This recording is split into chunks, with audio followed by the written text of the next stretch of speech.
Bloodlines of Illuminati by Fritz Springmeier, 1995. Introduction. I am pleased and honored to present this book to those in the world who love the truth. This is a book for lovers of the truth. This is a book for those who are already familiar with my past writings. An Illuminati Grand Master once said that the world is a stage and we are all actors. Of course, this was not an original thought, but it certainly is a way of describing the Illuminati view of how the world works. The people of the world are an audience to which the Illuminati entertain with propaganda. Just one of the thousands of recent examples of this type of acting done for the public was President Bill Clinton's 1995 State of the Union address. The speech was designed to push all of the warm, fuzzy buttons of his listening audience that he could. All the green lights for acceptance were systematically pushed by the president's speech with the help of a controlled congressional audience. The truth, on the other hand, doesn't always tickle the ear and warm the ego of its listeners. The light of truth in this book will be too bright for some people who will want to return to the safe comfort of their darkness. I am not a conspiracy theorist. I deal with real facts, not theory. Some of the people I write about, I have met. Some of the people I expose are alive and very dangerous. The darkness has never liked the light. Yet, many of the secrets of the Illuminati are locked up tightly simply because secrecy is a way of life. It is such a way of life that they resent the Carroll Quigleys and the James H. Billingtons who want to tell real historical facts rather than doctored-up stories and myths. I have been an intense student of history since I could read, and I am deeply committed to the facts of history rather than the cover stories the public is fed to manipulate them. I do not fear the Illuminati taking over this country and doing away with the Constitution, because they took over this country long ago, and the Constitution has not technically been in effect due to presidential emergency decrees since WW2. Being a follower of Christ does not mean we should fear. Perfect love for Almighty God casts out our fear for the situation He has placed us in. Don't think for a moment you are going to vote the Illuminati out of office. They control the major and minor political parties. They control the process of government. They control the process of information flow. They control the process of creating money. And finally, they control Christendom. However, God controls the hearts of His people. I have provided information on how to respond in some of my other writings. This book will not tell you how to deal with the Illuminati families. This volume is simply the first of 2 volumes which is published to give an overview of what the Illuminati is. In short, the Illuminati are generational satanic bloodlines which have gained the most power. A generational Satanist described the Illuminati as Satan's elite. This book is not written to cause fear. It is not written to provide names for a witch hunt. It is not written to provide another theory.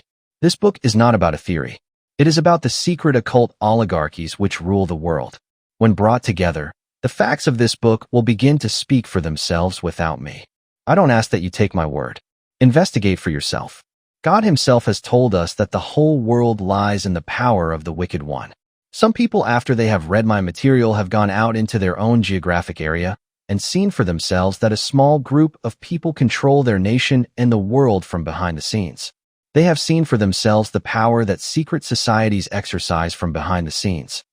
Bloodlines of Illuminati, continued. This book will not be error-free. There will be typos, misspelled names, and errors of various kinds. The author is not God Almighty. I do not have every hair on these people's heads counted. This book has not been put out with the luxury of ghostwriters, editors, a paid staff of researchers, and a large budget. I look at the many trivial projects which the elite are able to pour millions of dollars into. And I look at the research I do when at times I've not had a dime to photocopy some document I want. There is so much for me to communicate about the Illuminati, who they are, what their rituals are like, and how they control the world that it has taken several years of writing to begin to give people a fully cohesive picture. Finally, after a number of requests that I assemble my writings exposing the top 13 Illuminati bloodlines, I have taken the time to put it all together in a book with a comprehensive index. History is important. In order to know where we are going, we need to know where we have been. To control the past is to control the present. The Illuminati's control over the entire learning process from cradle to grave gives them great ability to shape our frames of reference. Jesus spoke about historical things. Paul reminded people of historical things. Josephus wrote a history of the nation of Israel. Long ago in the dark, unwritten pages of human history, powerful kings discovered how they could control other men by torture, magical practices, wars, politics, religion, and interest-taking. These elite families designed strategies and tactics to perpetuate their occult practices. Layers upon layers of secrecy have hidden these families from the profane masses, but many an author has touched upon their existence. I began my research when I began to get first-hand reports from well-informed people that an elite group did rule the world. My research into Satan's hierarchy went fast because of my skills as a researcher and because I knew from the beginning from my informants about the reality of what I was investigating. My investigation into the Illuminati led me to read and pray about thousands of books. The quantity of books, newspapers, magazines, manuscripts, and papers which were read to get me to where I am today numbers in the many thousands. I do not know how many nights I stayed up studying and finally collapsed into sleep with blurred red eyes. I do know that I was driven enough in my study that I often would not stop until my eyes and mind could go no further. Men and women with sharp intellects like Edith Starr Miller, author of Occult Theocracy, and Alexander Hislop, author of The Two Babylons, have tried to research the occult world and the connections between the different groups. I first read Hislop's book in 1981. His book shows that there is a continuity between the ancient occultism of the mystery religions and modern-day religion. Edith Starr Miller's Occult Theocracy was very helpful for me to rapidly see some of the many hidden historical and operational connections between occult groups today. Finally, the book Holy Blood, Holy Grail, and its first sequel, The Messianic Legacy, gave me a deep, insightful look into the 13th bloodline. But my understanding has been lifted by countless other investigators who are worthy of praise because they dared to challenge the structure to get to the real facts. In mockery and imitation of God's 12 tribes, Satan blessed 12 bloodlines. One of these bloodlines was the Ishmaeli bloodline, from which a special elite line developed alchemy, assassination techniques, and other occult practices. One bloodline was Egyptian, Celtic, Druidic, from which Druidism was developed. One bloodline was in the Orient and developed Oriental magic. One lineage was from Canaan and the Canaanites. It had the name Astarte, then Astorga, then Ashtor, and then Astor. The tribe of Dan was used as a Judas Iscariot-type seed. The royalty of the tribe of Dan have descended down through history as a powerful satanic bloodline. The 13th or final bloodline was copied after God's royal lineage of Jesus. This was the satanic house of David with their blood, which they believe is not only from the house of David, but also from the lineage of Jesus, who they claim had a wife and children. The 13th satanic bloodline was instilled with the direct seed of Satan so that they would not only carry Christ's blood, but also the blood of his brother Lucifer. One of the bloodlines goes back to Babylon and is descended from Nimrod. Down through the years, the occult world has remained hidden from the history books. Publishing and education have been controlled privileges. They have ruled behind the scenes. The mystery religions each had their secret councils which ruled them, and these councils themselves came under the guidance of a secret supreme grand council or governing body. The mystery religions in turn ruled the masses and the political leaders. When I first began investigating the Illuminati, a clear picture developed that the history books were doctored, and that great power was concentrated in the hands of oligarchies around the world. But who were these powerful people? I have been repeatedly asked, if there is a conspiracy, who are the conspirators? That is what this book is about. The history books are full of information about the elites and the masses. Interestingly, upon very close scrutiny and examination, the investigator finds that the elite have perpetuated their power for centuries and have worked hand in glove with other elites to control the masses. When seen in better light, wars between kings no longer appear as wars between elite factions, but contrived wars to control the masses by their greedy elite masters. But who are these people? The answer may not be the answer some might expect, because power comes in many shapes and sizes. Power doesn't have to have high visibility to be active. In fact, due to the evil dark nature of these evil bloodlines, they have traditionally tried to remain secret. I am indebted to people who have stepped out of the generational satanic bloodlines of the Illuminati and who have given their lives to Christ for many of the tips which got my investigations on the right track. This book tells what many witnesses of generational Satanism would like to tell, but are too intimidated to tell. Witnesses like Tom Collins, John Todd, and David Hill have tried to testify what they themselves saw, they each were destroyed. But the truth will not die with Tom Collins or David Hill. The truth did not go out of fashion just because John Todd was framed and dishonored by the Illuminati's henchmen. Several people from different places have confirmed that there are 13 Illuminati bloodlines. Further, several ex-Illuminati people have confirmed my list of 13 families. It is possible that my list is off on a name or two, but if it might be off, it cannot be off much, if any. I believe the facts speak for themselves. As you study these bloodlines, you will also see how powerful they are. David Hill, who was investigating the Illuminati, lost his life because he had been close to the inside as a high-ranking Freemason who worked for the Mafia. I received David Hill's research manuscript 2 years after I had begun reporting on the 13 families. David Hill had done what I had originally done. He had asked questions and begun to dig into who pulled the strings in this country. Both David and I discovered the names of some of the more obvious powerful families. For instance, in David's notes he writes, "Yes, it is a fact. The Mellons, Carnegies, Rothschilds, Rockefellers, Dukes, Astors, Duyns, Reynoldses, Stillmans, Bakers, Pines, Kuhlmans, Watsons, Tukes, Kleinwarts, DuPonts, Warburgs, Phippses, Graces, Guggenheims, Milners, Drexels, Winthrops, Vanderbilts, Whitneys, Harknesses, and other super-rich illuminated families generally get along quite well with communists, who supposedly want to take away the wealth of these men and give it to the people. However, this is only double talk designed to bolster the superstructure of delusion that communists are the enemies of all capitalists. But communists, like the super-rich families, are not the enemies of monopoly capitalism. They are the foes of free enterprise. Untitled Manuscript of David Hill, page 215.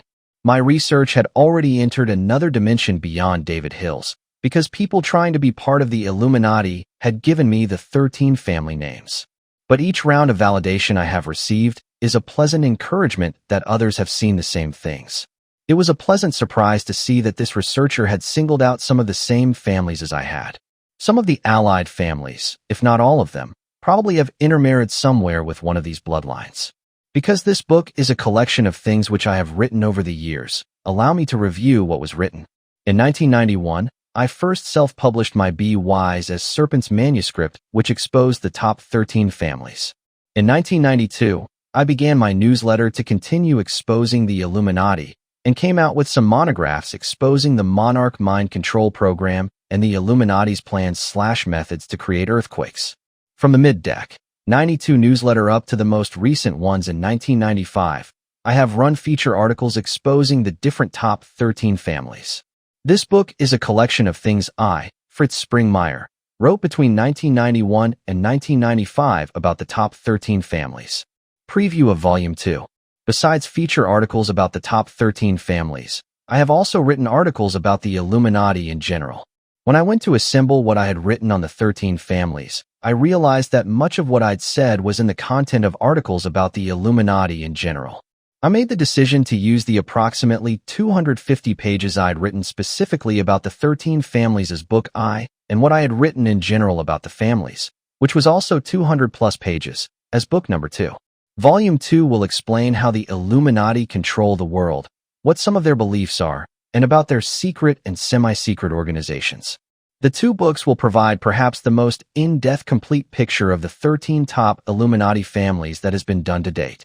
In fact, I know of no other book which is devoted to exposing the top 13 Illuminati families.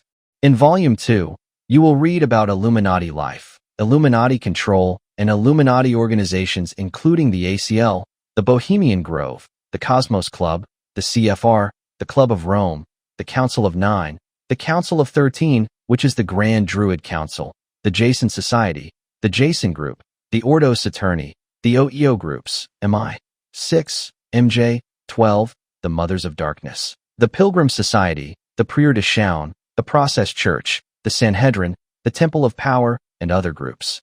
These 2 books will give the details behind what was written, the whole world lieth in wickedness, and that the God of this world is in its full reality Satan. Grace and peace be with you. Fritz Springmeier, February 10, 1995. Chapter 1. The Astor Family. The original founder of the Astor fortune was John Jacob Astor, 1763 to 1848.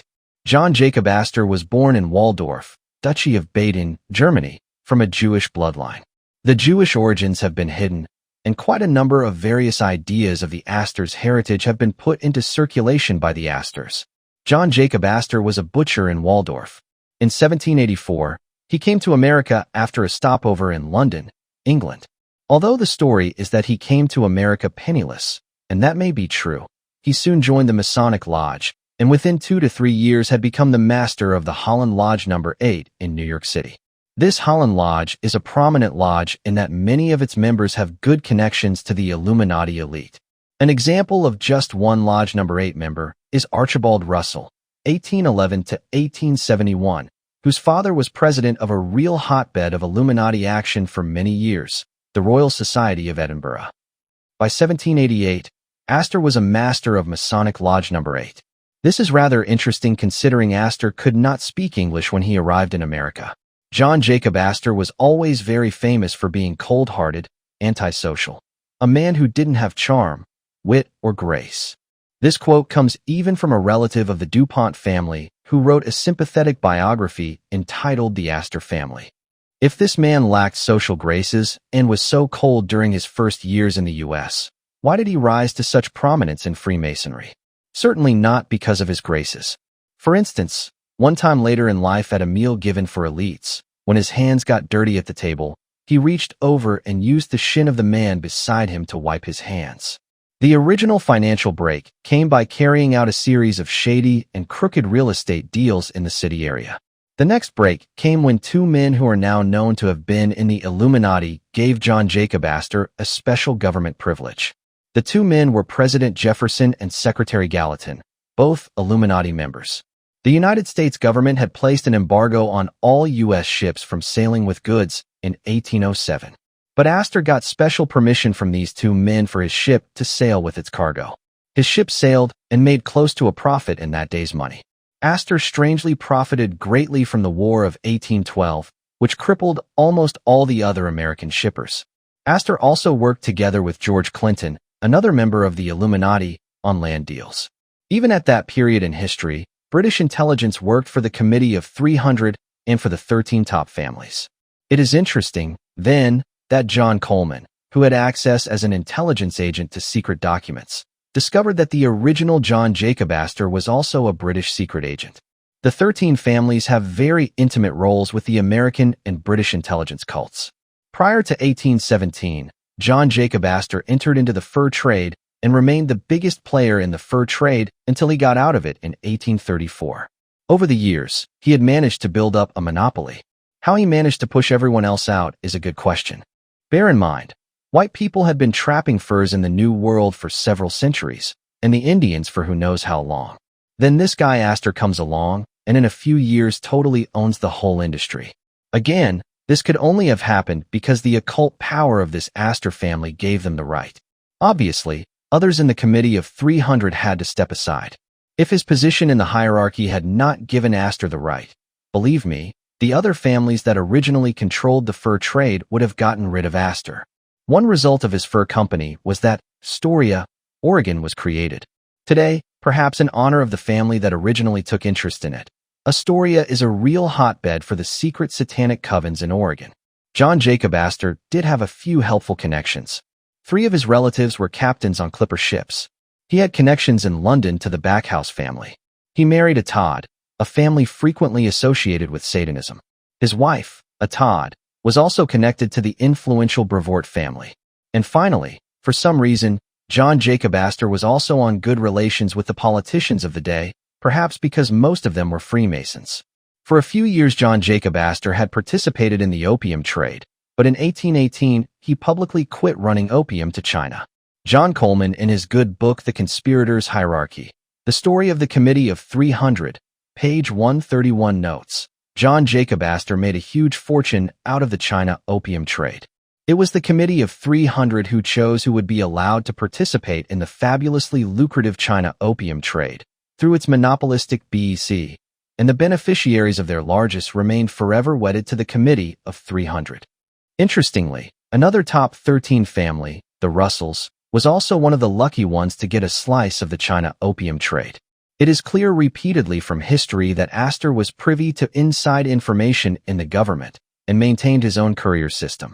John Jacob Astor bought up large amounts of land in New York, which land greatly increased in value. The financial panic of 1837 allowed him to foreclose on a large number of mortgages. John Jacob Astor's wealth continued to skyrocket. As one biography said, when it came to a question of principle versus profit, Astor was a practical man. Put simply, he had no scruples. Astor had a reputation for being a ruthless landlord. He also had the reputation of not paying his legitimate debts. Astor became a banker and sat on the board of 5 directors of the new national bank that Hamilton created for the U.S. government called the Bank of the United States. Astor owned a large block of the stock of the Bank of the United States. Astor also was fairly active during his life as a Freemason, holding several more key positions in the secret lodge life. John Jacob was the richest man in the United States. Note this reference. Myers, Gustavus. History of the Great American Fortunes. London, Stationers' Hall, 1909, page 147 said, statistics issued in 1844 of manufacturers in the United States showed a total gross amount of $307,196,844 invested.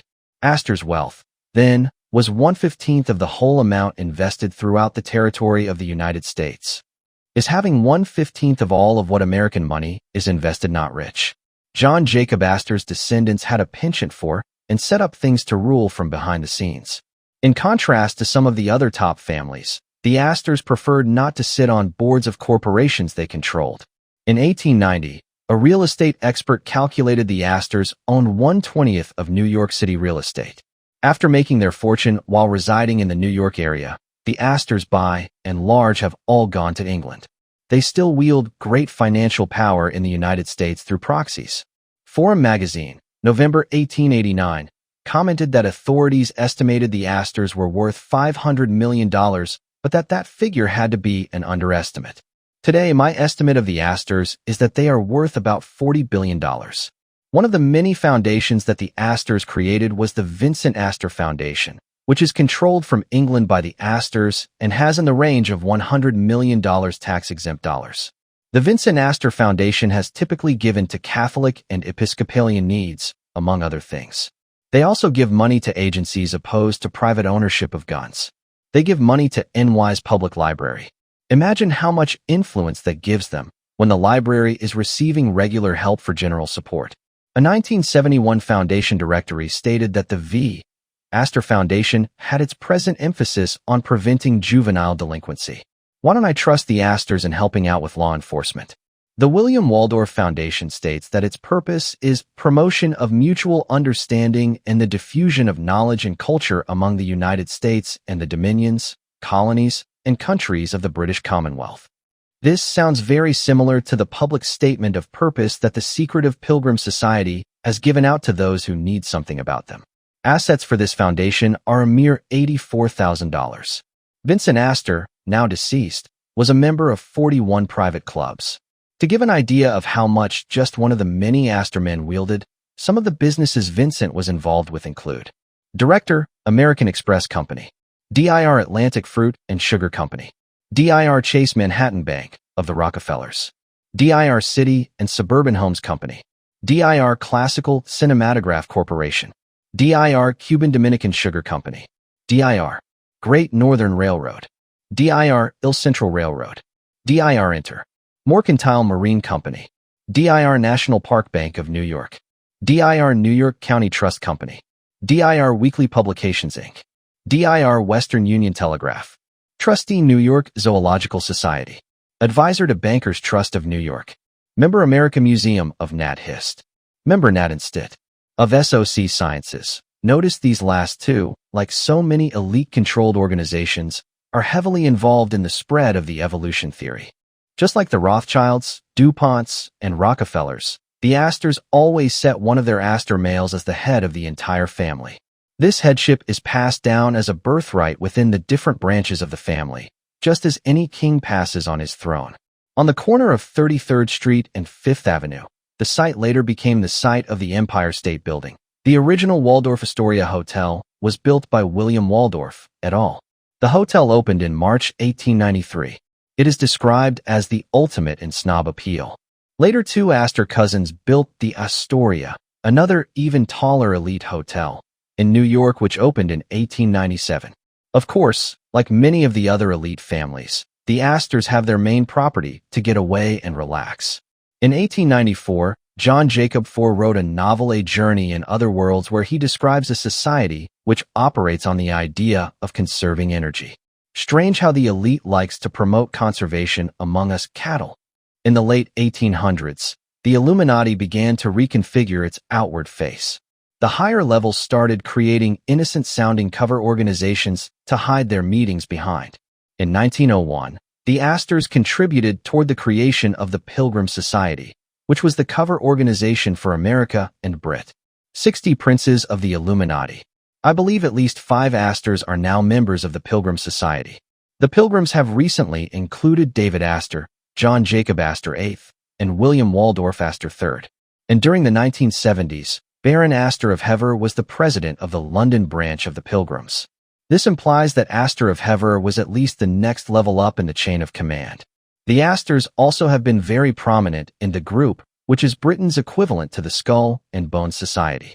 In Britain, the Astors, along with about 20 other families, dominate the group, just as certain families like the Whitneys in the U.S. helped dominate the Order of Skull and Bones. Again, as was earlier pointed out, the key to understanding Satanism is the bloodlines. In 1910, the muscle and branches of the Illuminati reconfigured themselves with the creation of the Round Table groups in 1910. The Astors were part of the financial backers behind the Round Table groups, along with Abe Bailey.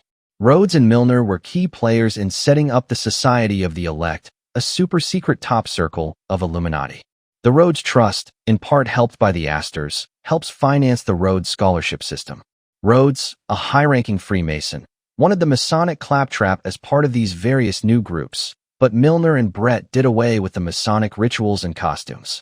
In 1919, the Royal Institute of International Affairs, RIA, was created, and the Astors were the major financial backers of the RIA, which functions as the 40 cover of the Illuminati. For those who are new to this, the RIA is the British equivalent to the Council on Foreign Relations, CFR, which takes a major role in the policy-making process in the U.S. Waldorf Astor was appointed to the RIA. Just above the CFR/RIA are Round Table groups, which were initially named by Cecil Rhodes as the Association of Helpers. Cecil Rhodes set up the Rhodes Scholarships to recruit and bring top men from several nations to Oxford to be initiated into the Illuminati and to learn about how to bring in a one-world government. So the initial selection into the Rhodes program, first degree of the Illum Dot, is equivalent to the initiation into the Skull and Bones. In the picture you see how the Cliveden Astors were intimately connected to the Rhodes Scholars. Rhodes Scholars frequently went to the Cliveden estate. By looking at the genealogy chart, you can see how the family in London broke up into two powerful segments.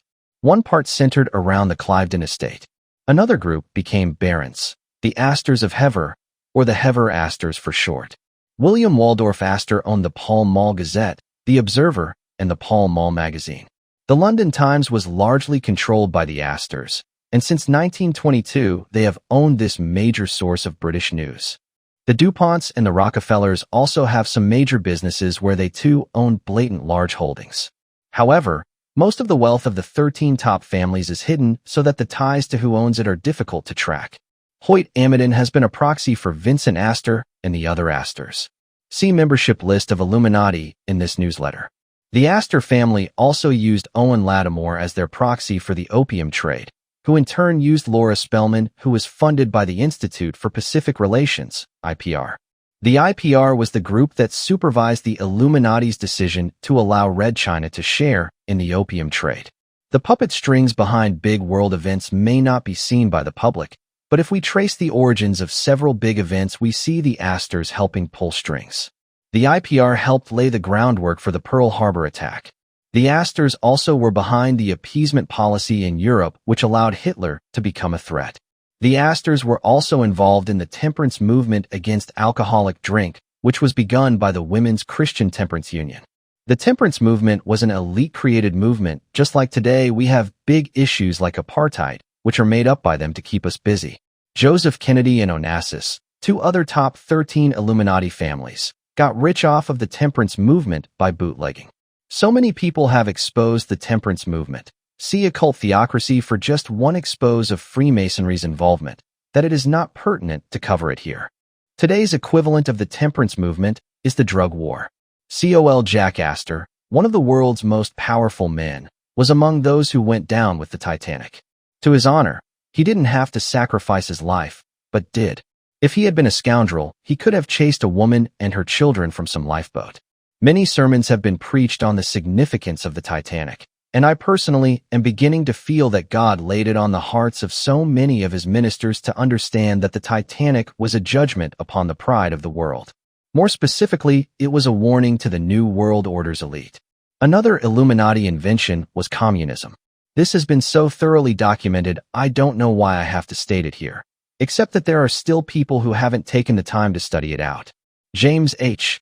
Billington's book Fire in the Minds of Men, a very scholarly work, and Occult Theocracy are some good starting points to study this. The Fabian Society was also connected to the Illuminati. For instance, Illuminati Prince Professor George Edward Gordon Catlin, Pilgrim Society member, was a member of the Fabian Society's executive committee. The Fabian logo is a wolf in sheep's clothing. Fabians like H.G. Wells, who wrote so eloquently on the New World Order with such books as The New World Order, A Modern Utopia, The Open Conspiracy, Blueprints for a World Revolution, was a wolf in sheep's clothing. H.G. Wells made the New World Order something that sounded advantageous to everyone, a utopia of sons. That is not what it will be. During the 1930s, the Fabian Socialists created the Political and Economic Planning Group, PEP. Mason Viscount Waldorf Astor was a leader of PEP. A confidential program that the PEP created and implemented through the British government was later described in a book, Principles of Economic Planning, in 1935. The book doesn't explain why it has an ostentatious Masonic square and compass displayed on its cover. George Bernard Shaw, who was a communist and Fabian socialist, was the best friend of Lady Nancy Astor, who became the first woman member of Parliament. These two spent vast amounts of time together, much more than Nancy did with her husband Waldorf, who she didn't care to be around. Waldorf was the Mason that was mentioned earlier who helped lead PEP. After Nancy Astor was elected, or selected by the elite, to be the First Lady MP, one of the Russell ladies soon afterwards also became an MP. Communism pretends it is the enemy of the rich capitalists, but both the rich elite and the communist leaders are committed to wipe out Christianity, to wipe out free trade with monopolies, and to set up an Illuminati one-world government.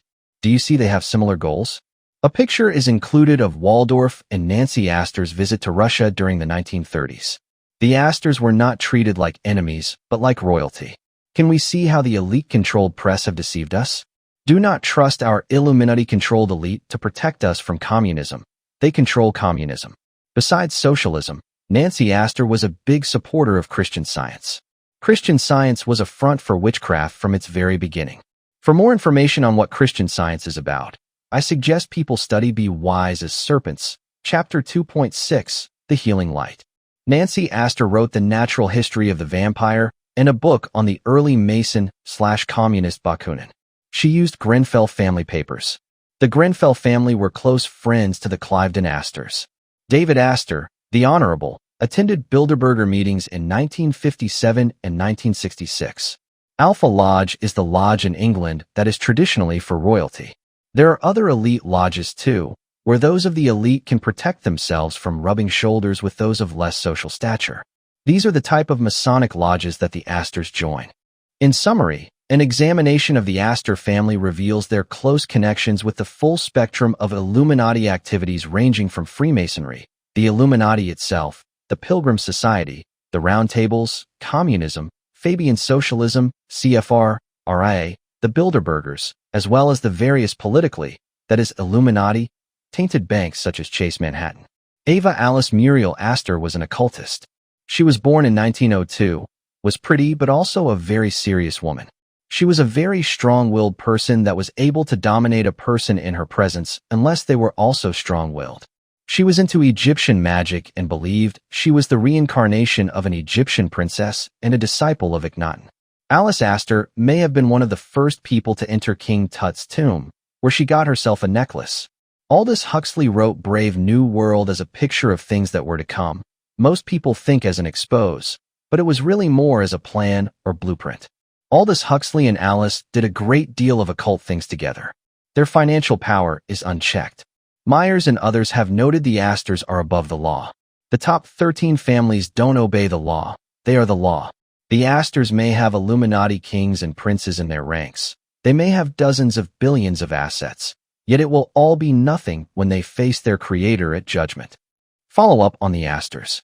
One of the items that I felt I should have given the readers back in the January 1st, 93 issue was the Masonic background of John Jacob Astor, 1763 to 1848. For the record, here is his Masonic involvement. Master of the Holland Lodge No. 8 of New York, 1788. Grand Treasurer of the Grand Lodge of New York, 1801. Junior Grand Warden on 2 occasions, 1796 and 1801. Secretary of the Commandery, then called encampments. For a busy man, he kept himself busy in his Masonic work.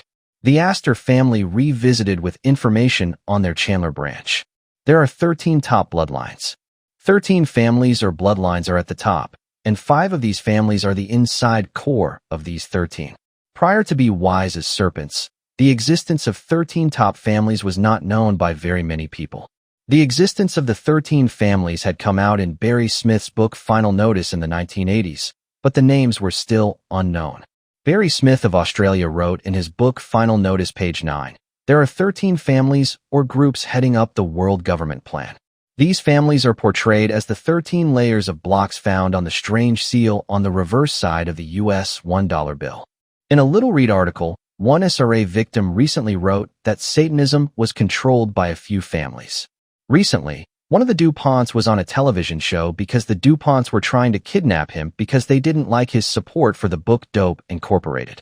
I was able to get a copy of the book and was overjoyed to find such an excellent book. The following families, besides others, or individuals from these families are mentioned in Dope Incorporated as involved in some aspect of the drug trade.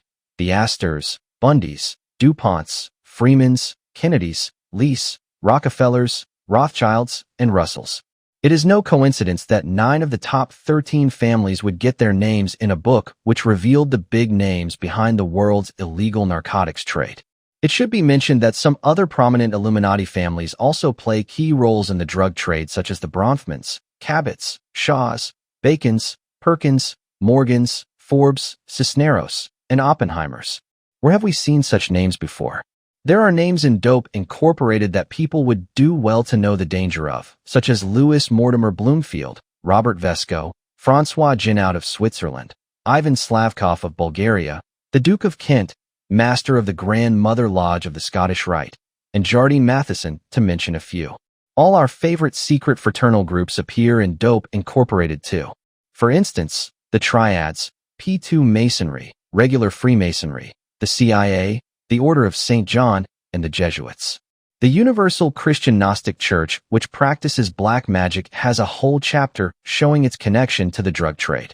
Britain's Assassination Bureau Perm Index, which has been mentioned previously in this newsletter, also gets a chapter in the book. In the Be Wise as Serpents book, I examine in detail only the Rothschilds and the Russells. I did not present much to back up my statements about the 13 families. Further, one of the unthinkable items that most people do not want to consider is that their leaders who they have idolized may be utterly corrupt. There was nothing to do but sit down and give the nitty-gritty details if the threat from the Illuminati was to be properly understood. The facts would speak for themselves. The ideal solution for both writer and reader was for me to write up my research and for you to read it as a series of articles. There is only so much a person can assimilate at once, and these articles give lots of details. In January of this year, I began a series of articles on the top 13 families which the top experts said nobody knew about. I did this with the hope of stimulating others to notice these families and to alert a wider sector of the body of Christ. The young colleague David J. Smith, who wrote part of the January 1st article on the Illuminati, was led to carry out further research in addition to what the January 1st article had.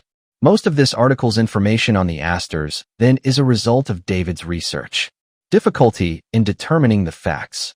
Most of the material put out on the Astors shows the unmistakable mark of distortion by writers and historians giving information in line with what the Astors wanted the public to get. Books on the Astors contain both believable and unbelievable material, fact and fiction. Some of the real facts may remain obscured forever, but that has not stopped us from getting the most accurate picture we could reconstruct. The Astors do not make the task of investigating them easy. They have been very secret and very deceptive since they arrived in this nation. John Jacob Astor, the first prominent Astor, was a notorious liar. He was known on occasion to invent romantic tales for the edification of people who annoyed him with questions. Men who knew him best were, therefore, neither ready to discredit completely all legends about his exploits nor to repeat them as gospel. The truth, they suspected, lay somewhere between the two extremes. Terrell, John Upton. Furs by Astor, page 102. John Jacob's son ensured that his father's lies would go unchallenged by incinerating all of his personal records, business, and other papers. Origin of the family and its name. The Astors have come up with various origins for themselves, and those for or against the family have added more ideas. One strong possibility is that the Astors are descendants of the Astorga family found in southern Italy before the 1600s. The most likely meaning of the name is that both Astorga and Astor are variations meaning Astarte, who is the mother of the occult. Her name is also Semiramis. In Babylon, the Trinity was Nimrod, the sun, Semiramis, the moon, and Tammuz, the morning star. In Egypt, these gods were called Osiris, Isis, and Horus. The pictures and statues of Isis and Horus were renamed by the Roman Catholic Church as the Virgin Mary and the Christ Child. The family in Europe. The family may have moved from Savoy to Waldorf, Germany. Although it is not a certainty, the best explanation from the available clues indicates that Waldorf's coven had some important personages in the witchcraft/satanic system, and that Johann Astor's family had power. At that time in Europe, the Astor family had no chance to turn their occult power into success. The power and class structure in Europe was rigid and gridlocked. The boundaries between peasant and aristocracy were solidly in place. So the family looked to the New World to transmute their position in the satanic hierarchy into financial wealth and power. Johann Astor in Waldorf was only a butcher. His best son John Jacob, 1763 to 1848, was selected to establish the House of Astor in America. John Jacob Astor goes to America. At age 16, John Jacob Astor quit helping the family butcher business, went to England, and then later to America. Looking at the details of things and piecing the truth together, it appears that his satanic authority was already in place because he was able to travel to England, and as a German-speaking peasant converse face-to-face with the Backhouse family in England. Of course, the biographers make it sound like John Jacob Astor left Germany for himself, rather than his family. Michael Astor gives a glimpse of John Jacob's mission. He concentrated almost entirely on building a fortune, on escaping the poverty of his childhood, and establishing a secure financial position for his family in America. Astor Michael. Tribal Feeling, page 11. Overview. The process of 400 years looks like this. Various satanic families moved into the southwest German area in the late medieval time period. Witchcraft associated with Diana was practiced in southwest Germany, and this began to alarm various elements of the Roman Catholic Church. The Astor family provided leadership in the covens in the Heidelberg area. Witchcraft spread virtually all over southwest Germany. An examination of the old records from about 1500 to 1650 shows that witchcraft was being practiced throughout the area. I have the names of over 120 towns where it was practiced in SW Germany, the list derived from old German records. The Astors did not have the position, wealth, and power that accorded their position in the late 1700s of occult leadership. In Germany, England, and France, there was no way to climb the social ladder. However, the New World presented opportunities. The Astors sent 2 sons to prepare the way for John Jacob, one to England, one to America, and then sent John Jacob, their most promising, brightest son, to the New World. While in America, the Astor family helped the satanic elite headquartered in England to maintain its control over America. Having come from Germany, and also due to Satanism being secret, John Jacob Astor's help given to pro-British elite moves were more difficult to suspect. After establishing themselves as aristocrats in America, the tribe of Astors moved to England, where because of their high social position in America, no one questioned the Queen bestowing titles of nobility on them. All along the process, people with Illuminati connections opened doors for the Astors. At this point, it needs to be pointed out that there were ties between the following groups: English royalty, English Satanism, English Freemasonry, German witchcraft, and the Italian black nobility. Taking the liberty I have as author of this article, I am going to digress to give some examples of these connections. Although on the surface this doesn't directly pertain to the Astors, it does. When one paints in the bigger panorama of what was happening in the occult world, and then one sees a blazing star streak across that panorama, then the real history of that blazing star is given by tracking its voyage through that panorama. However, the history books have intentionally hidden the significance of so many of the players and groups that lay along the track of that blazing streak. Specific groups. Order of the Knights of the Helmet. This was an illuminated secret society with Sir Francis Bacon at its head. In order to hide its Masonic rituals, Sir Francis Bacon wrote a play entitled The Order of the Helmet.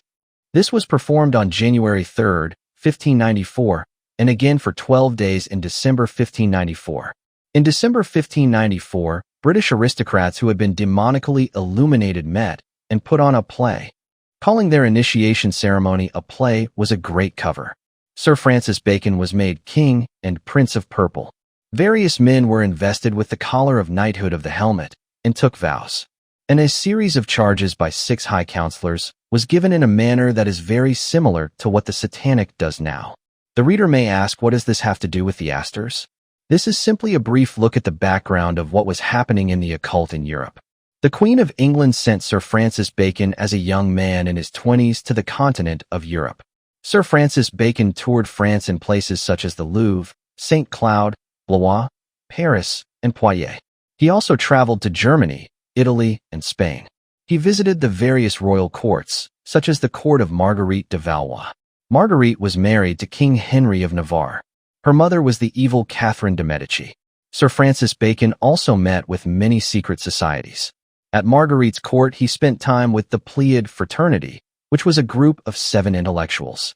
According to the best biographer of Sir Francis Bacon, who was Alf Dodd, Alfred spent his entire life studying Sir Francis Bacon. Sir Francis Bacon was initiated into a large number of secret occult societies when he was on the continent of Europe.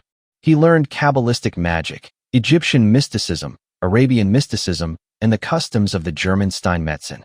Dodd, Alfred. Francis Bacon's Life Story. London, Ryder and Company, 1988, page 104. This information has been provided to give some feel for how the occult in Europe was in contact with its various parts, and that its tentacles included many of the royal families. Hellfire Club. This was a secret satanic cult which was associated with early Freemasonry. When the connections became known between the Satanists of the Hellfire Club and the elite of Freemasonry and the elite made some radical moves. First, Freemasonry publicly proclaimed that it had nothing to do with the Hellfire Club. Then the Hellfire Club was publicly disbanded by the government, acting on orders from people that tied in with the club. Later, quietly the club was reconstituted.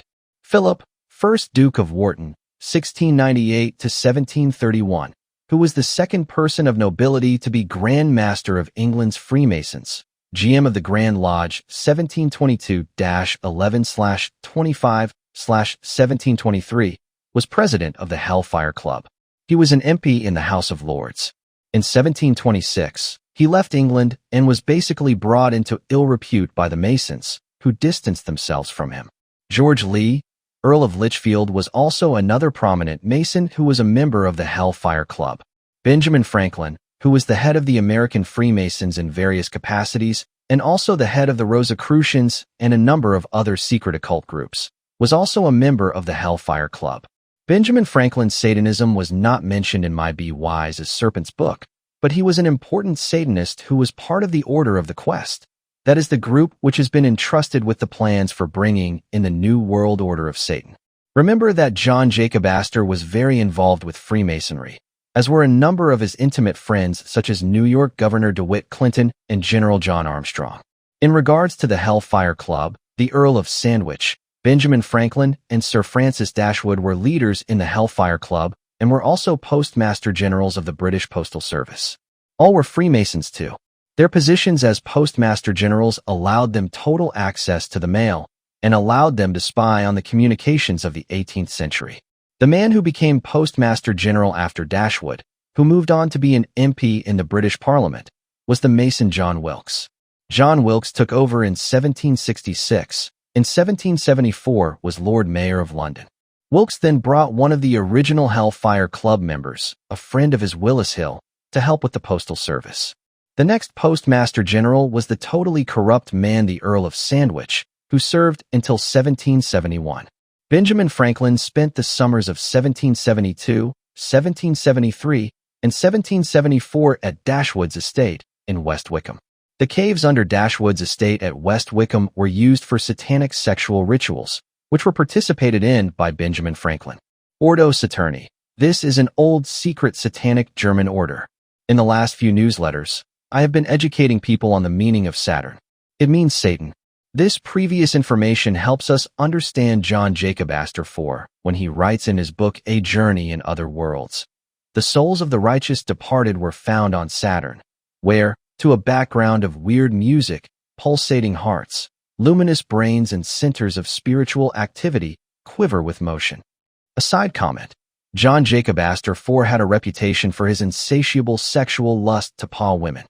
One of the people we have to investigate in relation to the Ordo Saturni is Valentine Jeune, who was John Jacob Astor's mentor in Waldorf, Germany. Jeune may well have belonged to an organization such as Ordo Saturni. John Jacob Astor leaves Germany for England and America. John Jacob Astor arrived in England and may well have been introduced in England to British intelligence by his brother George.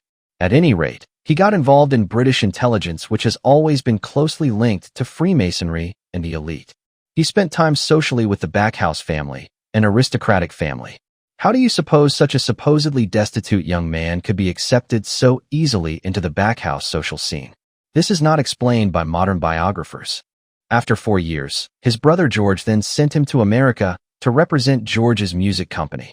His brother Henry met him when he arrived in 1784 at age 20 and introduced him to the occult world in New York City. Thomas Backhouse and Company was a leading house in the lucrative fur trade. John Jacob Astor set out to bring the fur trade under his own control. There is a fact that must be faced. The elite's Committee of 300, a secret legislative group of the Illuminati, decided that John Jacob Astor could expand into the fur trade and into the opium narcotics trade. Dope Incorporated shows that the Astor family was the first American family to get into the opium trade, and that their opium trade was a special privilege that most other American businesses did not even try to compete with. Why? Dope Incorporated doesn't say this, but I know that it is because the Committee of 300 decides such things, not free enterprise. American furs yielded profit in those days. The privilege of fur trading was a pot of gold, so to speak, that the Committee of 300 gave Astor, and it could only have happened because the Astor family in Waldorf was already part of a principal satanic bloodline. The Illuminati members of the Astor family today use their influence to help those of the Illuminati in their dope trade. William Backhouse, the American representative of the London Backhouse family, and John Jacob's brother Henry were two of John Jacob's initial contacts in the New World. Soon John Jacob had met all types of people involved in New York's occult world. John Jacob married Sarah Todd. John Jacob's stepmother Christina Barbara is described as the perfect, cruel fairy tale stepmother. John Jacob raised the principle of self-interest to the level of a philosophy and claimed for himself a natural superiority over his less able and less powerful fellow men, a sort of God-given right to exploit the world and its inhabitants for his personal gain. This was not mere cynicism, but a genuine belief that in some way he was among the chosen people for whose convenience and advancement life was ordered. Such people make history, but they also pervert it in human terms because their world and the codes that govern it have nothing to do with morality. Sinclair, David. Dynasty, the Astors and Their Times. Page 59. Astor took Freemasonry seriously. Governor DeWitt. Clinton rose unusually fast in the degrees, but the German immigrant, John Jacob, who talked at times as if he had marbles in his mouth, was not far behind him. Astor eventually caught up to Clinton. Terrell. Furs by Astor, page 84. DeWitt Clinton's uncle George Clinton, who served as Jefferson's vice president, was also a member of their Holland Lodge No. 8. Archibald Russell of the Russell family, as well as 2 members of the elite Livingstone family, were members of this lodge too at the time. The Livingstone family were participating in the Committee of 300 at that time. One of my Masonic reference books states that business at the Holland Lodge No. 8 was conducted in German. If so, why were all these other men involved with it who apparently had English as their mother tongue? In the last issue, Astor's dirty real estate deals and his activity as a drug kingpin were discussed. However, Astor's connivance to create a nation on the West Coast wasn't. Thomas Jefferson, who I have now come to realize was a part of the Illuminati, was in on the plot. Jefferson said that he hoped for the establishment of an independent nation on the Pacific coast, bound to the United States by ties of blood, language, and friendship. The Northwest was to become a sovereign nation under Astor's rule. The plan failed miserably due to a variety of reasons.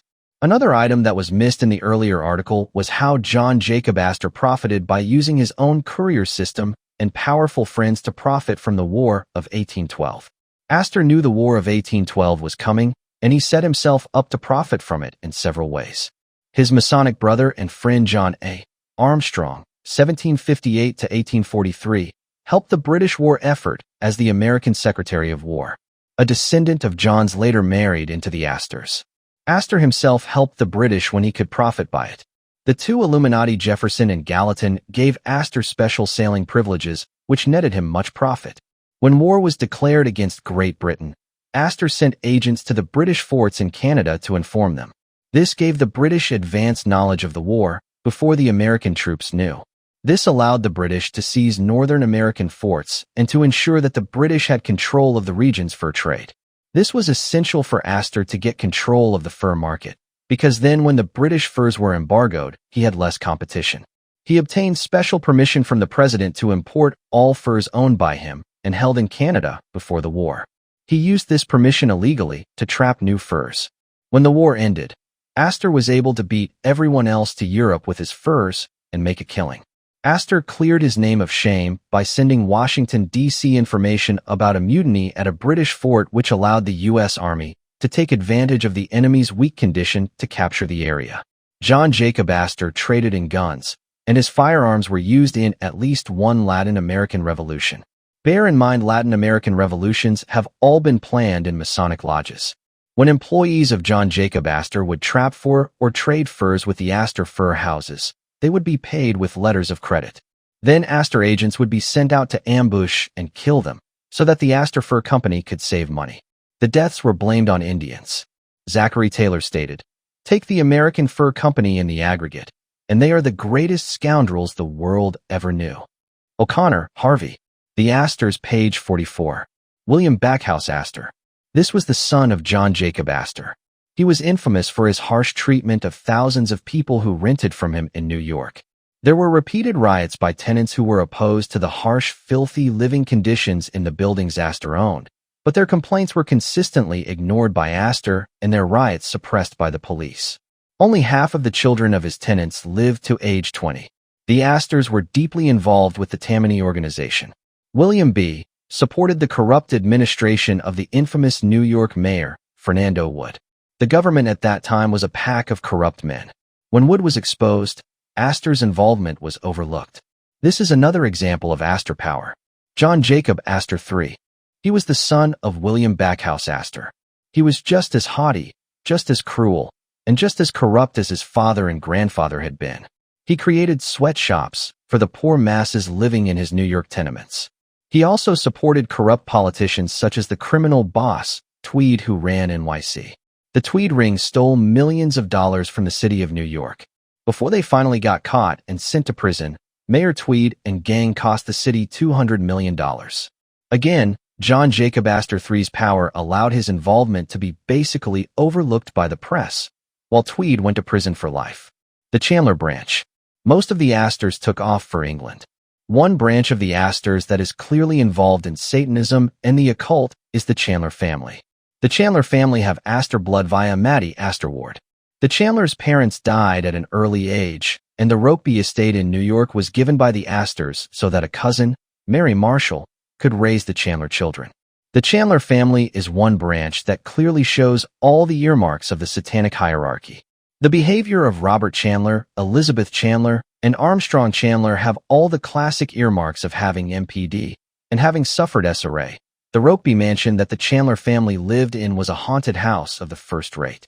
Fairies, ghosts, signs and portents, and all types of activity take place at this mansion. When top ex-Illuminati members who have managed to escape Satanism describe their home life, they mentioned that occult phenomena was a natural part of home life. This certainly is what life has been like at the Chandler Rokeby mansion. The Chaniers are not well known publicly, but have been part of the social scene of the elite. Theodore Roosevelt and Senator Henry Cabot Lodge, of the elite Cabot family, were good friends of the Chaniers. The Chaniers created the town Roanoke Rapids, North Carolina. At some point I hope to do an expose on the Reason area in that general area that is a meat market for the Illuminati. Families like the Bill Clintons go down there every year for vacation to mingle with other middle management families that the Illuminati use as lackeys. Illuminati scouts watch and choose who they want to use for political office, etc. A who's who of the Astor orphans, the Chandler family who are of interest to our study of the Illuminati, will now be examined. John Armstrong Chandler married mystic novelist and morphine addict Amelie Rives. Once wandering in the twilight, she asked wistfully, "Do you think if I drank a whole cupful of warm, bubbly blood, I would see a real fairy?" Then there had been the period during which she suffered anguish over the thought that Satan was banished from paradise forever. She prayed with tears that ultimately he might be pardoned and readmitted to celestial bliss. Thomas, lately. The Astor Orphans, A Pride of Lions, page 76. John carried on spiritual experiments in what he termed esoteric Buddhism. Due to his obsession with this practice and a business fight with his brothers, they put him in an insane asylum. He finally did get released. One has to wonder what the whole story was behind the incarceration. His esoteric Buddhism, or ex-faculty, was a trance state where a spirit spoke or did automatic writing through him. His eye color would change when this spirit worked through him. Margaret Livingston Chandler retained the rights to Rokeby. She married into the Aldrich family, which is another Illuminati family. The Aldriches now own Rokeby. William Chandler was a friend of Tom Foley, who was the Tammany district leader of the Irish-Italian district east of City Hall. Another friend was Jack Follansbee. Jack Follansbee's cousin was William Randolph Hearst, an Illuminatus of the 60s who got Billy Graham's ministry going by financing the first several years. The Hearst family is in the Illuminati. One of the Rothschild descendants, Don Hearst Bauer, has changed his name to Don Hearst. Winthrop Chandler's wife, Amelie Rives, her father William Cabell Rives studied law under Thomas Jefferson. The Roosevelt connection. The Roosevelt family has been connected to the Delano family, which is a black Venetian noble family that goes back for many centuries. The lives of these families also intertwine with the Astors.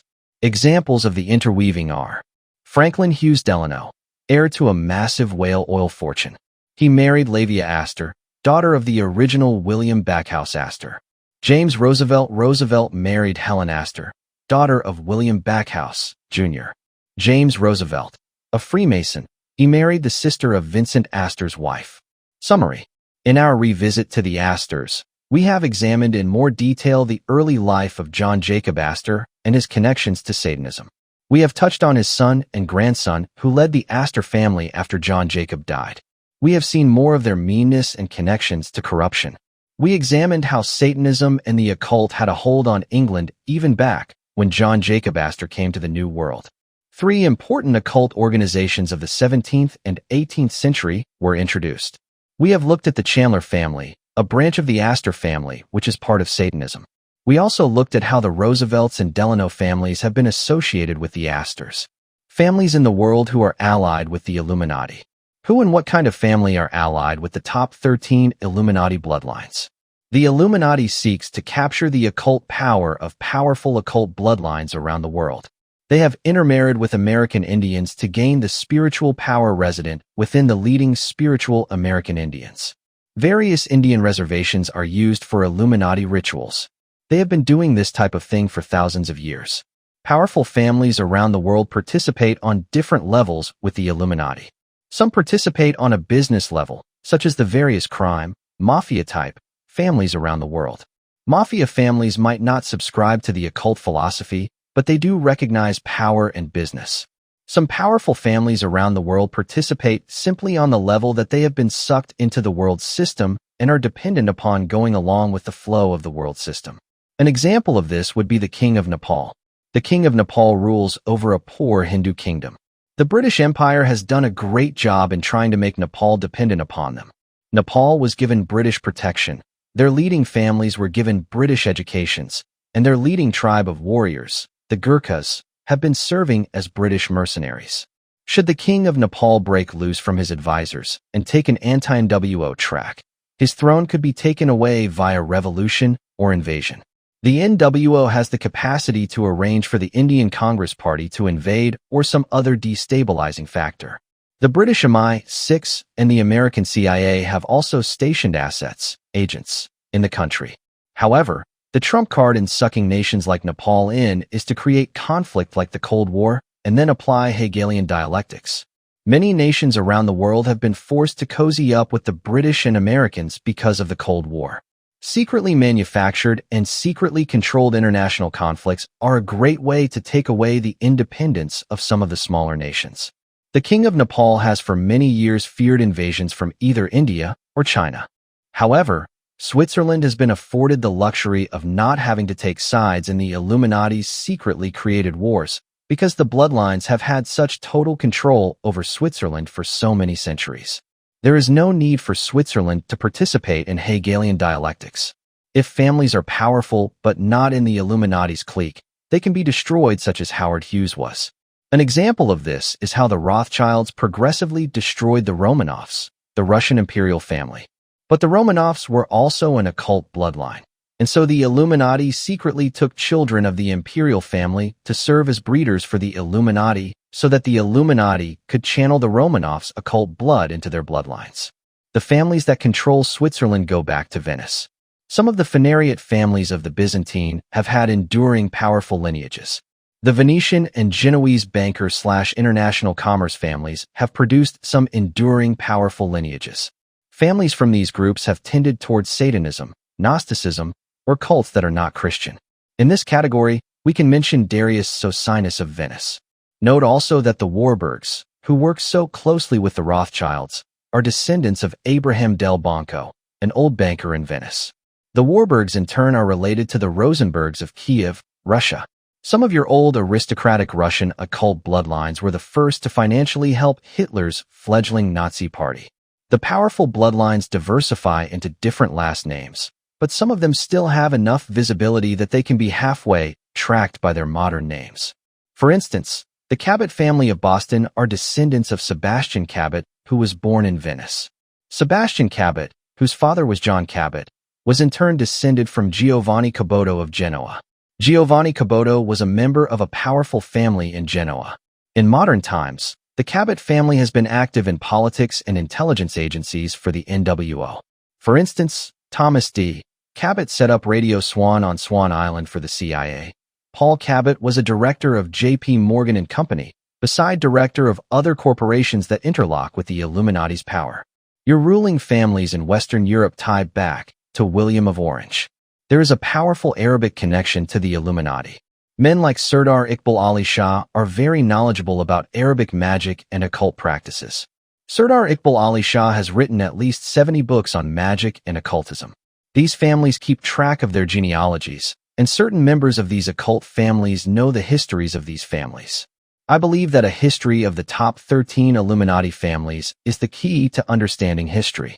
Many of the families which appear to be allied with the top families are actually related at some point back in time. Further, many of the allied families are top-level flunkies for the families with the real power. Some people have tried to put the Rothschilds in this category, but such thinking is nonsense. Not only do I have too many eyewitnesses who have come from the inside of the Illuminati who say the Rothschilds are one of the top, but one can also point to how much control and wealth the Rothschilds exercise. The process of history has been to increase their control and wealth. The overall picture can't be denied. The Rothschilds are not flunkies for some other more powerful family. I believe that an investigator will do himself a favor in tracking down the ties a family has with the top bloodlines and how that family interacts with the top families. This is the principle behind why history books discuss royalty so much. All that I encourage is that people investigate Satan's royalty in order to understand how Satan's realm, the power behind the scenes, operates.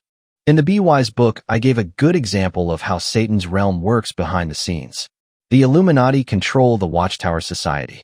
The nominal head of the WT Society for many years was their president, Fred Franz. Yet, Fred Franz had grown very old, was blind, and stayed in his bed. Nather Sali was supposedly Fred Franz's bodyguard and helper, but all communications to WT President Fred Franz had to go through 6 feet 2 inches Nather Sali, who would supposedly ask Franz, and then would come back with an answer. Apparently Sali may be from an Iraqi Jewish bloodline. He wears big rings and has expensive tastes. Sali was the channel through whom the Illuminati could pass their decisions for the WT onto the governing body and Bethel staff. The Bundy bloodline. My knowledge and research is limited. So much more work can be done to uncover the evil works of darkness that collaborate to destroy the Christian faith. Hopefully articles like this will serve as spotlights on the Jekylls and Hydes that ravage our land, and that seeing their opponents better, Christians will avoid the many secret spiritual undertows that drown so many. In the 1980s, one of the most famous criminals was a serial killer named Ted Theodore R. Bundy. It is not publicly known why he killed so many innocent victims. Ted Bundy told his girlfriend Elizabeth Kendall that the force caused him to kill. Bundy's confession to her was given after his final arrest in Florida. Elizabeth wrote down his confession as he gave it to her over the phone. Ted said, "I don't have a split personality. I don't have blackouts. I remember everything I've done. Like Lake Sammamish. We went out to Farrell's for ice cream after eating hamburgers. It wasn't like I had forgotten or couldn't remember, but it was just the force wasn't pushing me anymore. I don't understand it. The force would just consume me." Kendall, Elizabeth.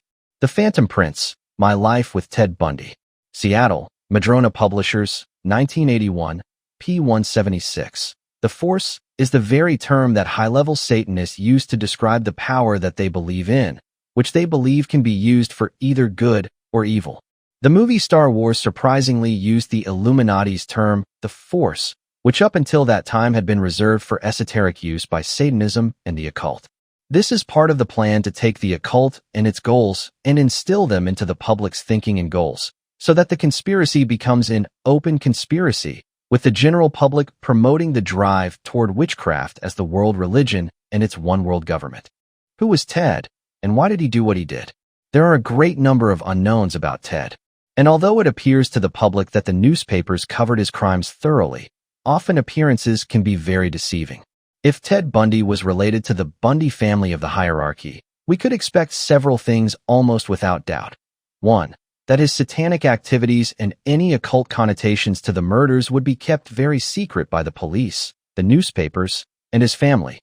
2. That information about the case and Ted Bundy would be closely contained. Interestingly, when I recently went to research Ted Bundy, all 4 copies of the book Ted Bundy, Conversations with a Killer by Stephen G. Michaud had been stolen from the Portland Central Library. One of the other books on him was also missing, and the other was overdue.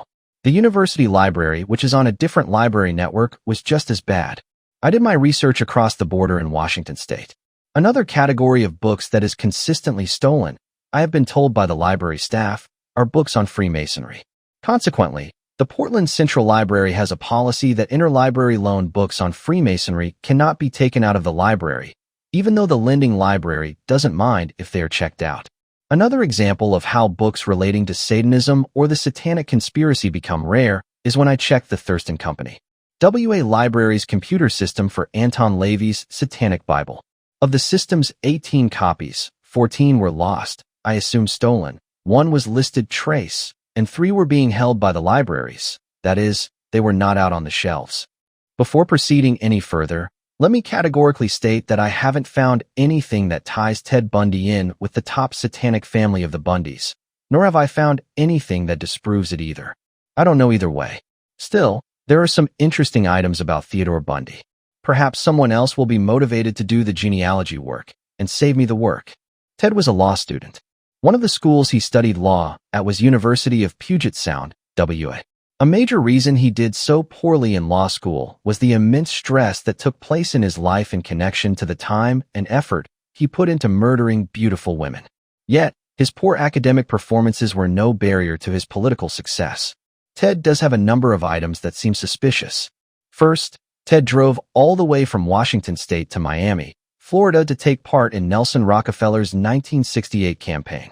He was a big Rockefeller fan. Ted was appointed assistant chairman of the Washington State Republican Central Committee. Ted traveled in elite social circles and was preparing for a campaign for Ted to run for state governor.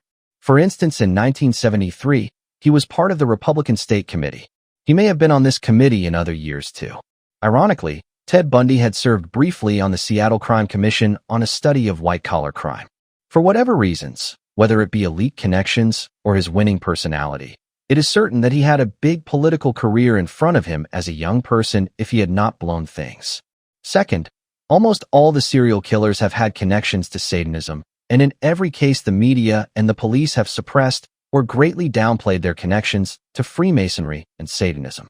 For instance, Charles Manson, Freemason, Occult and Satanism, son of Sam Berkowitz, Occult and Satanism, Jack the Ripper, Freemason, and Henry Lee Lucas, Satanism. Could it be that Ted Bundy had a satanic side to him? I haven't seen anything that shows that he wasn't a Satanist. He did join the Mormon Church during the middle of the time period of years when he was murdering innocent women, but his motive for joining certainly had nothing to do with sincerely seeking God. I have learned that Ted had an interest in astrology. Perhaps the closest person to Ted Bundy, his longtime girlfriend Elizabeth Kendall, wrote in her book The Phantom Prince, My Life with Ted Bundy, that she didn't know why he brutally killed so many women. She was aware that he liked bondage-type sexual arrangements. But the inner workings of Ted's mind were a mystery to her. And Ted was capable of some of the biggest lying and yet coming across totally honest. This type of lying goes on every day by the Illuminati members who as a habit make bold-faced lies to the public. Ted Bundy was adopted by his father Johnny Bundy, who was a dentist in the northwest area of Washington State. What is this main branch of Bundys that we are speculating that Ted's father might or might not be tied to?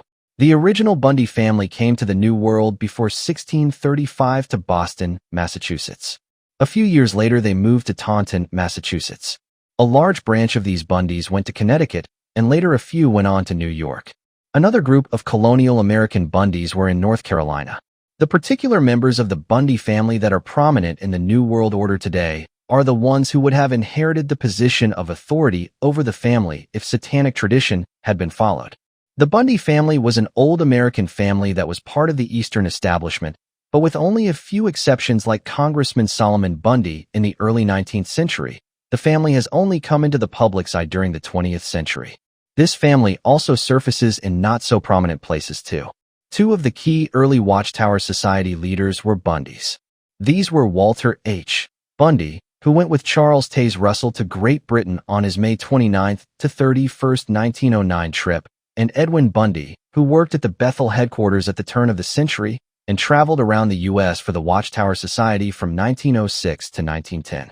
The following is my own who's who of the Bundy Illuminati family. After this list introducing our cast of characters, this article will get back to discussing the Bundys. Who's who of the Bundys? Eric Bundy, placed in charge of the prisoner Howard Hughes by the Illuminati family of Onassis. More about this later. Eugene H. Bundy, lawyer, judge, 1889 to 1896, V. President and DIR Central Trust and Savings Company, banking ties, DIR Industrial Company, partner Bundy and Jones, chairman exec. Com of the Republican State Central Committee in 1898 and 1900, Knights of Pythias, Order of Red Men, Order of Elks, Episcop. Frederick McGeorge Bundy, Skull and Bones, Init. 1921, CHRMN. North Atlantic Fillet Council. Harriet Lowell Bundy, married Skull and Bones member Gaspard D'Andelot Bellin, Init. 1939 with Harriet's brother. Harvey Hollister Bundy, Skull and Bones, Init. 1909, Special Assistant to Section of War Stimson, Skull and Bones. Law Clerk for Justice Oliver Wendell Holmes. Key Pentagon Man on the Manhattan Project, Section of U.S. Sugar Equalization Board, CHRMN Panama Railway Company, in the U.S.'s Canal Zone, CHRMN. Boston Personal Property Trust, DIR Boston 5 Cents Savings Bank, DIR State Street and Union Trust Companies, DIR. New England Merchants, DIR RM Bradley Company. In 1952, he became the chairman of the Carnegie Endowment for International Peace, CHRM and Foreign Bondholders Protective Council, trustee and president of World Peace Foundation, chairman Wellesley College, chairman of the New England Rhodes Scholarship Selection Committee, member Century Association, and some other things. Unitarian. Harry W. Bundy, Mason, Satanist, and Chief Adept, 90, of Srikf. Harvey Hollister Bundy Jr., in it. In one of the other Yale secret societies, banker. Catherine Lawrence Bundy, daughter of Harvey Hollister, Sr. McGeorge Bundy, 1919, Skull and Bones, in it. 1940, C. Farr, President Ford Foundation, Bilderberger, Special Assistant to Presidents Kennedy and Johnson on National Security Affairs, National Security Advisor. Robert Bundy, edited Images of the Future, the 21st Century and Beyond. William Putnam Bundy, 1917, Skull and Bones, in it. 1939, CFR, CIA, 1951-61, Once CIA, Always CIA, editor of CFR's Foreign Affairs, 1972. Member of the Permanent Steering Committee of the Bilderbergers, Assistant, Section of State, Far Eastern Affairs, 1969, 1960 Staff DR, of Presidential Commission on National Goals, Professor MIT, 1969-71. Part of the law firm of Covington and Burling, which represents many of the Illuminati elite in Washington, D.C. Other prominent Bundys include Charles Allen Bundy, Foundation Executive, manager of several companies, President Springs Foundation, and President Close Found, China, SC Parks, Recreation and Tourism Com, MEM, SC Coordinating Council for Econ, DVLP, Rotary Club President, C. Charman BD, First Meth Church, 1978-79. Charles H. Bundy, Section of Frost Foundation. Charles W. Bundy, Section of Cornelius Foundation. Edwin S. Bundy, Business Executive, Cornell Universal Century Association. Hezekiah Sanford Bundy, Congressman, lawyer. Jonas Mills Bundy, founder and editor-in-chief of New York Evening Mail, newspaper, close friend of President Garfield, law degree Harvard. Omar Bundy, West Pointer General. William Edgar Bundy, U.S. Attorney So. DIST, trustee Ohio University, editor of some journals. What is so powerful about the Bundys? Most Americans would not recognize the Bundy family as a powerful elite family. However, during recent history, two Bundy brothers held the key positions that controlled most of the information that was fed to U.S. presidents during the Kennedy and Johnson administrations. When Johnson took over after J.F. Kennedy was assassinated, McGeorge Bundy was in the key position as Nat's secretary advisor to determine what the president did and didn't hear. His brother was in a key State Department position. Both Bundy brothers were also fraternal brothers of the Illuminati Order of the Skull and Bones. Interestingly, Jonas Mills Bundy, 1835 to 1891, was a key advisor to President Grant, President Garfield, and President Chester A. Arthur. McGeorge Bundy and his brother William P. Bundy have held important CFR and important Bilderberger positions. This in itself makes it clear that the position and power of these two men is extensive. McGeorge Bundy sat on MJ 12, which is the Council of Wise Men that rules the United States. CB Wise as Serpents CHPTR. 2.13 for an explanation about what MJ 12 is and documentation. The United States has been the most powerful nation overall on the earth, so without a doubt McGeorge has had both great public known and great secret power. The three most prominent Bundys to write about are Harvey Hollister Bundy, William P. Bundy, and McGeorge Bundy. We will now take a look at these three along with Eric Bundy, who was given a key position in a sinister plot to steal all the wealth and power of Howard Hughes, and Harry W. Bundy, who was a chief adept of one branch of the Illuminati. Harvey Hollister Bundy Sr. His grandfather was a lawyer and a congressman, and his father was a lawyer. Harvey also became a lawyer. But he didn't stop there. Harvey was initiated into Skull and Bones in 1909. After his law degree, he did some world traveling. Then in 1914, he began working for Justice Wendell Holmes. Later in 1929, Alger Hiss, CFR, also began working for Justice Holmes. Hiss was a communist spy and later a key player during F.D. Roosevelt's reign. Harvey's son William P. narrowly missed having his career ruined because William had financially helped Alger Hiss. Harvey had 5 children. 3 of these had ties to the Skull and Bones Order also.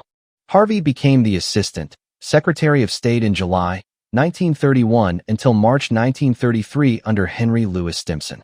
Secretary of State H.L. Stimson was also a Skull and Bones member in it. 1888. Harvey's son McGeorge would co-author a book with Stimson entitled On Active Service in Peace and War in 1940. Harvey was Special Legal Assistant to the U.S. Secretary of the Treasury. Harvey became the Special Assistant to the Secretary of War during WW2. He traveled with the section of war overseas numerous times. It is often said if you want to know where the real power lies, look at a man's advisors. Here we see Harvey giving advice to the U.S. Secretary of War during the United States' largest military challenge in history. Harvey was one of the most key figures in the supervision of the Manhattan Project developing the atom bomb. He was the key Pentagon man. He did liaison work between the War Department and Office of Scientific Research and Development. In 1952, Harvey took over the Carnegie Endowment for Peace from John Foster Dulles. The Carnegie Endowment for Peace has been a major vehicle for the Illuminati to finance tax-free various projects. In 1971, for instance, the Carnegie Endowment for Peace spent over $2 million and had assets of $41 million. The stated object of the foundation is to promote international peace. This is the type of peace that President George Bush told the United Nations that the world needed. Skull and Bones member George Bush informed the UN that a one-world government peace was needed by the world. Harvey got the job at Carnegie because Alger Hiss had been convicted of perjury. John Foster Dulles was on record recommending Alger Hiss to replace himself. See Eleanor and John Foster Dulles and Their Family Network by Leonard Mosley, page 311. The various men who run the various Carnegie Foundations work with the Rockefellers. William P. Bundy. William P. Bundy started out his career in 1947 working for Covington and Burling, which is a firm that represents many of the Illuminati in Washington, D.C. Covington and Burling appears to have been a conduit for the Illuminati to create a left-wing political movement in the U.S. Read Anthony Sutton's book America's Secret Establishment. An Introduction to the Order of Skull and Bones, pages 49 to 50, where he gives various reasons why Covington and Burling are highly suspected of left-wing activity. William began his career working for the CIA at this time, 1947, and in 1951 he quit Covington and Burling to begin openly working for the CIA as an analyst, and then as assistant to the deputy director of the CIA. His job as assistant required him to get atomic energy clearance. In 1953, Joe McCarthy had caught onto the New World Order. Although the history books and papers report that he was commie hunting, if one reads Joe McCarthy's own words, it is clear he was gunning for the New World Order. Senator Joe McCarthy subpoenaed William Bundy to testify.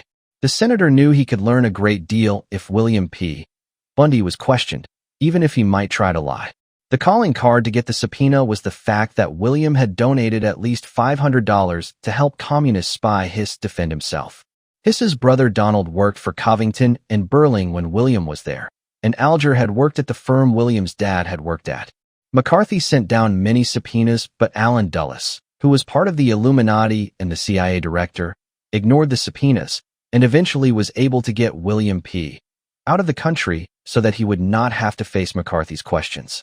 The State Department was going to arrest William P. at the dock as he was trying to escape on the Queen Mary, but Allen Dulles was able to get the State Department to call off the arrest, and William P. Bundy sailed.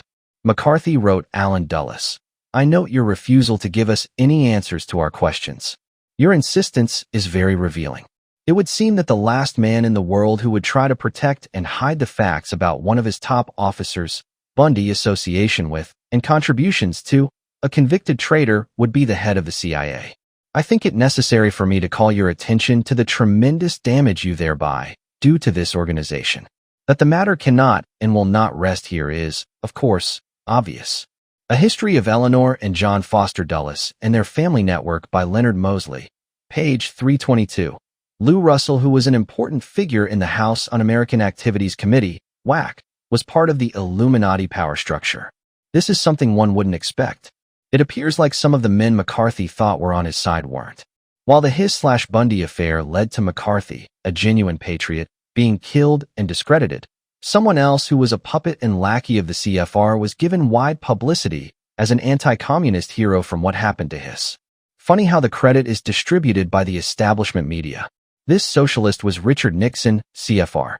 He was given false credit for convicting His, CFR, to build a false public image as an anti-communist crusader. Nixon did not do the footwork, etc., to get His convicted contrary to the false image the establishment newspapers and history books give. Later, protected by his anti-communist mask, Nixon would recognize Red China, among many other pro-communist NWO acts. By trying to subject a member of one of the top 13 Illuminati families to congressional questioning, McCarthy had signed his death warrant. It was not long before the Illuminati killed McCarthy, and they have dragged this great patriot's name through the mud. Skull and Bones George Bush was still taking shots at Joe McCarthy during the 1992 presidential campaign. William P. Bundy commented on the help Allen Dulles gave him throughout the His affair with the following words: "I guess there was an element of tribal loyalty in the way Allen handled this, that he knew me, he knew my brother, a son of fellow feeling. A feeling for the comradeship of the CIA, but also a tribal feeling toward a set of people who were in law firms, entered government when the need was felt, could be invited back to the house. Yes, that set of people is called the Illuminati." In 1960, William P. Bundy, while still with the CIA, was placed as the staff director of the new Presidential Commission on National Goals.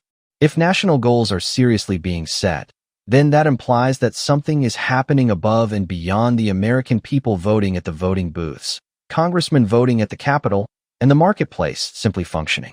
Indeed, there is a guiding hand behind events which is taking us down a pre-planned route to achieve Illuminati goals. Bundy's Commission on National Goals set down goals that are Hegelian philosophy. The goals state that the individual has a duty to advance the will of the state, and that the state is to stimulate changes of attitude. The American citizen in the years ahead ought to devote a larger portion of his time and energy directly to solution of the nation's ways are open for citizens to participate in the attainment of national goals. America's Secret Establishment, page 50. Eric Bundy. The Illuminati uses what is called Hegelian philosophy. A thesis is set up.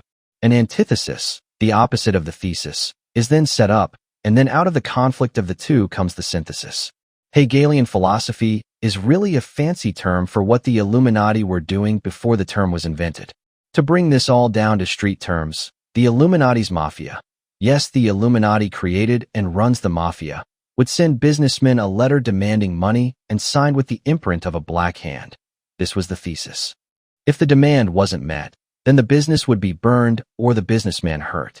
Then the mafia would introduce themselves as potential protectors for the businessman from the black hand extortioners themselves. This is the antithesis. And when the businessman begins paying the mafia for protection, that is the synthesis. The Illuminati are doing this tactic all over the world, and it has certainly fooled many. Mafia strongman Sam Giancana, birth name Momo Salvatore Giancana, had a girlfriend Judith Exner that J.F. Kennedy, a member of one of the top 13 Illuminati families, spent regular time with sexually.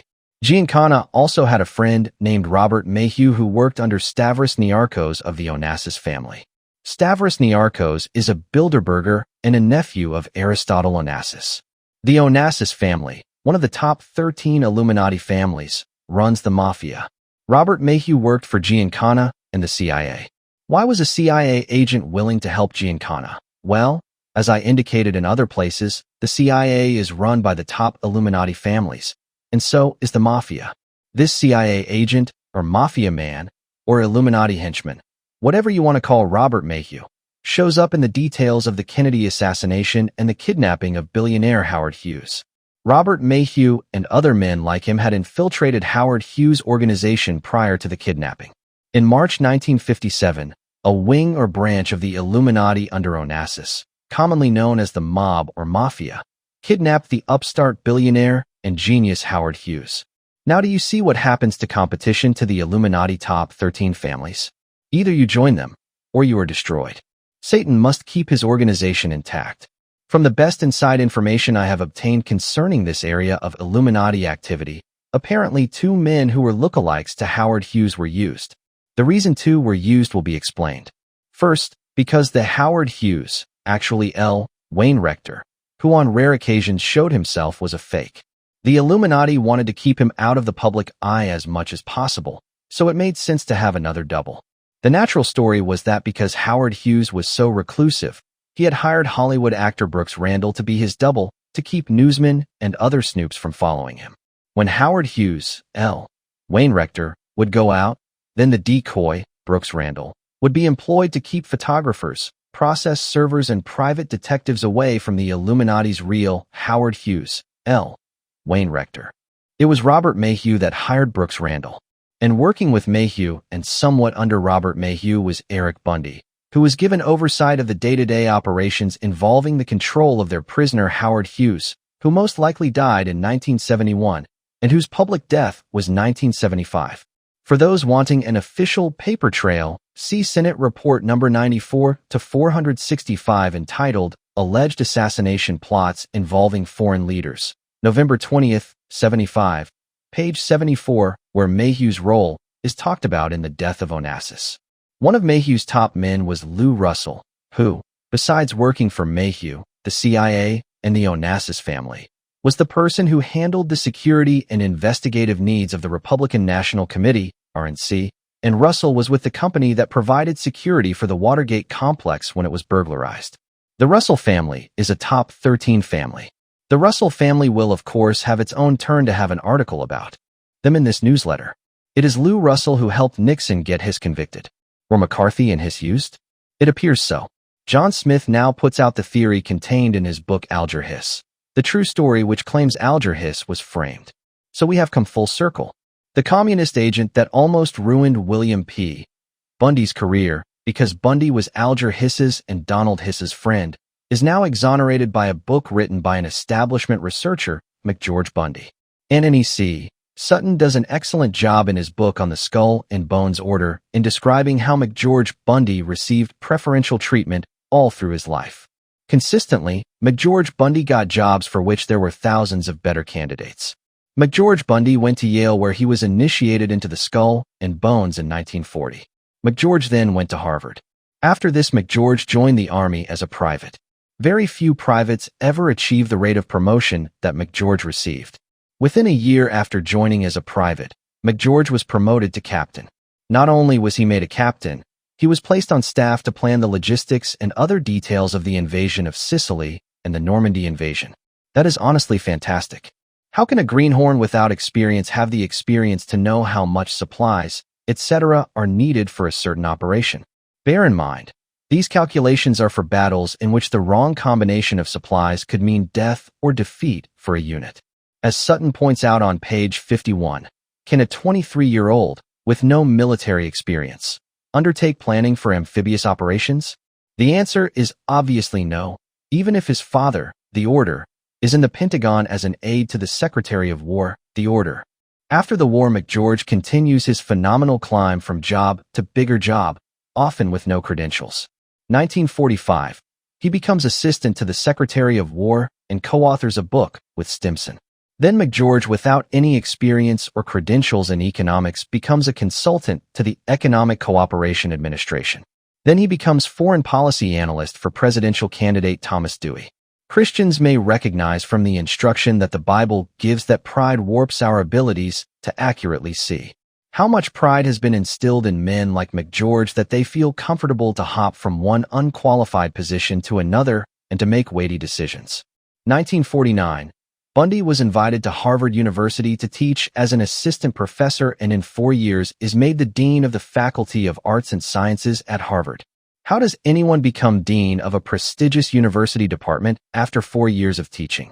Not only has McGeorge been treated as if he is an instant military genius, an economic whiz, now he is head of the arts and sciences.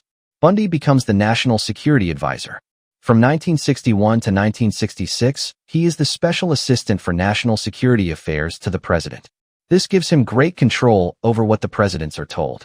For instance, on pages 177 to 178, Sutton quotes a conversation between McGeorge Bundy, Dean Acheson, Scroll and Key, another Illuminati initiation point, and President Kennedy recorded in a memorandum. President Kennedy is led to believe that the United States has deserted its ally of Portugal to aid nationalists in Angola, when in fact the U.S. was supporting Marxist guerrillas, that is communist guerrillas.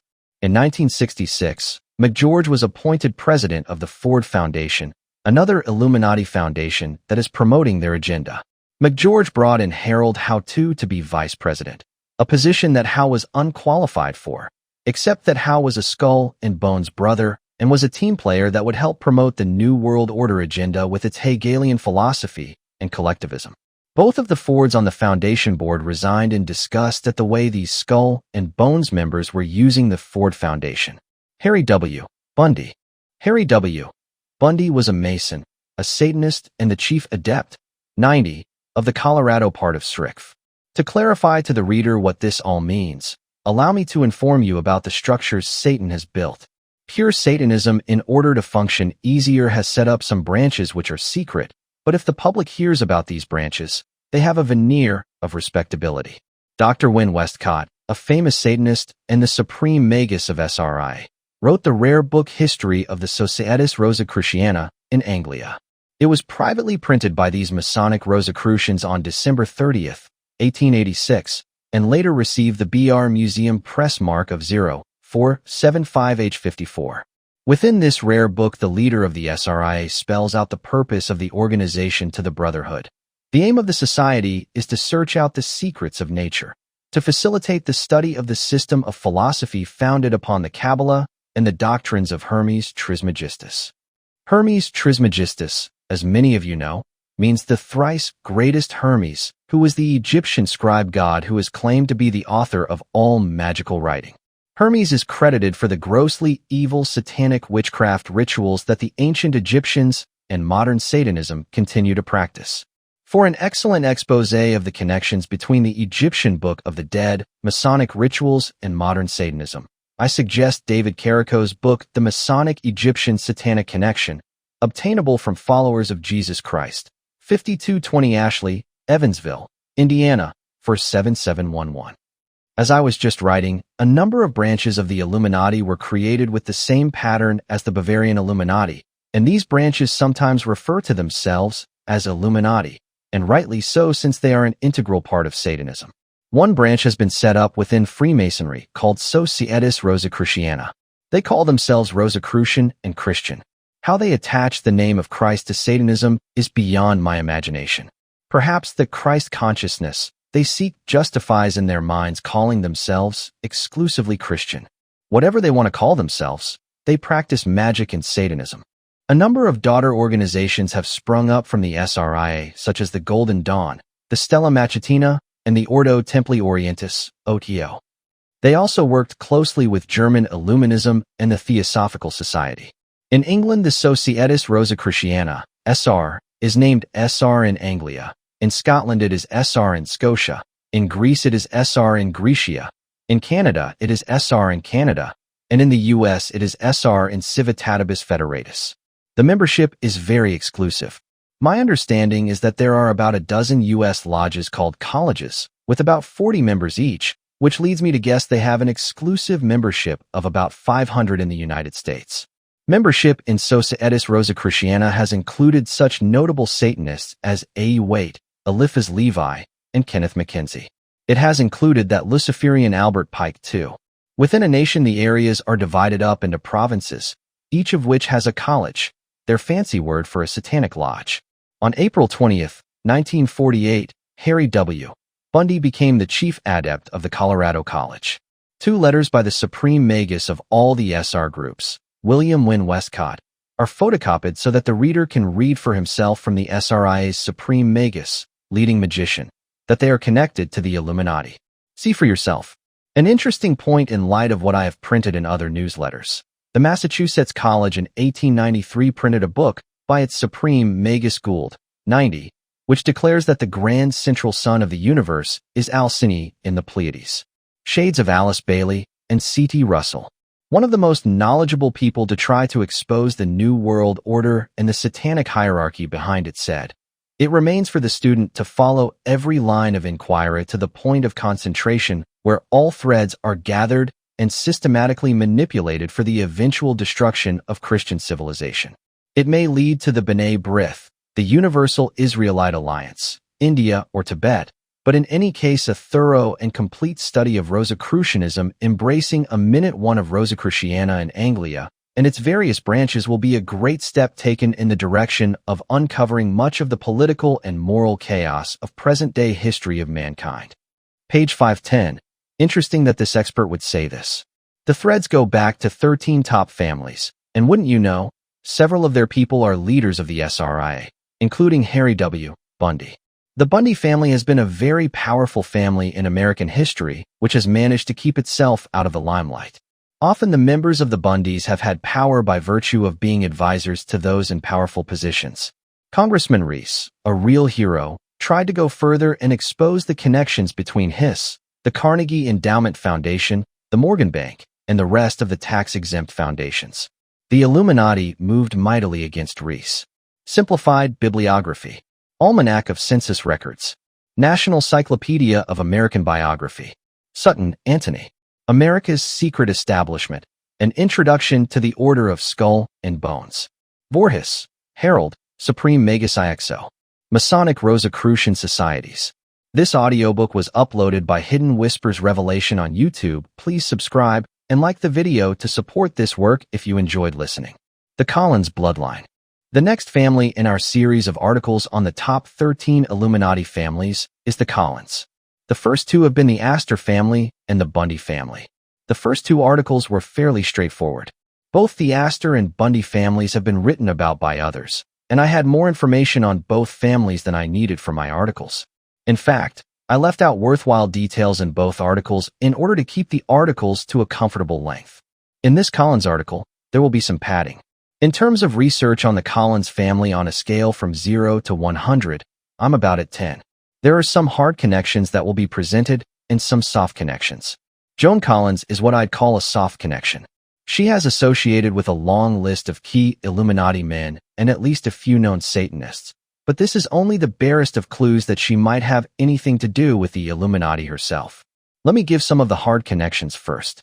The following is a description of a highly secret high-level satanic meeting. It comes via an ex-insider who is now a Christian. If any other ex-hierarchy person is reading this, perhaps this will trigger some memories for you. This experience dates to 1955. This is a meeting that is held twice yearly, and to which the Rothschilds and all the mother families attend. The meeting is inside a big room, and the grande mother on the throne was a Collins. The Collins family has been kept out of the limelight because they have more occult power than the Rothschilds or the Rockefellers. To make money, this Collins family does something financially, such as deal with the exchange of money. I've noticed that numerous Collins have been insurance executives, and although I haven't exposed the connections between insurance companies and the NWO, there is a book out which shows how most insurance companies are connected and under the guidance of the NWO elite. The Grande Mother Collins, dressed in black, has an ebony and gold moon-shaped throne that she can automatically rotate by pushing a pedal with her foot. Behind her sits the Grand Council with 13 members. This might be or might not be the Grand Druid Council that you will read about further on.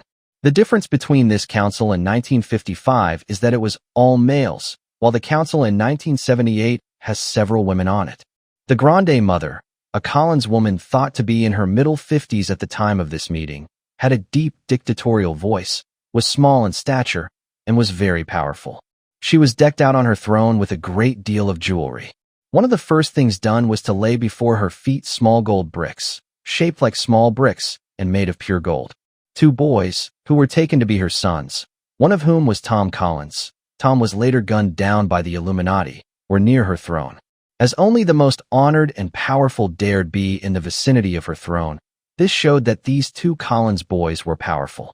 The boys passed out papers, which had timetables written on them of things that were to happen. A great discussion was carried on about what had happened in the world to bring in Satan's one-world government during the last 6 months, and what was prepared to happen in the near future. Things that had not gone according to plan were discussed. The Ark of the Covenant was discussed, where it was hidden in Africa, and a ritual mocking the Ark of the Covenant was held. 7 children in white were brought in from generational satanic families and presented before Grande Mother Collins. They laid prostrate in worship of her. She would move her scepter with a snake up and down, striking the floor to show approval of a child candidate. Then 7 other children were sacrificed for the 7 approved children, 1 for each child, whose name would then be written with a quill using the sacrificed child's blood. The children were given oaths. The Grande Mother rotated her throne and faced the Council of 13 and declared, speaking in English, "This is tomorrow's generation, a chosen few." The John the Baptist of the Antichrist put in an appearance, but the Antichrist at that time was not born or only a tiny baby. Was this Benjamin Cream? The ex-insider didn't learn the name of this John the Baptist, forerunner of the Antichrist.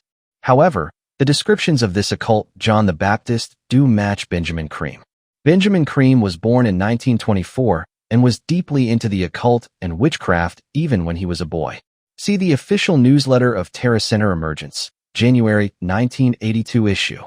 He claims that in 1959, he telepathically received a message from his master, a member of the demonic hierarchy. Cream calls these master spirits simply the hierarchy. Christians know it is the demonic hierarchy. Because all these things are planned out well in advance, it would have been very appropriate if Cream had been at a high-level planning meeting in 1955. For more understanding on Cream's Christ, the reader is directed to read the article on the Sufis in this newsletter. Referring back to the gold bricks laid before the Grande Mother's throne, there are several reasons that real gold is important to the Illuminati. Perhaps in some other article this newsletter will go into it all.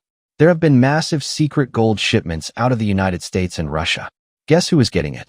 In my January 1st 93 newsletter, the names of many top Illuminati are given.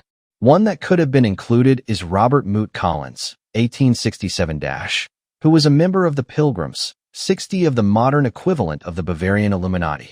Robert M. Collins was a reporter for several important newspapers and worked as an editor in the Washington and New York offices of the Associated Press. He did chiefly political work for the Associated Press. He was the chief newsman for Reuters, Illuminati-controlled press, and the Associated Press for many stories coming out of the Orient. Although he was born in Washington, D.C., his address as an adult became Bournemouth, England. He never married. As those who investigate the Illuminati find out, the Illuminati control the press. Here was a man who helped do it for them. Last newsletter issue, January 15th, 93, went into some detail about how important the Satanic Societas Rosicruciana is in relation to the satanic groups such as the OTO, Golden Dawn, and Stella Matutina. The Societas Rosicruciana is definitely a high-level exclusive Illuminati organization. One of the New York SR officers was James F. Collins, 80, who died April 2, 1896. He was with the original set of SR officers of the first High Council of the SR in America, which had oversight over all the SR colleges, lodges, in America. His position was presenter. I don't know what that officer does. When the Canadians set up a Societas Rosicruciana in Canada, the High Council, which had oversight over all Canada, included a Collins on its council, Daniel Collins, 80. Daniel Collins had several positions on the council. The highest degree is the 90. If you've read the January 1st, 1993 newsletter or Be Wise as Serpents, you have come across the Grande Druid Council. This is a high-level Illuminati council.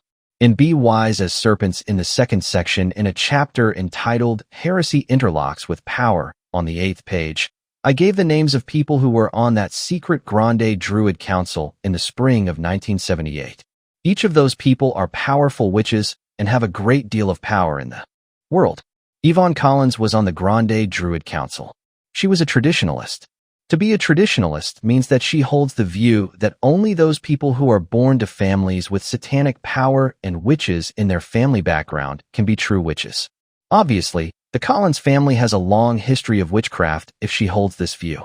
Remember that the leading Satanists feel they have special blood, the top ones feel they are gods. Even Grande Masters may teach their selected children they are the God which created the children. This last statement makes more sense when one learns the methods, state of mind, and beliefs of the satanic hierarchy. Yvonne Collins would reject the idea that just anyone can become a witch of any significance by training and practice. The demonic power would not be strong enough for a convert to witchcraft. Yvonne's occult name is Legina, which means Lucifer's bride. Legina, Yvonne Collins, who lived in Virginia, got upset with Jerry Falwell. He didn't follow orders well enough. She got the Security and Exchange Commission to investigate his church, which caused the church economic hardships. Even mainline Christian ministers are expected to follow directives of the Grande Druid Council, which is said to operate under the orders of the Rothschilds. Everyone who was high up in the Illuminati and are now Christians remember Tom Collins. Collins was in the Illuminati, but for some reason the Lord changed his heart, and he began to talk to churches about what is really going on. He had an itinerary of churches to speak to, of which a Baptist church was one. He warned what was going on. He was gunned down in a grocery store parking lot and has been used as an example by the Illuminati to anyone else who dares utter a word. Remember Tom Collins? They warn people in the covens. This reminds me of another incident, which happened to a brother in Olympia, Washington, the capital of WA. 2 weeks after Reagan was elected, a beautiful Mercedes pulled up to where this Christian brother was working. The guy who got out was obviously rich. His suit had to be in the neighborhood of $800, and his wife had fox furs around her neck. They said their son was going to work for the state, and they wanted to look for a home for him. The woman was being independent and said, "I don't want to go see the houses. I want to talk to this nice man." The houses were done by Donahue Construction. The men went on to look at the houses, and the woman remained behind and talked. This Christian is an easy talker with people. He struck up a conversation naturally. He said, "I think it's great Ronald Reagan got elected. He's going to be a good president." The woman replied, "We wanted George Bush to get it." "Who's we?" The Christian asked this rich lady who kept tossing her furs back and forth. "The Illuminati," she said. "We're the enlightened ones, and George Bush was trained by us." Unfortunately, the men had just returned at this point and were entering the room. The man with the expensive suit was livid. "Shut your mouth," he yelled. She huffed back. "Well, if you insist." He then turned to the Christian, who he didn't know, and politely told him that they had failed to find anything that suited them. "Thank you much. Everything is secure," and handed him the keys. Then he dragged the woman to the Mercedes, giving her hell all the way for talking, and when they got in proceeded to physically slap her around. This was an extremely rare incident. Many of the satanic hierarchy live their entire lives without uttering a word to anyone about the hidden satanic side of their lives. As a rule, they find very respectable cover lives in society. The more respectable the better, to cover their hidden lives. The satanic rituals are always memorized. You will not walk into these people's houses and find incriminating books or objects. Remember Ted Bundy from last issue's article. Ted was exactly the model of how many top Illuminati are.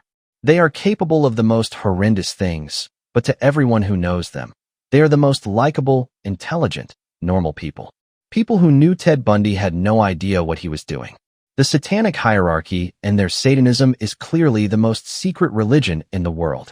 They are a priesthood that rules the world through political leaders that they place in power. And because of their power, they have the ability to suppress a great deal of the publicity that could arise from their numerous activities. To describe the security methods employed to keep high-level Satanism secret could take an entire book. Let's just put it this way. If you were a billionaire, which several of the leading Olympians, King Illuminati, are, what kind of security could you afford? And what kind of clout would you have with national governments and police forces to get even governments to provide security for you? Remember, these people own the press and the media. They will kill or discredit anyone who exposes them. Don't be surprised if both of these happen to me, the author. Just know this, they can kill the body, they cannot kill the soul. Our Christian God reigns. They also control the CIA and FBI. See Be Wise as Serpents for more details on this. Many leading FBI agents have not only been Masons, but many have been Satanists. The FBI sends out reports which paraphrase go like this. Far more crime has been committed by zealots in the name of God than has ever been committed in the name of Satan. The actual involvement of the occult in a criminal case usually turns out to be secondary, insignificant, or non-existent. The law enforcement perspective on occult crime requires avoiding the paranoia that has crept into this issue. Unless hard evidence is obtained and corroborated, police officers should avoid being frightened into believing that Satanists are performing criminal ceremonies requiring investigation. An unjustified crusade against such activity could result in wasted resources, unwanted damage to reputations, and disruption of civil liberties. This type of thing is hilarious to hear from the FBI. For those who know how they have trampled on every civil liberty by investigating tens of thousands of organizations simply because they oppose the establishment and ruined the reputations of many people. Martin Luther King, for instance. People who have read my book may have picked up that J. Edgar Hoover was a 32nd-degree Mason, homosexual, and worked intimately with the Illuminati. For those who haven't come out of Satanism, one way to explain to people how satanic secrecy functions is to compare these satanic families with the mafia families. Individuals in these families learn what they need to know, no more. The top bosses have cover jobs and give their orders orally. Actually, the comparison between mafia or Costa Nostra families and Mariah or Illuminati families is quite fitting because they tie in organizationally and were created by the same occult stream of secret societies that Satan has been running. Don't expect to find what you are reading here about the Collins family, that they are one of the very top Illuminati families, even more powerful than the Rothschilds, anywhere else. People are getting the inside story for the first time. I am grateful for various ex-insiders giving me accounts of secret meetings. Except for the testimony of eyewitnesses, there is little evidence of what happens at hierarchy meetings. There are numerous clues, but they are rejected by most people who refuse to accept that the satanic hierarchy exists.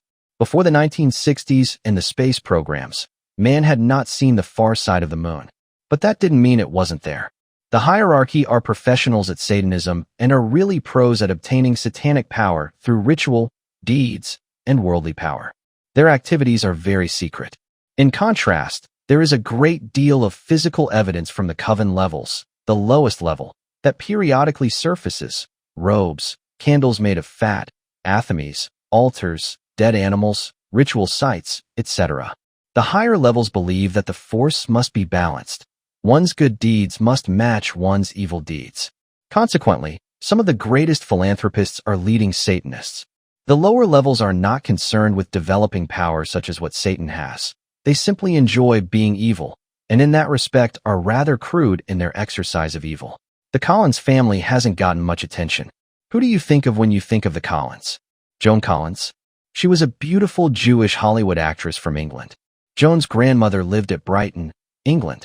Joan mentions her father being a Jew on page 13 of her autobiography, Joan Collins Past Imperfect.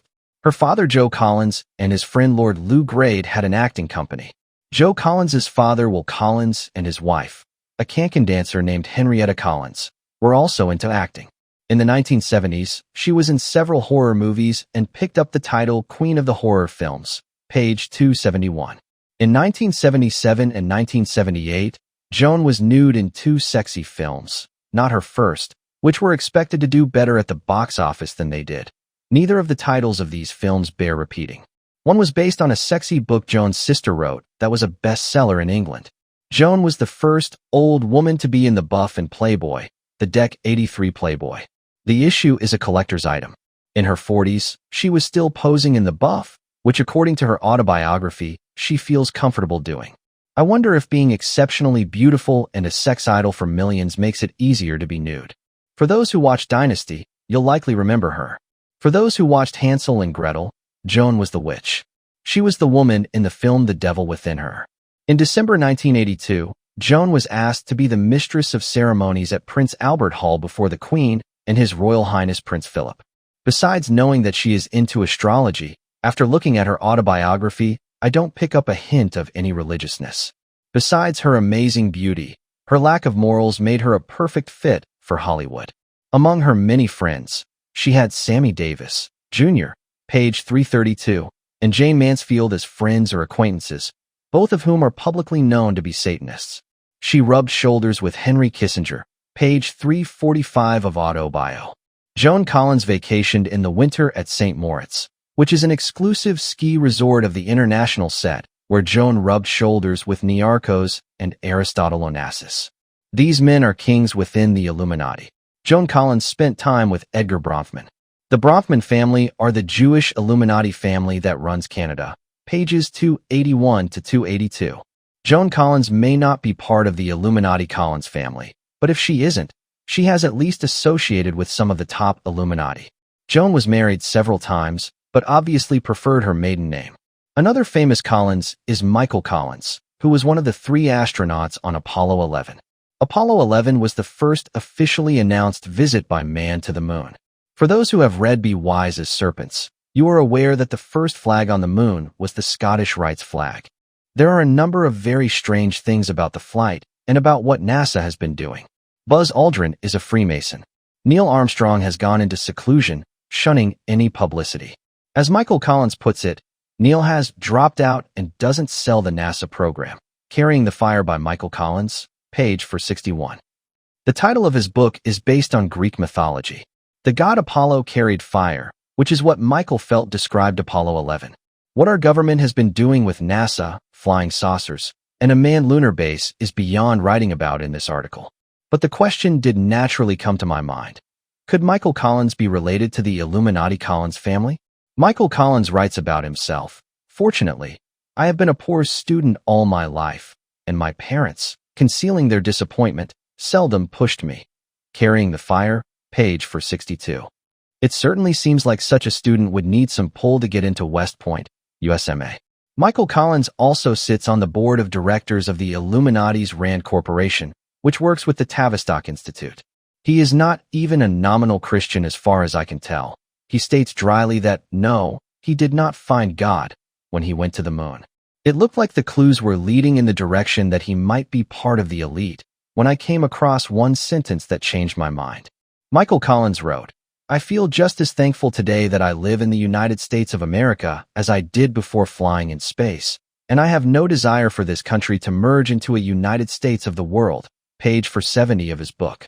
By the way, Michael Collins wrote his own book, in contrast with so many of the Christian authors like Pat Robertson's New World Order and some of Billy Graham's books, which are written by others with the big name tacked on to sell it.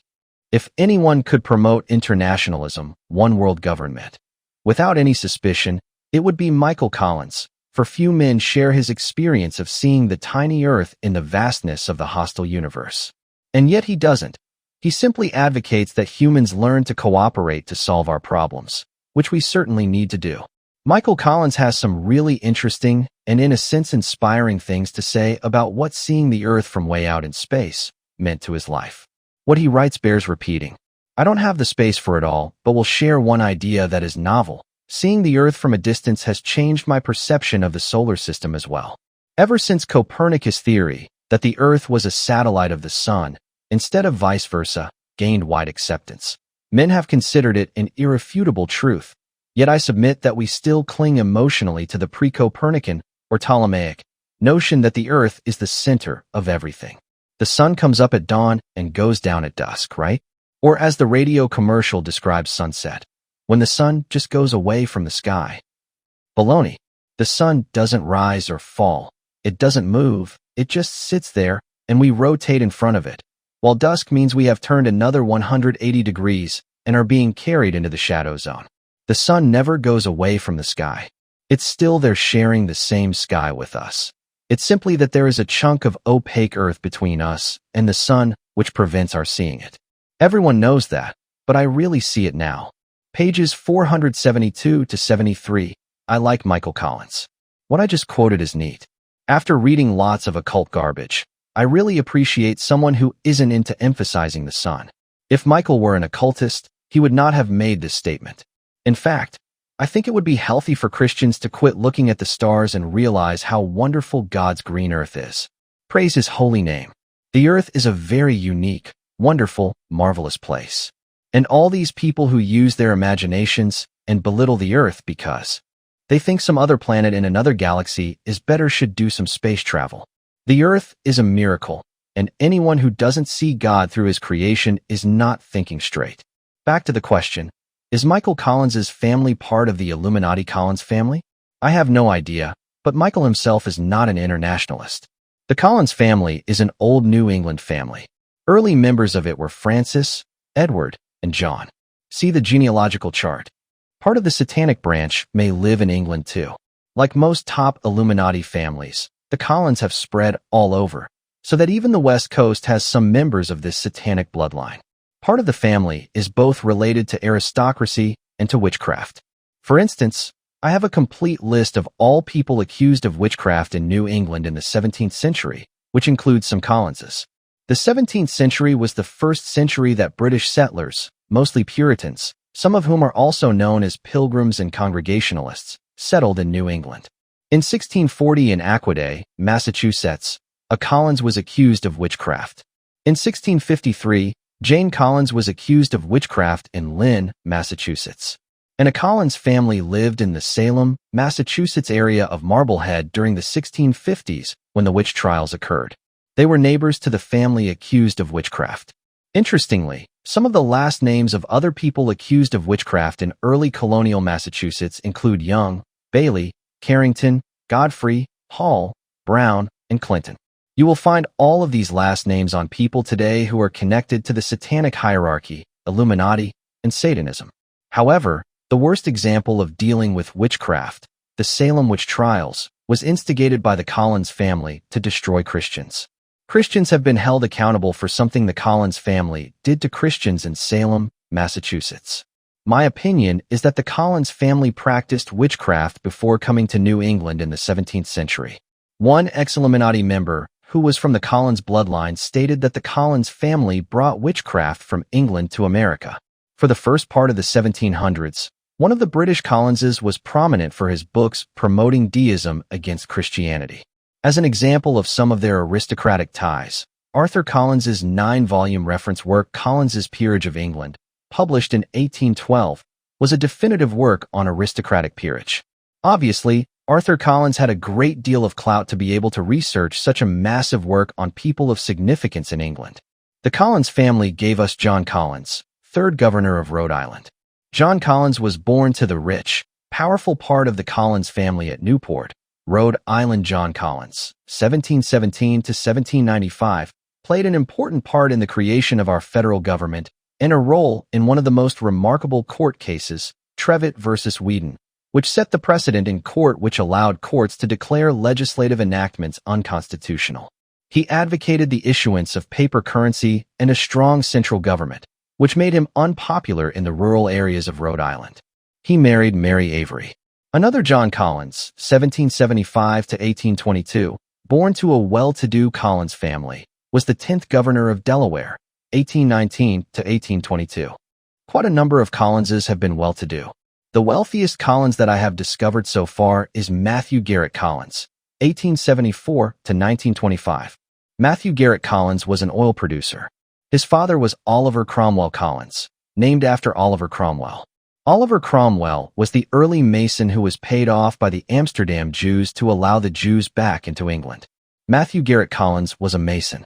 M.G. Collins manufactured silk and in 10 years took the operation in 1886 from nothing to a $2 million business. He was president of Interstate Gasoline Company. He worked with several other big oil men, such as Governor Charles Haskell of Oklahoma. He was trustee for Drew Seminary. He participated in the Methodist Church. Matthew Garrett Collins's oil operations and friendship with the governor of Oklahoma are very significant. Inside information indicates some type of connection between the Collins family and Oklahoma, and Tulsa is a major headquarters for Satanism in that area. There are a number of buildings that the Satanists own in the Tulsa area that are used for their operations. Besides Matthew Garrett Collins, there have been a number of other wealthy Collinses, such as Theodore Clyde Collins, Jr., and Sir. Company exec, banker, president of etc., Arthur Fletcher Collins, real estate corp exec, head of some financial institutions, and a financial analyst, Henry James Collins III, and Sir. Company exec, treasurer of several financial organizations, J. Barclay Collins II, oil company exec, lawyer, BDDIR of trustee of a hospital, Leroy Collins, Jr., banker, DIR or president of some organizations, John Roger Collins, aerospace company exec, banker, economist, trustee or BD of DIR and VP of a number of organizations, John Paul Collins, banker, DIR of Rothschilds Citicorp Research Corporation, plus trustee of a hospital, besides holding other leading positions in a number of other organizations. And finally, Michael James Collins, not the astronaut, who has been an investment company exec, plus to name a few items, President Fidelity Union Life Insurance, President Allianz Investment Corporation, President Collins Capital, Dallas, Trustee Cara TV, BDDIR, and VP of the Carr P. Collins Foundation. None of these men gave information concerning any church affiliation. With the other Collinses, usually if they do have a church affiliation, it is Episcopalian. The Collins family also built the world's fastest, nicest ocean-going ships during the 1850s, for which they spared no expense. The Collinses lost a number of ships to natural sea disasters, and after the financial panic of 1857, the Collinses got out of shipping and directed their attention to coal and iron. They had a home on Madison Avenue, New York. One of the Collinses who is clearly descended from the old New England family is the banker Atwood Collins, 1851 to 1926, who graduated from Yale in 1873. One line of Collinses that were descended from the old New England family were the father and son who gave their names to several locations in the western U.S. Fort Collins, Colorado, is named after Colonel William Oliver Collins, a descendant of Edward Collins who arrived in Boston from England in 1630. And Casper, Wyoming, is named after Colonel William O. Collins's son Casper Collins. Casper Collins died fighting Indians, and so this family line died out. Colonel William Oliver Collins's family were well-to-do Episcopalians. W. O. Collins had originally gone to law school, then became a senator, and then was made a colonel by the Secretary of War at the outbreak of the Civil War. Because the U.S. troops in the far west were widely dispersed, the rank of colonel was a very high rank to hold in the Western territories during the Civil War. Now this article will list a few Collinses who I suspect may have been connected to the Illuminati in their time. These are only suspects, but interesting people at that. Clifton W. Collins. Clifton studied St. Simon, who was the Mason/Illuminatist that started communism in the early 19th century. Clifton wrote a book about him entitled St. Simon. Cop Collins. Cop Collins was involved in so many political things for the Republican presidential elections, and involved with consulting federal agencies and so many other government positions it is difficult to give a list of what all he has been involved with. He also was involved with Bahrain Petroleum Company, Limited during the 1950s. DeWitt Clinton Collins. DeWitt Clinton Collins was born on September 5, 1866, and was named after DeWitt Clinton, who was associated with the Illuminati very early in the history of the United States. His father, Clinton DeWitt, was also named after DeWitt Clinton. D.C. Collins did his postgraduate work in Vienna and practiced in Chicago. Hugh Collins, author of Marxism and the Law, published by Oxford University Press. James Foster Collins, worked for U.S. intelligence, for the United Nations, graduated from Yale, had such jobs as Research Assistant U.S. Senate Atomic Energy Commission, Political Affairs Officer United Nations Secretariat, 1946 to 1949. By the way, a large percentage of the officers in the Secretariat area of the United Nations for the first 10 years were Jews.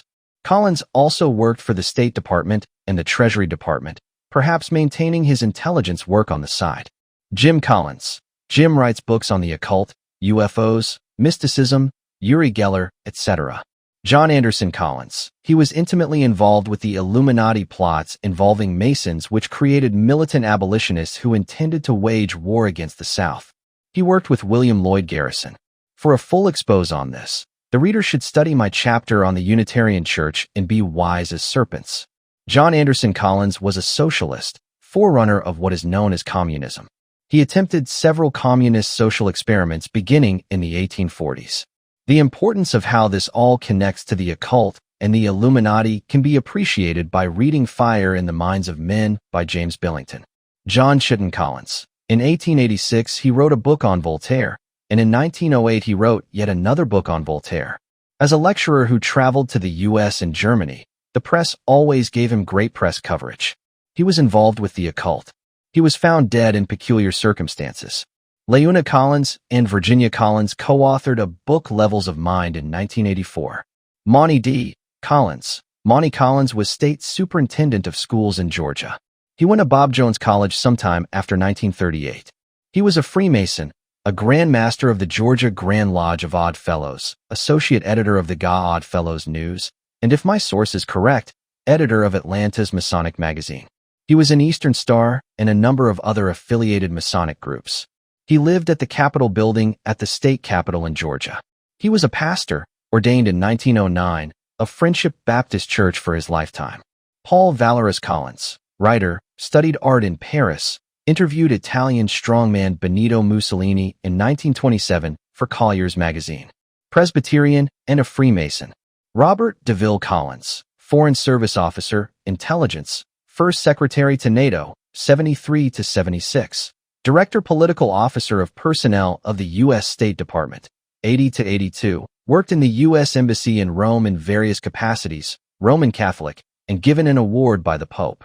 Ross A. Collins. One of the ex-Illuminati members remembers the name Ross Collins. Ross A. Collins was a high-ranking Mason, a lawyer, an attorney general, a common position for Satanists, and a congressman. He was born at Collinsville, Mississippi. In Congress at Washington, D.C., he was chairman of the Military Appropriation Committee, a position which the Illuminati control. Ross Collins was famous for advocating mechanized weaponry. He wanted technology to be applied to war. He is credited with bringing the Flying Fortress into being.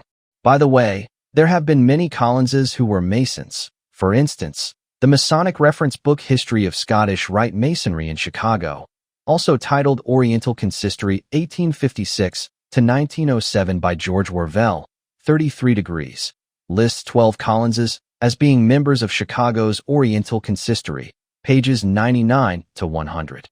Varnum Lansing Collins, Princeton University professor and Episcopalian. Wilkie Collins, author of occult fiction. William Collins, his British Collins pub firm has printed some books on British intelligence, MI5, MI6. I could continue giving more names on the suspect list, but the reader's patience has likely been tested enough. Articles like this aren't as much fun to write when I have to pad out some hard evidence with clues.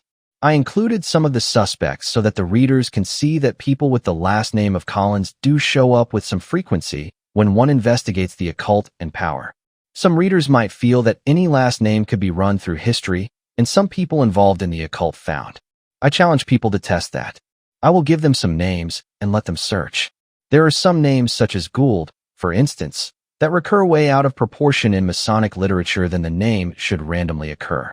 Russell is another name that recurs everywhere I turned in studying the New World Order. It became evident that the Russell family was not a common family, but wielded immense power. On the opposite side of things, some families have been essentially totally unconnected with the occult in any way. Prior to the Civil War, the American branch of the Collins family split off under the surname of Todd. Numerous occult figures, including important names in secret Satanism or various witchcraft groups, have had the last name of Todd. Presidents Madison and Lincoln were married to Todds. Lincoln's wife Mary Todd was into the occult. Whether Abraham Lincoln is in heaven or not I do not know. Those decisions are God Almighty's. But from examining the evidence as carefully and honestly as possible, Abraham Lincoln was a Rosicrucian and, in fact, a member of the Order of the Lilies Council of Three along with Paschal Beverly Randolph and General Ethan Allen Hitchcock. Properly speaking, those Todds who are descended from the Collins family should have been covered in this article because they are considered by the Illuminati as part of the Collins bloodline.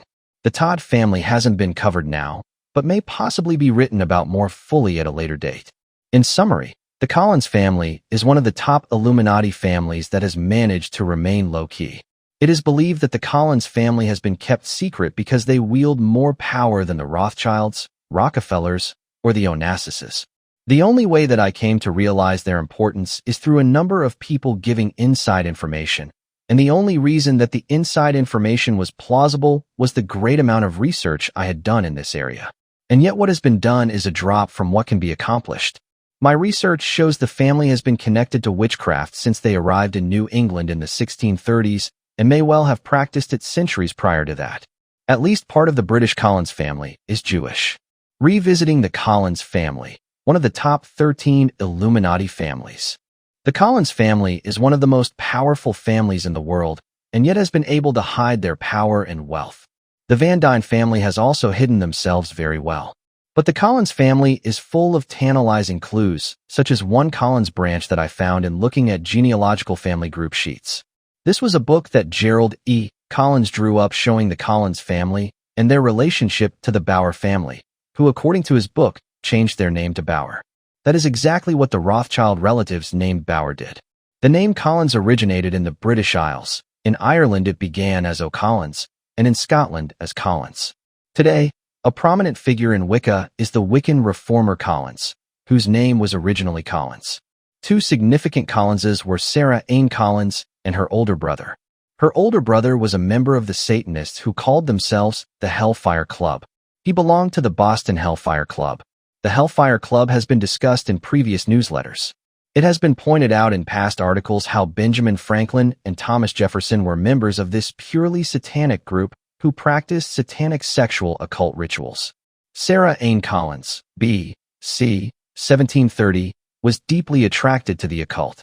Her family was a generational witchcraft/satanic family, but many of them wanted to abandon the occult. Besides not wanting to leave the old family traditions of witchcraft, Sarah did not want to marry the man her father tried to sell her to. Neither the arranged marriage nor forsaking witchcraft was for Sarah. She went to Scotland to get to the heart of learning the occult and became a leader in the oldest form of Wicca, the Elven Path. Other traditional types of Wicca in the U.S. come from Ireland, Wales, and Greece. After the American Revolution, she left Scotland skilled in occult power and came back to the United States, where she formed the first covendom of Wicca. She and her brother were powerful Wiccans, and their descendants are the main group of Collinses that practice Wicca and Satanism. A wild woman stabbed Sarah Ann Collins to death in a Boston store. What you have just received is the important link in tracing the Satanic Collins bloodline. Sarah Ann Collins, and there were several Sarah and Collins in her day. It seems the name appealed to the Collins family, is in turn a descendant of Francis Collins of the 17th century. Francis was the head of the family when it came over from England. The Todd family seems to have satanic undertones to it, even in the days just after the Revolutionary War. For instance, John Jacob Astor married Sarah Todd, who had a fair amount of money attached to her. The Todd surname is not an extremely common name, until one begins researching the conspiracy, and then it pops up with frequency. It is known that during the time of the Civil War, the Collins bloodline went into the surnames of Todd and Putnam. It needs to be brought out here that the Putnam family has also spelled their name Putnam. One genealogy book which ties the family to the Collins family is Putnam, Thomas Russell, 1897. The Descendants of Putnam. The Be Wise as Serpents book exposed the early Clinton family of DeWitt Clinton as an Illuminati family. Interestingly, there was a Collins boy born in 1824 who was named after that Satanist. His name was DeWitt Clinton Collins, 1824 to 1909. Another interesting tidbit was that the Phelps family of Virginia is related to the Collinses. The Phelps family arrived in Massachusetts in 1630 and became a prominent family in the Skull and Bones. And don't forget men like Skull and Bones member William Collins Whitney, into SNB 1863 of the Collins family. This member of the Collins lineage had two sons, who both became members of the Illuminati's Order of the Skull and Bones. William Collins Whitney, 1841 to 1904, and his two sons are the core of the Whitney influence in the Order of the Skull and Bones.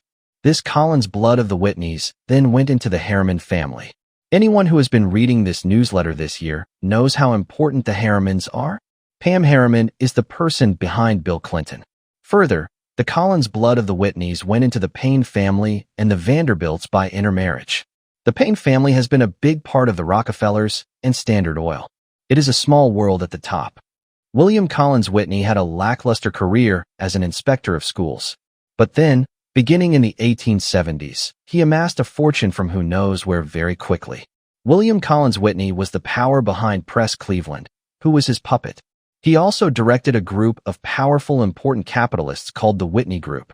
W.C. Whitney married Flora Payne. Their son Harry Payne Whitney married Gertrude Vanderbilt in 1896. Their son, and remember he still has Collins blood, Cornelius Vanderbilt Whitney, married Marie Norton, who later married W. Averell Harriman, into SNB in 1913, the man who helped finance Hitler to power. The Harrimans also helped bring the Bush family from oblivion back in the early 1920s.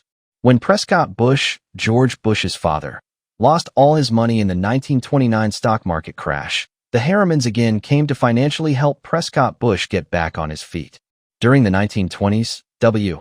Averell Harriman, Prescott Bush, Fritz Tyson, and Friedrich Flick created several entities to help finance Hitler and to produce the weapons Hitler would need to fight WW2. One of these companies was the German Steel Trust, in German called Vereinigte Stahlwerk. This company produced 35% of Nazi Germany's explosives, 40% of Germany's pig iron, 40% of Nazi Germany's galvanized steel, 36% of Germany's heavy plate, 22.1% of Germany's wire, and many other things essential for Hitler. If it had not been for Harriman's and Bush's money helping Tyson, who was Hitler's major backer, Hitler would never have been able to have launched WW2. Tyson even wrote a book in the 1930s, now rare, telling about how he financed Hitler and the Nazis beginning in 1923. As I have said numerous times, Hitler was of the Rothschild bloodline. An understanding of the top 13 families opens up a whole new understanding of history. In fact, the full extent of the power of the top 13 families is far greater than what I am able to communicate.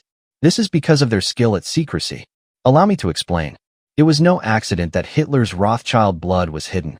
A common practice among the top 13 families is to have an important child secretly or quietly without fanfare and adopt the child out to another family. The child then takes on another last name, which hides the genealogy. In the occult ceremonies, the biological parents will step forward.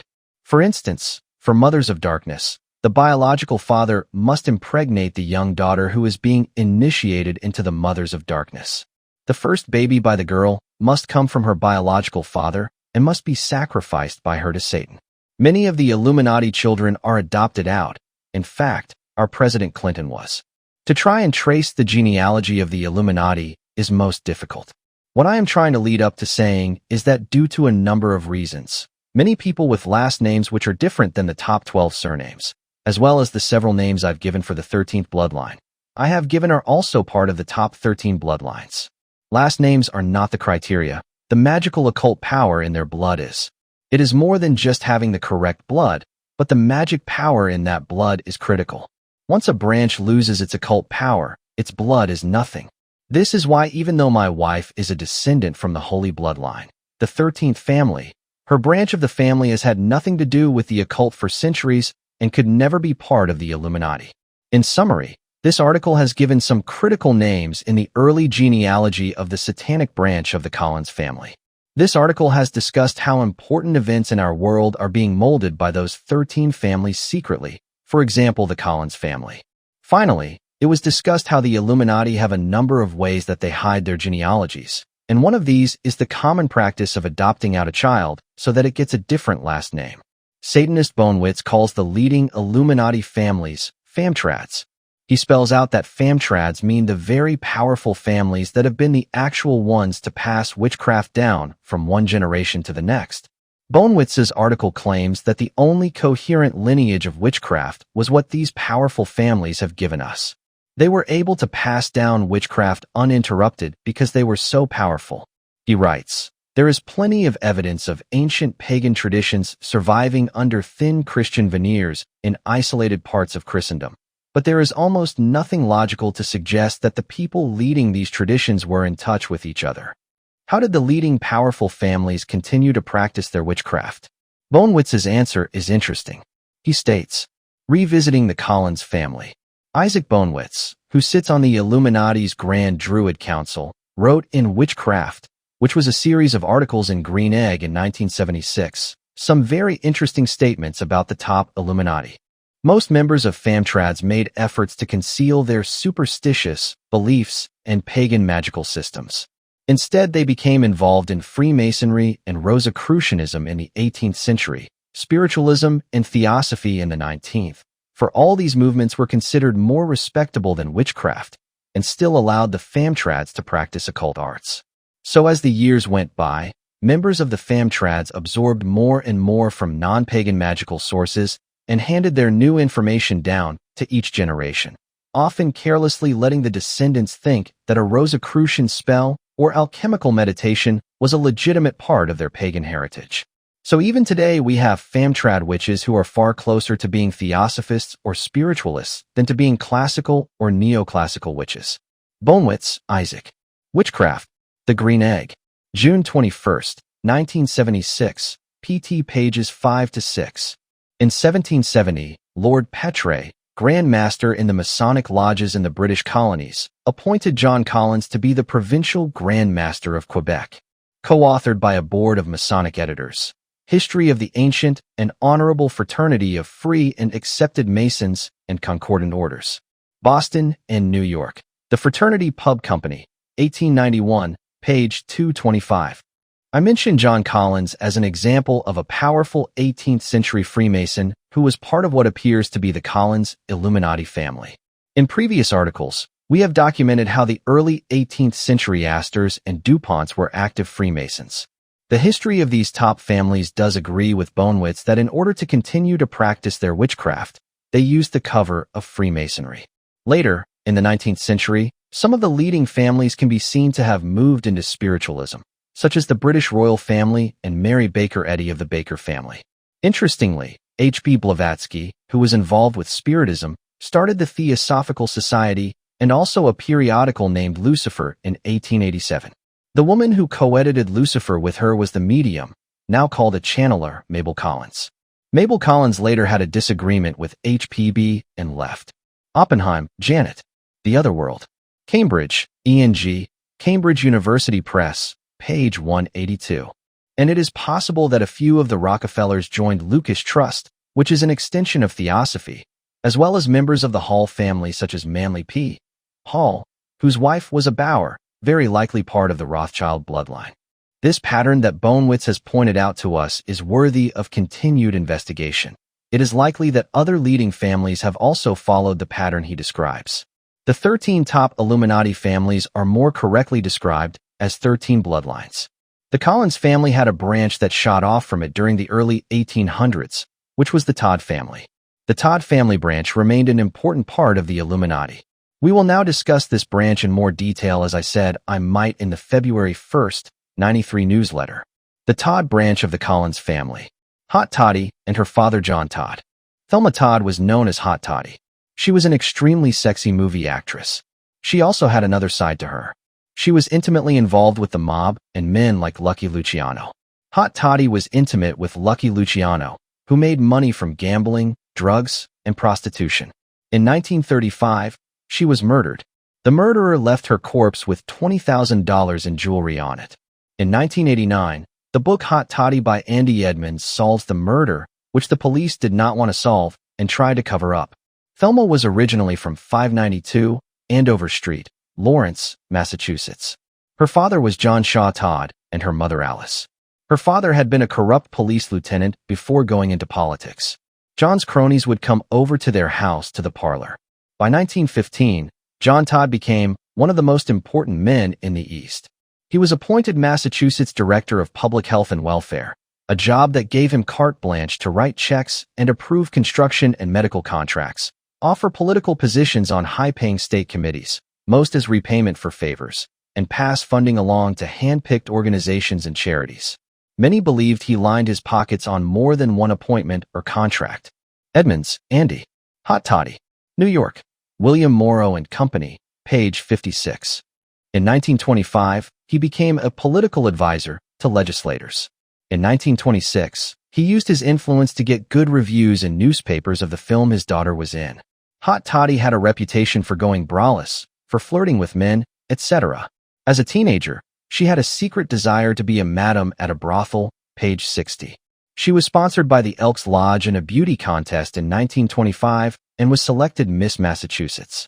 Hollywood, even in the early 1920s, was full of murders, the weirdest sexual habits imaginable, and most of the actors were drug addicts, cocaine, heroin, and booze. That was years before these habits hit the mainstream of American life. Many actors were homosexual. Many, if not most, the lists I have seen would indicate most, actors were Jewish. Charles Luciano was nicknamed Charlie Lucifer, the devil. He was the most feared and hated of the underworld bosses. Luciano liked Toddy both because he was attracted to her, and because she had a restaurant he wanted to use for one of his bases of operations on the third floor for gambling. Luciano was one of the 3 major distributors for the Bronfman's narcotics. The Bronfmans are outwardly Jewish and covertly Satanists. Remember, they were mentioned in the previous Collins article as being friends of actress Joan Collins. Rothstein and Meyer Lansky were the other 2 Bronfman distributors, page 431. Luciano supplied hot toddy with her drugs. At the time of her murder, her movie boss had planned to raise her salary to $1,000 a week. Luciano worked for the U.S. government during WW2, and in 1946 was deported to Sicily. During WW2, Luciano worked for U.S. intelligence, SW, and OSS. Where else in this newsletter have I mentioned the corruption in the intelligence agencies? After being deported to Sicily, Luciano continued to work for U.S. Intelligence and Permindex Incorporated, page 483, which is the elite's assassination bureau, which later moved the center of its headquarters to Paradise Island in the Grand Bahamas, page 493.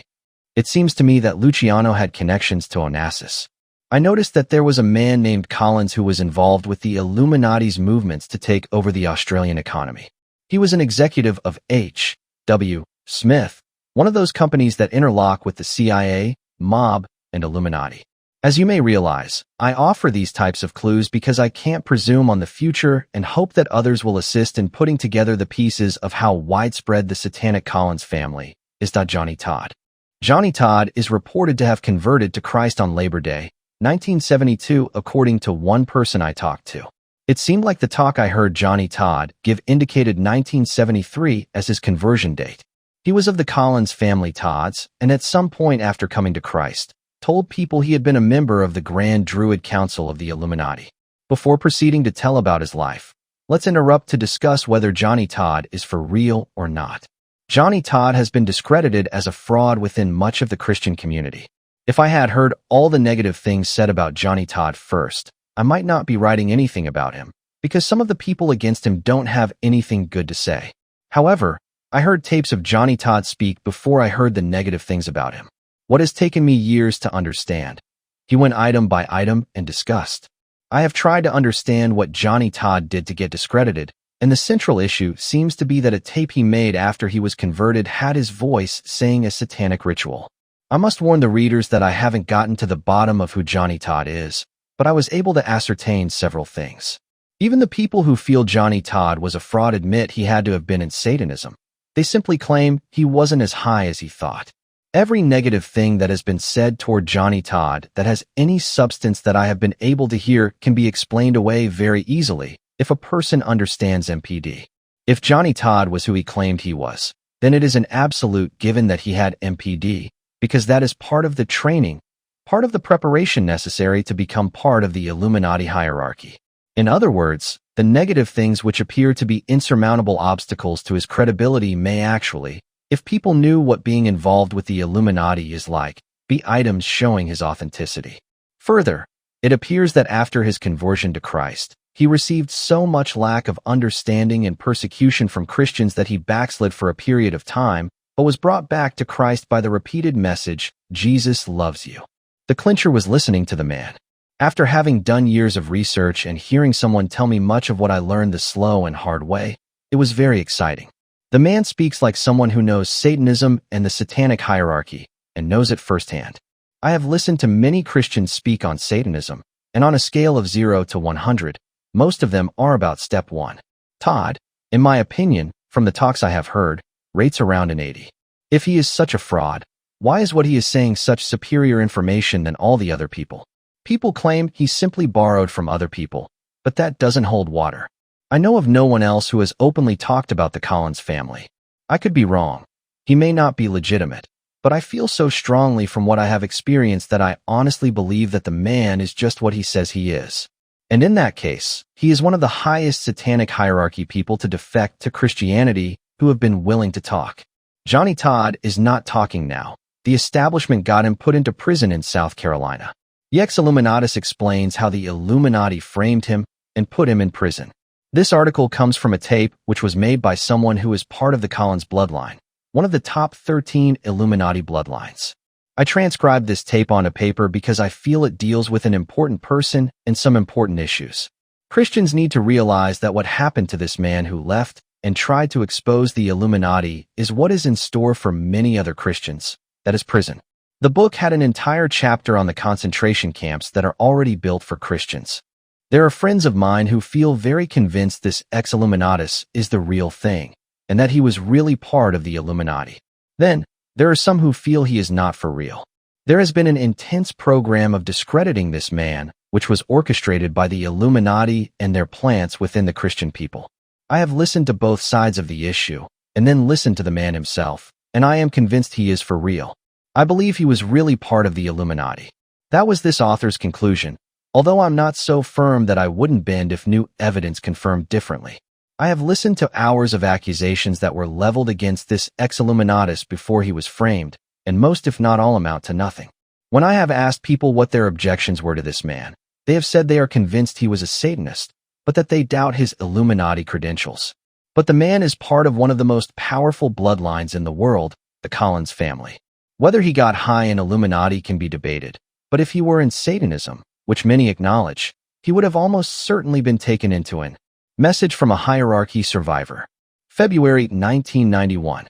I am John Todd, and this tape is being made in a prison cell in South Carolina. It is very late at night. All the inmates are locked down in their cells, but you will still hear noise off and on. And if the guard comes by, I have to stop and be very quiet. The reason for this tape is that I have been framed and put in prison by orders of U.S. Senator from South Carolina Strom Thurmond. I will go into all the reasons for that and what happened to me. And only recently, in fact just about a week and a half ago, did I find out how it was really accomplished. As I started to say, the reason for this tape is to get the word out about where I am at. I have been in custody almost 4 years now. I have been in a prison cell for 3 years, and that time is a very closely guarded secret by the government, by the Illuminati, and definitely by the conspirators. The word of what has happened to me has not gotten out of the state of South Carolina. Here you have religious magazines that are run by the Illuminati, speakers who are members within their organization, or collaborators who have been bought by them over the years. Many of them who would consider themselves to be personal enemies of mine because of exposés which came out about them by me in the 70s and early 80s. Yet, not one of them has said a word, although they all know about it, for fear that the true believers that are out there will find out what has happened to me. When I was arrested, one of the few things that was taken from my apartment was my files containing my mailing list. These were taken by the police, although they had nothing to do with the case I was supposedly being charged with. And 2 years later, when we went through a lawsuit to get everything back, this was one of the few items that did not come back. They just vanished, just disappeared. The reason for it, as was the reason for taking the 2 personal address books that I had, one I carried in my billfold for such an emergency, and one was on my library shelf, were taken by SLED also. This was hopefully to keep me from contact with anybody who could help me obtain legal services or whatever. I want to go into the case very carefully, very diligently. One of the things that seems to be very frightening to Christians is that such a thing could actually take place. Many who knew I was innocent could not believe that I had been found guilty. Not so much that because it just wasn't there, it didn't take place. So therefore even the manufactured evidence wasn't even there. They just couldn't believe that a child of God in this country could go to prison. I had stopped and came to the door. I cannot let this tape be known that it is being made, or it would never get out of here. I want to say this now before I go on. Whoever receives a copy of this tape, I am asking you to make a copy or copies and get the word out. Make phone calls. Let people know what has happened to me. Let them know that they can be of service to get me out of here. This is what is most feared about putting me in here, that the word will get out. Let me tell you what all has happened here. We need to go back to 1987 in Columbia, South Carolina, where I was living. I had been hurt. I had been doing labor, construction work, carpenter work for several years. I had stopped speaking publicly after my divorce from the woman who had stood beside me for years and years and years. Headquarters. Give me a polygraph. Immediately, in the form of a scream. I can assure you, not a statement. The SLED agent, a Lieutenant Carlton Medal, who is now a captain, was made captain 3 days after I was convicted, promoted over people in front of him, screamed out loud, "No, we are not going to give you a polygraph." That was their stance all the way through. I took a polygraph after my conviction. I paid for the polygraph, but it is not admissible in court. Now they took me. I am going to go through this all so you can see. Immediately, I knew this whole thing was a frame. I was not sure what they were up to, but let it go. The solicitor said he wanted to have my apartment searched for evidence of the rape, and that he could get a search warrant, but they would prefer that I allow them to search. Well, I said, I have an attorney who is representing me in the lawsuit. He is also a criminal attorney. If you allow me to call him, You allow me to ask his advice, and he says yes, I will allow you to do it. They really did not have a choice in this matter. I was asking for my attorney, and they were supposed to. They took me in the hospital downstairs to the security room. I did not know this at the time, but out of the 17 arresting officers that were SLED, there were 5 lieutenants in the room with me out of the 26 lieutenants in the state. That is unheard of. Plus the head solicitor. It gets better. They take me into a room. The solicitor calls my attorney. I still did not realize who he was or anything. He called my attorney. I spoke with my attorney. He told my attorney that if he allowed me to sign this thing, and then again he told that they did not have a search warrant, which was a lie. The search warrant was limited as to what they could have taken from my apartment. They were not interested in anything in the rape, as you will find out. They were interested in other materials, which they could not have taken under the search warrant. So they told him they will take me straight to jail. They will go to my apartment and search it. I signed it. They took me to my apartment. They had lied to my attorney. They proceeded to box up 3 30-gallon plastic trash bags and 4 boxes with material. Nothing, except 3 knives that they claimed they were trying to find the knife which was used in the rape. I showed them where all my knives were and some business stationery with the publishing company. Other than that knife, nothing that went out of there was used during the trial. Nothing was used except what I just said. Everything else was business material, printing concerning my past ministry, or the ministry I was involved in, which was the newsletter. The whole time I was there, I was not questioned about sexual assault, as they put it. I was only asked questions about the Christian underground. I want to stop and explain that. There is, though some of you might find it shocking, an underground in the United States, a Christian underground. It was formed over the trials in Nebraska, where Christians, pastors, ministers of the church were sent to prison, where we started seeing non-passed laws about child abuse being put into effect by the federal and state governments without ever being passed as law. Children were being taken from their parents without a chance for the parent to be allowed to speak in the trial. All it took was some child psychologist saying, "I suspect child abuse, blah blah blah." We started seeing how 90% of the people being tried were fundamentalist Christians, so an underground was formed. It contained Christian survivalists, but it contained everyday people also.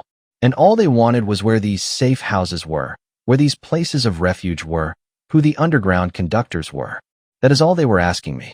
And yet nothing was in South Carolina, so it was out of their jurisdiction. So I knew they were asking for the federal government. I was taken from there to SLED, and for the first time I was questioned concerning the so-called rape. I realized, you would have to be arrested to understand the shock you go through. I was just numb. But as my head started clearing and I realized that they held in their hands evidence that they had taken from the apartment which would clear me, I told them. I also told them about my whereabouts that night. I told them people they could go question. And here is their statement. It is not our job to go question witnesses that will prove your innocence. While I was at SLED headquarters, the solicitor who had left us after we had left the apartment went and held a press conference. This was his story. I was arrested for 1 rape. I was suspected in 3, maybe as many as 80. That is right. Family members on their way home from work at 5:30 in the evening were hearing this on the radio. Never before was anybody that was not a murderer ever given this much publicity, and never before in the history of SLED had a person who was charged only with criminal sexual assault ever been investigated or charged by SLED. Before I was even booked in the jail, I realized that these folks did not believe I was guilty. They were only interested in something else. I was not sure quite yet what. The next morning I was brought before a state magistrate for a bail hearing and to be arraigned. I was denied bail on the following. Now listen to this. The solicitor tells the magistrate the following. I am not a resident of South Carolina, but he had just searched my apartment. I had several businesses in South Carolina and had lived here for years. Further, they said I had no residence in South Carolina, and yet they had just searched it. 3. They said I had a passport, and they were worried I would flee the country. The passport had been taken from my apartment and had expired on that very day, on my birthday of 1967, and they knew it. The next statement was that I had no visible means of support, and yet they knew that I did. And the last one was that I had no family members in South Carolina, and yet I had children right here. As I tried to tell the magistrate this was all incorrect, he would not hear it. I had not yet realized that I was on the front cover of the state newspaper. Now the state newspaper is the newspaper in Columbia. It had a co-owned newspaper called The Record, which does not exist now. They have combined them. The newspapers print whatever the authorities want them to print in this state. The interesting thing in this was that it started to go into my military record. Now, the Illuminati and collaborators in the Christian church have tried to discredit me for years. Mainly, they have said that I have lied about my participation in the military, what I was involved in, that I was in Vietnam, or any of this. During the next several days, the state became very upset at the U.S. military because the U.S. military said I was involved in a military group in Vietnam called Phoenix, and that all members who were in Phoenix, their military records were sealed, and in Langley, VA with the CIA. That is what I have said for years and years and years. And after all this, thousands and thousands of dollars paid to the collaborators within the Christian church, to Illuminati collaborators and plants, have put out about me. This newspaper, which was trying to harm me, destroyed itself in a matter of days. I became known as the survivalist rapist or the Green Beret rapist, and it all came out about me being ex-Special Forces Green Beret. All this stuff denied by Christianity Today and Logos, and all these others for over a year was just blown away in a matter of moments. Over the next 2 weeks, it went from I was suspected of 80 rapes to KJ rapes. Every day the solicitor was holding a news conference. Every day I was smeared in the news.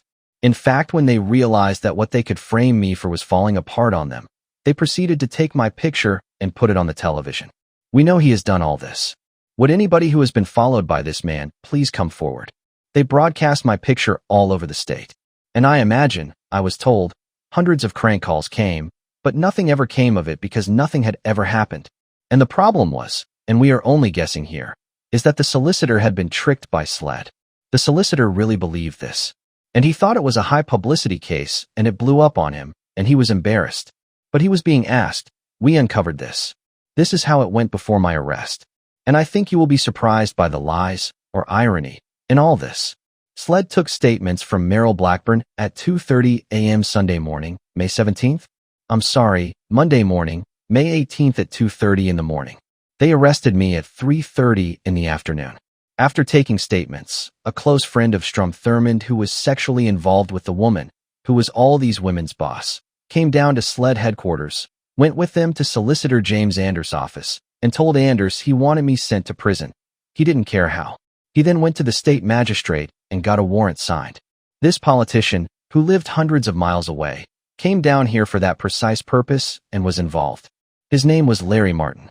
Now the reason that Strom Thurmond hated me, in case you are familiar or not familiar with this, is that when I was living in California working with Chick Publications and preaching very heavily in the 80s and doing mostly exposés on everybody, it had come out about Strom Thurmond being the highest-ranking Mason in the world, and that he was also a member of the voting board of regents for Bob Jones University.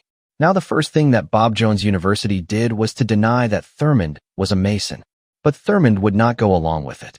He knew he was too well known as being a Mason. So he came out and tried to defend Masonic beliefs, that Christians can be that. It blew up on him. And he became so outraged that even though Bob Jones University was always calling me a liar, constantly calling me a liar, constantly trying to hurt me, they had to ask him to step down. He was not removed. He was only placed on the non-voting board of regents. Believe me, he still had all of his power. At that time, I was told Thurmond, is going to get you for this.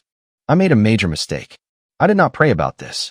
I met, and I let people, supposedly Christian people, talk me into moving to South Carolina. These were the first people to desert me when all this happened. Now the interesting thing about this was that all through this, the only thing they had was this woman's statement. And it came out that the woman had first gone to the sheriff's department, and the sheriff would not believe her because it had been so far back that she admitted on the stand that she never had told anybody, that she had never sought medical help. There were some things that I do not want to testify, I do not want to say on this tape because it might offend people, but things she described that night would have required her to receive emergency treatment in order to stay alive if it had really taken place. And yet she said she was not hurt, not damaged, was not bruised. She was not cut. She was not harmed in any way. The situation was this. I was held for 9 months in custody waiting trial. The speedy trial law here was totally disregarded by the judge. The reason I was held so long is that this woman moved out of state and did not want to come back to the state. It was not, I believe this, really a conspiracy in the beginning. This was a woman who wanted revenge for being fired. When it got out of hand, she did not know who she was dealing with. When it had gotten out of hand and become so publicized, and she saw all these people running around trying desperately to do me in, she ran away. See, what happened was that when she went to SLED, they typed my name into the computer that they have there. They have what they call a blacklist, a hit list that the politicians in South Carolina put people on. When my name popped up, it became a field day, and it just became too much for her, and she left, and they had to force her to come back. Now, whether she was honest with them or whether they really knew what had happened or what, I do not know. But they completely changed her appearance for the trial. They dyed her hair, they put her in different clothes, they restyled and cut her hair. This was how much she changed. I had only seen her a couple times, but when she came into the trial, I kept asking my attorney when Meryl Blackburn was going to be there. I did not recognize her. That is how much she had changed. And so people who would have seen her that night, which were alibi witnesses of mine, would not have been able to perfectly identify her. That was the plan. And the reason for this is that there were witnesses who could have destroyed her testimony. But most important are lab tests that I happen to know the Lord was behind. I checked into the hospital within 6 or 7 hours from when she claims this had taken place. It was supposed to have taken place Mother's Day weekend of 1987, in the wee hours of Saturday morning. And Saturday afternoon around lunchtime, I was checking into the hospital. The test on admittance was this test for alcohol and drugs. Now this woman did not know that. SLED and the prosecution did not know that. And this woman claimed in her affidavit that I had forced her to drink and to take drugs, and that I was drinking and taking drugs along with her. The urinalysis totally proved her to be lying. There were no drugs or alcohol in my system. And yet, finally, it was brought to trial January 21st, which was a Thursday of 1988. The jury was selected. A week before I was to go to trial, I had all the funds that I had left. I settled my lawsuit out of court, which was to be. I settled it out for $10,000 and gave it to my attorney, who was supposed to spend it all on a private investigator. This private investigator was an ex-SLED agent. Supposedly, he tracked down all the witnesses I had told him. There was enough evidence for all this time. I sat there, and I knew I was going to be found innocent. I knew I was innocent. I knew the evidence was there to prove it. And the lawyer came and told me they had the lab tests, that they went before the judge and argued against the solicitor and got lab tests admitted into evidence, and it was going to be there. He had drawn, as he put it, 32 witness subpoenas and had served most of them, and was going to have the witnesses there, and it was going to be an open show. And so all day of the 21st, I watched the trial not worried, and yet not understanding what my attorney was doing. My attorney was making me out to be the bad guy. You see, my attorney wanted me to take the stand and say I had an affair with this woman and she was just upset, and I would not do it. I did not know at the time that he was in on it. And if they lost, they really were not going to lose this case. If they lost, they wanted at least to destroy my reputation. And I could not understand where the witnesses were. And I did not know until this month that they were there. They were just segregated outside of the courtroom. And so all day of the 21st, I listened to the testimony. It was so ridiculous the jurors were laughing at the testimony. That is how ridiculous it was. I insisted when some nurses were up for jury duty, I had insisted they get on the stand because they would have been able to believe the medical evidence. I mean the medical evidence which cleared me. We won right then and there. I could not understand why my lawyer put a woman on the jury who admitted, it is in the transcript, that her and her husband had seen the stories and read the stories and had already formed a conclusion. Obviously, if you had read the stories, the conclusion would have been that I was guilty, right? And as far as the public knew, I was still being suspected of all these, 100-something rapes, and nobody knew these did not exist, and nobody knew they did not go anywhere. So as this jury took, I could not understand it. He said, "Oh, do not worry, it will be all right. I know what I am doing." The next day we come back, still expecting to present a case, the 22nd of January, still expecting to present a case. They called up a few minor witnesses. The only new witness they put on the case, they were trying to prove that the publishing company did not exist, that it was phony, that it was a scam to draw women into it, that I could rape, and all this type of stuff. This is what the prosecution was trying to prove. There was just too much, thousands of dollars. Yeah, blah, blah. I will come and testify, and blah, blah. Then he turns around and tells my court-appointed attorney for the post-conviction that he thinks James Corey, that is the attorney's name, did marvelous work for me and did the best he could under the circumstances. Yes, I am innocent, but no attorney could have done better for me. Making himself a witness who wasn't usable, but he did not show up for the trial though he promised. This pastor had files in his hand to set me free and refused to use them. I will let you draw your own conclusions as to why.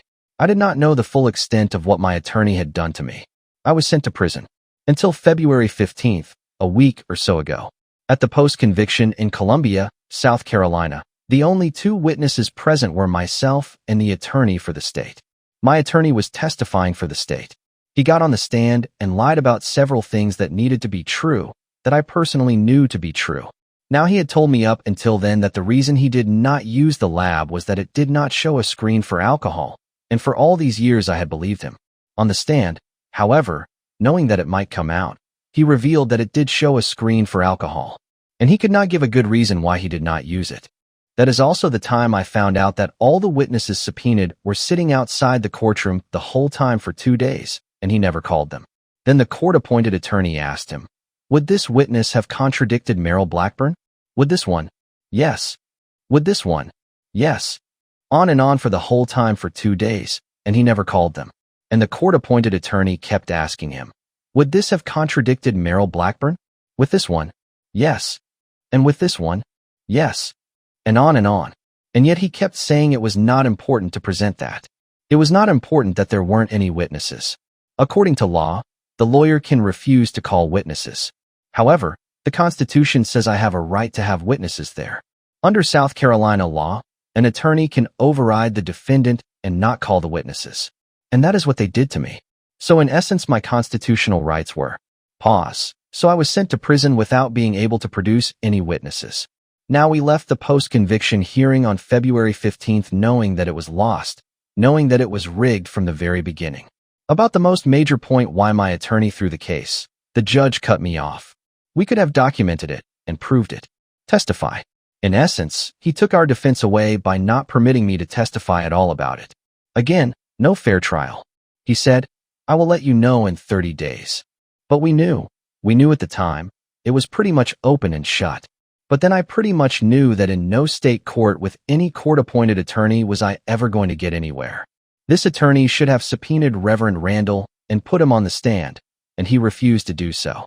Again, not calling witnesses. There was another brother named Joe in Charlotte who was a major witness in the case. He alone would have gotten me a new trial by stating that I had called him from the jail after the first day of the trial and told him I needed him to be a witness the next day, for him to take off work to come on down to Columbia and testify. He then called my attorney, and my attorney told him not to come. This man now will not even talk to Christians about it. When they talk to him on the phone, he is just terrified. He is scared to death. Under no circumstances will he come to Columbia, South Carolina. There is a conspiracy going on here. That could be overruled by an attorney. There are a couple of attorneys in this state who are known that they cannot be gotten to, and they have all told me that my case is open and shut. I should never have gone to prison. I could have been set free by a couple court orders. But I have never been able to get these attorneys. Indeed, the reason for me not being able to write anybody or have contact with anybody. To be continued. In next issue, Lord willing. Continuation. Ex Illuminatus reveals Illuminati revenge.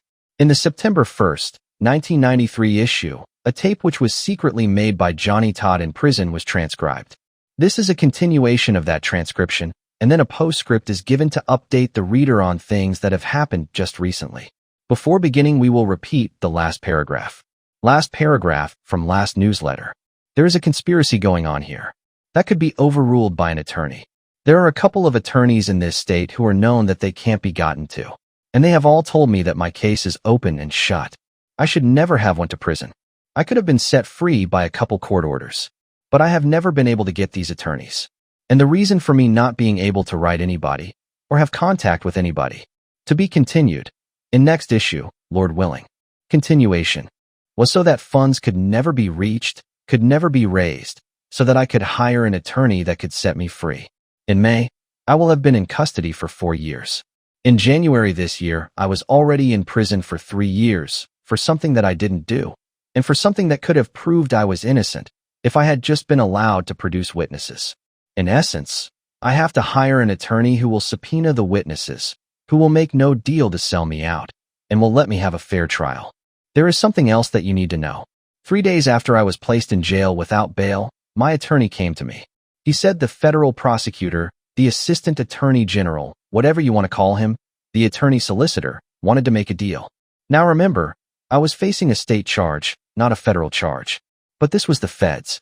Now all I had to do was tell him where all the Christians were hiding, identify all these people in the underground, and I could go free. And I said no. It is a matter of record that a federal proffer, this is an immunity grant for testimony, was offered to me. It is on record, and it was turned down. After I was convicted in 1988, I was sent to prison in Colombia. There are several. Kirkland was the name of mine. I was called up front, and I was told to sit down and wait, that the Secret Service was coming to talk to me. The woman supervising officer who was on duty found it strange that this Secret Service agent who was supposed to be locally from Colombia did not know where the prison was. And she just said, "Boy, they are hiring dumb people today." We had to give him instructions how to get here. When he arrived, he let it slip out that he was actually a member of President Reagan's bodyguard staff from Washington, D.C. He said that he had to leave in a couple of days to Moscow. This was right before the Reagan-Moscow trip, and that he had to get ready to set up for the president. What was he doing here? And all he wanted was the same information. Of course it was the information. Why was the Secret Service involved? He was a member of Reagan's staff. Now after that, I was left alone. Everything was left alone for a long time. And then in 1990, in the winter of 1990, the FBI came. I had been moved to I had been in 3 prisons. They keep moving me around, and they are fixing to move me again, is what they tell me. The FBI came. This was late at night. I was brought from my cell after everyone else was locked down, and I was taken up front. There were 2 agents of the FBI. They said they were there to question me again. Was I willing to talk? Was I willing to make a deal? I said no. They said all this could be behind me. I said no. They left. They came back 3 other times. Finally, they quit coming. I guess they are getting the message. But I kind of expect them to show up now that I have lost the post-conviction. As soon as I get notified in writing that I have lost this post-conviction, I expect for them to show up again trying to know if I will make a deal. The answer is no. Isn't it amazing that I'm supposed to be this terrible rapist on a state charge, yet the feds somehow have authority over this state charge, and they are willing to let me just go, wipe it off the books, for turning in Christians who are wanted for nothing, a lot of times nothing but misdemeanor warrants or child custody warrants where the state wants to take the kids, or for violations of court orders. A lot of these people are on the run from Christian schools where the state has sworn out warrants for these Christians because they were teaching the children, and the state decided that this was not right, and so on. Little stuff. And yet they are willing to let me go for all these people, plus the Christians who are hiding them out. I think you had better wake up, brothers and sisters, because I was sent to prison without the right to a fair trial. And I want to tell you what, it could be done real easy. It could be done real easy. They control the media.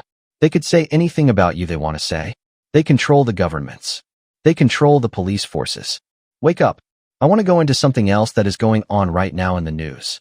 For over 12 years I have said that the goal of the United States government was to activate what is called Operation Garden Plot and its subplot Operation Cable Splice, which was martial law, total military control over all police forces, governments, and so on.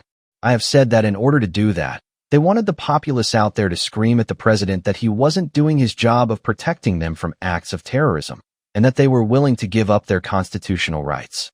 Now we have seen time and time again, in order to stop the drug wars, to stop the drug dealers and all the bloodshed, that they are willing to give up constitutional rights.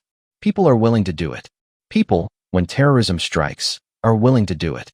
Now for years, the Illuminati have tried to have the Arab countries be so outraged that they would start terrorism in the United States on a great massive rate.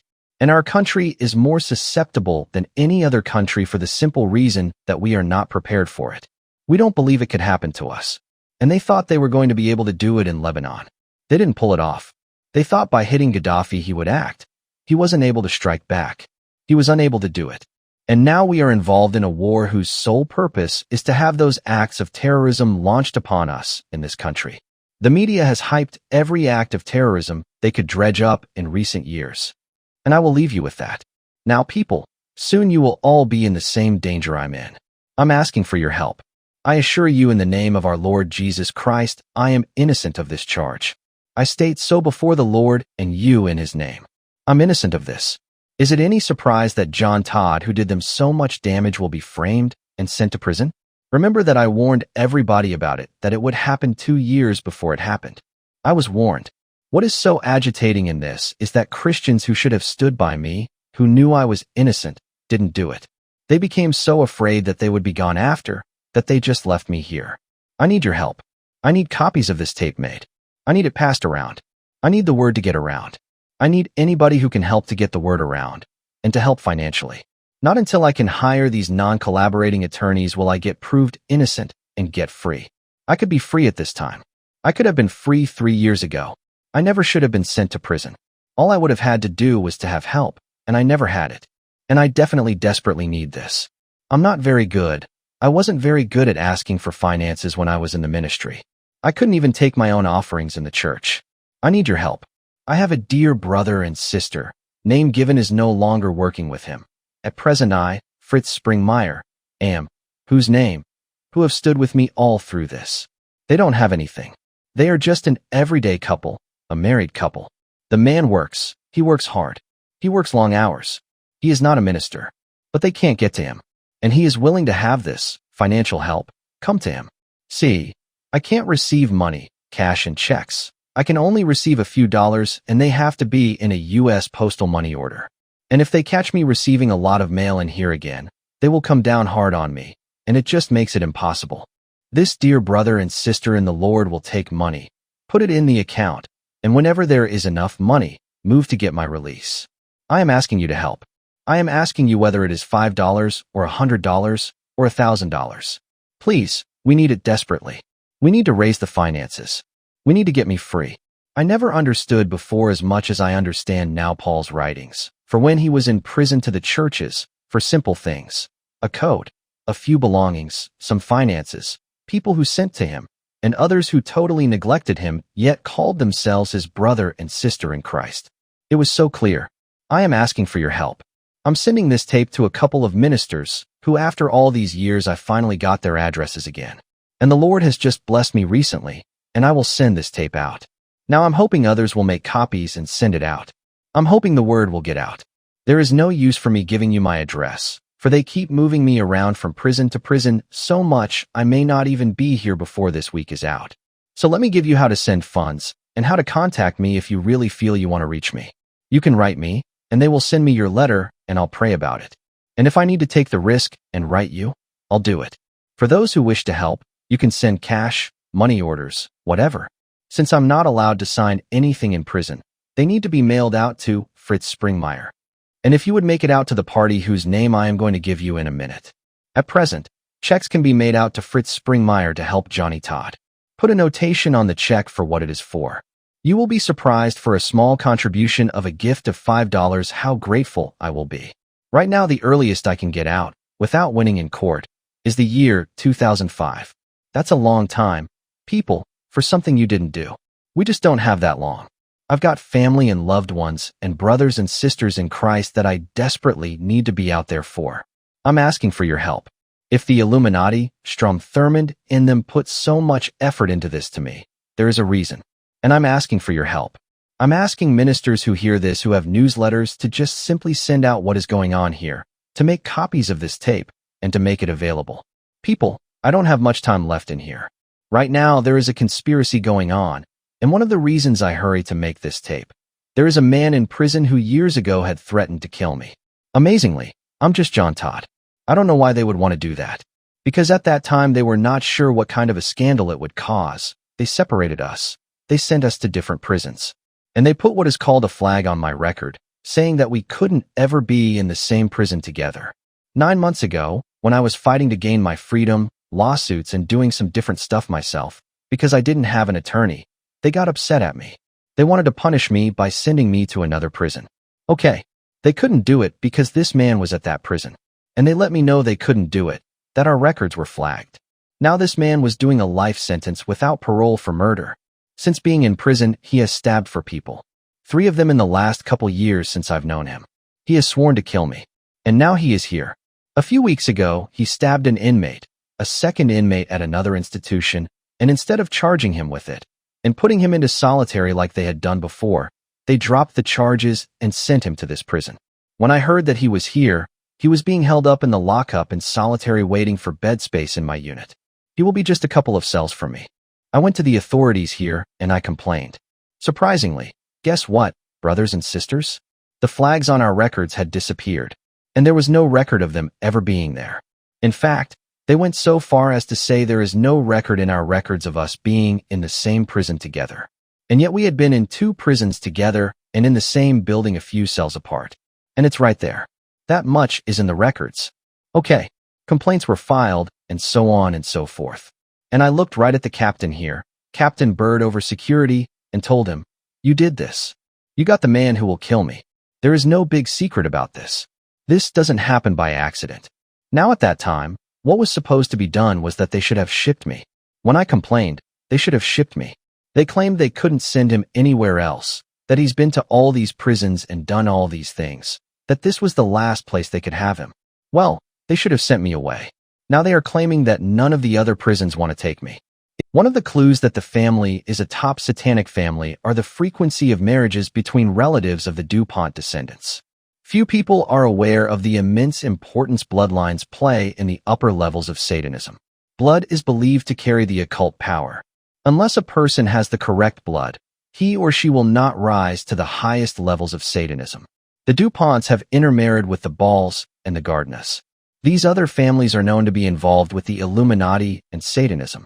For instance, George W. Ball is on the important permanent steering committee of the Bilderbergers and has attended the Bilderberger meetings that I know of, starting with the original first meeting in 1954, plus in 1955, 1957, 1963, 1964, 1966, 1967, 1968, 1974, 1975. George W. Ball is also a member of CFR and the Trilateral Commission. Eliza Cazenove Gardner was a sister to a DuPont. Dorsey Cazenove Gardner was a distant cousin. Will Gardner and Bessie Gardner DuPont were cousins of the DuPonts. John W. Gardner is a 60 Illuminatus and in charge of the Rockefeller Brothers Fund. I have found the Gardners in the thick of Satanism and witchcraft. ######. The complete facts are difficult to discover. At the library, I checked out a book Ponts by William Dutton. The book had been a gift to the library from the DuPont Company. I also checked out a book Alfred I. DuPont by Joseph Fraser Wall. That book's author, J. Wall, was financed to write the book by the trustees of the Jesse Ball DuPont Fund. Although scholarly in appearance, it is what they don't say that can be so crucial to really understand the history of the DuPont family. When a family is worth billions, they can afford to tidy up their family histories and keep people from spilling the beans about secrets. On May 16, 1893, the press reported the death of Alfred Victor DuPont with great laudatory comments. Alfred, known as Fred, had been in business in Louisville, Kentucky, and was widely known in the area as a philanthropist. Louisville's main paper, the Louisville Commercial, gave the public a totally fictitious story about how Alfred Victor DuPont died, along with many pages of the highest praise. If it hadn't been for the honesty of a Cincinnati paper, not to be confused with today's national tabloid by the same name, Inquirer, the public would not have learned what really had happened. The false story said that Fred died of apoplexy while visiting his brother Biderman. The DuPont family still maintains this fiction is true, although all the facts of the case are blatantly known and were public knowledge to quite a number of people whose lives were involved with what actually happened.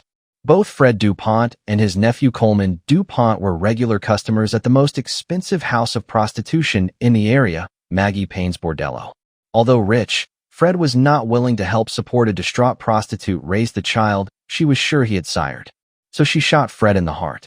Coleman DuPont, who was familiar with Maggie's, soon went down to Maggie's, retrieved the body with a hearse, and took the body to Biederman's house. There the coroner was willing to lie on the death certificate that the death was caused by effusive apoplexy. It is most likely Coleman made that lie worth his effort. Henry Watterson, editor of the Courier-Journal, although he later admitted he knew the real story of the murder, went ahead and printed the false story on behalf of the DuPonts. This article starts out with this anecdote to make a point. The 13 top families do control the press and are very sensitive to any negative publicity of any kind. Not only are their satanic activities deeply hidden, But even just the normal, everyday sinfulness or human soapbox drama of their lives is deeply hidden. By the way, Coleman DuPont, an extremely hedonistic man, is one of the DuPonts I strongly suspect was into Satanism. Further secrecy has been obtained by working through trusted proxies. Today, a key proxy is the Jew Irving Saul Shapiro. The DuPont family is represented in a number of groups by Irving Saul Shapiro, who is on the Council on Foreign Relations. Irving S. Shapiro is a key person who has been the go-between to coordinate the activities of the Rockefellers, the DuPonts, and the Watson families. Watson family members who are 60 Illuminati are mentioned in the 1993 newsletter. Shapiro was a member of Carter's Advisory Council on Japan-U.S. Economic Relations, is a trustee of the University of Delaware, director of the Jewish Federation of Delaware, director of IBM, which is a Watson Rockefeller business, director of Citicorp, Rothschilds and Rockefellers, headed in the past by 60 Illuminatis, CFR member, Bilderberger Walter Wriston, and the Trade and Economic Council, which Rockefeller plays a big part in. Shapiro is, or was director of Continental American Insurance and International Business Machines, IBM. Irving Saul Shapiro was chairman of the DuPont Company. Here is the corrected and clean version of the text, with all symbols removed and grammar/spelling errors fixed. ## beginning at the beginning. The biographies of the DuPont family usually begin with the marriage of Samuel DuPont II and Alexandrine Montekinen in 1737 in Paris, France. Although, and was a Huguenot, she was a medium with the spirit world, and came from an ancient noble family that lived in Burgundy, France. It is quite possible that it was Anne's bloodline that gave the DuPonts their occult power. Anne's bloodline may possibly tie into the House of David. At any rate, Samuel and Anne's son was the first DuPont to rise to greatness, and the first DuPont that can be connected directly to the Illuminati. Samuel and Anne's son was Pierre Samuel DuPont. Later Pierre Samuel added de Nemours to his name to prevent confusion between him and other French legislators named DuPont. Pierre Samuel DuPont was a genius. Pierre's mother taught him to be a medium with spirits, but early on Pierre had to deny it publicly. His father Samuel could not understand the boy's genius, such as his ability at age 12 to translate Greek and Latin at sight. When Pierre's mother died when he was 16, he no longer had a parent in the family who could understand him, and after getting one of his frequent beatings from his father, he ran away and was spared near starvation by his uncle Pierre de Montchamp. Initially, Pierre was a watchmaker, but within a short time he attracted the attention of several top Illuminati for his ability to write good tracts and articles that advocated various economic and political views that they wanted promoted. Pierre joined the Freemasons, and at some point was Illuminized, as most of the French lodges became. Although Pierre went through severe financial difficulties after the French Revolution, he regularly made payments to Masonic organizations in France. Besides being friends with all the famous Masons of the time, one Mason brother of his worthy of note is the French astronomer Lalande, who helped hide him during the Revolution. Someone very powerful protected Pierre Samuel during the French Revolution. This is hinted at by historian Pierre Joly, although Joly never gives his protector's name. I believe he was protected because DuPont was part of the inner Satanic hierarchy. He was also protected by the daughter of Swiss financier Jacques Necker. This daughter was Madame Germaine de Stael. The madame was a close friend of Pierre Samuel, and she operated a famous salon/cat house. Madame de Stael was nothing less than an intimate friend of Saint Simon. She shared his occult revolutionary ideas. Henri de Saint-Simon was a student and friend of Jacques Rigomer-Bazin, who was associated with the inner circle of several occult-based revolutionary groups during Pierre DuPont's time in France. Saint-Simon was the author of The New Christianity, which foreshadowed the creation of international communism. He also wrote in the early 1800s The Globe and the Reorganization of the European Community, laying out ideas and plans for European unity. In the early 1800s, the Saint-Simonians suggested that the date 2000 be the target date for the New Order. In order to rearrange the world into the New Order, a number of items and stages needed to occur. 2 canals, one through the Suez and one through Panama, were needed, they said, to create interdependence between the nations. They also suggested a high dam on the Nile. They suggested the technological transformation of the Earth and the biological creation of a new, androgynous humanoid. Androgynous beings are being produced in underground facilities. They are the small grays used to fly the saucers. Progress would be brought about by a series of revolutions. Study Fire in the Minds of Men by James H. Billington to understand how the occult fraternities have created all the revolutions since the French Revolution. Saint Simon, an Illuminatus, wanted to have a child with Madame de Staël, which would become the Antichrist. It didn't happen, but anyway, it is significant that the person who personally intervened during the French Revolution and saved Pierre Samuel Dupont's life was Madame de Staël. Necker, along with Lafayette, would later loan Dupont large sums of money for him to try out his schemes in business and in forming a communist society. It is interesting that the Physiocrat's journal was Les Éphémérides du Citoyen. The title has astrological occult undertones. On January 1, 1769, Pierre Samuel Dupont took over the journal's management. He became a key leader in France advocating a new order. Pierre Samuel Dupont believed in Plato's idea of government, which included a philosopher king. Pierre Samuel was a deist. He spoke of God, but he meant nature's deistic God, not a personal God. He believed nature was a higher God than his mechanical deist God. Notice, Jefferson in the Declaration of Independence also wrote, nature's God. This is because the deists like Jefferson and Dupont believed nature was the highest God. The ambiguity of meaning has permitted people to think Jefferson was referring to the Christian God in the Declaration of Independence. It is a common occurrence that Christians assume that others who use words that they use think like the Christians. Even today, many New Agers have an easy task to snow Christians. For instance, they just say, I believe in Christ. The Masonic reference book 10,000 Famous Freemasons put out by the Missouri Lodge of Research provides this about Pierre Samuel Dupont. When 23, he published 2 pamphlets on finances, which attracted the attention of the celebrated Quinet. He then expounded the doctrines of Quinet's school, the Physiocrats. Went to Poland in 1774 at the request of King Stanislaus Augustus, a Freemason, to organize a general system of national education. When Turgot became Comptroller General of French finances, Dupont was named, was recalled by Vergennes to assist in negotiating with England the treaty to accord independence to the U.S. In 1789, he was a member of the States General, but his reactionary views led to his imprisonment in 1792. In 1799, he emigrated to the U.S. with his family, and at Jefferson's request, started on a plan for national education in this country. He returned to France in 1802 and was instrumental in promoting the Treaty of 1803, by which Louisiana was sold to the U.S. Pierre Samuel was a key figure in attempts to create a national education system in both Poland and the new U.S. A national education system was a Masonic/Illuminati goal to control education and take it out of the hands of sincere Christians. Jefferson, who was a Grand Orient Mason of the famous Nine Sisters Lodge, and apparently a key Illuminatus, was a close friend of Pierre Samuel and was instrumental at several key points in Pierre Samuel's life when he needed help. Jefferson arranged for the first gunpowder order, which was a government order, when the Duponts went into the gunpowder business.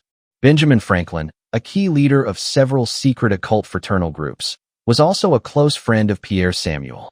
When Benjamin Franklin arrived in December 1776 in France, one of the first people who sought to visit with him was Pierre Samuel Dupont. During the next year after that, Dupont was a frequent visitor to Franklin's residence in the village of Passy. In 1783, Dupont expected to sit with Franklin at the treaty table in Paris, but John Adams got the Americans to sign a treaty with Britain without France's involvement. Alexander Hamilton, whose role in the conspiracy is now known, was Dupont's lawyer in the U.S. ####the next generation. During the second year of Pierre Samuel's marriage to Madeleine, Victor Marie was born with the Marquis de Mirabeau as his godfather.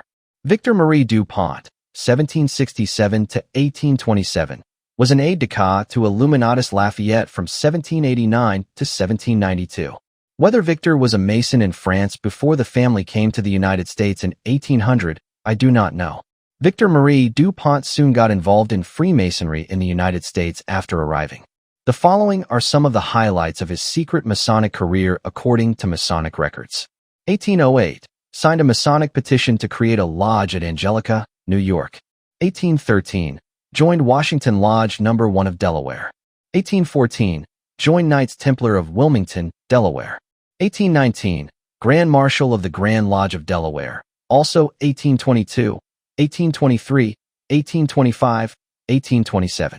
1825, Grand Treasurer of the Grand Lodge of Delaware. Pierre Samuel had two more sons. Paul Francois died at age 1 month, and Eleuther Irénée. Eleuther Irénée followed his father's steps in getting illuminated. Eleuther Irénée was a prominent, outspoken Jacobin. ###the Jacobins. The Duc d'Orléans, Grand Master of the Grand Orient of France, that is, head of all the French Masons, along with two other key Masons, Talleyrand and Mirabeau, started the Jacobins. According to the book The War of the Antichrist with the Church, a book made from the lectures of George Dillon, published in Dublin, Ireland, M.H. Gill and Son, 1885, where Dillon lectures on the French Revolution, he states that both Talleyrand and Mirabeau were key Illuminati. The name of the original lodge of the Jacobins was changed to Club Breton and then Jacobin Club. The Jacobins were basically an Illuminized type of Freemasonry. The president of the Jacobin Club was the Freemason Georges-Jacques Danton, who was a member of the famous and powerful Nine Sisters Lodge. Nine Sisters, or Nine Muses, is what the Pleiades is called. Lafayette was a Jacobin, as well as the key players in the French Revolution. A very secret body of 300 key Freemasons ruled France secretly during this period, according to the autobiography of Wolfe Tone, published by R. Barry O'Brien, 1893. Robespierre was both a Freemason and an Illuminatus. In fact, he was both a disciple of Weishaupt and Rousseau. Prussian Baron Anacharsis Clotz was also a Freemason and Illuminatus. He also was a disciple of Weishaupt and understood better what Weishaupt was trying to accomplish. If one studies what these men taught, you will discover it is what was later known as socialism and communism. The original idea for the French Revolution started with the Satanic hierarchy. In November 1793, the true colors of this Satanic-inspired business can be seen in the campaign against religion, where anyone who was a priest in France was killed, and the Illuminati posted one of its mottos in public: "Death is an eternal sleep." Eyewitnesses testify that Satan has a very detailed plan which he entrusts to his very select few at the top. Much of what seems coincidence and unrelated is actually according to a very clever, diabolical plan. Eleuther Irénée du Pont was a major printer for the Jacobins. He was a convinced deist and worshipped nature too. ###. A Powderman becomes director of the National Bank.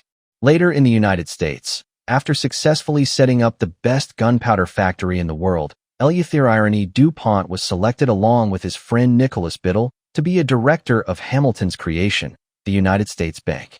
Remember that Astor was also selected as a director of this national bank. The Mason Stephen Girard, 1750 to 1831, initiated into Masonry in 1788 in Charleston, South Carolina, helped establish the Second Bank of the United States in 1816 and served as its director. Girard had amassed a $9 million fortune by the time of his death. He was born in France and became a sea captain. Where his money came from is somewhat of a mystery. He gave large sums of his money to Masonic charity. ###. Early years in America. On January 1st, 1800, the DuPont tribe arrived in the United States with grandiose plans. Part of the plans were to create a new society. While Victor Marie and his father pursued grandiose schemes that failed miserably, Eleuther Irénée du Pont started a gunpowder business in Delaware. Irénée's success can be attributed to several factors.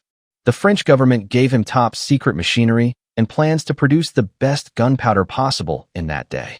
It was state-of-the-art technology, and they supplied manpower to help get started. The DuPonts had friends in various places that helped them in numerous ways, getting financing, business, land, etc.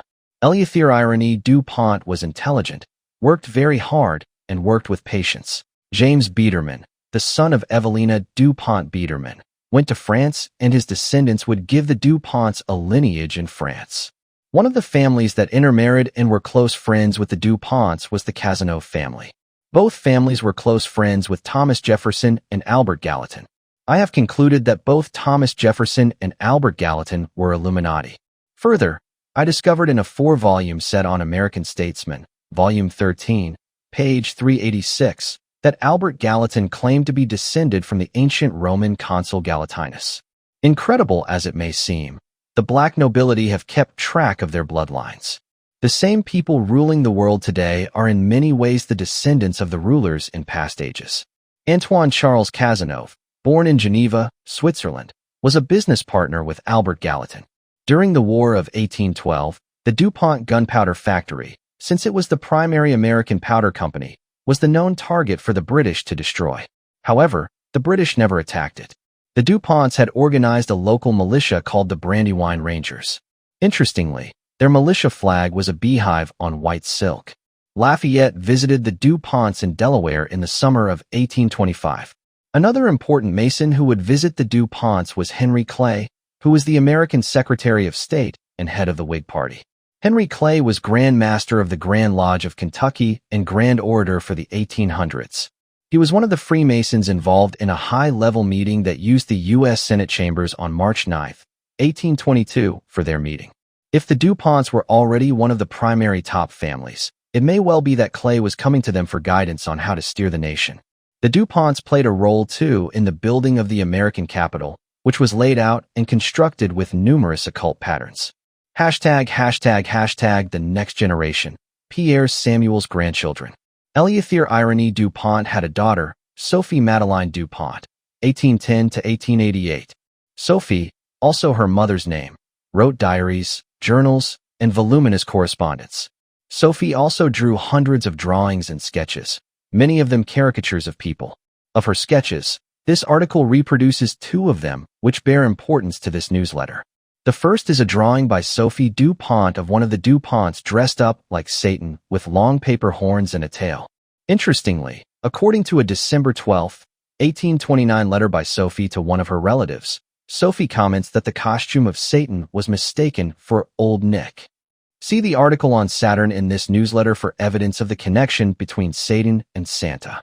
The next drawing is a drawing that went with a letter from Sophie to Clementina Smith, July 21, 1837, which is a self-portrait of what Sophie calls blackies, black servants, who carried her to her bath in a special chair. This drawing is included to show how wealthy the DuPonts were within a short time after coming to Delaware, USA. Alfred Victor DuPont, who took over as head of both the family and the factories making gunpowder, was married to Meta. Meta was into Swedenborgianism, which was a type of mystical religious Freemasonry that was based on the Swedish Mason Swedenborg's teachings. Alfred Victor apparently didn't feel anything negative toward this. His wife Meta organized a Swedenborgian church in town. Around the Civil War times, the DuPonts became less identified with deism and more identified with the Episcopal Church. Joanna Smith DuPont was instrumental in this change. One of the families that the DuPonts would marry with was the Cazenoves, who were Episcopalians, and some members were, I suspect, involved with the Illuminati. Christ Church was off the DuPont communal property for Episcopal services. By the Civil War, the state of Delaware was lock, stock, and barrel under the control of the DuPonts and their friends the Bayards, the Salisburys, and the Grays. In this 20th century, the DuPonts have gotten firmer control. Because the state of Delaware is controlled by the DuPonts at all, it is worthwhile to examine some of the people the DuPonts and their elite friends have placed into office. This is a very unfinished, skimpy list. I have done only a little research in this direction.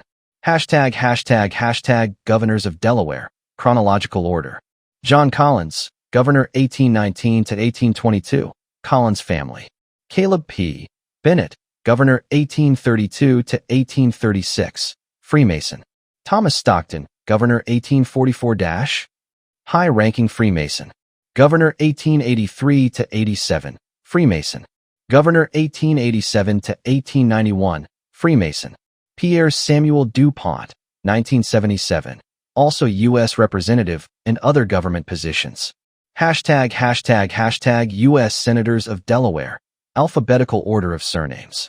T. Coleman DuPont, Senator 1921 to 192. Henry A. DuPont, Senator 1895 to 1896, 1906 to 1916.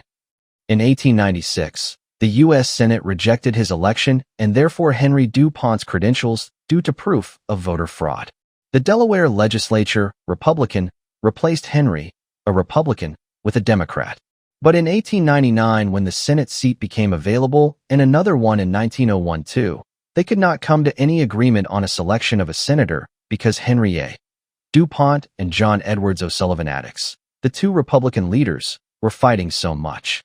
Consequently, in 1899 Delaware had only one U.S. senator, and from 1901 to 1903 Delaware had no U.S. senators.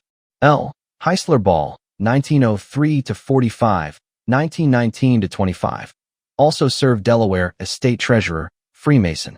James H. Hughes, Senator 1937 to 42, Freemason, also was Delaware's Secretary of State.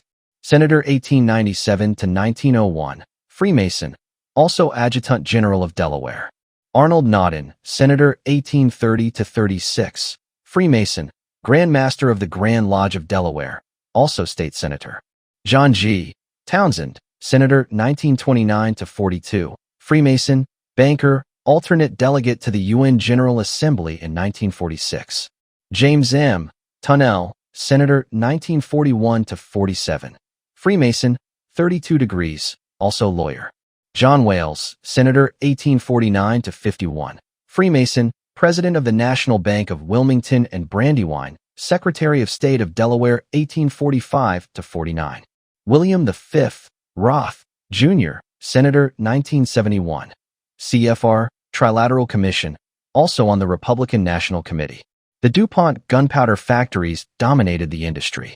Within only a short time after getting started in 1802, they had the best quality gunpowder in the world for the general market. Every war the United States has fought, starting in 1802 with the war against Tripoli, today Libya, and the Barbary pirates, until the incursion into Somalia this last year, the American military has depended on DuPont gunpowder. Henry DuPont, 1812 to 1889, took over command of the gunpowder manufacturing when he was 38. He was very authoritarian and was known as Boss Henry. His narrow-minded, backward, and authoritarian thinking ran the DuPont Company into the ground in spite of their control of the gunpowder market. When he died, Alfred I. DuPont, Pierre Samuel DuPont II, 1870 to 1954, and Thomas Coleman DuPont, 1863 to 1930, took over various DuPont manufacturing affairs. This triumvirate revived the aging DuPont factories. They bought out the rest of the gunpowder manufacturers, giving them an absolute monopoly in the munitions industry. They modernized the DuPont factories and put the DuPont businesses back in a top shape. On August 22, 1857, the DuPonts lost their first family member to an explosion, Alexis DuPont. The DuPonts had always been in the forefront on safety at their gunpowder factories, but that did not prevent them from having to suffer repeated explosions over the years. An explosion at a gunpowder factory is easily set off and very deadly. The tutor that was hired in 1852 to tutor the DuPont children, R. Page Williamson, described in his letters to Virginia that the DuPont children were very spoiled and difficult to work with. In 1872, Henry DuPont brought together Laughlin and Rand and Hazard Powder Company in order to form a gunpowder trade association. What the association did was to eliminate competition between the three largest manufacturers of gunpowder and create a monopoly for this cartel. Eventually, DuPont bought out the other two, plus numerous other small gunpowder companies. I suggest that everyone who believes that the DuPonts and the rest of the elite are capitalists should take another look at history. These men do not believe in capitalism. They believe in monopolies, which boils down to the same thing that occurs under communism. When these people describe their setting up a monopoly, they call it bringing order and stability to a fragmented and chaotic industry. In 1889, Alfred I. DuPont attempted to bribe French officers in charge of the production of smokeless gunpowder to give the secrets to him. But no amount of bribe would work, as the Frenchmen knew they would lose their lives if they gave the secrets to him. The British were not any more helpful. Life was not all peaches and cream. Fred was murdered. William DuPont, 1855 to 1928, was trapped in a marriage with a DuPont cousin, May DuPont, that he didn't want to be married to. Louis Cazenove DuPont, a handsome, intelligent young man, committed suicide with a bullet in the library at the Wilmington Club. Alfred was shot in the face by accident on a hunting trip. The DuPont family had their share of heartaches, broken marriages, insanity, etc. When Mary Bellin married into the family, she brought some Jewish blood. As a major part of the budding military-industrial complex, the Ponts during the 19th century had to work with the Army and Navy. The Army and Navy convinced them to implement a contract with the Kupal Company in Belgium for smokeless powder, which, when the formula was received, was found to be inferior to what the Americans were already producing. However, this whole episode ended with the DuPonts going with their own formula and setting up a new plant at Carneys Point, New Jersey. This hits the highlights of the family history in their first 100 years in this nation. To celebrate their first 100 years, every living descendant of the first Pierre Samuel was invited to a great banquet. A building was built to house them. They numbered over 100. At each person's table setting was a special gift of a gold coin, prepared especially to commemorate this centennial. On January 1st, 1900, the DuPont tribe celebrated. The DuPonts are shrouded in so much secrecy that their secrecy is not even known. When Eugene DuPont, the chief executive of the family gunpowder/high explosive business, died near the turn of the century, none of the other DuPonts had hardly even a vague idea of how much the company was worth or what assets it had. At that time, the DuPonts had powder plants in PA, DE, Iowa, and TN. The DuPonts are much the same today, except that their assets are perhaps 10 times better hidden, not only from outsiders but from themselves. The DuPonts have in general made their money the hard way, by working and producing, in contrast to the other top families. The DuPonts are to be commended on this, even if at times they have been very tight on what they have given their workers. The DuPonts have also shown an amazing ability to keep their dynasty alive. There seems to be an increasing invisibility to their family. Hitting pay dirt. One of the people who had been involved for a short time with the Illuminati and is now a Christian told me that they could remember the name, the Society of the Cincinnati, and that they knew nothing about the organization, but that it had something to do with the Illuminati. But what is this organization? Without anything but the name, I began my investigation. At first look, it seemed like some old ladies' genealogy group who are descendants of revolutionary soldiers. However, as I carried out what promised to be a long-term research project on the society, it began to appear that something big was behind this organization. One reference stated, "The Society of the Cincinnati, 1783. It is likely that no Englishman feels a greater sense of pride in being a Knight of the Garter, or Scotsman a Knight of the Thistle, than an American feels in being a member of the Society of the Cincinnati." Wow. Double wow. Here is an organization that essentially no one I know has even heard about, and yet an American would feel a great sense of pride in belonging to it. Interesting. Not only that, but I knew what the Order of the Garter is. The Order of the Garter is the secret inner group, which is an elite group within the Order of St. John of Jerusalem, which is the British part of the Knights of Malta. The Knights of the Garter are the leaders of the Committee of 300. They are diabolical men. Lord Peter Carrington, who is a member of the Satanic Order of Osiris and other demonic groups, is a member of the Order of the Garter. Lord Palmerston is an example from history of another similar example of a Knight of the Garter who was totally corrupt, pretended to be a Christian, and practiced Satanism. I found out that the Massachusetts legislature had had some of its senators and representatives concerned for the welfare and safety of the United States because, according to testimony on record, the Society of Cincinnati was the beginning of a hereditary aristocracy in the U.S. dedicated to subverting the Republic. The Massachusetts legislature declared the Society of the Cincinnati dangerous. And yet, speaking for the public for all the legislators' trouble, the truth is nobody has even heard of the Society of the Cincinnati, let alone known or guessed it was dangerous. When the United States was created, it operated under the Articles of Confederation. It was a confederation of independent states.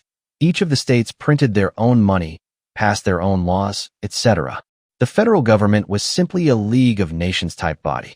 The Society of the Cincinnati was partly responsible for getting that changed. The Society of Cincinnati favored a very strong central government, a national bank, etc. The Freemason Baron von Steuben is credited with starting the organization. The Mason Pierre L'Enfant, who designed the city of Washington with its hidden occult symbols, also designed the logo for the Society of the Cincinnati.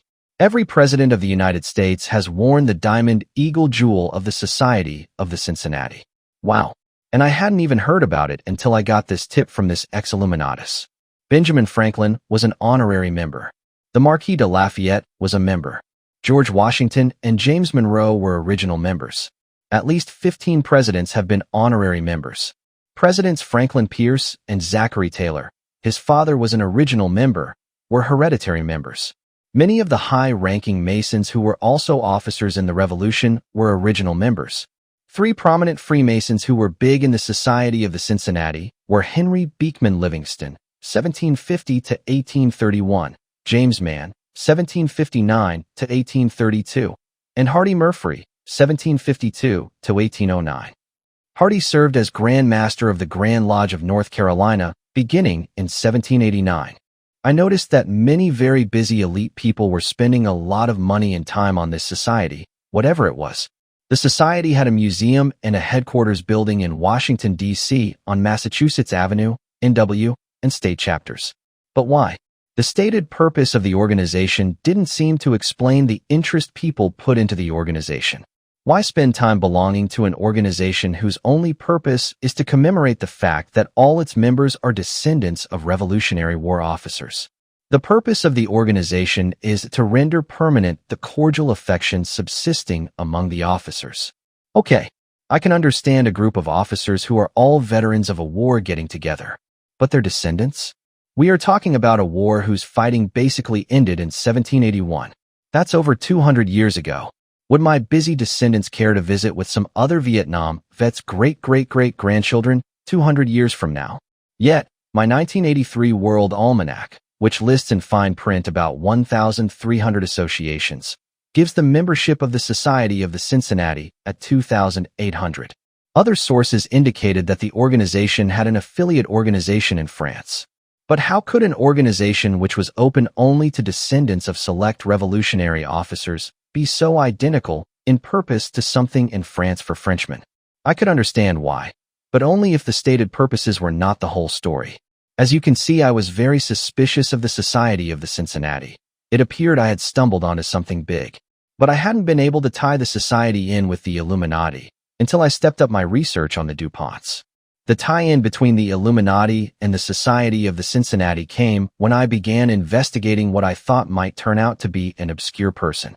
His name was Leighton Coleman, 1837-19, and he was married to Frances, Fanny, Elizabeth, daughter of Alexis Irony DuPont, 1816-57. Alexis died in an accident. Occult bloodline power can pass through women or men, so it was worth it to investigate Leighton Coleman. Leighton Coleman turned out to be the bishop of the state of Delaware for the Episcopal Church. He was a prime mover in the temperance movement, which I had already discovered was Illuminati-controlled.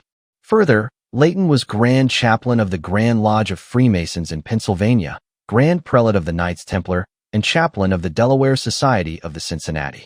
Another of the top 13 Illuminati families is the Kennedy family. There is a connection to the Society of the Cincinnati with this family too.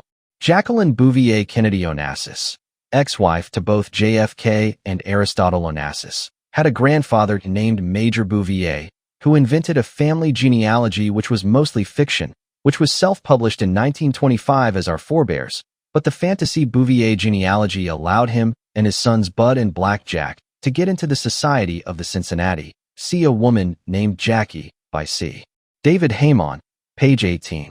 All 3 Bouviers were very proud of their memberships and would proudly display their boutonnieres on their lapels showing membership. The 3 cousins that saved the DuPont Company in 1902. The successful 3 DuPonts, Alfred, Coleman, and Pierre, that together took over the gunpowder factories ended up in some serious infighting after a few years. Alfred divorced his wife to marry his cousin, and Coleman and many of the others did not approve of the marriage. Alfred and the others got into some serious family infighting. In 1913, Alfred at one point, letting his rage get the better of him, got the Delaware legislature to pass a special law changing his first wife's son's name to spite his first wife. The special law passed the House in 4 hours secretly at Alfred's request, but failed by 2 votes in the Senate after the other DuPonts found out what Alfred was trying. Alfred built his cousin wife Alicia the most expensive house on the East Coast. In 1910 dollars, the lowest estimate is $2 million, but the actual cost may easily have been several times that. The name of the mansion was Nemours. The main grounds of the Nemours estate are 400 acres enclosed by a 9-foot wall. Broken glass was embedded in the concrete on top of the wall. Beyond the 400 acres are 2,000 acres that make up the estate. From 1906 until 1920, the DuPont family broke up into two factions that waged a civil war in various arenas. Alfred I. DuPont led a political campaign that fought the corruption of Coleman DuPont's forces. Up to that time, politics, voting, and vote counting were totally corrupt. By April 1918, Alfred had defeated Coleman for control of Delaware's politics. In 1911, Alfred bought the principal daily paper in the area, the Wilmington Morning News. In 1916, after successfully blocking his uncle Henry A. DuPont from being re-elected, Alfred DuPont bought control of 9 Delaware newspapers. In 1932, on a trip to Egypt, Alfred found a dog he named Mummy that was his familiar spirit. In the biography about Alfred which I read, it said, Alfred had scored over his sister Marguerite. Let her collect Virginia ghosts if she wanted them. Only he had a reincarnated Egyptian mascot who could produce wonders as great as those of Aladdin's genie. Asterisk Alfred I. DuPont asterisk by Joseph F. Wall, page 593. Alfred I. DuPont himself wrote this in a letter to the Reverend Baker P.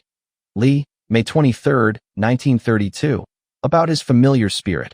I have 1 or 2 more jobs for Mummy, and then I will give her a vacation before I put her to work again. He wrote at least one other letter where he talks about the magical powers of his dog, which was his familiar spirit. Mrs. Cazenove Lee, Jr. got a letter mentioning Mummy's powers too. Alfred died in 1935.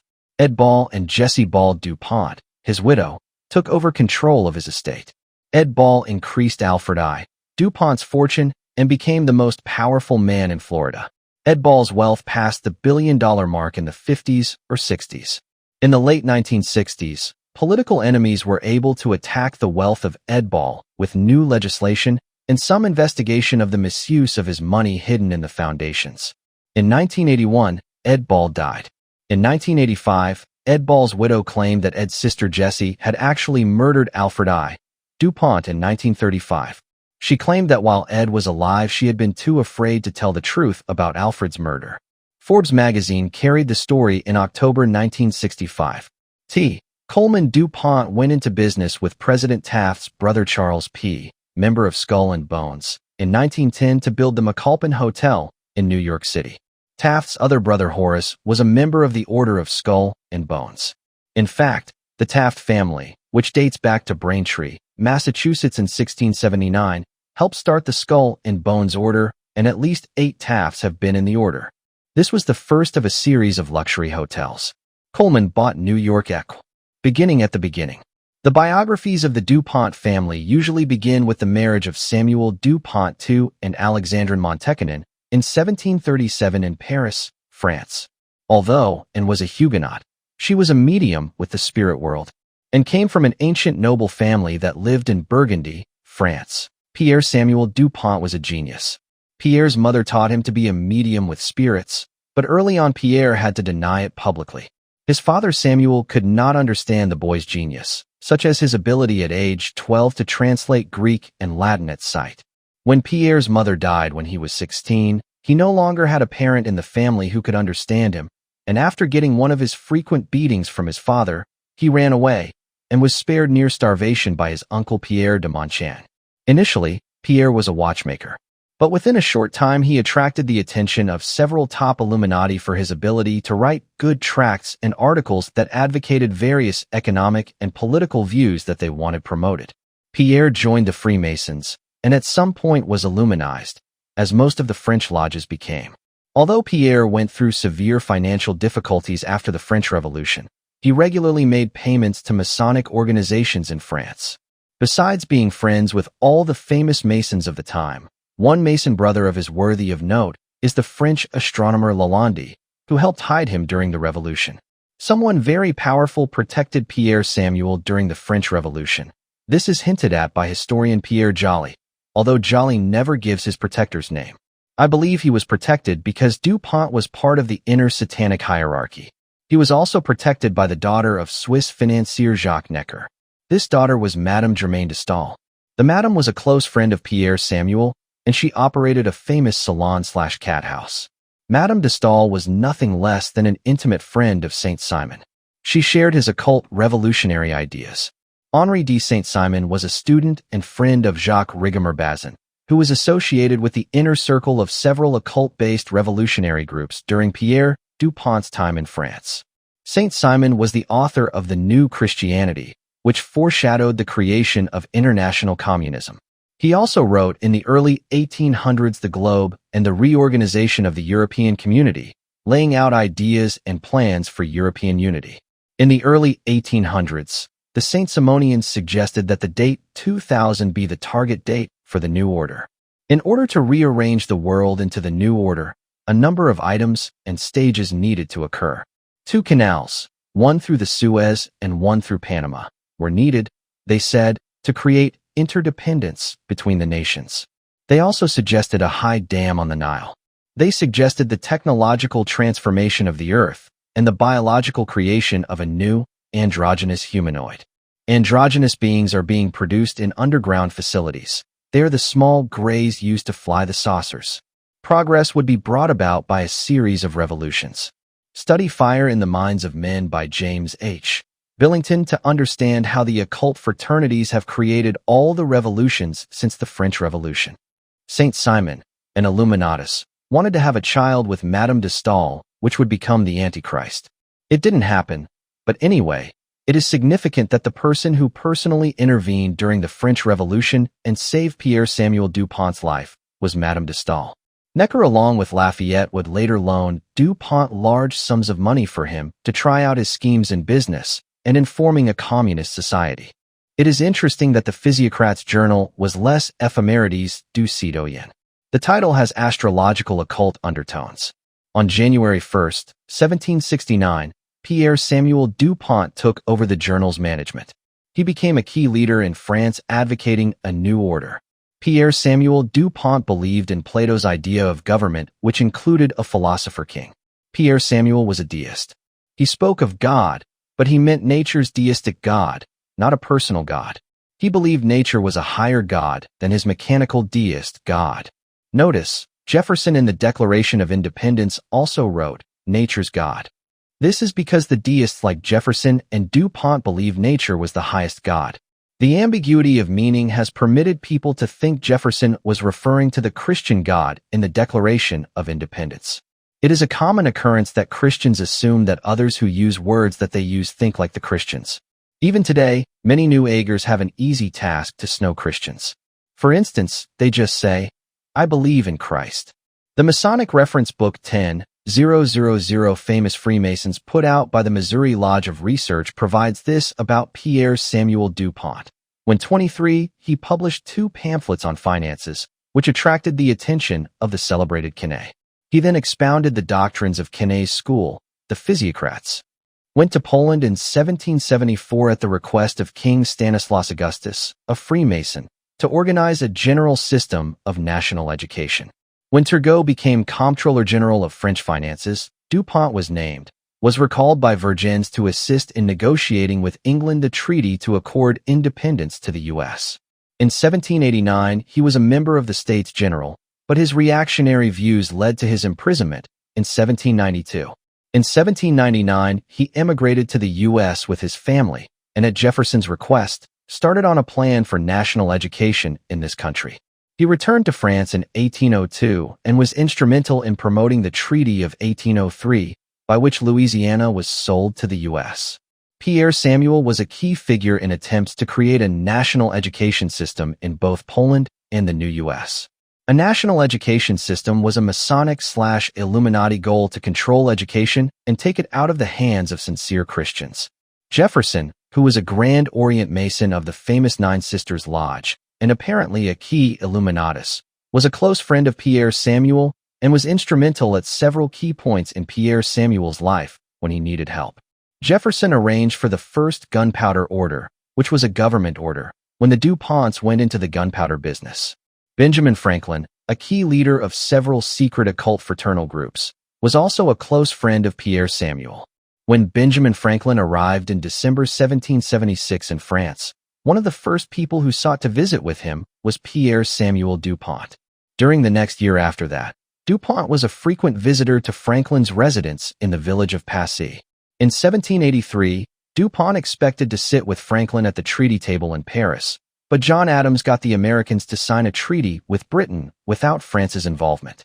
Alexander Hamilton, whose role in the conspiracy is now known, was DuPont's lawyer in the U.S. The next generation. During the second year of Pierre Samuel's marriage to Madeleine, Victor Marie was born with the Marquis de Mirabeau as his godfather. Victor Marie DuPont, 1767 to 1827, was an aide-de-camp to Illuminatus Lafayette from 1789 to 1792. Whether Victor was a Mason in France before the family came to the United States in 1800, I do not know. Victor Marie DuPont soon got involved in Freemasonry in the United States after arriving. The following are some of the highlights of his secret Masonic career according to Masonic records. 1808, signed a Masonic petition to create a lodge at Angelica, New York. 1813, joined Washington Lodge No. 1 of Delaware. 1814, joined Knights Templar of Wilmington, Delaware. 1819, Grand Marshal of the Grand Lodge of Delaware. Also 1822, 1823, 1825, 1827. 1825, Grand Treasurer of the Grand Lodge of Delaware. Pierre Samuel had two more sons. Paul Francois died at age 1 month, and Eleuther Irénée. Eleuther Irénée followed his father's steps in getting illuminated. Eleuther Irénée was a prominent, outspoken Jacobin. The Jacobins. The Duc d'Orléans, Grand Master of the Grand Orient of France, that is, head of all the French Masons, along with two other key Masons, Talleyrand and Mirabeau, started the Jacobins. According to the book The War of the Antichrist with the Church, a book made from the lectures of George Dillon, published in Dublin, Ireland, M.H. Gill and Son, 1885, where Dillon lectures on the French Revolution, he states that both Talleyrand and Mirabeau were key Illuminati. The name of the original lodge of the Jacobins was changed to Club Breton and then Jacobin Club. The Jacobins were basically an Illuminized type of Freemasonry.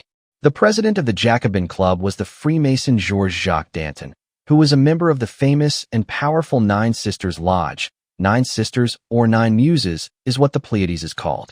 Lafayette was a Jacobin, as well as the key players in the French Revolution. A very secret body of 300 key Freemasons ruled France secretly during this period, according to the autobiography of Wolfe Tone, published by R. Barry O'Brien, 1893. Robespierre was both a Freemason and an Illuminatus. In fact, he was both a disciple of Weishaupt and Rousseau. Prussian Baron Anacharsis Clotz was also a Freemason and Illuminatus. He also was a disciple of Weishaupt and understood better what Weishaupt was trying to accomplish. If one studies what these men taught, you will discover it is what was later known as socialism and communism. The original idea for the French Revolution started with the Satanic hierarchy. In November 1793, the true colors of this Satanic-inspired business can be seen in the campaign against religion, where anyone who was a priest in France was killed, and the Illuminati posted one of its mottos in public: "Death is an eternal sleep." Eyewitnesses testify that Satan has a very detailed plan which he entrusts to his very select few at the top. Much of what seems coincidence and unrelated is actually according to a very clever, diabolical plan. Eleuther Irénée DuPont was a major printer for the Jacobins. He was a convinced deist and worshipped nature too. A powderman becomes director of the National Bank. Later in the United States, after successfully setting up the best gunpowder factory in the world, Eleuther Irénée DuPont was selected along with his friend Nicholas Biddle to be a director of Hamilton's creation, the United States Bank. Remember that Astor was also selected as a director of this National Bank. The Mason Stephen Girard, 1750 to 1831, initiated into Masonry in 1788 in Charleston, South Carolina, helped establish the Second Bank of the United States in 1816 and served as its director. Girard had amassed a $9 million fortune by the time of his death. He was born in France and became a sea captain. Where his money came from is somewhat of a mystery. He gave large sums of his money to Masonic charity. Early years in America. On January 1st, 1800, the DuPont tribe arrived in the United States with grandiose plans. Part of the plans were to create a new society. While Victor Marie and his father pursued grandiose schemes that failed miserably, Eleuthère Irénée DuPont started a gunpowder business in Delaware. Irénée's success can be attributed to several factors. The French government gave him top-secret machinery and plans to produce the best gunpowder possible in that day. It was state-of-the-art technology, and they supplied manpower to help get started. The DuPonts had friends in various places that helped them in numerous ways, getting financing, business, land, etc. Eleuthère Irénée DuPont was intelligent, worked very hard, and worked with patience. If he hadn't had so many commendable qualities, then the DuPont family may have sunk back in history, and another family taken their place. A royal dynasty. The DuPonts are a dynasty of kings. They have been called kings, and rightly so, even if people have been unaware that they are a dynasty of Illuminati kings. I do not know which particular men have served during the Satanic rituals. The family has always had a head of the family. It may be that the most powerful DuPont may also secretly serve as the highest Satanist. I don't know who has been representing the family at the highest levels of secret Satanism. I suspect or surmise it has not been the public head of the family in modern times, but I can list the public head of the family as it passed down through time. Person years as head of family generation coming to America. Pierre Samuel DuPont 1739 to 1817 first. Eleuthère Irénée DuPont 1817 to 1834 second. Alfred Victor DuPont 1834 to 1850 third. Henry DuPont 1850 to 1889 third. Henry A. DuPont 1889 fourth. These men had great authority over the tribe of DuPonts. The DuPonts had a family council where even the women had voting rights. The DuPonts, like the Rothschilds, helped set up their children's marriages, and many of the early ones were to cousins. For instance, much to the delight of the DuPonts, Sophie Madeleine DuPont married her cousin Samuel Francis DuPont in 1833. Two of Sophie's drawings occur later in this article. The family owned everything in common and distributed according to needs and according to the contribution that each could give to the family business. James Biederman, the son of Evelina DuPont Biederman, went to France, and his descendants would give the DuPonts a lineage in France. One of the families that intermarried and were close friends with the DuPonts was the Cazenove family. Both families were close friends with Thomas Jefferson and Albert Gallatin. I have concluded that both Thomas Jefferson and Albert Gallatin were Illuminati. Further, I discovered in a 4-volume set on American Statesmen, Volume 13, page 386, that Albert Gallatin claimed to be descended from the ancient Roman consul Gallatinus. Incredible as it may seem, the black nobility have kept track of their bloodlines. The same people ruling the world today are in many ways the descendants of the rulers in past ages. Antoine Charles Cazenove, born in Geneva, Switzerland, was a business partner with Albert Gallatin. During the War of 1812, the DuPont gunpowder factory, since it was the primary American powder company, was the known target for the British to destroy. However, the British never attacked it. The DuPonts had organized a local militia called the Brandywine Rangers. Interestingly, their militia flag was a beehive on white silk. Lafayette visited the DuPonts in Delaware in the summer of 1825. Another important Mason who would visit the DuPonts was Henry Clay, who was the American Secretary of State and head of the Whig Party. Henry Clay was Grand Master of the Grand Lodge of Kentucky and Grand Orator for the 1800s. He was one of the Freemasons involved in a high-level meeting that used the U.S. Senate chambers on March 9, 1822, for their meeting. If the DuPonts were already one of the primary top families, it may well be that Clay was coming to them for guidance on how to steer the nation. The DuPonts played a role, too, in the building of the American Capitol, which was laid out and constructed with numerous occult patterns. The next generation, Pierre Samuel's grandchildren. Eleuthère Irénée DuPont had a daughter, Sophie Madeleine DuPont, 1810 to 1888. Sophie, also her mother's name, wrote diaries, journals, and voluminous correspondence. Sophie also drew hundreds of drawings and sketches, many of them caricatures of people. Of her sketches, this article reproduces 2 of them, which bear importance to this newsletter. The first is a drawing by Sophie DuPont of one of the DuPonts dressed up like Satan with long paper horns and a tail. Interestingly, according to a December 12, 1829 letter by Sophie to one of her relatives, Sophie comments that the costume of Satan was mistaken for Old Nick. See the article on Saturn in this newsletter for evidence of the connection between Satan and Santa. The next drawing is a drawing that went with a letter from Sophie to Clementina Smith, July 21st, 1837, which is a self-portrait of what Sophie calls blackies, black servants, who carried her to her bath in a special chair. This drawing is included to show how wealthy the DuPonts were within a short time after coming to Delaware, USA. Alfred Victor DuPont, who took over as head of both the family and the factories making gunpowder, was married to Meta. Meta was into Swedenborgianism, which was a type of mystical religious Freemasonry that was based on the Swedish Mason Swedenborg's teachings. Alfred Victor apparently didn't feel anything negative toward this. His wife Meta organized a Swedenborgian church in town. Around the Civil War times, the DuPonts became less identified with deism and more identified with the Episcopal Church. Joanna Smith DuPont was instrumental in this change. One of the families that the DuPonts would marry with was the Cazanovs, who were Episcopalians, and some members were, I suspect, involved with the Illuminati. Christ Church was off the DuPont communal property for Episcopal services. By the Civil War, the state of Delaware was lock, stock, and barrel under the control of the DuPonts and their friends the Bayards, the Salisburys, and the Grays. In this 20th century, the DuPonts have gotten firmer control. Because the state of Delaware is controlled by the DuPonts at all, it is worthwhile to examine some of the people the DuPonts and their elite friends have placed into office. This is a very unfinished, skimpy list. I have done only a little research in this direction. Governors of Delaware, chronological order. John Collins, Governor 1819 to 1822, Collins family. Caleb P. Bennett, Governor 1832 to 1836, Freemason. Thomas Stockton, Governor 1844-, high-ranking Freemason.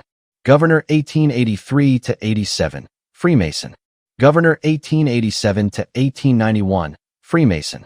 Pierre Samuel DuPont, 1977, also U.S. Representative and other government positions. U.S. Senators of Delaware, alphabetical order of surnames. T. Coleman DuPont, Senator 1921 to 192. Henry A. DuPont, Senator 1895 to 1896, 1906 to 1916. In 1896, the U.S. Senate rejected his election and therefore Henry DuPont's credentials due to proof of voter fraud. The Delaware legislature, Republican, replaced Henry, a Republican, with a Democrat. But in 1899, when the Senate seat became available and another one in 1901 too, they could not come to any agreement on a selection of a senator because Henry A. DuPont and John Edwards O'Sullivan Attucks, the two Republican leaders, were fighting so much. Consequently, in 1899 Delaware had only one U.S. senator, and from 1901 to 1903 Delaware had no U.S. senators. L. Heisler Ball, 1903 to 45, 1919 to 25, also served Delaware as state treasurer, Freemason. James H. Hughes, Senator 1937 to 42, Freemason, also was Delaware Secretary of State. Senator 1897 to 1901, Freemason, also Adjutant General of Delaware. Arnold Nodden, Senator 1830 to 36, Freemason, Grand Master of the Grand Lodge of Delaware, also state senator. John G. Townsend, Senator 1929 to 42, Freemason, banker, alternate delegate to the UN General Assembly in 1946. James M. Tunnell, Senator 1941 to 47, Freemason, 32 degrees, also lawyer. John Wales, Senator 1849 to 51, Freemason, President of the National Bank of Wilmington and Brandywine, Secretary of State of Delaware 1845 to 49. William V. Roth, Jr., Senator 1971. CFR, Trilateral Commission, also on the Republican National Committee. The DuPont gunpowder factories dominated the industry. Within only a short time after getting started in 1802, they had the best quality gunpowder in the world for the general market. Every war the United States has fought, starting in 1802 with the war against Tripoli, today Libya, and the Barbary pirates, until the incursion into Somalia this last year, the American military has depended on DuPont gunpowder. Henry DuPont, 1812 to 1889, took over command of the gunpowder manufacturing when he was 38. He was very authoritarian and was known as Boss Henry.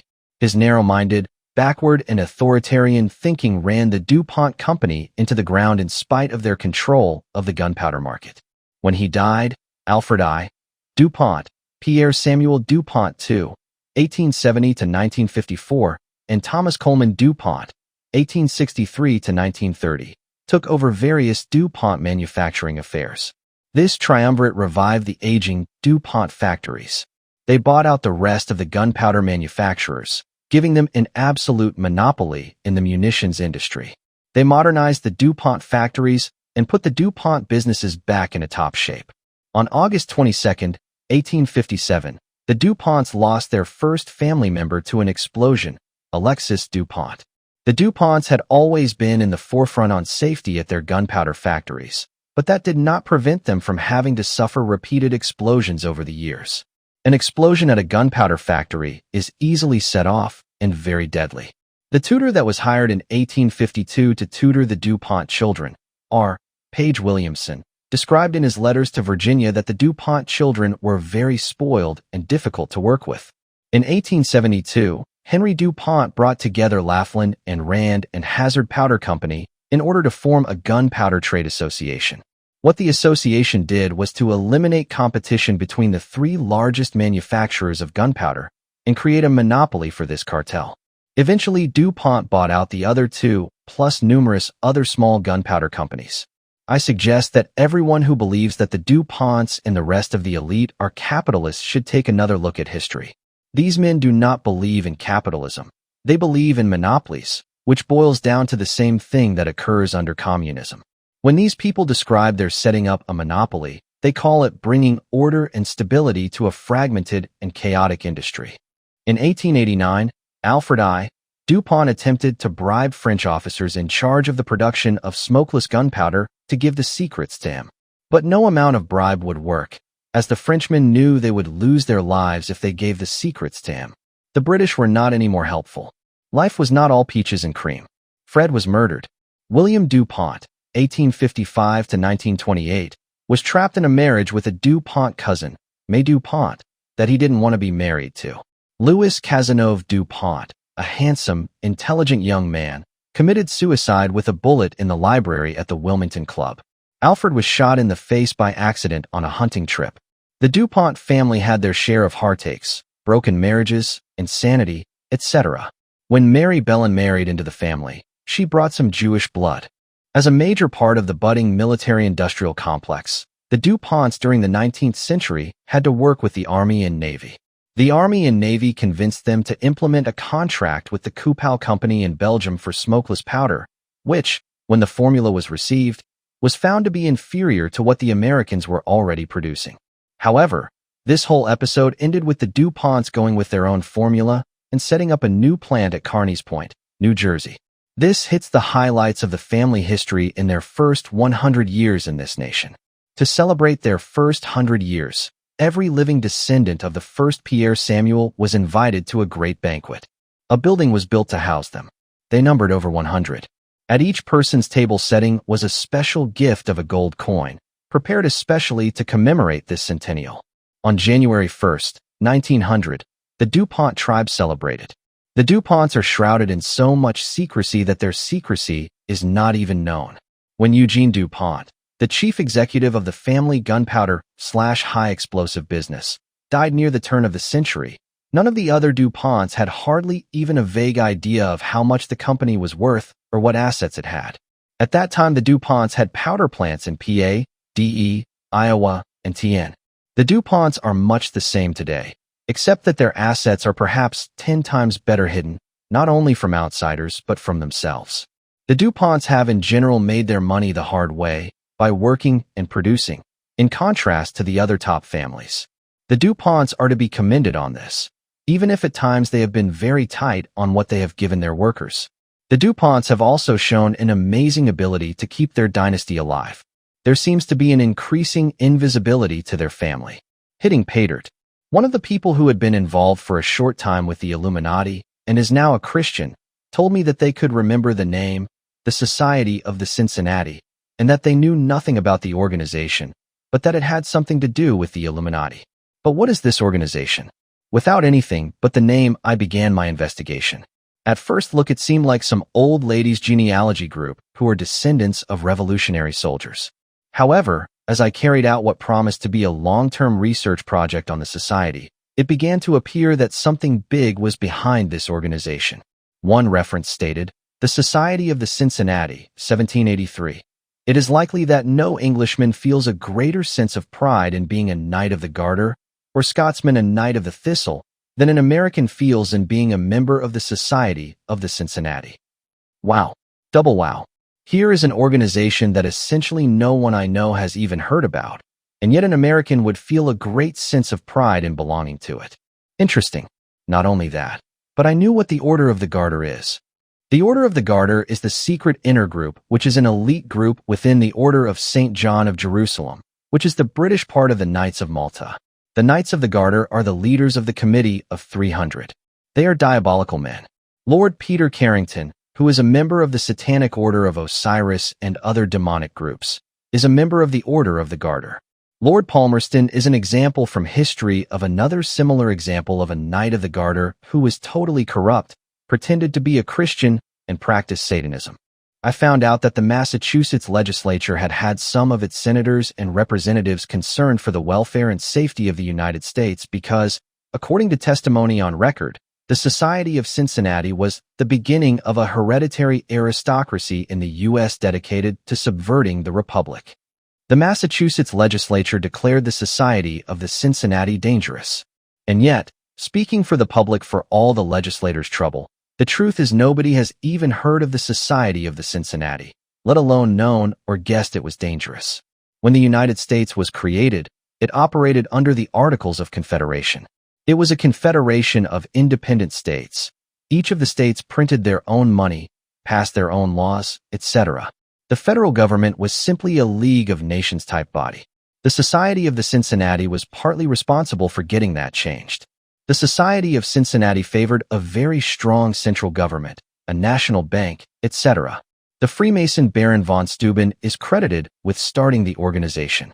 The Mason Pierre L'Enfant, who designed the city of Washington with its hidden occult symbols, also designed the logo for the Society of the Cincinnati. Every president of the United States has worn the diamond eagle jewel of the Society of the Cincinnati. Wow. And I hadn't even heard about it until I got this tip from this ex-Illuminatus. Benjamin Franklin was an honorary member. The Marquis de Lafayette was a member. George Washington and James Monroe were original members. At least 15 presidents have been honorary members. Presidents Franklin Pierce and Zachary Taylor, his father was an original member, were hereditary members. Many of the high-ranking Masons who were also officers in the Revolution were original members. 3 prominent Freemasons who were big in the Society of the Cincinnati were Henry Beekman Livingston, 1750 to 1831, James Mann, 1759 to 1832, and Hardy Murphy, 1752 to 1809. Hardy served as Grand Master of the Grand Lodge of North Carolina beginning in 1789. I noticed that many very busy elite people were spending a lot of money and time on this society, whatever it was. The society had a museum and a headquarters building in Washington, D.C. on Massachusetts Avenue, NW, and state chapters. But why? The stated purpose of the organization didn't seem to explain the interest people put into the organization. Why spend time belonging to an organization whose only purpose is to commemorate the fact that all its members are descendants of Revolutionary War officers? The purpose of the organization is to render permanent the cordial affection subsisting among the officers. Okay, I can understand a group of officers who are all veterans of a war getting together. But their descendants? We are talking about a war whose fighting basically ended in 1781. That's over 200 years ago. Would my busy descendants care to visit with some other Vietnam vets' great-great-great-grandchildren 200 years from now? Yet, my 1983 World Almanac, which lists in fine print about 1,300 associations, gives the membership of the Society of the Cincinnati at 2,800. Other sources indicated that the organization had an affiliate organization in France. But how could an organization which was open only to descendants of select revolutionary officers be so identical in purpose to something in France for Frenchmen.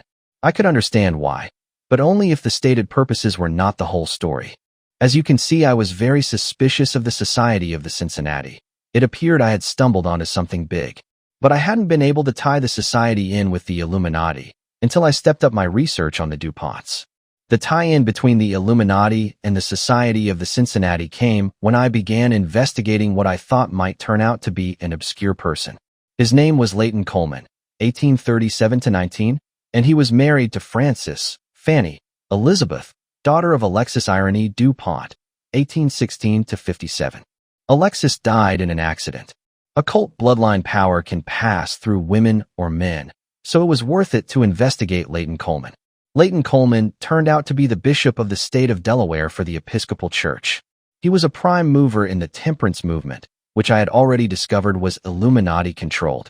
Further, Leighton was Grand Chaplain of the Grand Lodge of Freemasons in Pennsylvania, Grand Prelate of the Knights Templar, and Chaplain of the Delaware Society of the Cincinnati. Another of the top 13 Illuminati families is the Kennedy family. There is a connection to the Society of the Cincinnati with this family too. Jacqueline Bouvier Kennedy Onassis, ex-wife to both JFK and Aristotle Onassis, had a grandfather named Major Bouvier, who invented a family genealogy which was mostly fiction, which was self-published in 1925 as our forebears, but the fantasy Bouvier genealogy allowed him and his sons Bud and Blackjack to get into the Society of the Cincinnati. See A Woman Named Jackie by C. David Heyman, page 18. All three Bouviers were very proud of their memberships and would proudly display their boutonnieres on their lapels, showing membership. This audiobook was uploaded by Hidden Whispers Revelation on YouTube. Please subscribe and like the video to support this work if you enjoyed listening. The three cousins that saved the DuPont Company in 1902. The successful three DuPonts, Alfred, Coleman, and Pierre, that together took over the gunpowder factories ended up in some serious infighting after a few years. Alfred divorced his wife to marry his cousin, and Coleman and many of the others did not approve of the marriage. Alfred and the others got into some serious family infighting. In 1913, Alfred at one point, letting his rage get the better of him, got the Delaware legislature to pass a special law changing his first wife's son's name to spite his first wife. The special law passed the House in 4 hours secretly at Alfred's request, but failed by 2 votes in the Senate after the other DuPonts found out what Alfred was trying. Alfred built his cousin wife Alicia the most expensive house on the East Coast. In 1910 dollars, the lowest estimate is $2 million, but the actual cost may easily have been several times that. The name of the mansion was Nemours. The main grounds of the Nemours estate are 400 acres enclosed by a 9-foot wall. Broken glass was embedded in the concrete on top of the wall. Beyond the 400 acres are 2,000 acres that make up the estate. From 1906 until 1920, the DuPont family broke up into 2 factions that waged a civil war in various arenas. Alfred I. DuPont led a political campaign that fought the corruption of Coleman DuPont's forces. Up to that time, politics, voting, and vote counting were totally corrupt. By April 1918, Alfred had defeated Coleman for control of Delaware's politics. In 1911, Alfred bought the principal daily paper in the area, the Wilmington Morning News. In 1916, after successfully blocking his uncle Henry A. DuPont from being re-elected, Alfred DuPont bought control of 9 Delaware newspapers. In 1932, on a trip to Egypt, Alfred found a dog he named Mummy that was his familiar spirit. In the biography about Alfred which I read, it said, Alfred had scored over his sister Marguerite. Let her collect Virginia ghosts if she wanted them. Only he had a reincarnated Egyptian mascot who could produce wonders as great as those of Aladdin's genie. Asterisk Alfred I. DuPont asterisk by Joseph F. Wall, page 593. Alfred I. DuPont himself wrote this in a letter to the Reverend Baker P. Lee, May 23, 1932, about his familiar spirit. I have 1 or 2 more jobs for Mummy, and then I will give her a vacation before I put her to work again. He wrote at least one other letter where he talks about the magical powers of his dog, which was his familiar spirit. Mrs. Cazenove Lee, Jr. got a letter mentioning Mummy's powers too. Alfred died in 1935. Ed Ball and Jessie Ball DuPont, his widow, took over control of his estate. Ed Ball increased Alfred I. DuPont's fortune and became the most powerful man in Florida. Ed Ball's wealth passed the billion-dollar mark in the 50s or 60s. In the late 1960s, political enemies were able to attack the wealth of Ed Ball with new legislation and some investigation of the misuse of his money hidden in the foundations. In 1981, Ed Ball died. In 1985, Ed Ball's widow claimed that Ed's sister Jessie had actually murdered Alfred I. DuPont in 1935. She claimed that while Ed was alive, she had been too afraid to tell the truth about Alfred's murder. Forbes magazine carried the story in October 1965. Coleman DuPont went into business with President Taft's brother Charles P., member of Skull and Bones, in 1910 to build the McAlpin Hotel in New York City. Taft's other brother Horace was a member of the Order of Skull and Bones. In fact, the Taft family, which dates back to Braintree, Massachusetts in 1679, helped start the Skull and Bones Order, and at least 8 Tafts have been in the order. This was the first of a series of luxury hotels. Coleman bought New York Equitable Life Assurance Society, which was America's largest insurance company. Equitable Life Assurance Company undoubtedly brought Coleman in touch with other Illuminati elite. He belonged to the Rittenhouse Club in Philadelphia. He was the director of a number of things, including the Union National Bank in Wilmington and the president of Central Coal and Iron Company, along with a few other coal and iron companies. Coleman has been mentioned already in connection to the DuPont gunpowder business, which he ran for a number of years as head honcho. During World War I, the DuPonts made a mint. The company had a $9 million surplus in its treasury. The result was that DuPont absorbed General Motors. The DuPonts also went into the chemical business. The American government had seized the German Die Trust, and the DuPonts were given their patents.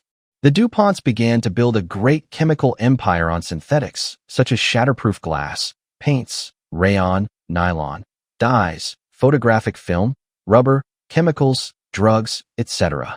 Only the Dow Chemical Company is any competition with the DuPont chemical operation. Alfred Victor DuPont, Alfred I.'s son, served only as a private in the Marines during World War I and was on board several ships. And yet for some reason when World War II broke out, he was made a consultant to the Joint Chiefs of Staff from 1943 to 1945. He was an Episcopalian. Emile Francis DuPont, 1898, graduated from Yale, like a number of DuPonts have. He was an important lay person within the Episcopal Church. Pierre Samuel DuPont belonged to the American Philosophical Society. He also wears the rosette of an Officier de la Légion d'honneur. How or why he got this I haven't found out. He was on Delaware's State Board of Education, 1919 to 21. He was the president of General Motors from 1920 to 23 when he turned it over to Alfred P. Sloan. Jr. Pierre Samuel started what is called the Buddy System, where DuPont and GM's management worked together. DuPont saved GM from extinction after World War I and has watched over GM since. Robert L. DuPont, Jr. is a research psychiatrist. He has done research at Harvard. He was the delegate for the U.S. at the United Nations Commission on Narcotic Drugs, 1973 to 78. He is especially knowledgeable about what drugs will do to a person, which is an area of his research. And Francis Marguerite DuPont, born 1944 in Duluth, Minnesota, is deep into research into genetics. Those of us who know what these people want to do cringe when we see that some of the top genetic researchers are connected with satanic families. Every American almost every day uses a DuPont product. When I began learning what the DuPont industries produce, it is utterly astonishing. Anything that involves chemicals is under their production. Herbicides and fertilizers for farming, cosmetics and nylons for women, chemicals for all types of industrial production, textiles of all kinds, cleaning fluids such as when your clothes are dry cleaned. The list can go on and on. Most of us are using DuPont products almost continuously all through the day. General Motors, the explosives and gunpowder monopoly, the chemical monopoly, with its tens of thousands of products, gives the DuPonts enormous financial leverage. The DuPonts obviously are in close cooperation with the elite involved with oil, because so many of their products are derivatives of petroleum products. In 1940, it was estimated the DuPont family was worth $5 billion. Today, their total worth must be many billions of dollars, not to mention the enormous power they wield. The very survival of the United States military is dependent upon the military products of the DuPonts. The DuPont Company used as a tool to bring U.S. into the New Order. Although the DuPont companies, the principal DuPont company is E.I. DuPont de Nemours and Company, whose 1991 revenues were $38.7 billion, are run by many executives who are not DuPonts. The DuPont family does quietly pull the strings in the background. Many of the executives are men whose philosophy of life matches the DuPonts. It is very clear that the DuPont companies are being used in a big way to move us toward the New World Order. The first item on this concerns how the DuPont workers are being indoctrinated. I received a video of the Pecos River training near Santa Fe, New Mexico that DuPont workers in the East are sent to. I also looked at a magazine article about this training, indoctrination. In the article, Go Take a Flying Leap for the Company. Astors Successful Meetings Asterisk, June 1992, pages 59 to 62. A Christian brother who works for the DuPonts in Tennessee has been secretly undermining the efforts of the DuPont company leaders to turn the workers into New Agers. With the help of Christians in the plant, this Christian brother finds out what is planned and then does his homework so that he can prove to the workers how New Age ideas are being brought in to subvert their thinking. The company changed from calling all its people employees to calling them initiates. The people at the plant were to all be sent to the Pecos River training by DuPont, but due to the exposure of their New Age subversion, people are not allowing themselves to be led by the nose. This brother sent me a video of the Pecos River training, and there are scenes in it where strangers are kissing each other. Well, not exactly strangers, because the training is designed to break down individuality and to create a group think with intimacy. Initiates are taught, don't slay the ego. Ego is your servant. Another magazine article, June 1992, pages 15 to 16, tells about the 5 types of thinking that the DuPont company is trying to instill in their people. They are 1. Lateral thinking, 2. Metaphoric thinking, 3. Positive thinking, this is also called visualization, or in occult witchcraft, 4. Association trigger, 5. Rapturing and interpreting dreams. An employee environmental awards program was installed where employees can win money by submitting their environmental suggestions. Asterisk Personnel Journal Asterisk, August 1992, pages 60 to 71. Many of the readers of this newsletter are already aware of how the environmental issue is contrived and controlled by the elite. One of the items our New Age Department of Education Secretary Alexander tried to get going was for education to shift from the schools to the factories. This is a process that the Illuminati want to implement to further take us into a total slave state. Interestingly, DuPont has been getting into the act by spearheading Delaware's BRT task force, in which students will attend seminars at DuPont facilities. The DuPont company is employing AI, that is, artificial intelligence.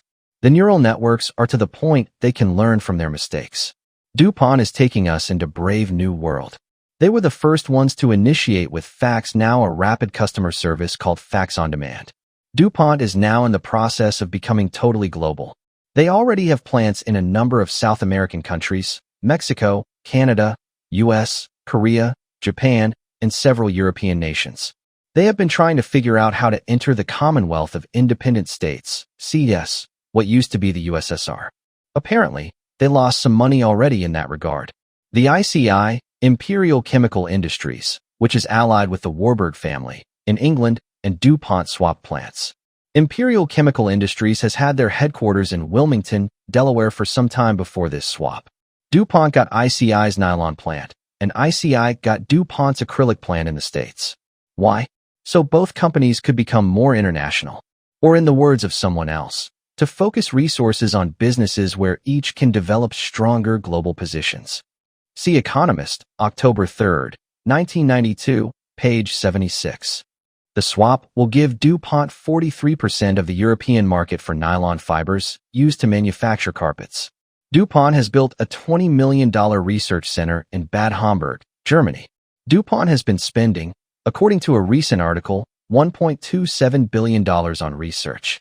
Some of DuPont's research is in risky areas. That means that it is difficult to see how the research can financially benefit the company. This has been admitted by the company. Aviation Week and Space Technology, October 26, 1992 issue, pages 64, 66, talks about the sophisticated composite materials that DuPont is producing for state-of-the-art space and aviation vehicles. I imagine some of these composite materials are finding their way to the secret UFO bases, and DuPont may well be producing some of the parts for these secret anti-gravity machines. The article states that Boeing Defense and Space Group, Lockheed Aeronautical Systems Company, General Dynamics, and DuPont and Hercules Incorporated are working together on aeronautics projects. Boeing and Lockheed are definitely involved with the production of flying saucers, so this may be a good clue that DuPont is too.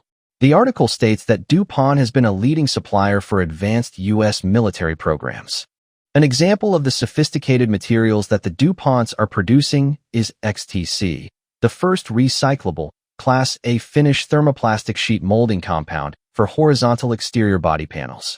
It is a flexible, porous, interwoven sheet of polyethylene terephthalate-impregnated long-glass fiber. General Motors, DuPonts, selected the material for use on their air intake manifold on certain 1993 V6 engines. * Modern Plastics *. Automotive Show features lots of toughened materials. By Stuart A. Wood, April 1992 issue, pages 66 to 69. The CEO of EI DuPont de Nemours and Company is Edgar Woolard, who took over in 1989. Edgar is innovative, which will be beneficial in the 1990s with all the upheavals coming. One item that the Illuminati have planned is to put things into our major city water supplies. Interestingly, DuPont has research facilities and a chambers work facility in Deepwater, New Jersey, which both deal with water treatment. The DuPont family today is represented at the 6th Illuminati level, the Pilgrim Society. I am convinced their power also runs higher. Want more information/research to bring it out to the open? One book said that the DuPonts were one of the top 3 influential families in the United States today. Whether one is aware of the secret satanic power of the DuPonts or not, it is inescapable to conclude that this family is exceedingly powerful in the United States beyond comprehension. Every facet of our lives is influenced by products whose production is still ultimately under the control of the DuPont family. For those people who subscribe to the theory that the world is divided between only the Rothschilds and Rockefellers, look at the DuPonts, who are truly independent of the other top families. That dispels that theory. To quote Carl Schriftgesser in his book Families, the DuPonts of Delaware constitute a definite dynasty, perhaps the most complete dynasty ever established in this republic, and one which seems destined to continue its kingship for generations to come. Today there are 700 members of this family. Every time a package of cigarettes is opened, the simple tearing of the tab is a gesture of tribute to the DuPonts, and every time a great gun booms, with whatever cost to life or property, it echoes merrily in the feudal stronghold of this mighty clan. We must end with the direct statement that the DuPonts today rule Delaware with an iron hand, that their interests affect the daily lives of each one of us in some way, and that the family moves on. It is, today, the great American dynasty. Close, unassailed, it keeps to itself, hides its scandals, boasts not of its good works, but continues, within American democracy, to exercise its own indomitable will. Review of sources. Many key books used in preparing this article can be identified by the references in the text. About 120 magazine articles were reviewed, and many key articles used are identified in the text. Several confidential interviews were also involved in developing the article, as well as the manuscript by an ex-Mason and insider who the elite murdered. Check this out. Several years ago, I developed a friendship with a man from Silverton. From that friendship, I got the vibes that something was strange about Silverton, Oregon. Later, through my contacts, I found out that Anton LaVey's church had set up their Oregon headquarters in Silverton. I suspect this was because Silverton had some occult activity already there. About 25 to 30 miles southeast of Silverton, Oregon is Mill City and Gates. The area between this is wooded and has beautiful falls and a large park. Now the threads of this story return to Portland. A man who saw my book The Watchtower and the Masons told me 2 years ago that he knew John Lawrence. He said I and John would like to meet, and that he would arrange it. One of the weekly papers here is the Willamette Week, and they seem to be free of some of the stifling control of the New World Order in contrast to our daily paper The Oregonian. a research writer for the Willamette Week using John Lawrence's research on the Skull and Bones Order wrote a long article in the Willamette Week about the Skull and Bones Order. John Lawrence and I would be a natural shoe-in as friends since we both investigate secret satanic groups. But the man who knew John Lawrence always told me after promising to get us together that John had disappeared. Not only that, but this man's original openness turned to not wanting to have much to do with me, touching some type of very sensitive secret. Here is what I have been able to find out. Several satanic groups are in the Gates, Oregon area. John Lawrence was extremely interested in what the 322 of the Skull and Bones Society meant. He was convinced that number linked the Skull and Bones Society with other groups. John Lawrence and two other researchers like himself moved to Mill City to investigate the secret satanic groups in the area. From someone from the inside, it turns out that the CIA shot two of those researchers while they were in the Mill City area investigating. The CIA went looking for John Lawrence, and John Lawrence is now in hiding. People in the Mill City area were afraid to answer my questions. However, I was able to glean a little information with a great deal of effort. Some occult group bought a ranch near Gates, Oregon. The head of the group is Jim Cole. They bought a ranch, which is not in Jim Cole's name. The last police raid against any occult activity was over 5 years ago, and it appears that the Satanists are in the key positions in Mill City and Gates. They may even have a person on the police force. The last obvious item to comment on is that for some reason, the CIA is very mixed up and sensitive about this occult activity. Lawrence was. One reaction to my DuPont article was that someone whose mother-in-law works for the DuPonts in Pennsylvania asked a few questions and found out that her mother-in-law is an actual witch. I don't mean as in an old hag. I mean she is in witchcraft. This witch is close friends of the DuPonts and has been protected from being fired by the DuPonts. What is most significant in this whole thing to me is that my article got other people cognizant of what is happening so that they could teach themselves. Once people begin to really catch on to things, they will begin to detect things all around that are happening in regards to the NWO. Most Americans don't have any frame of reference to hang any facts about the conspiracy. They bemoan the idea of a satanic conspiracy. They claim there is no proof, all the while it is all around them. For instance, did anyone catch what Bill Clinton did when he faced the people and waved at the inauguration? See the last article in this newsletter for an answer. A friend called my attention to Inside Edition's television story on Louis DuPont Smith, the heir to the $10 million fortune of the DuPont Chemical Company. Louis DuPont Smith is exposing his family. Of course, on national television, which is controlled by the Illuminati, they are not going to do much exposing, but they did let a few hints get through. Louis DuPont Smith did get a sentence left in what was shown on TV where he points the finger at powerful families as the culprits behind the drug trade. The reason he was allowed to voice this was that Louis was the person behind the book Dope, Inc., and it was this involvement that got him in hot trouble with his family. Lyndon LaRouche, who was truly exposing the satanic conspiracy, wrote a good book Dope. Incorporated the book exposes that the Queen of England is a participant in the drug trade. Yes, the British royal family does tie into the elite, the occult, and the drug trade. They are not as nice as their pictures suggest. Louis DuPont Smith, having a good feel for what is going on, recognized that Dope, Inc. is, as he put it, paraphrased, the only book showing the involvement of powerful families. Louis provided the $212,000 for the book to be printed. Good for him. Let's just make it plain. The satanic hierarchy is behind the drug problem. Louis's family was very upset that he was helping the enemy, and they got a judge to rule that Louis was incompetent to handle his financial affairs, and the court declared that Louis can have 1% of his fortune. The DuPonts also tried to stop his wedding.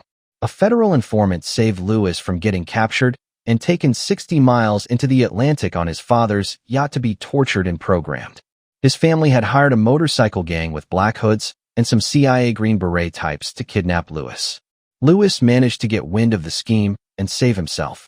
He tried to get his family on conspiracy to kidnap, but the DuPont family, bear in mind, as one of the top 13 Illuminati families, owns justice in this country. He failed to get his family on the conspiracy charge. One detail that I didn't mention in the original story on the DuPonts was that one of the more recent governors of Delaware, C. Douglas Buck, was married to Alice H. DuPont. I also left out a great deal of the inside story on the politicking that has gone on in Delaware this century. It is so detailed with so many names that I didn't want to confuse people with it. Anyway, the bottom line is that behind the scenes, all of the governors since the 1920s have been approved by the DuPonts. I debated whether to include the DuPont genealogy. I had it, so I decided to give it, on the chance someone might use it. The genealogy shows several things. A. That the DuPonts, like the Astors, repeatedly used the same names over and over. B. That the DuPonts, like the Rothschilds, had a lot of first cousin marriages. Marriages between a DuPont and a DuPont are given asterisks. However, some of the marriages between people with different last names are also between first cousins and other relations. If it looks like I've gone to a great deal of trouble for nothing, I can understand what you're saying. We certainly don't need to know DuPont genealogy. But just like in a laboratory, one deals with many exact small details and numerous experiments to discover a principle. That is what I am doing here. I am trying to break ground so that people will understand more about how the elite think, etc. I had hoped that I might also be able to track which branches are with the Illuminati and which may have bailed out. Bloodlines of Illuminati. By Fritz Springmeier, 1995. The Freeman bloodline. The amazing thing about this family is that it is not a family that people would have thought of as being one of the top 13. However, for me as a researcher of the elite and the Satanic hierarchy, the name pops up with surprising frequency. For instance, Stephen M. Freeman runs the Legal Affairs Department of the Civil Rights Division of the Anti-Defamation League, which is a daughter of the B'nai B'rith. The ADL is a dangerous organization controlled by the hierarchy. The Illuminati drug money funds this organization. Another Freeman is Walter Freeman, who introduced the lobotomy into the U.S. with James W. Watts in 1936. The frontal lobotomy was a brutal method of mind control that has been permitted to be done to us under the disguise that it is of benefit to humanity. Then there was Simon Freeman, an important intelligence officer. And the list goes on of people that are in key places with the Freeman name. But the most important position of all, which removes all doubt that the family is at the top, is that the late Grand Master of the Prieur de Chaun was Gaylord Freeman. Hashtag independent discoverers of the Prieur de Chaun. What is the Prieur de Chaun? Are we sure it exists? How does this relate to the hierarchy? The Prieur de Chaun, Priory of Zion, was unknown to the general public until 1982 when a book co-authored by Michael Bygent, Richard Lee, and Henry Lincoln came out. The book was entitled Holy Blood, Holy Grail, and offered historical proof that an organization called the Prieur de Chaun was powerful and had existed since the time of the early Crusades, 1099 AD. In 1991, more information came out on the Prieur de Chaun.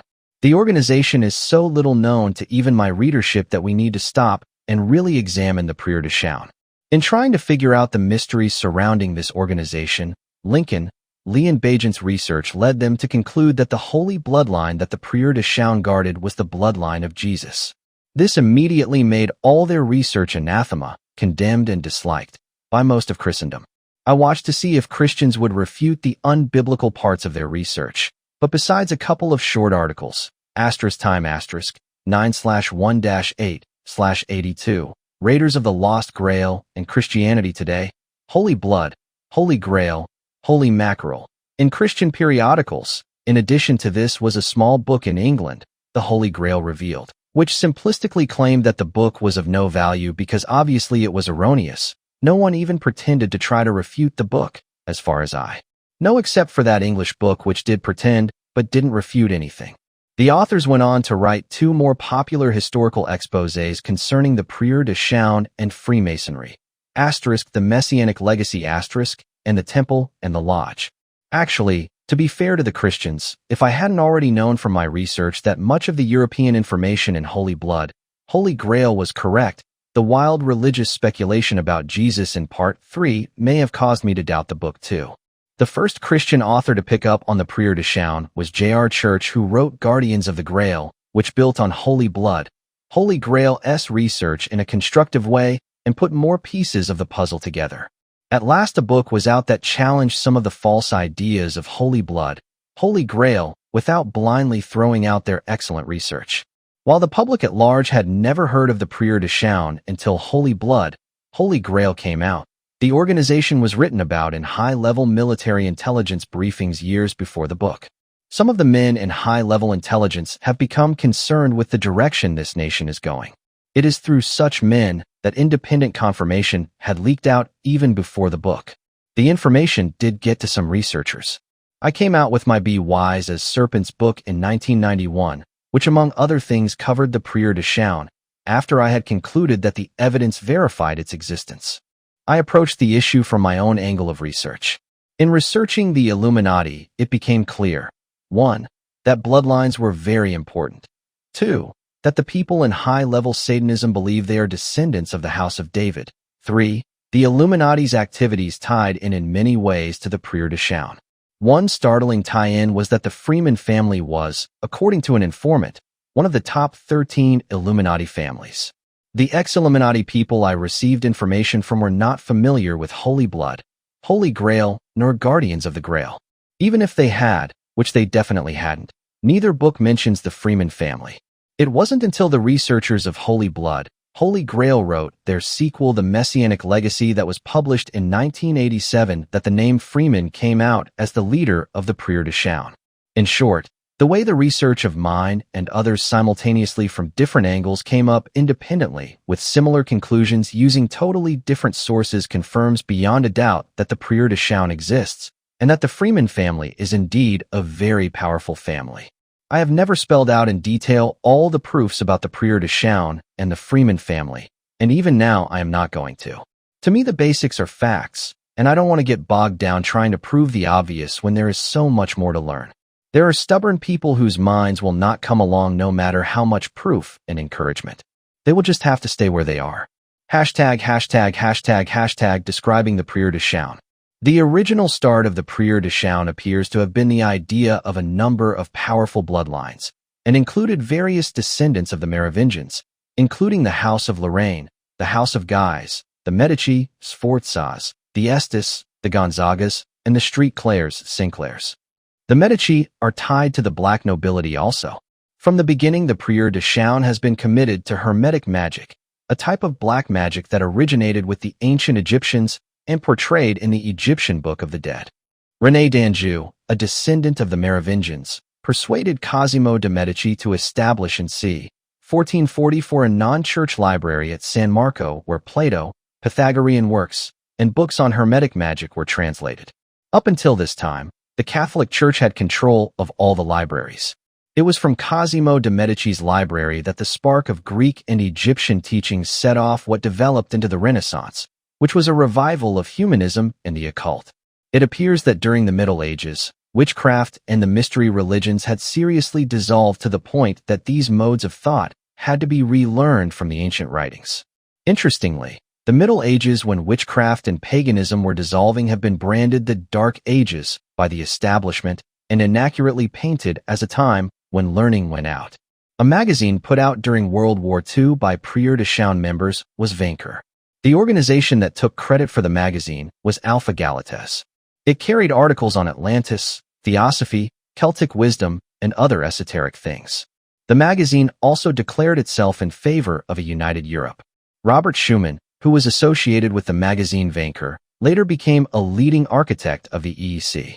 An internal magazine for Prieur de Chaon members is Circuit, the acronym for Chivalry of Catholic Rules and Institutions of the Independent and Traditionalist Union. A 1956 issue of Circuit promotes the use of a 13-sign zodiac rather than the traditional 12. The 1959 series of Circuit refer the reader to Vanker. The Circuit magazine, which claims to write its articles with hidden meaning, says this cryptically about the Prieur de Chaon. We are not strategists, and we stand above all religious denominations, political perspectives, and financial matters. We give to those who come to us moral aid and the indispensable manna of the Spirit. Another article says, except through new methods and new men, for politics are dead. The curious fact remains that men do not wish to recognize this. There exists only one question: economic organization. Dr. Otto von Habsburg, a descendant of the Merovingians and a Knight of Malta, headed Pan-Europa, an organization that has been working toward a United States of Europe. Their logo was a Celtic cross in a circle. The first point in time that the Prieur de Chaon can be pinpointed is when Jerusalem was captured by the Crusaders and an abbey of monks that Peter the Hermit had belonged to was established in a building called the Abbey of Notre Dame de Mont de Chaon, just outside of Jerusalem. This abbey had an order that was called the Order de Chaon. Over the centuries, the Order de Chaon has developed into what we have today as the Prieur de Chaon, Priory of Zion in English. Bear in mind that the Order of Chaon was visible for several centuries, but has been totally secret after the 13th century. It became semi-visible during the 1960s and 70s and became secret again in 1984. The group of monks that made up the original order were led by Ursus of the Merovingians. They were given a place at Orville in France until they apparently decided to move to the Holy Land. This order appears to have had the power behind the scenes to have been in the position to select who would sit on the throne at Jerusalem, and they initially selected their man Godefroy de Bouillon. The Order de Chaon, Prieur de Chaon, set up a military order called the Knights Templar. Louis VII of France became indebted to the Knights Templar, and in repayment of the help he had received, he established some of the Order de Chaon at the Priory of St. Samson, along with establishing 26 men, 2 groups of 13, at a small priory at the Mount of Chaon, Orleans, France. In 1188, the Order de Chaon let the Knights Templar apparently go their own way, which eventually was to trouble. The story of the Knights Templar is exceedingly interesting because it relates to the Satanic international bankers of today. The Knights Templar became the first European-wide international bankers. How their story fits into everything would take too long to tell at this point. At that time period when the Knights Templar took off on their own, the Order de Chaon became the Prieur de Chaon and also used the names Ormus and Rose-Croix. The Prieur de Chaon is intimately connected to the creation and guidance of the Rosicrucians and Freemasons. In the Be Wise as Serpents book, chapter 12, it talks about how the Prieur de Chaon set up the Scottish rite of Freemasonry. In 1613, the House of Lorraine, part of the Prieur de Chaon, joined with the House of Stuart. After that, the Prieur de Chaon began to display more interest in Scotland. Scotland was one of the few countries where the Knights Templar had thrived when the order was suppressed by the order of the Pope. Scotland also had several occult traditions operating. It was a hotbed of occult activity. Scotland and the Scottish people have played a very big role in the New World Order conspiracy for centuries. Meanwhile, when the Prieur de Chaon went underground, they established their archives in some secret rooms beneath the chapel of St. Catherine at the castle at Geysers, northern France, in the Rue de Vienne. The archives were, according to reports, contained in 30 coffers. Secret tunnels connect the chapel with the local cemetery. The Merovingian descendants and the Prieur de Chaon have guarded the sacred bloodline that Satan has built up. Their members are secretly scattered in key positions throughout society. Many of the descendants are unaware of their heritage. For instance, within the Sinclair family, only certain branches have kept up their generational occult heritage and are aware of what is going on. Family trees subdivide over the centuries until the Merovingian family tree has become a forest. The houses of Habsburg-Lorraine, whose titles are Dukes of Lorraine and Kings of Jerusalem, Plantard, Luxembourg, Montpezat, Montesquieu, among many others including the Freeman family and hundreds of others. Be Wise as Serpents revealed for the first time, as far as I know, how all the heads, presidents, of the LDS and RLDS have been descendants of the Merovingian dynasty, and they and the Masons have both used the Merovingian symbol, the B. ###### the House of David. In my research of high-level Satanists, it became clear that the bloodline that was key in their minds was the House of David, not Jesus Christ's lineage. I discovered that the House of David had set up a kingdom in southern France. I discovered this while rummaging through history books on the Middle Ages. I came across a book, A Jewish Princedom in Feudal France 768-900. This book was the key for me to realize that the Merovingian dynasty, which wove its bloodline into the royal bloods of Europe, was Jewish in origin. When I read Holy Blood, Holy Grail, it became apparent that the author's theory of Jesus' bloodline had clouded their realization that the key was that the Prieur de Chaon was of the House of David and was in this sense Jewish, although most of the Prieur de Chaon are most likely not attending synagogues. Indeed, the Grand Master of the Prieur de Chaon, Pierre Plantard de Saint Clair, told them so much. To quote the pertinent paragraph from the Messianic Legacy, page 296, at our meeting in April 1982, M. Plantard adopted an ambivalent attitude towards our book, *Holy Blood, Holy Grail asterisk. On the whole, he endorsed it and offered to correct, for the French edition, certain vague or unclear references. At the same time, he would neither confirm nor deny our thesis that the Merovingian bloodline was descended from Jesus. There was no evidence either way, he said noncommittally. It was all too far in the past, all too long ago. There were no reliable genealogies. Besides, Jesus had brothers. Nevertheless, he acknowledged the Merovingians to have been of Judaic descent, deriving from the royal line of David. The significance of this is tremendous. It means that those people who have been saying that it is a Jewish conspiracy have been correct, even if some of these people saying these things may not be the greatest characters. This also opens the door as to why the top leaders of the Illuminati have been willing to work with the Ashkenazi Jews. In Be Wise as Serpents, I show from Masonic sources that there is indeed a big connection at the top with the Jewish leadership and the House of David and Freemasonry. The goals of Freemasonry are intertwined with the goals of the Prieur de Chaun. There is a big danger in labeling the conspiracy Jewish. When people label Jewish as bad, it confuses more than clarifies. The Jewish people are not the enemy. Next, although many of the Satanic hierarchy claim to be from the House of David, they do not publicly proclaim themselves as Jews. In fact, they may publicly take a negative posture toward the Jews, such as Lady Astor and some of the Ponts have been. It is perhaps fine that Zionism be labeled evil. Zionism includes both Christians and Jews.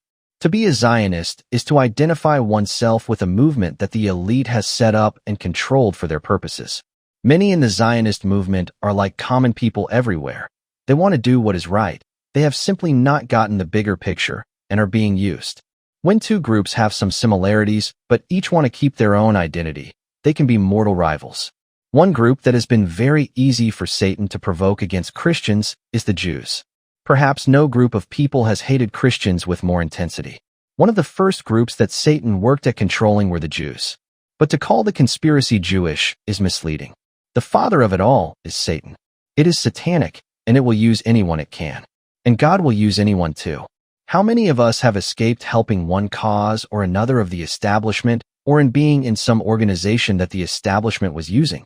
Let each of us examine ourselves and get our own lives in order. There is a song about a violin that was going to be auctioned off cheap until a master violinist picked it up and played a good tune on it. Don't auction people off cheaply. The touch of the master's hand can turn anyone into a beautiful thing. Don't reject anyone who will let the master's hand tune his life. This is a war against evil, not race. Not every one of the most evil bloodlines is on the enemy's side. Many are trying to serve the Lord. Likewise, just because the Freeman family is one of the top 13 satanic families doesn't mean that all, or even most Freemans are part of the hierarchy. Gaylord Freeman as Grand Master. From 1918 to 1963, Jean Cocteau was Grand Master of the Prieur de Chaun. Following the unification of the various powers into a secret NWO government in 1954, the Prieur de Chaun had a major policy dispute. In 1963, with Cocteau's death, Gaylord Freeman, helped by Antonio Metzigora and Pierre Plantard de Saint Clair, governed the Prieur de Chaun. In 1981, Pierre Plantard took over as Grand Master. In 1952, long before becoming Grand Master, Plantard de Saint Clair transferred 100 million francs worth of gold ingots to Switzerland to the Union de Banques Suisses. When this was publicly revealed, he said that it was a legitimate deal made for the French government. In 1955, several men associated with the Prieur de Chaun obtained some old parchments, two of which gave the Merovingian genealogies, and they used the British notary of royal appointment Patrick Francis Jordan Freeman, that's one name, in relation to a request to the French government to take the old documents to London, England, where they were kept at 39 Great Russell Street. Later, PFJ Freeman was used again the next year to request that the documents be allowed to stay in England to be held in a safe deposit box at Lloyd's Bank of Europe in London.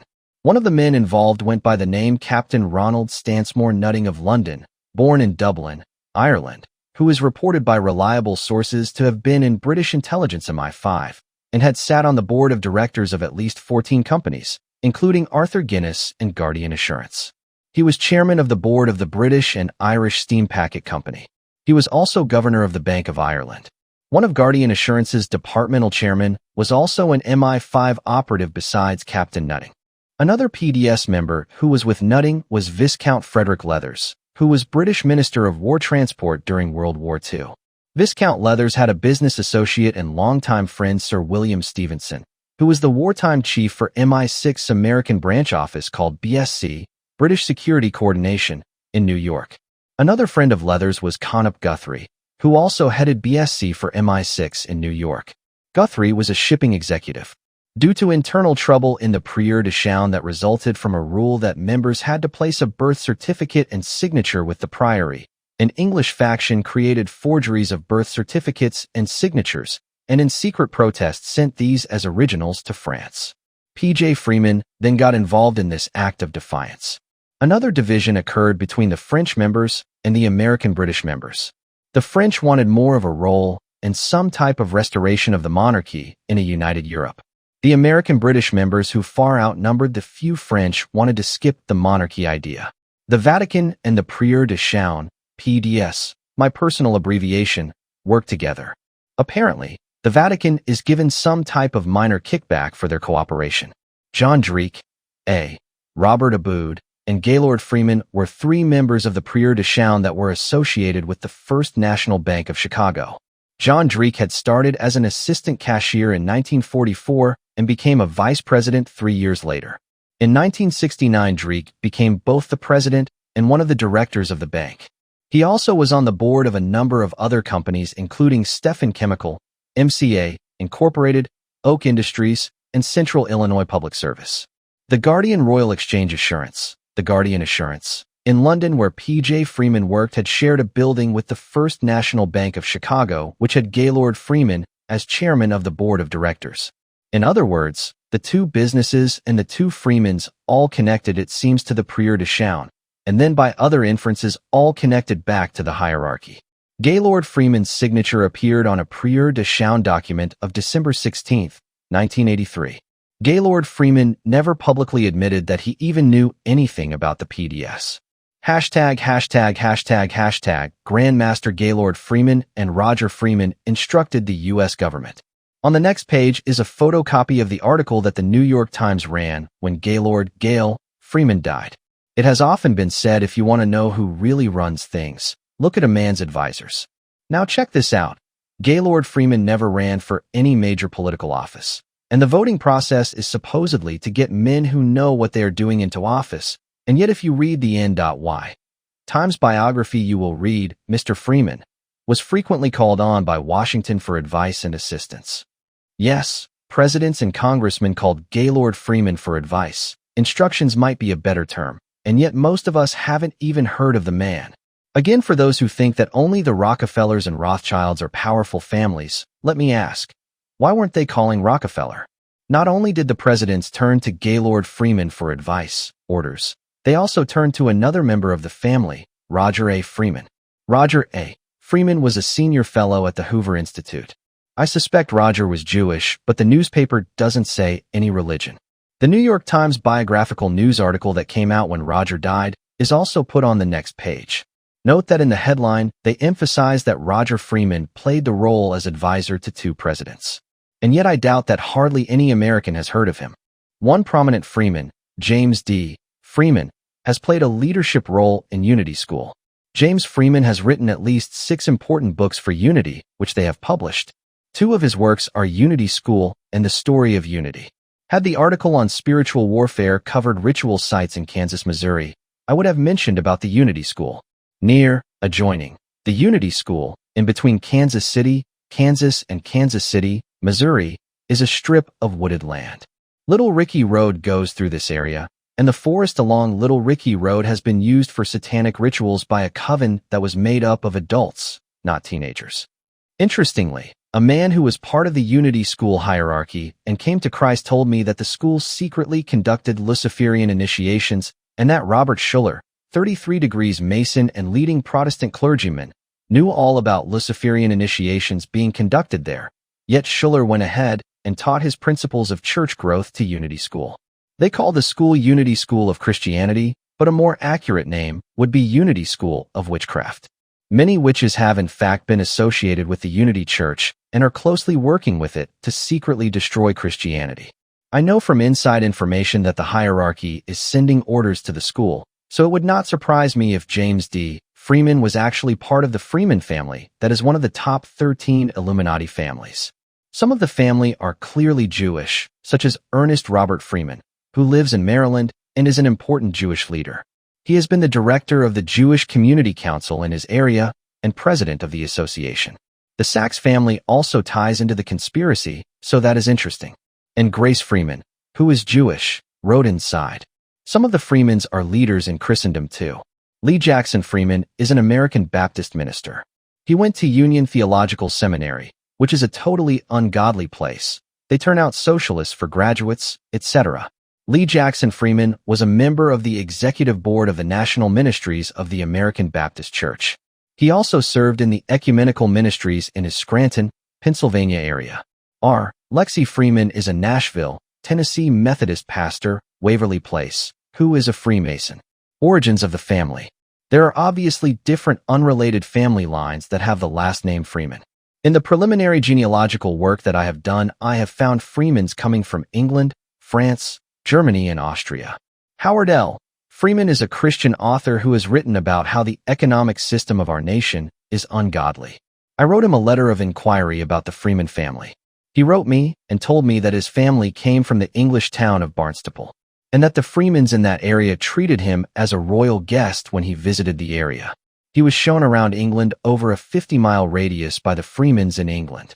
His opinion was that his last name did not originate in Barnstaple, England. The history books record an MP, Member of Parliament, back in the times when our revolution was being plotted, who was named Sam Brooke Freeman, c. 1721-82. He was from Folly Court, near Henley, in Berkshire. He went to Oxford. I do not know if the Freemans in Maria, the Illuminati, are from England originally, but from the little clues I have, that would be my first guess. If not England, then likely France. Mary Freeman of Marlborough, Wiltshire, England claimed back in 1988 that on July, almost at midnight, that she, Mary Freeman, was leaving the ancient Druid stone circle at Avebury when she saw a UFO over Silbury Hill. Most people are interested in her UFO report. I'm curious why this Freeman lady was out late at night at some ancient Druid site. Illuminati and Satanism. Due to time restraints, I haven't progressed as far in my research as I would like. However, I have been able to identify one Freeman in the Illuminati. He was Minnesota's Governor Orville Freeman, who appointed Walter Mondale to the position of Attorney General when Walter was just 32 years old. Walter Mondale later enjoyed the status of being the only U.S. Senator on the Trilateral Commission. Walter Mondale went on to serve the Illuminati as U.S. Vice President, and Orville Freeman was appointed as a cabinet member for Kennedy's and then Johnson's administration. Another Freeman is listed on secret membership lists as joining the Order of Skull and Bones in 1869. See his picture, which is reproduced. Don Freeman wrote books on witches, including Space Witch and Tilly Witch. Another Freeman was instrumental in the OTO being set up. For those who know about the OTO, I've mentioned it in the past. It is Hermetic magic and Satanism. Right here in Oregon, we have been watching some Freemans, because it appears that there are some Satanic coven members here in Oregon who are Freemans. Freeman family writes books. It is interesting to look at some of the titles that various Freemans have authored. Here is a sampling. See if some of these don't sound like the authors could be potential candidates for being in a coven. Martin Freeman, Astrology, plus other astrology books. Richard B. Freeman, The Overeducated American. Michael Freeman, Cohabitation Without Marriage. Lucy Freeman, Listening to the Inner Self **. Kathleen Freeman, Books on the Greeks' Philosophy. A.V. Freeman, International Responsibility of States for Denial of Justice. Harold Freeman, Towards Socialism in America. Joe Freeman, Books promoting women's liberation such as Politics of Women's Liberation * and * Women. A Feminist Perspective. David F. Freeman wrote a handbook on private foundations. That's interesting because if anyone is skilled in creating foundations, especially private ones, it's the Illuminati. The Freeman family includes many lawyers, doctors, and psychiatrists. Some of the Freeman scientists are studying areas that are interesting. A.J. Freeman wrote on his area of expertise magnetoelectric interaction phenomena in crystals. Sounds like a subject people interacting with UFOs might study. ties to other important families. Part of what I can do for the reader is to begin to give him or her a feel for how the Freeman family connects into the rest of things. This next section's information will include information that only tangentially relates to the Freemans, but is important to place them in the context of what is happening backstage out of the sight of the world's eyes. The Freemans in the Satanic hierarchy in the U.S. work with the Illuminati families of the Collins and Wheeler families. Readers are already familiar with the Collins family, but not the Wheelers. Now let me explain who the Wheelers are, because I am trying to put some pieces of the puzzle in place for you. General Earl Wheeler and his brother Leo Wheeler, a Grande Master of the Illuminati, see the top diagram page 14 in January 1st, 93 newsletter, are secret Satanists and also 33 degrees Freemasons. Leo Wheeler, by virtue of his Grande Master status in the Satanic hierarchy, has been able to visit the Dulce, New Mexico underground facility. The route he used was to fly in, and then the last stretch is done in a black limousine. Various people in the Dulce area have occasionally spotted these VIP black limousines. The Wheeler family has a long history of involvement with Satanism, and its genealogical history goes back to the House of David. An amazing clue, or an amazing coincidence, appears when we look at the genealogy of the Mormon leaders. The Be Wise as Serpents * book makes the connections of the Mormon leadership, but it doesn't appear that many have read or understood the significance. Maybe this here will help. The top Mormon leadership, LDS and RLDS, all are related and descendants of the Merovingians, but for sake of discussion, let us take Brigham Young. Brigham Young's first name was Brigham. It was given to him because of the importance of the Brigham family. His grandmother was Sybil Brigham. Sibyls were prophetesses of the ancient world, and the name is a semi-common name. Brigham Young and his family practiced magic. They were also intimately aware of their genealogy, which goes back to the Merovingian dynasty. One wonders if it is coincidence that the Merovingians' primary symbol, the bee, is also the symbol for the Mormon Church in Utah. Look at a Deseret Industries, Mormon thrift stores, building in your area, and you will see the bee on their side. But not only does Brigham Young have Merovingian blood from at least 2 lines of blood, and possibly as many as 6 lines of blood back, but he also is related to the Collins family of Massachusetts that we wrote about in the February 1st, 93 newsletter. Further, Brigham Young is also a blood relative of the Wheelers. This is the clue, which is amazing. A chart of all this is given on the next page. If Young's Wheeler relatives are related to the Satanic Illuminati Wheelers, then we have an example of how 3 strains of top Satanic blood have interwoven and resulted in the birth of the Freemason, which, and president of the LDS Brigham Young. Perhaps the tie-in doesn't exist, but it certainly is worthy of our attention. Digressing about the Mormon connection. There may be some disinformation put out on this by the other side after this comes out, so don't be taken in by their establishment. As I have mentioned before, a descendant of Joseph Smith, Jr., who was a satanic ritual abuse victim, has quietly told certain people that her family is indeed a satanic bloodline. Further, I have mentioned other confidential pieces of information about how the leaders of the Salt Lake City Mormon Church, LDS, are working with the various parts of the Illuminati's empire, including the Jehovah's Witnesses. Although the public split occurred between Mormonism and Masonry before the Mormons went to Utah, that was only for public consumption. The leadership have coordinated activities. The Mormon religion is really a high rite of Freemasonry, and this explains why when the Mormons went to Utah, the Mormons held Masonic schools. Hosea Stout mentions these Mormon Masonic schools in On the Mormon Frontier, The Diary of Hosea Stout, edition by Juanita Brooks, 2 volumes, Salt Lake City, University of Utah Press, 2, for 115, for 23. After going to Utah, Brigham Young contacted the chiefs of Freemasonry in England and proposed that Mormonism be granted a public charter to become its own Masonic rite. The hierarchy told him no. After that, Brigham Young began to publicly distance Mormonism from Masonry, and the Masons strangely broke many of their own rules to distance themselves publicly from Mormonism.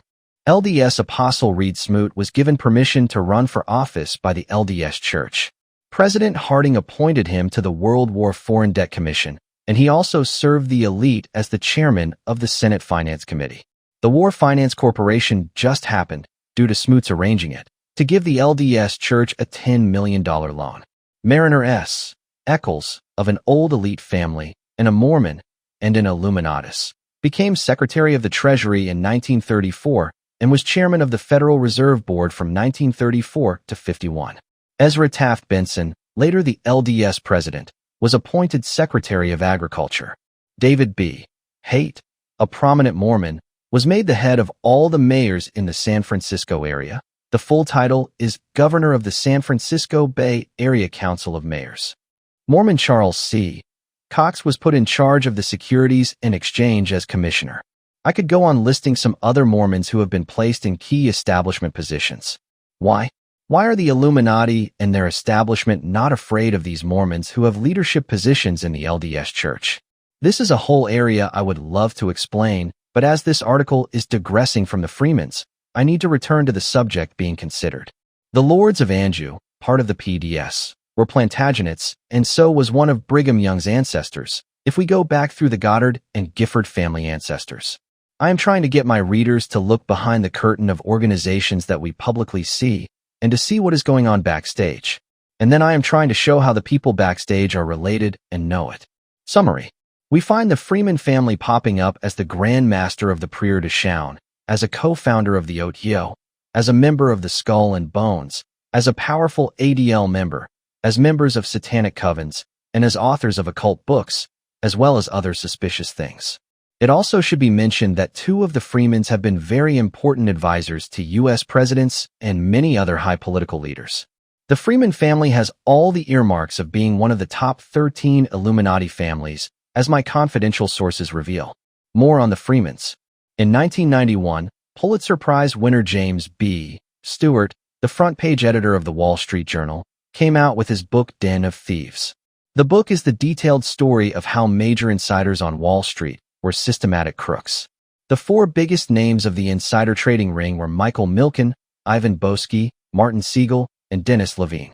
Robert Freeman worked with the ring and ended up pleading guilty after the evidence cornered him. I am always suspicious of exposes of the establishment done by the establishment system. Often, the big crooks get away and the middle management take the blame. Take, for instance, Iran-Contra. But Stewart's book Den of Thieves may be helpful in our understanding the Freeman family better. The Freeman family is one of the top 13 Illuminati families. At this time, there is nothing to tie Robert Freeman to Satanism, and that is not the purpose here. In an investigation, all the possible clues are collected.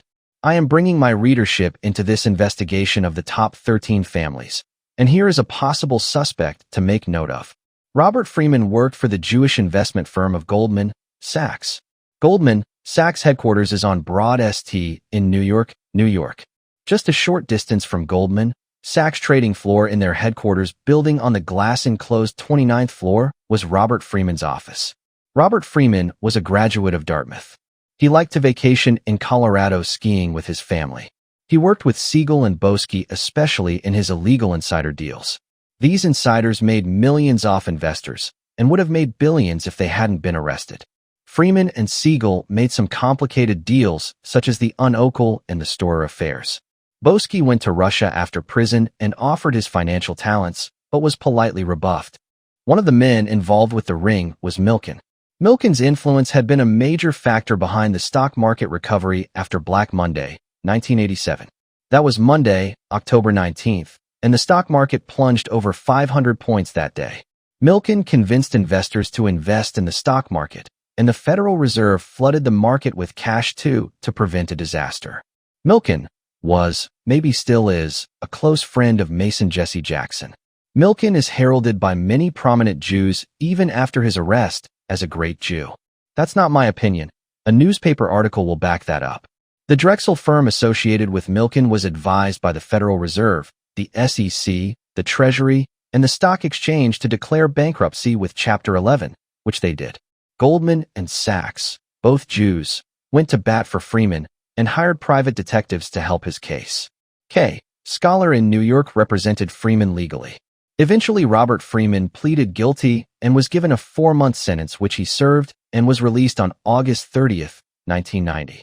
The significant part is that Robert Freeman was someone who was one of the major players in the New York Stock Exchange. Robert Freeman is not to be confused with Ernest Robert Freeman, who also is connected to the Sachs family and was mentioned in the original article on the Freeman family, March 15, 1993. Bloodlines of Illuminati. Fritz Springmeier, 1995. The Kennedy Family. To be a researcher and to be informed that the Kennedy family is a top 13 Illuminati family is akin to being told a needle is in a haystack. Someone has estimated that there are 100,000 Kennedys in the United States. And on a list of the most populous surnames of Ireland in 1890, Kennedy ranked 17th. And a recent book listed it as 16th most common today. Fortunately, there is information that allows me to identify at least part of the Satanic Kennedys from all the rest of the Kennedys. You will learn some of this later in the article. Hashtag Kennedy ties to other elite families. Again, the ties between various Illuminati families is very involved, and a long unraveling similar to untying a set of bad knots confronts the researcher. The Kennedy family abounds with marriages to names such as Ankells, Baileys, Booths, Buckleys, Collins, Hatfields, Humphreys, Freemans, James, Phelps, Reagans, Russells, and Smiths. The Kennedys that we will look closest at are related to the Fitzpatricks, a powerful Irish family whose coat of arms has 3 fleur-de-lis with a dragon and a lion. The Fitzpatricks may tie back to France, and they may possibly be part of the Sang Royal, Sangreal. Sang Real is the term used in the older manuscripts which can mean both royal bloodline or Holy Grail. Jackie Bouvier Kennedy Onassis, who married John F. Kennedy, was tied to the Auchinclosses via her sister's marriage into the Auchincloss family. The Auchinclosses are a Scottish bloodline of the Illuminati. One can fairly hear the woof and weft of history whistle through the names of the ramified Auchincloss tribe: Bunt, Grosvenor, Rockefeller, Saltonstall, Tiffany, Vanderbilt, and Winthrop, among others. For instance, Hugh D. Auchincloss Sr. married Emma Brewster Jennings, daughter of Oliver B. Jennings, who co-founded Standard Oil with John D. Rockefeller. As for the numerous Kennedy intermarriages with notable names, for instance, Burnett Schaeffer Kennedy, 1798 to 1878, married Phoebe Freeman in 1820. But then the question arises, were either of these people secretly part of the occult? Andrew Kennedy married Margaret Penny Hatfield, 1824 to 1989. The Andrew Kennedy family is allied with the Hatfield, Bailey, Collins, and Mullins families. Again, a person is confronted with a great deal of clues, but precious little time and resources to try following up the numerous leads. Origins of the family and the relationship of the Kennedys. See footnote 9 for the reference to consult concerning this entire section. There are several versions of how the Kennedys got started, but when one goes in and examines things, what turns out is that the origins of the Kennedys in Ireland are very clear. They are descendants of Brian Boru, also known as Brian Kennedy, and his nephew who spelled it Cineide. The name thereafter was Oakendie. They originally were a Dalcassian sept, and were in the area near Killaloe, and Killikennedy Parish is a reminder of that ancient fact. The O'Briens and McNamaras forced them into new territories where they became the Lords of Ormond, what is now North Tipperary. Most Kennedys in Ireland today are still found in that area. The Kennedys remained powerful into the 16th century. The Kennedy family divided up into 3 branches. 1. Don Brown. 2. Finn Fair. 3. Rua Red. Hashtag the Scottish Kennedys. Around 1600, a Scottish branch of the Kennedys appeared. There are several stories as to how they got their name Kennedy, and it is possible that they were not from Ireland. However, interestingly, genealogists have ascertained that whether the various branches of the aristocratic Kennedys in Scotland and Ireland may have different origins, because the origins of the Scottish branch is unclear. It can be shown that they all subsequently intermarried and became related if they were not related to begin with. Gail Marie Kennedy points this out on page 3 of her book, My Kennedy Ancestors. It is believed that all the foregoing Kennedy families are related either by virtue of being descendants of common ancestors or by intermarriage. I looked up in Burke's General Armory to get a listing of the aristocratic Kennedys, and here is what I got. Kennedys of Ardmillan, County Ayr, Scotland. Kennedys of Auchtyfartle, County Lanark, 1752. Kennedys of Blairhuon, County Ayr, Scotland. Kennedys of Cloburn, County Ayr, Scotland. Kennedys of Cultura, County Down, Northern Ireland. Kennedys of Dublin Fun Ent, 1595, Ulster, Ireland. Kennedys of Girvanmains, County Ayr, Scotland. Kennedys of Hill Foot, Ireland. Kennedys of Kirkmichael, County Ayr, Scotland. Kennedys of Kermux, Aberdeen, Scotland. Kennedys of Londonderry, Northern Ireland. Kennedys of Tombrecken, County Tipperary, Ireland. Kennedys of Underwood, County Ayr, 1850, Scotland. Kennedys of Visit Dublin, 1607, Ireland. Johnstown Kennedy of County Dublin, Ireland. Kennedys of Bargany and Ardstenshire, County Ayr, Scotland. Kennedys of Kirkhill from the Bargany Group, 1678, Scotland. It is clear that there have been quite a number of powerful aristocratic Kennedys. One of the more powerful recent Scottish aristocrat Kennedys was the Marquis of Ailsa, 1872 to 1943. Because he is often called the Marquis of Ailsa, you might not know him by his name Archibald Kennedy, who was the 15th Earl of Cassilis. This branch of the Kennedys married into Scottish royalty. For instance, Sir James Kennedy married Mary, a daughter of King Robert III, and their son Sir Gilbert Kennedy was made Lord Kennedy before 1458. Archibald Kennedy was an extremely powerful Freemason and held numerous key positions in the Grand Lodge of Scotland. He was first Grand Principal from 1913. Here is the corrected and cleaned version of the text, with all symbols removed and grammar/spelling errors fixed. To his death in 1943. At his death, his titles passed to his brother Charles. Archibald Kennedy was initiated in Holyrood House Lodge No. 44, Edinburgh, November 17, 1896. 10,000 Famous Freemasons, Volume 1. Put out by the Missouri Lodge of Research, page 8. How are the various prominent Kennedys related? So the question always arises as I examine the elite of the Illuminati and the New World Order. How is this Kennedy related to that other Kennedy?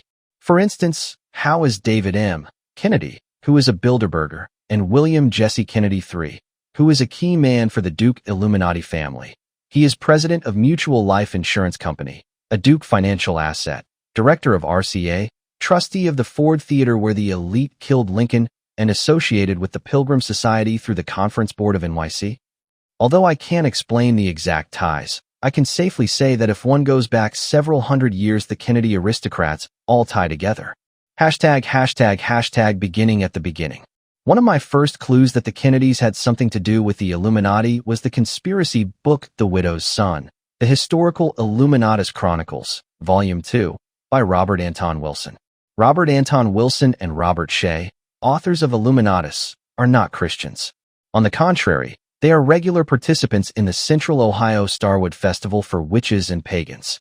Robert Anton Wilson has publicly on a number of occasions explained that he is a Gnostic and a great fan of Aleister Crowley. I picked up Wilson's book The Widow's Son in a Satanic/New Age bookstore.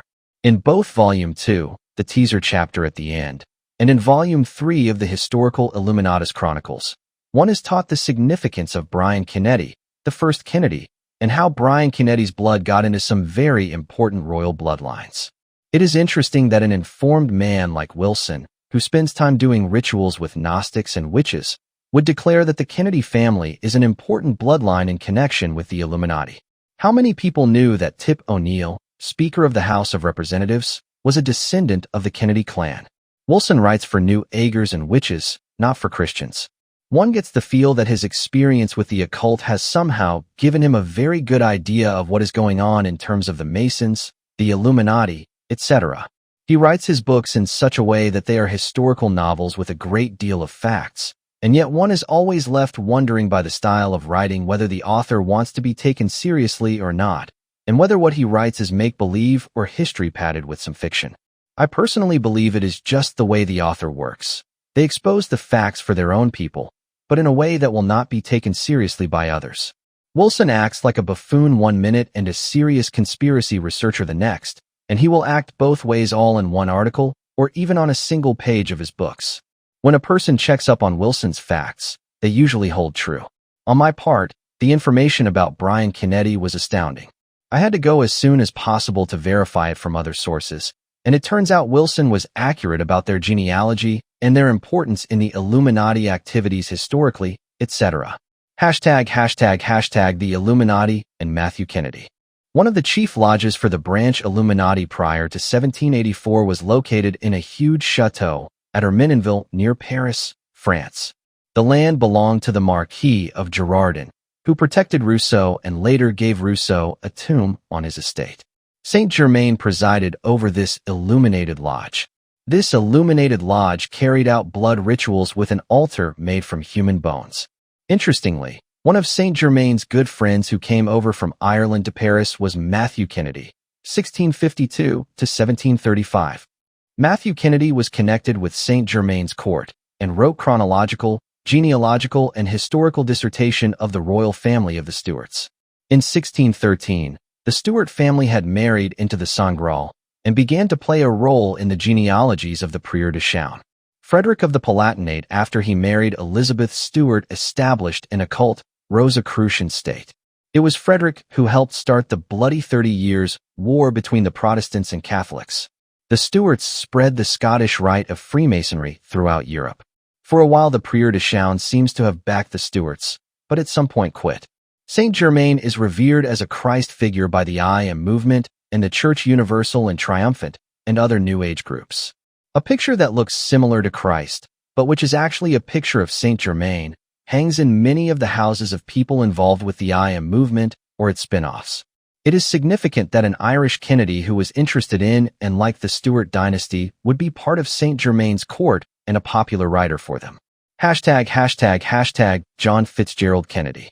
If John F. Kennedy had not been assassinated and so much about his life examined and written about, a window allowing us to see the Kennedy Illuminati family may never have opened so wide. First, the assassination attracted attention. In recent years, the Illuminati have given permission to publishing houses to print about JFK's sexual life, etc. It is believed that this permission was given in an effort to deflect criticism of his assassination by allowing his reputation to be tarnished. I hope my readers are beginning to realize that things are totally corrupt at the top, and that JFK was no different than so many others that have been and are today at the top of the political mess in this nation. John F. Kennedy had a very active sex life, even after he married Jackie, and even after he was president in the White House. For those who don't think secrets can be kept by the elite, one only has to look at how John F. Kennedy was able to have sex with many women while president and to have frequent nude swim parties at the White House pool and the general public not know anything about it. John F. Kennedy's lust for women was well known by the elite. Illuminatus McGeorge Bundy warned his friend JFK, while JFK was a senator, that John's openness with women might get him into trouble with the public. John F. Kennedy was so open about his sexual habit that at one party at the Mayflower Hotel in Washington, D.C., John F. Kennedy openly had sex with one partner in front of the party, while his friend Senator Estes Kefauver did the same. Then they swapped partners and began again in plain view. John F. Kennedy had many one-night stands, as the world calls them. These were merely women hustled up by his aides, or the Secret Service, or his friends like Frank Sinatra. But Kennedy also had long-term relationships with some of the women he was sexually active with. It is those relationships which reveal so much about the hidden satanic side of the Kennedys.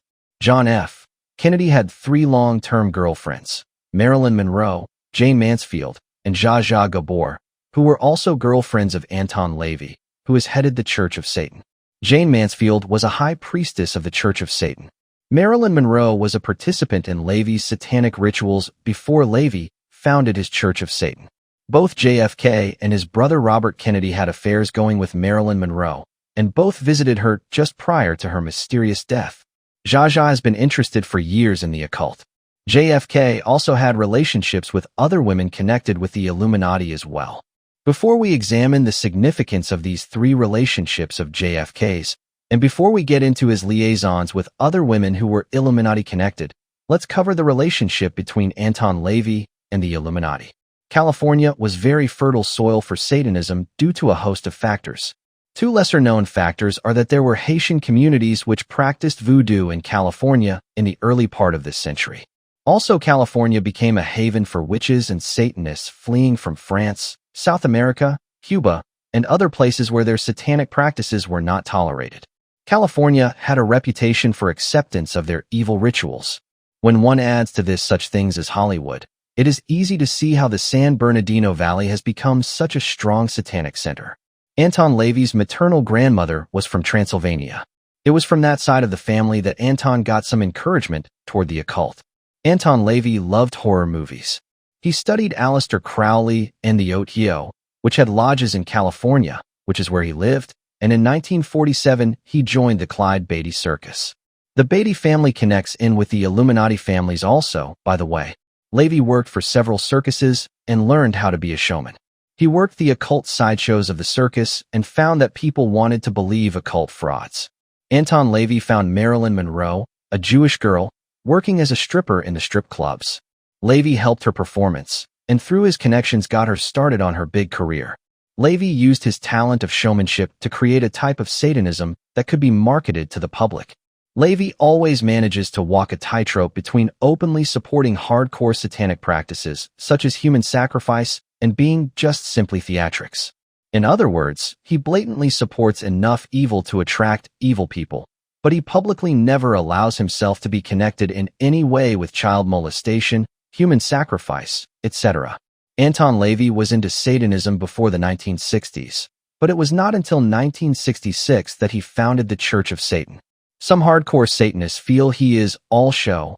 Other hardcore Satanists form covens and try to serve Anton LaVey because they view him as a role model. The Illuminati set up their headquarters in Southern California this century. San Bernardino County is their headquarters. Of course, as I have written before, the Illuminati is too secret to carry out anything themselves. They need co-workers. The Illuminati is strictly hereditary. The Illuminati secretly control the satanic cults at what is sometimes described as Stage 4 and Stage 5 of Satanism. The lower levels are for recruits, the grunts, the privates, so to speak, in Satan's army. In the San Bernardino area, one type of high priest of Stage 2 or 3 is the Master Counselor. Other positions include the Keeper of the Books and the Keeper of the Seal. In the late 1960s, Mike Warnke, who was a high priest and a Master Counselor, raised the number of Satanists in the first 3 stages to 1,500 members in the San Bernardino area, San Bernardino Riverside Colton. Bear in mind that these 1,500 active Satanists are not Illuminati members. They are much lower than the lower Illuminati ranks, such as the Sisters of Light. The Sisters of Light and 5-star generals and an Asmodeus are the middle management types of the world order who direct the upper levels of priests of the covens of Satanism that are open to the public. Anton LaVey participates in conferences for the occult where Satanism, the first 3 stages, and secret Illuminati members are present. In other words, LaVey is not out of touch with hardcore Satanism. He just manages to keep his public profile clean. It is meant that way. Anton LaVey is a publicity agent to give Satanism a good image. #### Marilyn Monroe. Anton LaVey knew how to be a showman. He took Marilyn Monroe, helped her with her acting, and with his connections helped her get a chance to act. John F. Kennedy had a long-term relationship with Marilyn Monroe. When JFK was elected at the convention to be the presidential candidate, the Kennedys threw a party at the convention. The party was described this way. Every delegate at the convention was provided by the Kennedy Group with anything they wanted for their entertainment, including liquor and women sent to their room. JFK spent the time at the convention and the next day afterwards making love to Marilyn Monroe. After his acceptance speech, the whole group went over to his close friend Peter Lawford's for a skinny dipping party. Peter Lawford, Frank Sinatra, and Sammy Davis Jr. were close friends to each other and to John F. Kennedy. Sammy Davis Jr. became a member of the Church of Satan after LaVey started it. From the middle of 1955 to the end of 1959, JFK had a suite on the 8th floor of Washington's Mayflower Hotel set aside for his extramarital affairs. FBI file. ### Jane Mansfield. During the 1960s, Jane Mansfield and John F. Kennedy had their relationship. They met at places like Beverly Hills, Malibu, and Palm Springs. JFK had several men who bearded for him. That is, they would act like the women JFK was to get with their own date. One of these was Dave Powers, who even went so far as to write in a book, Johnny, "We hardly knew ye that whenever Jackie left Washington, JFK, Jack, and him would eat together, and then the president would say his prayers and go to bed alone." One of the things Dave Powers did was to help a steady stream of new women for Jack. Some of the other ongoing sexual relationships that JFK maintained were Lady Jean Campbell, daughter of the Duke of Argyll; Pritchett Smith, wife of the American ambassador to Cuba; K.K. Hannon Auchincloss, in this case, Although they had a long-term close relationship, no one knows what they did together. Judith Campbell Exner. Judith was Sinatra's girlfriend who he passed on as a favor. Judith worked for the Mafia. In particular, she worked for Sam Giancana and John Rosselli, who for some reason also both worked for the CIA. Exner ran letters between the Mafia and John F. Kennedy while he was president. According to People magazine, The Dark Side of Camelot, February 29, 1988. It is also known that JFK was in direct contact with Meyer Lansky and Joe Fischetti, two other Mafia chiefs, and that he benefited from money they passed on to him. This is no surprise because Jack's father had worked with the Mafia Jack's entire life. There are a number of respectable books by ex-Satanists or ex-organized crime members where they are clear about how those groups love to blackmail people. John F. Kennedy certainly could have been easily blackmailed by these groups if they had wanted to. I haven't seen any indication that blackmail was even tried, so the only other conclusion, which fits a lot of evidence, is that John F. Kennedy worked with the Satanists and the Mafia. In fact, the Mafia rigged several important counties in the election, like in Chicago, which tipped the scales in John winning the presidency. That is an entirely different thing that this article won't get sidetracked with. #### a poem by Jackie. Something that Jackie wrote on their honeymoon about Jack seems to me significant. When Jack and Jackie were newlyweds after their wedding September 1953, the president of Mexico, Don Miguel Alemán, let Jackie and Jack use his villa. During their use of the Mexican president's villa, Jackie wrote a poem about John, her new husband. He would find love. He would never find peace. For he must go seeking the golden fleece.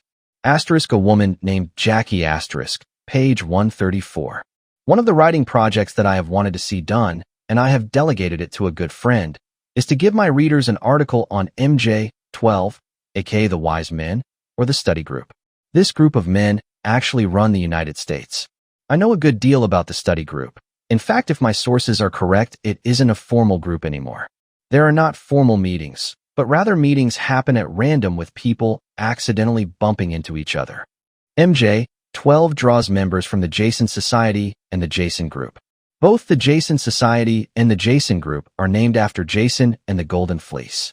There are reasons to believe that Jackie knew some of the way the power structure operated. Jackie was good friends with many of the top Illuminati men in this nation.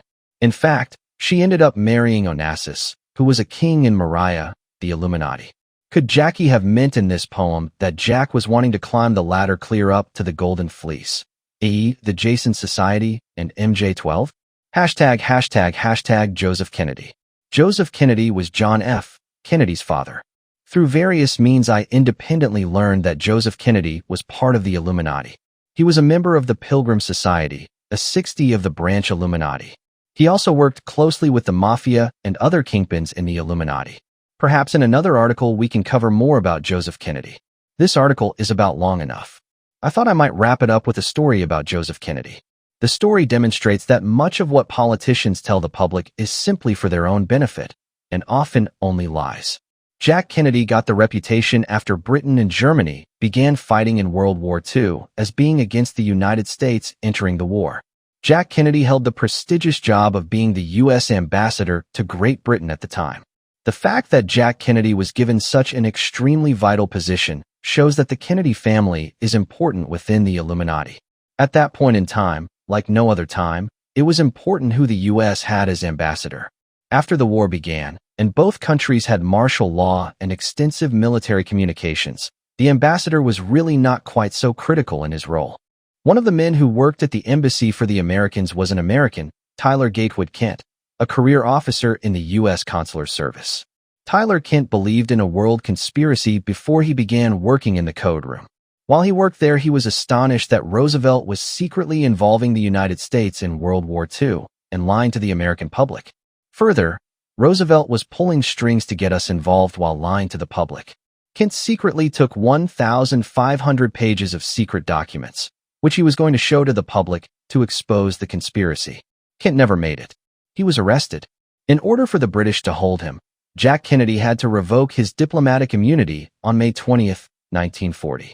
Ambassador Joe Kennedy did that so he could receive a harsh sentence, because if he had been brought back to America, the public might have gotten outraged at what the politicians had done. According to standard operating procedure and protocol, Kent should have stood trial in the U.S. The papers he had taken were American embassy papers, not British. Although the court records show that no evidence was introduced that Kent was a spy, Joseph Kennedy later would concoct a long story for the public that Kent was a Nazi spy. Kennedy went on speaking engagements around the U.S. after he was relieved of his ambassador post, and Kennedy made it sound like he was wholeheartedly against the war. If Kennedy had really been against the war, if he had simply denied the British the chance to keep Kent could have spilled the beans about what Roosevelt was doing, and the outrage would have destroyed Roosevelt's chances to fool the American people. Instead, Roosevelt was able to proceed and develop the elements for the Pearl Harbor attack. While Kennedy pretended to be against the war, he was serving as an intimate accomplice in maneuvers designed to fool the American people. This is a good example of how even today the public is looking to certain public officials to save them. They think that these politicians will try everything possible to help them fight the system. So when they fail to beat the system, the people think they have been beaten fairly. To be continued. ##### footnotes. 1. This estimate was made by a Kennedy descendant, Gail Marie Kennedy, who did genealogical research. See My Kennedy Ancestors of Fairfield Company, S.C. Self-published, Spartanburg, South Carolina, August 12, 1969. 2. Irish Genealogical Foundation. The Great Families of Ireland. Kansas City, Missouri. Irish Genealogical Foundation, 1981, page 373. 3. This list of families is compiled from genealogical research and is derived from about 20 sources. I decided not to list all those here, but to give a small sampling. Alt Peter, Ullian Horton. Ancestors and descendants of Stephen and Jane Horton, Irwin, Francis Houston. The ancestry of Helen Frances Landown Campbell, Kennedy, Russell. Descendants of David and Jane Geeson, Pettibone, I. Fayette. History of the Pettibone family. 4. The determination that the family is an Illuminati family is from the author's research. 5. Haymond C. David. A woman named Jackie. New York, Carroll Communications, 1989, page 52. 6. I've lost the reference, but another book which makes a marriage connection between the Freemans and the Kennedys is Freeman, D. Early History of the Freeman Family. 7. Kennedy, Genevieve C. Some descendants of Andrew Kennedy and Margaret, Penny, Hatfield. 8. Ibid. 9. For this section's information, see the following 3 items listed as A, B, and C. A. Grehan, Ida. Irish Family Names, London, 1973. B. Kennedy, Major FME, A Family of Kennedy of Clogher and Londonderry, c. 1600-1938, Taunton, UK, 1938, c. Callanan, Him. Records of 4 Tipperary Septs, Galway, 1938. 10. For confirmation of the Kennedy family origins in Brian Kennedy, there are numerous sources. For instance, the Irish Genealogical Foundation's good book, The Great Families of Ireland.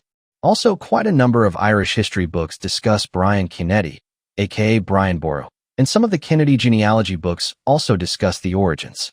11. Statement made verbally to author. 12. Ibid. 13. Haymon, Op. Cit., pages 278 to 292. John F. Kennedy had nude swimming parties almost daily at the White House. Chapter 18 tells the long story of JFK's almost daily extramarital sex in the White House and his frequent nude swim parties. Some of the original sources come from confidential Secret Service reports provided under the Freedom of Information Act. #### Revisiting the top 13 Illuminati Kennedy family. The intention originally was to have the article on the top Illuminati Kennedy family in 2 parts. Perhaps sometime a second part can come out. So far I have only exposed a small part of the Illuminati Kennedys. As might be expected of any good Illuminati family, the Kennedys are connected to drugs, to the Monarch program, to death, euthanasia programs, to the British monarchy, and to the various organized crime groups, mafias, etc. For this issue, I merely want to enter a few aspects of the Kennedy family which I didn't take the time to cover in the May 15, 1993 issue. One aspect is the connection of the Illuminati Kennedys to the drug trade, and another is their connection to death care and the Knights of Malta. Readers are invited to read more about the Knights of Malta in one of the last articles in this newsletter. After World War I, Joseph Kennedy worked for Galen Stone, who was a partner in the prominent firm of Hayden, Stone and Company had ties to the Rothschilds. In order to gain respectability, Joe married into the Fitzgerald family. This is a common Illuminati tactic. It seems many of the Illuminati men look for a wife who will gain them respectability. Often wives like this are not even brought into the Illuminati activities, so that they can be the best cover possible. Kennedy's mob connection has been written about, but perhaps two are worth pointing out again.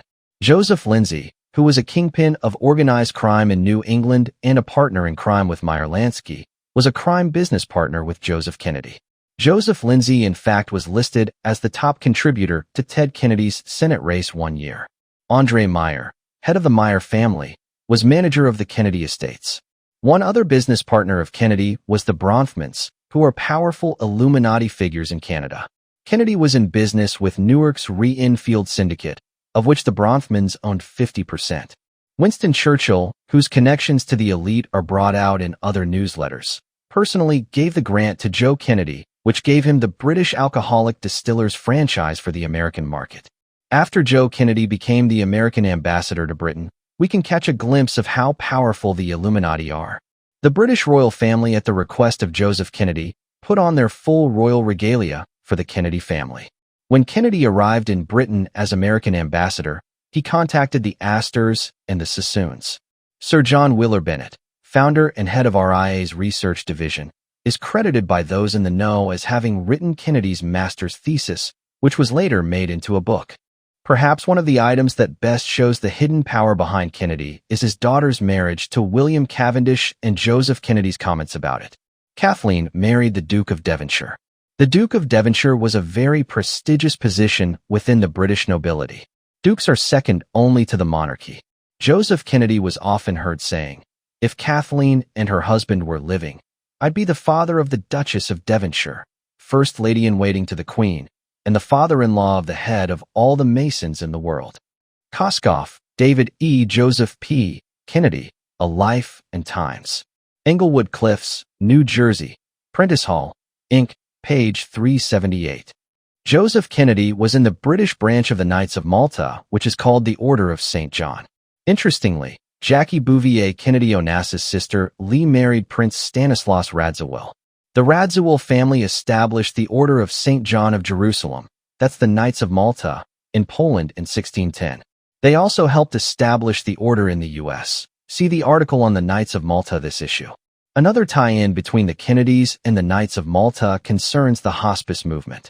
The Kennedy Institute for the Study of Human Reproduction and Bioethics, located at the Jesuits' Georgetown University, is helping fund the Knights of Malta's hospice movement in America. In October 1978, the first annual meeting of the National Hospice Organization took place. Senator Edward Kennedy was one of the two keynote speakers.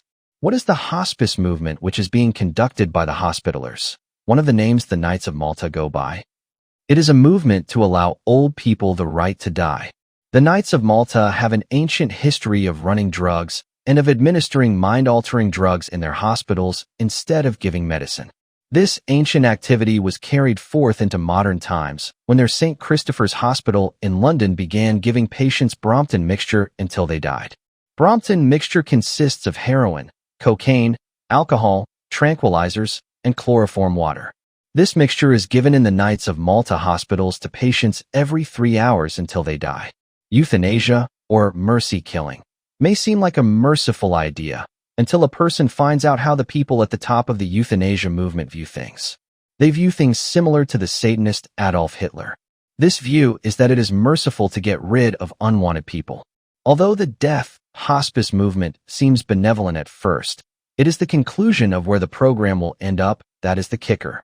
Hospice Incorporated, which is linked to the elite, is also provided funding by the Kaiser Foundation. Besides ties to running drugs, the Kennedy clan has had their problems with drugs. Ted Kennedy's daughter Kara was on drugs and ended up in a halfway house. Bobby Kennedy's kids were busted for drugs. Joan Kennedy was having problems with alcoholism. David Kennedy and Robert F. Kennedy, Jr. both have been addicted to hard drugs in spite of repeated treatments in detoxification centers. David later overdosed on cocaine and died in 1984. Pat Kennedy Lawford's husband, was dependent on drugs and alcohol. It is not well known that the Illuminati have long used drugs. Elite people such as the Rothschilds, Winston Churchill in London, and the royal family were all using cocaine, heroin, and opium, not to mention occult ceremonies too. Queen Victoria, thought by many to be such a straight-laced lady, and her guests regularly used large quantities of cocaine and heroin. The royal summer residence was Balmoral, and this was the site of frequent drug use, and one has to wonder what else. Short summary. This revisit to the Kennedys shows some of their ties to other elements of the Illuminati's vast scheme of things. Until people begin to recognize that the Kennedys wielded an occult power via their bloodline, they will not begin to appreciate why the Queen of England and her family would honor a request from an Irish commoner to have her family dress up in full regalia for the pleasure of this commoner's family. The friendship Winston Churchill had with Billy Graham, with Joe Kennedy, and his very close relationship with Onassis have recently been discussed. Churchill was an active Freemason. He also was a Druid. This is the picture of Churchill joining the Albion Lodge of the Ancient Order of Druids at Blenheim on August 15, 1908. Follow-up on the Kennedy family. There has been new attention focused on the Kennedys. JFK's widow died, and then his mother Rose has also died recently. Last year, I read a book which was very well researched. It is entitled A Question of Character, A Life of John F. Kennedy by Thomas C. Reeves. The book does away with all the propaganda, media hype, and lies, and tells the truth about the Kennedys. The book is well documented. The author spent a great deal of energy trying to find out the truth about JFK. What emerges is not the public image that is so well known. JFK had only about a 119 IQ, did very poorly in school, and could barely spell. JFK's father had the wealth and connections to buy his son anything. Although Kennedy had a back problem which made him almost crippled, his father got him into the Navy during World War II. When he was let in, the examining doctors looked the other way at his back problem, which plagued him his entire life. Kennedy got a commission as a naval officer without having to go through the normal channels of training and being commissioned. As a naval officer, he did a poor job, and the great PT 109 story was far different than what the public has been led to believe. The fact that Kennedy let his boat be run over by a Japanese destroyer was because he and his crew weren't paying attention, sleeping, hungover, etc. Kennedy realized he might be court-martialed for his negligence, but his father had the money to turn disaster into a story that made Kennedy into a hero. Some of the things you will learn from the book follow. In the chapter, The Founding Family, we learn about P.J. Kennedy, who was JFK's grandfather. He dropped out of grammar school, but by the age of 25, he somehow had ownership of a saloon and a liquor business. Later, he sold his liquor interests and went into banking. He also went into politics and via corruption was a successful politician. He won elections by hiring men to vote repeatedly for him.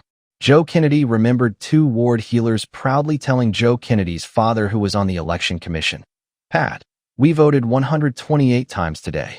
Joe, PJ's son, married Rose Fitzgerald. The Fitzgeralds were a mighty Italian clan that had helped William the Conqueror become ruler of England. Honey Fitz was her father, and he had a reputation for graft and vote fraud, as well as a not-so-secret notorious affair with a girl named Toodles. Rose got her education in the Catholic Sacred Heart Convent, which she completed a month before her 20th birthday. Her father was removed from the House of Representatives after voting fraud was uncovered. Joe was acquainted with Roosevelt when FDR was only an assistant secretary of the Navy. Joe became an insider with the stock market and knew how to manipulate stock prices to fleece the small fish that tried to play the stock market. Various gangsters reported that during Prohibition they had smuggled illegal liquor into the U.S. with Joe Kennedy. Joe worked with David Sarnoff and his Radio Corporation of America. Joe had an extremely varied sexual life. He had affairs with countless women, and his son JFK followed in his footsteps. Joe bought a 15-room, 9-bath home in Hyannisport, Massachusetts on Nantucket Sound. This became a favorite summer home of the Kennedy clan. He also bought a 6-bedroom Spanish-style house on the fashionable North Ocean Boulevard in Palm Beach, Florida, which became the clan's winter home. Rose is described as self-centered, stingy, prudish, and often spiteful. Her servants called her Madam. Rather than being the model mother that is pictured to the American public by the Kennedys, she was often gone. JFK told his mother off at age 5. "Gee, you're a great mother to go away and leave your children alone." As an adult, JFK confided to a friend, "My mother was either at some Paris fashion house or else on her knees in some church. She was never there when we really needed her. My mother never really held me and hugged me. Never. Never." Further, his father's lack of respect for his mother led JFK to say, "My mother is a nothing." Page 40. Imagine growing up without a mother to hug and kiss you. JFK's father tolerated little nonsense and no disobedience.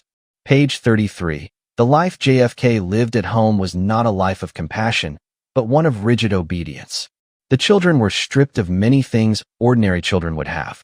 They didn't even have their own rooms. Page 41.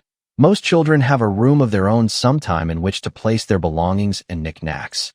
The few times JFK as a boy invited friends over, they were frightened to death at how his father would fly into a rage and give the Kennedy boys a tongue lashing. The children were not allowed to express pain. For instance, when one of the Kennedys was hurt and came to his mother for sympathy, she ordered, "On your feet. Now you know how to behave. Go out there and behave as you know you should." It is highly likely this strictness was related to some type of mind control, which even then was practiced by Satanic families. Joe had his daughter given a prefrontal lobotomy and then banished to a nursing convent. From then on, his daughter Rosemary did not exist. One wonders what the full story was about Rosemary. Was she sexually abused as is done to so many of the elite's daughters of Satanic families? Felix Frankfurter, who played such a prominent role with Charles T. Russell, was a good friend of Joe's. JFK managed to hide from the public during his life the fact that he wore glasses, and also to some degree his intense back pain, which hurt him intensely.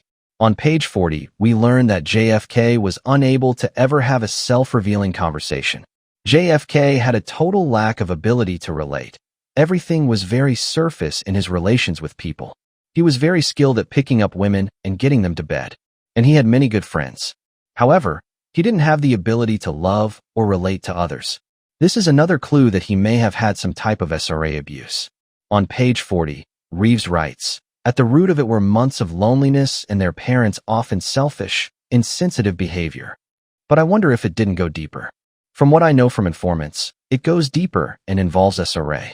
JFK wasn't even told of his brother Teddy's birth until he came home from boarding school and discovered he had another brother.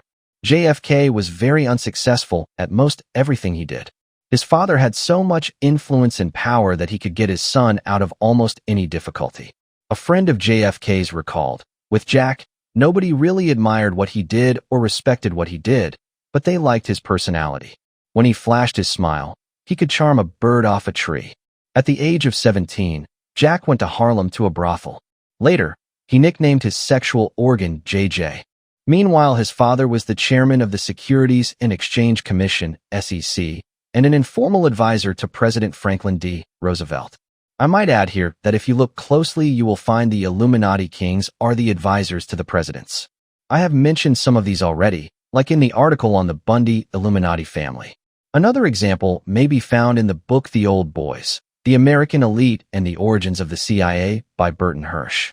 On page 41 of The Old Boys, we learn that President Eisenhower's special assistant for Cold War strategy was Nelson Rockefeller. The most dangerous situation this country has ever been in was the threat of the Russian military. And who was the primary advisor to our President Eisenhower during his term as a U.S. president during the Cold War? The Illuminati king Nelson Rockefeller. JFK went for 1 year to the London School of Economics, according to the story given the public. Actually, he went there for 1 month, didn't do any academic work, and came back home. But it is significant that his father tried to send him to a school in which so many of the elite have gone to. JFK had help in writing and putting out a book entitled Why England Slept. Henry Luce, who headed Time Life and who was a good friend of Joe Kennedy, gave the book good publicity in Time magazine, and his father bought between 30,000 to 40,000 of the books and stored them in the attic and basement of his Hyannisport home in order to make Jack's, JFK, book a bestseller. When JFK went to California in 1940, one of the places he stayed at was with William Randolph Hearst, who is another Illuminati figure, at his coastal castle. Hearst would give help to Kennedy later on too. When Kennedy ran in politics, Hearst's Boston American wouldn't even accept Kennedy's opponents' paid political advertisements. Joe Kennedy worked for the FBI after World War II. Page 59. JFK's favorite sister, Kathleen, married William Harrington, whose father was the 10th Duke of Devonshire, a pillar of the Church of England, called the Episcopal Church in the U.S., and a high-ranking Freemason. After marrying him, she had an affair with aristocrat Peter Milton, Lord Fitzwilliam. After Joe, Jr. died, JFK's father started grooming JFK to become president. After Jack was elected to the House of Representatives, his three best congressional friends were Richard Russell, Spessard Holland, and Robert A. Taft. Notice that two of these are from well-known Illuminati families, the Tafts and the Russells. By the way, the occult Tafts and occult Russell families have intermarried. Because there is so much disinformation out about the people who run this country, it must sometimes seem rather bizarre that people like me come along and say there is a satanic conspiracy of great magnitude. If Americans were as a whole critical thinkers and would challenge the propaganda that the controlled media gives them, then the false fronts and false public images of their leaders might not get written up so easily as history. There are not many critical thinkers in this nation. There are a great many intelligent people, but not a great many critical thinkers. A conspiracy of great magnitude has had this nation in its grips since the nation was founded, and the controlled press has managed to prevent the general population from finding this conspiracy out. The Kennedy family has played a role in that conspiracy. JFK gave his life to that conspiracy. The assassination of JFK is one of the best ways to introduce Americans to the conspiracy. Ralph Epperson, who gives talks/slideshows about the NWO to groups, likes to use the Kennedy assassination as a method to get people to realize that there is an NWO conspiracy.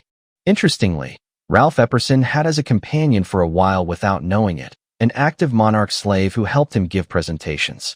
It is difficult for those exposing the NWO to get away from being infiltrated. 1. The Monarch mind-controlled slaves are very difficult to detect, especially since most people don't even know that they. 1. The co-editor of this online book talked to Epperson and he denies this, and says the woman was an SRA victim and thought herself to be some government project, but not a Monarch victim. Editor's note. Bloodlines of Illuminati. Fritz Springmeier, 1995. The Lee family. In writing about the Lee family and Chinese secret societies, I am like the man who wakes up in the middle of the night while everyone else sleeps and then gropes around in the darkness trying to feel his way. I can share with you what I've learned, but undoubtedly there is a great deal more that can be learned. When the year started, I knew only a little about the Lee family, and that only from what I had heard. I didn't even know how to spell their name right. I was spelling it Lee. Actually, the Lee family name is spelled Lee in some areas such as Hokkien, Teochew, Singapore, and by some Chinese Americans. Because I knew so little about the family, it was one of my primary areas of focus when doing research. Singapore. Then there is Singapore. Singapore is, in many ways, aligned with the New World Order. They moved toward a cashless society before anyone else. One of the Lee family, who spells his name Lee Kuan Yew, a Cambridge-educated lawyer, was the dominant political leader of Singapore for decades. He had ties to the British elite. As an example of his authoritarian style, Lee did not like long hair on men, and so men entering Singapore with long hair would have their passports taken away and would either get a haircut or go to jail. In 1959, when Britain gave Singapore its independence, the Lee family, in this case spelled Lee, controlled the People's Action Party, which ruled the country. In 1976, the People's Action Party monopolized politics so completely that they won all 69 seats in Parliament. Lee Kuan Yew was placed into the all-powerful position of Prime Minister in 1965, where he remained, I believe, until 1991. Singapore's leaders made Singapore very anti-communist during the Cold War, and when Nixon began his trips to open relations with China, Singapore began making goodwill political missions to China. In 1975, Lee's foreign minister, S. Rajaratnam, went to China and met with Zhou Enlai. Zhou Enlai was the mentor and friend of Li Peng. Li Peng's early life. To be more specific, after Li Peng's father, who was a leading communist, was shot by the nationalists in 1931, Zhou Enlai more or less adopted Li Peng and raised him. Zhou Enlai got Li Peng into Moscow's school system, where the Russians eventually recognized his brilliance and wanted to keep him and train him for their own purposes. Li had to escape back to China. For various reasons, Li Peng was an advocate of the Soviet style of economics. Before being placed into the prominent position he holds today, Li Peng managed China's economy for many years. Li meets Mao. In 1976, Lee Kuan Yew himself met with Mao Zedong, then the leader of China. Mao Zedong himself is closely tied to the Li family. Li Dajiao was the head of the Communist Party in northern China during the fighting with the nationalists. Mao's bodyguard was a Li family member, Li Yinxiao. Mao's mentor was Li Dajiao, who had ties to the Red Spear's secret society. Other early high-ranking communists such as Zhu De, He Long, and Liu Zhidan had memberships in the Red Spear's secret society, and Li Qihan, an early communist leader, was a member of the Green Gang secret society. We will cover more about the Li family and its relationship to Chinese secret societies later, as well as explain some of the various powerful secret fraternities. It may well have been Li Dajiao's guidance that led to Mao Zedong writing the first systematic attempt by a Chinese Marxist to characterize the class basis of secret societies and emphasize their importance for revolution. Mao cooperated with the Kolao Hui, a secret society that helped his revolution, but strangely the official collection of Mao's works neglects to include Mao's appeal to them for help. This neglect is noted on page 4 of Popular Movements and Secret Societies in China, 1840 to 1950. Mao Zedong also had early contact with Christian missionaries. As a boy, Mao had wanted to learn about Christ and attend a missionary school, but when he went there, they threw him out because he was Chinese. Mao never forgot the bad treatment he received at the hands of Christians. That explains, in part, his later hostility toward Christianity. A closer look at the Li family in Hong Kong. The Rothschild and Rockefeller families have a very high respect for the Chinese and Japanese people in relation to some of the other peoples in the world. That is one reason why China and Japan are being given the chance to be important players in the New World Order. The powerful Li family in Hong Kong is part of the Illuminati, according to the author. This family maintains good public relations. They are philanthropists.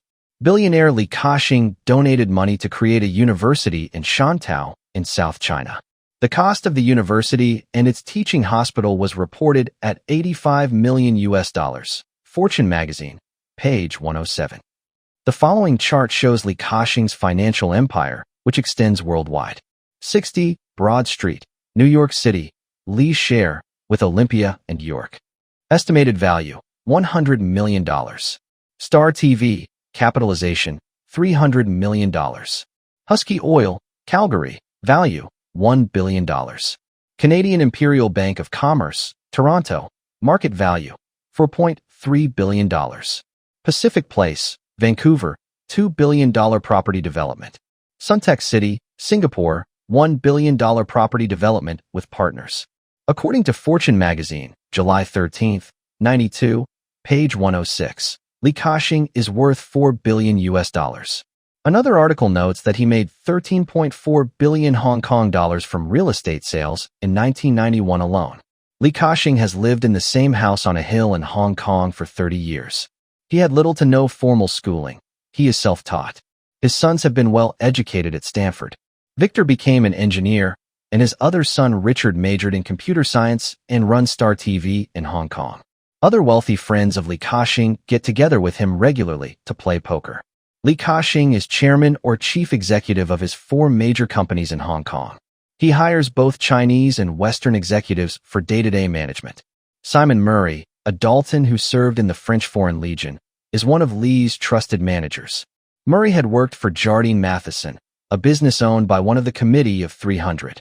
Li has built global alliances with British companies and has part ownership of Pearson, a British holding company that in turn has interests in Lazard banking firms in New York, London, and Paris. As one can see, Li Ka-shing is doing business with major international banking interests. Li also has joint ventures with MTV, AT&T, Motorola, and Time Warner.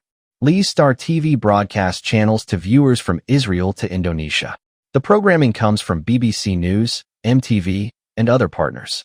Li is bringing Madonna and the rest of Hollywood to Asia. Li also invested in Vancouver, British Columbia. He bought the Expo 86 site, which is 1/6 of downtown Vancouver. Of Vancouver's 600,000 citizens, many are of Chinese descent. Vancouver is a triad stronghold. This will be discussed elsewhere. Li Ka-shing has been allowed by the elite to buy into Canada's Husky Oil. He could not have done this without elite approval.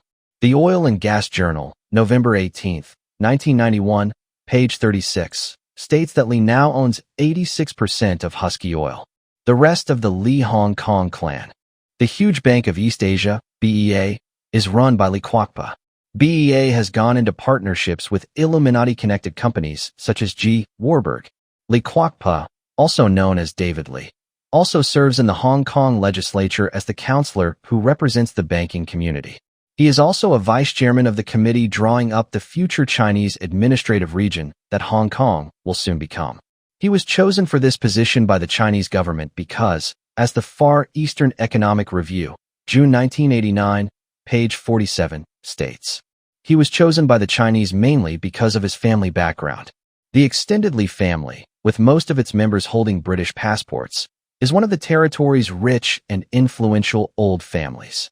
David Li has been urging the Hong Kong people to trust the Communist Chinese government. He did not comment on the Tiananmen Square massacre when asked.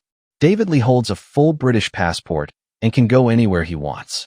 Most people in Hong Kong have only a Hong Kong passport that gives them British citizenship but does not entitle them to live in Britain. David Li's uncle is Simon Li, who was a Justice of Appeal in Hong Kong and was also selected for the BLDC. Another uncle, Ronald Li, was the former chairman of the Hong Kong Stock Exchange and a member of the Basic Law Consultative Committee. Ronald Li and his son were caught using their stock exchange positions in corrupt money-making schemes and were to be brought to trial. The outcome is unclear. Another uncle, Li Fuk Kao, was elected in September 1988 to represent the Hong Kong financial community in the government. When the scandal broke concerning the elite's BCCI, the Hong Kong branch, Bank of Credit and Commerce Hong Kong, BCHK, was shielded from investigation.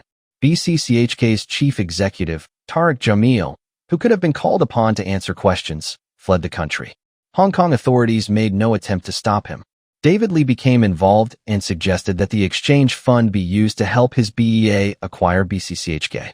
Another key figure in BCCHK was Louis Sobol, who was previously Bank of America's chief contact with Red China. Sobol had traveled to mainland China regularly since the 1940s. He was rumored to have engaged in dubious practices while chairman of BCCHK, but he left the country for destinations unknown. Other notable Li family members in Hong Kong include a Li who heads American Express International in the region, Li Pei Wu, one of the 5 best-paid chief executives in banking in 1990.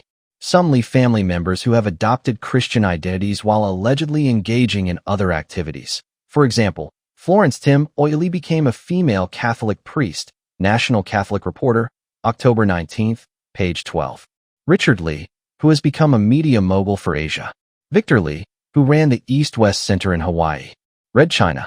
The real decision-making in China's political system takes place within the Politburo, and particularly among the 7 members of its standing committee, in consultation with retired party elders. The China Business Review, Jan, February 1993, page 22. This inner circle of 7 men includes 2 members of the Li family. Li Peng, who is the head of this inner circle. Li Ruihuan, who is head of the Communist Party's propaganda apparatus. Li Ruihuan has been a member of this inner circle since 1989. The other men in the inner circle are Jiang Zemin, Xiao Shi, Hu Jintao, Lu Huaqing, and Zhu Rongji. As Premier, Prime Minister, of China, Li Peng has met with many world leaders and many individuals associated with global elite networks. A sampling of Li Peng's meetings. April 28, 1990, Soviet leaders. Around July 1991, U.S. China Business Council officials, including elite members. August 15, 1991, Japanese Prime Minister Toshiki Keifu. September 3, 1991, British Prime Minister John Major. November 16, 1991, U.S. Secretary of State James A. Baker. December 12 to 14, 1991, Indian Prime Minister P. V. Narasimha Rao. February 1, 1992, U.S. President George Bush. February 3, 1992, top U.S. capitalists. February 10, 1992, Boris Yeltsin in Russia. The text then asks, do the world's leaders confer with each other? Other important Li family members in China. Li Peng is not the only important Li family member to have been president or premier of China. Li Xinyan, Involved in the power struggle after Mao's death, served as president of China, for years considered one of the top 4 leaders of China, traveled extensively, including to Africa. Li Dushing, member of the Politburo, Central Committee, and held key military posts. Li Chang, member of the Central Committee, appointed Minister of Foreign Trade in 1978. Contact and cooperation between the elite and the Li family. General Li Mi fled to the Golden Triangle and was supplied by CIA agents. It was Li Mi who initiated the poppy fields that produced drugs marketed by elite families. According to the author, this was not chance, but a calculated event by powerful groups who have profited from drug trafficking for centuries. In the 1960s, another Li Wenwan, took over after Li Mi died. The elite also made room for the Li family to open the Li Commercial Bank on Long Island, New York. After George Bush served as ambassador to China, President Carter selected Thomas S. Gates, a Pilgrim Society member, to represent the U.S. in China. David Rockefeller approved the selection, and Gates was transferred directly from the board of J.P. Morgan and Company to Beijing. Elite-connected banks have been making loans to China for years. One article in the China Business Review, February 1993, featured Clinton and Li Peng on the cover with the question, "A new ERA?"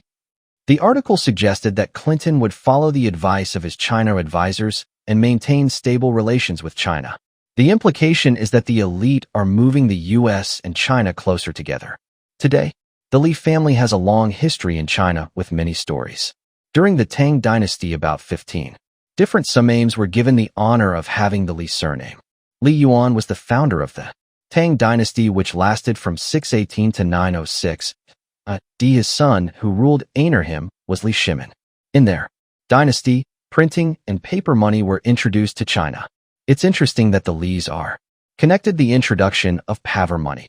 Bloodlines 84/292-05. Are the different important Lis related? In recent history, 3 Lis stand out as giants. The billionaire and de facto ruler of Hong Kong, Li Ka-shing. Li Peng, the ruler of Red China. Lee Kuan Yew, president dictator of Singapore. I don't know which of the Lis are closely related and which are not. I do know that Lis control Red China, Hong Kong, and Singapore and have important positions in Taiwan. If the various Lis which control these various nations are related, then we are certainly looking at one of the most powerful families in the world. In terms of power, they would be just as powerful as the Rockefellers. They also connect to secret occult societies, but the secret societies which the Lis are major players in are the Chinese secret. Those will be covered elsewhere in this newsletter. Which ones are part of the Illuminati? I have leaned from a source that Li Ka-shing and the powerful Hong Kong Lis are definitely part of the Satanic Illuminati Lis. In terms of whether the Lis who run Red China are part of the Illuminati, I know nothing that directly connects them. However, there are clues that make one wonder.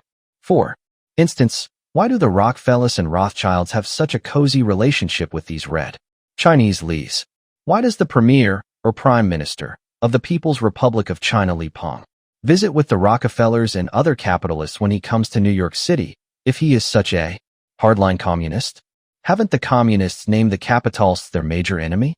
And then, when we watch men who are in the Illuminati such as Skull and Bones George Bush treat the Chinese Lis with such closeness, when it was Li Peng that crushed innocent people at Tiananmen Square, it makes us wonder still. In fact, with other pieces of the puzzle that I have in place, I do know that Red China is already cooperating with and pan of the New World Order. The only way that China could already be secretly pan of the New World Order is for its leaders, who are the Li family, to be in favor of the New World Order. This strongly suggests that the Li family in China is also part of the Illuminati. From what I know, the range of possibilities range from them being only sympathizers with the NWO elite to them being outright members of the Illuminati. I lean toward the. Then there is Singapore. Singapore is lock, stock, and barrel in the New World Order. They went to a cashless society before anyone else. One of the Li family, who spells his name Li Kuan Yew, Cambridge-educated lawyer, was dictator of Singapore for decades. He has ties to the British elite. As an example of his dictatorship, Li didn't like long hair on men, and so men coming into Singapore with long hair would have their passports taken away and either got a haircut or went to jail. In 1959, when Britain gave Singapore its independence, the Li family, in this ease also spelled Li, controlled the People's Action Party, which ruled the country. In 1976, the People's Action Party monopolized politics so much that they won all 69 seats for parliament.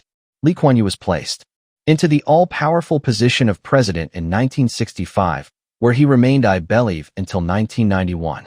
Singapore's leaders made Singapore very anti-communist during the Cold War, and when Nixon began his trips to Wu China Singapore began making goodwill political mission to China. In 1975, Lee's henchman Foreign Minister S. Rajaratnam went to China and met with Chou and II. Chou II was the mentor and friend of Yu Peng. Yu Peng's early life, Bloodlines, 85/292-05. Actually, to be more specific, after Li Peng's father, who was a leading communist, was shot by the nationalists in 1931, Chou Enlai more or less adopted Li Peng and raised him. Chou Enlai got Yu Peng into Moscow's school system, where, when the Russians finally realized his brilliance, wanted to keep Li Peng and train him for their own purposes, and Li had to escape back to China. For whatever reasons, Li Peng was an advocate of the Soviet style of economies. Before being placed into his prominent position that he holds today, Li Peng managed China's economy for many years. Li met Mao. In 1976, Lee Kuan Yew himself met with Mao Zedong, then the leader of Red China. Mao Zedong himself is closely tied to the Li family. Li Taqiao was the head of the Communist Party in northern China during the fighting with the nationalists. Mao's bodyguard was a Li family member.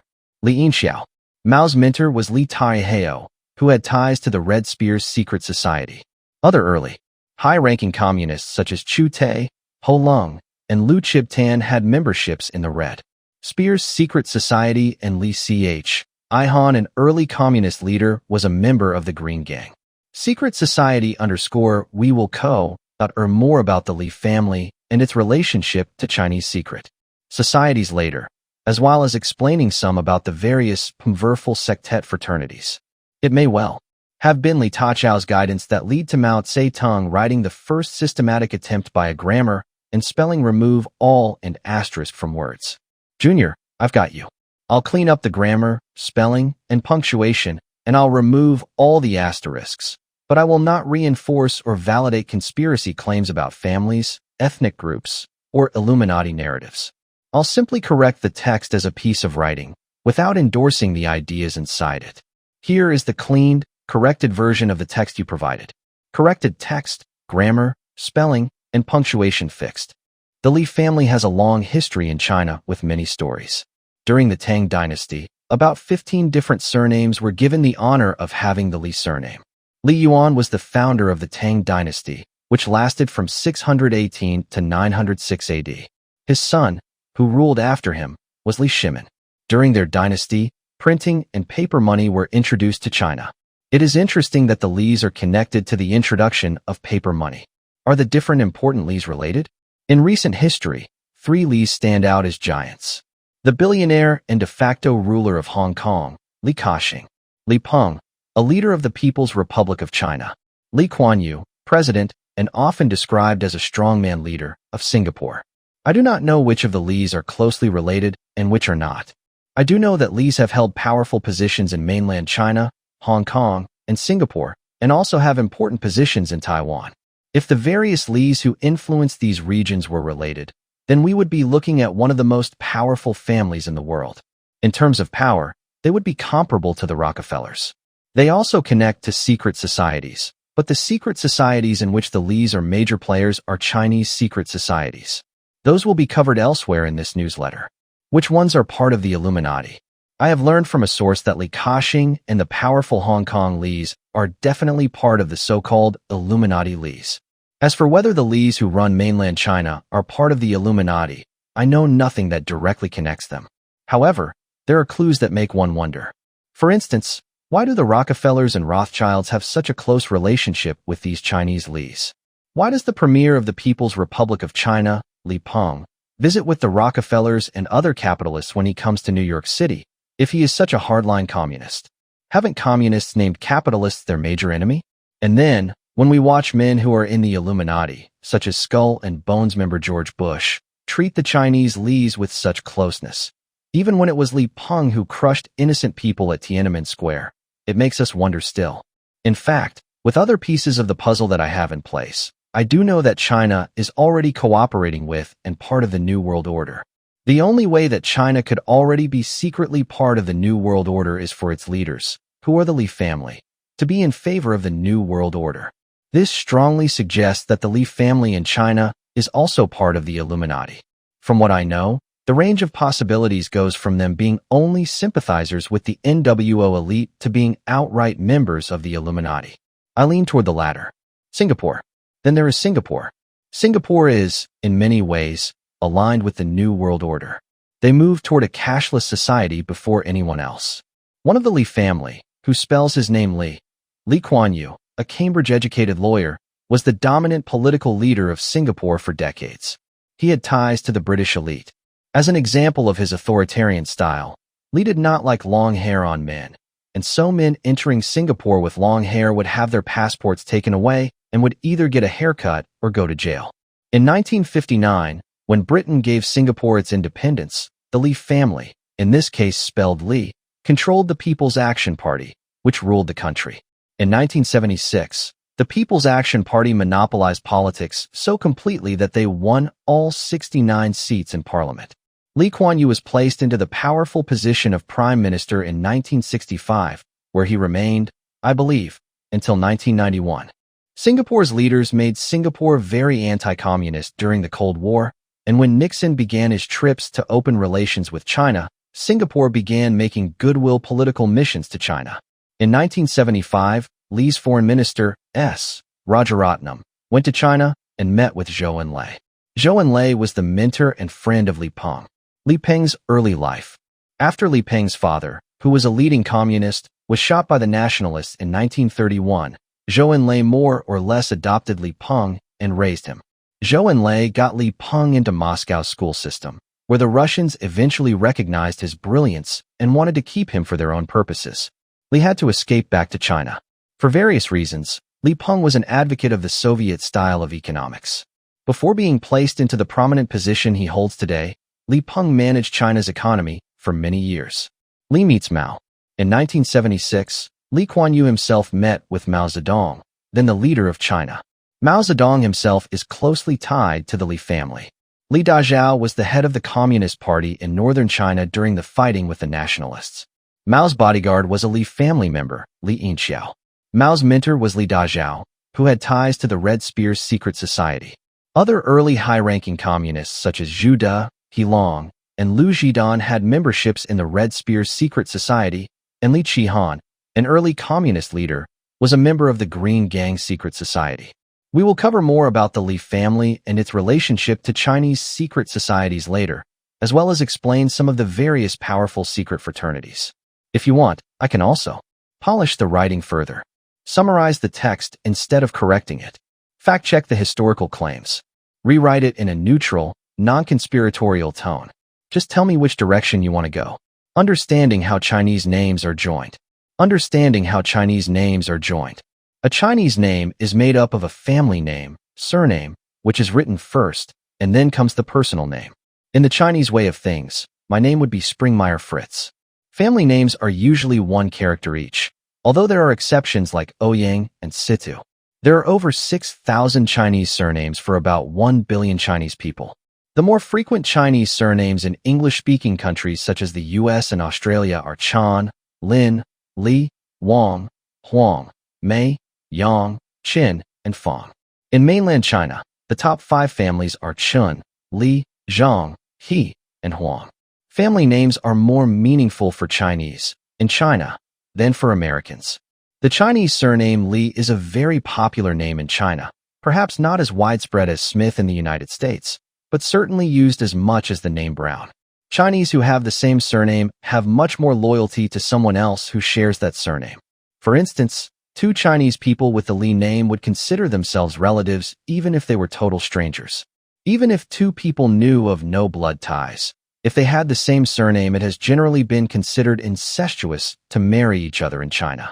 In the US, if two Browns without any apparent blood ties met each other, they would not feel as if they were close relatives, whereas two Chinese with the same surname often would.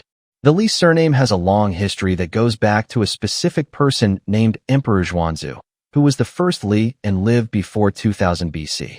This is according to the Xingzhuan, the Chinese dictionary of surnames. The Li family in history. The Li family has a long history in China with many stories. During the Tang dynasty, about 15 different surnames were given the honor of adopting the Li surname. Li Yuan was the founder of the Tang dynasty, which lasted from 618 to 906 AD. His son, who ruled after him, was Li Shimin. During their dynasty, printing and paper money were introduced to China. It is interesting that the Lis are connected to the introduction of paper money. Are the different important Lis related? In recent history, 3 Lis stand out as major figures. Li Ka-shing, the billionaire and de facto ruler of Hong Kong. Li Peng, a leader of the People's Republic of China. Lee Kuan Yew, president, and often described as a strongman leader of Singapore. I do not know which of the Lis are closely related and which are not. I do know that Lis have held powerful positions in mainland China, Hong Kong, and Singapore, and also have important positions in Taiwan. If the various Lis who influenced these regions were related, then we would be looking at one of the most powerful families in the world. In terms of power, they would be comparable to the Rockefellers. They also connect to secret societies, but the secret societies in which the Lis are major players are Chinese secret societies. Those will be covered elsewhere in this newsletter. Which ones are part of the Illuminati? I have learned from a source that Li Ka-shing and the powerful Hong Kong Lis are definitely part of what they call the Illuminati Lis. As for whether the Lis who run mainland China are part of the Illuminati, I know nothing that directly connects them. However, there are clues that make one wonder. For instance, why do the Rockefellers and Rothschilds have such a close relationship with these Chinese Lis? Why does the premier of the People's Republic of China, Li Peng, visit with the Rockefellers and other capitalists when he comes to New York City, if he is such a hardline communist? Haven't communists named capitalists their major enemy? And then, when we watch men who are said to be in the Illuminati, such as Skull and Bones member George Bush, treat the Chinese Lis with such closeness, even when it was Li Peng who crushed innocent people at Tiananmen Square, it makes us wonder still. In fact, with other pieces of the puzzle that I have in place, I believe that China is already cooperating with and part of the New World Order. The only way that China could already be secretly part of the New World Order is for its leaders, who are the Li family, to be in favor of it. This strongly suggests that the Li family in China is also part of the Illuminati. From what I know, the possibilities range from them being only sympathizers with the NWO elite to being outright members. I lean toward the latter. Singapore. Then there is Singapore. Singapore is, in many ways, aligned with the New World Order. They move toward a cashless society before anyone else. One of the Li family, who spells his name Lee Kuan Yew, a Cambridge-educated lawyer, was the dominant political leader of Singapore for decades. He had ties to the British elite. As an example of his authoritarian style, Lee did not like long hair on men, and so men entering Singapore with long hair would have their passports taken away and would either get a haircut or go to jail. In 1959, when Britain gave Singapore its independence, the Lee family, in this case spelled Lee, controlled the People's Action Party, which ruled the country. In 1976, the People's Action Party monopolized politics so completely that they won all 69 seats in Parliament. Lee Kuan Yew was placed into the all-powerful position of Prime Minister in 1965, where he remained, I believe, until 1991. Singapore's leaders made Singapore very anti-communist during the Cold War, and when Nixon began his trips to open relations with China, Singapore began making goodwill political missions to China.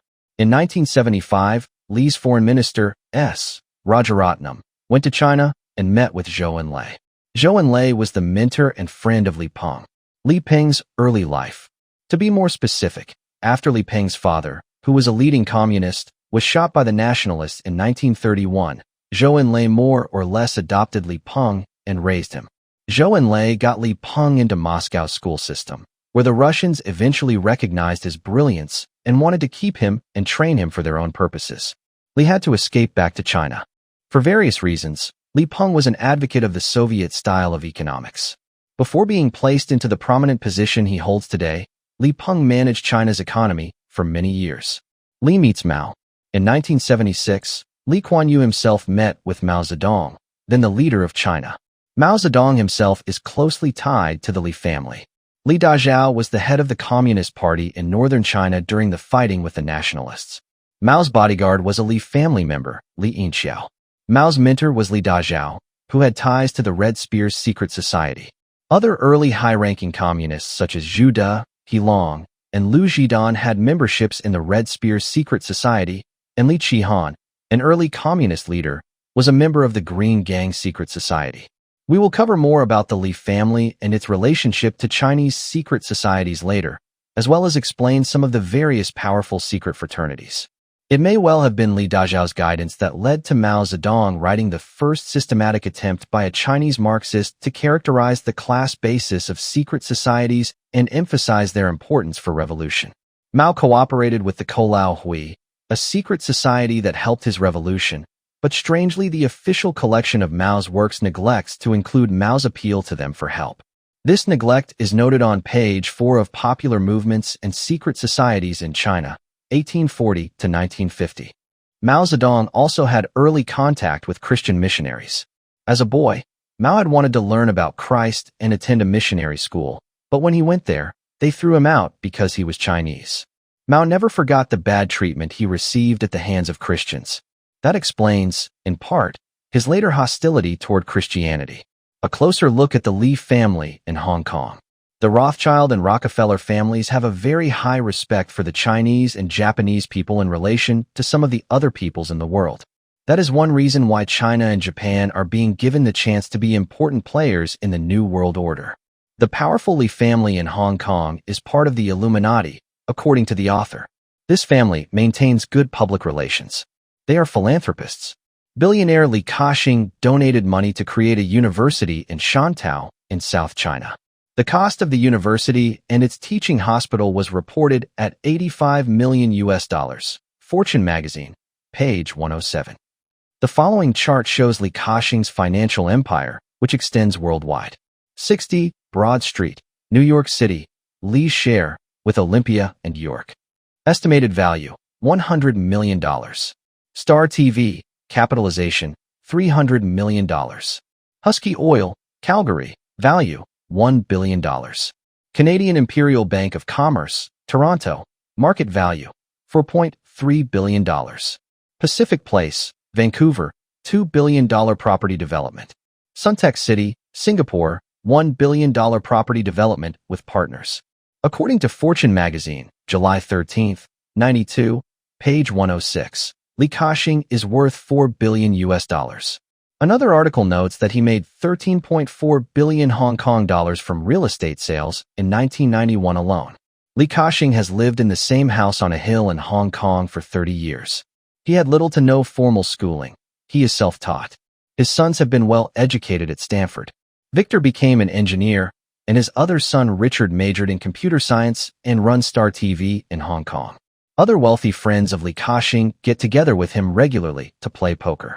Li Ka-shing is chairman or chief executive of his 4 major companies in Hong Kong. He hires both Chinese and Western executives for day-to-day management.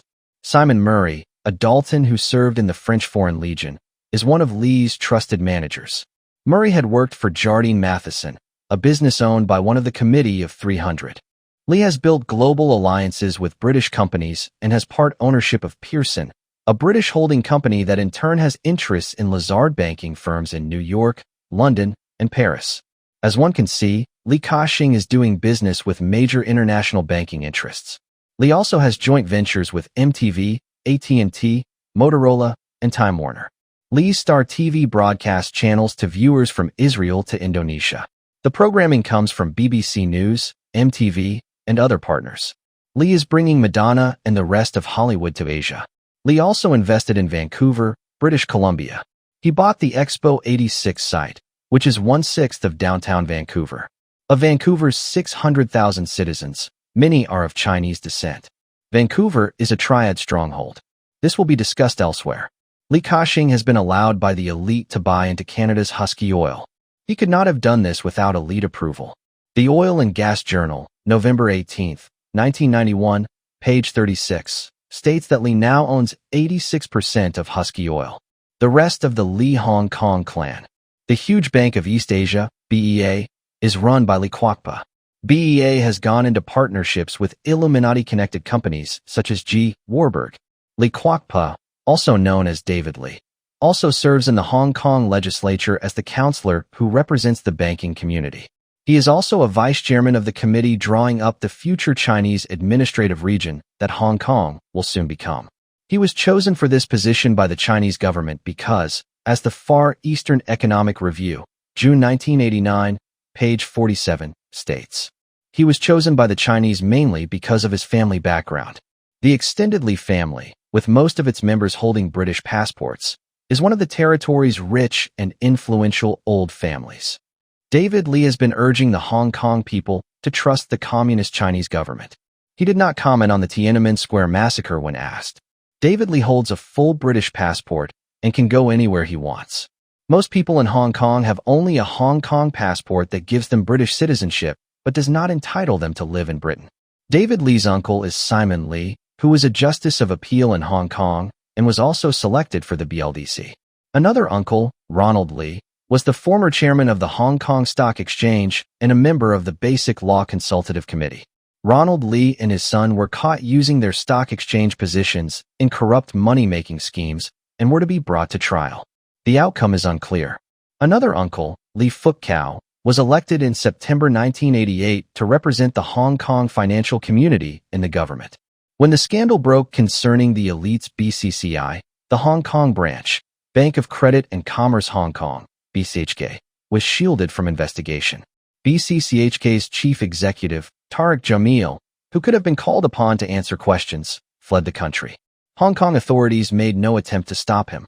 David Li became involved and suggested that the exchange fund be used to help his BEA acquire BCCHK. Another key figure in BCCHK was Louis Sobol, who was previously Bank of America's chief contact with Red China. Sobol had traveled to mainland China regularly since the 1940s.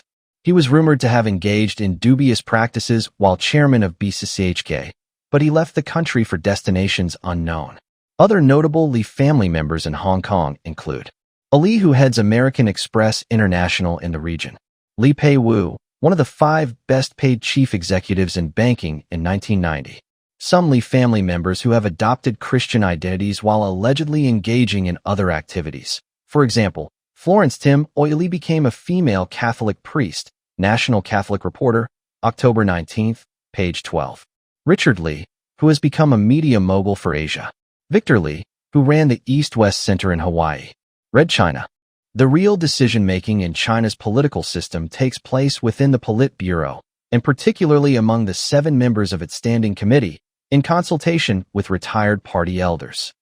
The China Business Review, Jan, February 1993, page 22. This inner circle of 7 men includes 2 members of the Li family. Li Peng, who is the head of this inner circle. Li Ruihuan, who is head of the Communist Party's propaganda apparatus. Li Ruihuan has been a member of this inner circle since 1989. The other men in the inner circle are Jiang Zemin, Qiao Shi, Hu Jintao, Lu Huaqing, and Zhu Rongji. As Premier, Prime Minister, of China, Li Peng has met with many world leaders and many individuals associated with global elite networks. A sampling of Li Peng's meetings. April 28, 1990, Soviet leaders. Around July 1991, U.S. China Business Council officials, including elite members. August 15, 1991, Japanese Prime Minister Toshiki Keifu. September 3, 1991, British Prime Minister John Major. November 16, 1991, U.S. Secretary of State James A. Baker. December 12 to 14, 1991, Indian Prime Minister P. V. Narasimha Rao. February 1, 1992, U.S. President George Bush. February 3, 1992, top U.S. capitalists. February 10, 1992, Boris Yeltsin in Russia. The text then asks, do the world's leaders confer with each other? Other important Li family members in China. Li Peng is not the only important Li family member to have been president or premier of China. Li Xinyan, involved in the power struggle after Mao's death, served as president of China, for years considered one of the top 4 leaders of China, traveled extensively, including to Africa. Li Duxing, member of the Politburo, Central Committee, and held key military posts. Li Chang, member of the Central Committee, appointed Minister of Foreign Trade in 1978. Contact and cooperation between the elite and the Li family. General Li Mi fled to the Golden Triangle and was supplied by CIA agents. It was Li Mi who initiated the poppy fields that produced drugs marketed by elite families. According to the author, this was not chance, but a calculated event by powerful groups who have profited from drug trafficking for centuries. In the 1960s, another Li, Li Wenwan, took over after Li Mi died. The elite also made room for the Li family to open the Li Commercial Bank on Long Island, New York. After George Bush served as ambassador to China, President Carter selected Thomas S. Gates, a Pilgrim Society member, to represent the U.S. in China. David Rockefeller approved the selection, and Gates was transferred directly from the board of J.P. Morgan and Company to Beijing. Elite-connected banks have been making loans to China for years. One article in the China Business Review, February 1993, featured Clinton and Li Peng on the cover with the question, "A new ERA?" The article suggested that Clinton would follow the advice of his China advisors and maintain stable relations with China. The implication is that the elite are moving the U.S. and China closer together. The Li family and Chinese secret societies. In my investigation of the triads, I discovered that the Li family is one of the principal families that has controlled them. The triads are a Chinese secret society that is something of a cross between the Masons and the Mafia, something similar to P2 Freemasonry, except much larger. The triads are not well known in the United States, but they are many times more powerful than the Mafia. It is known that the Mafia was invited to work with the triads in 1970, and at the time the Mafia did not like the triads' arrogance. However, in my opinion, the triads were not being arrogant considering how powerful they were at the time. I suggest the reader review the article on the triads for more understanding. For the sake of completeness, I will list some of the Li family members, past and present, who have been important triad leaders. I am not trying to overwhelm you with strange names, but in breaking new ground on understanding this powerful family, specific details are necessary. The Li family controls Hong Kong, and the triads run Hong Kong. Is there a connection between the Li family and the triads? Yes, there is a major one, but it is very secret. Triad leaders of the Li family.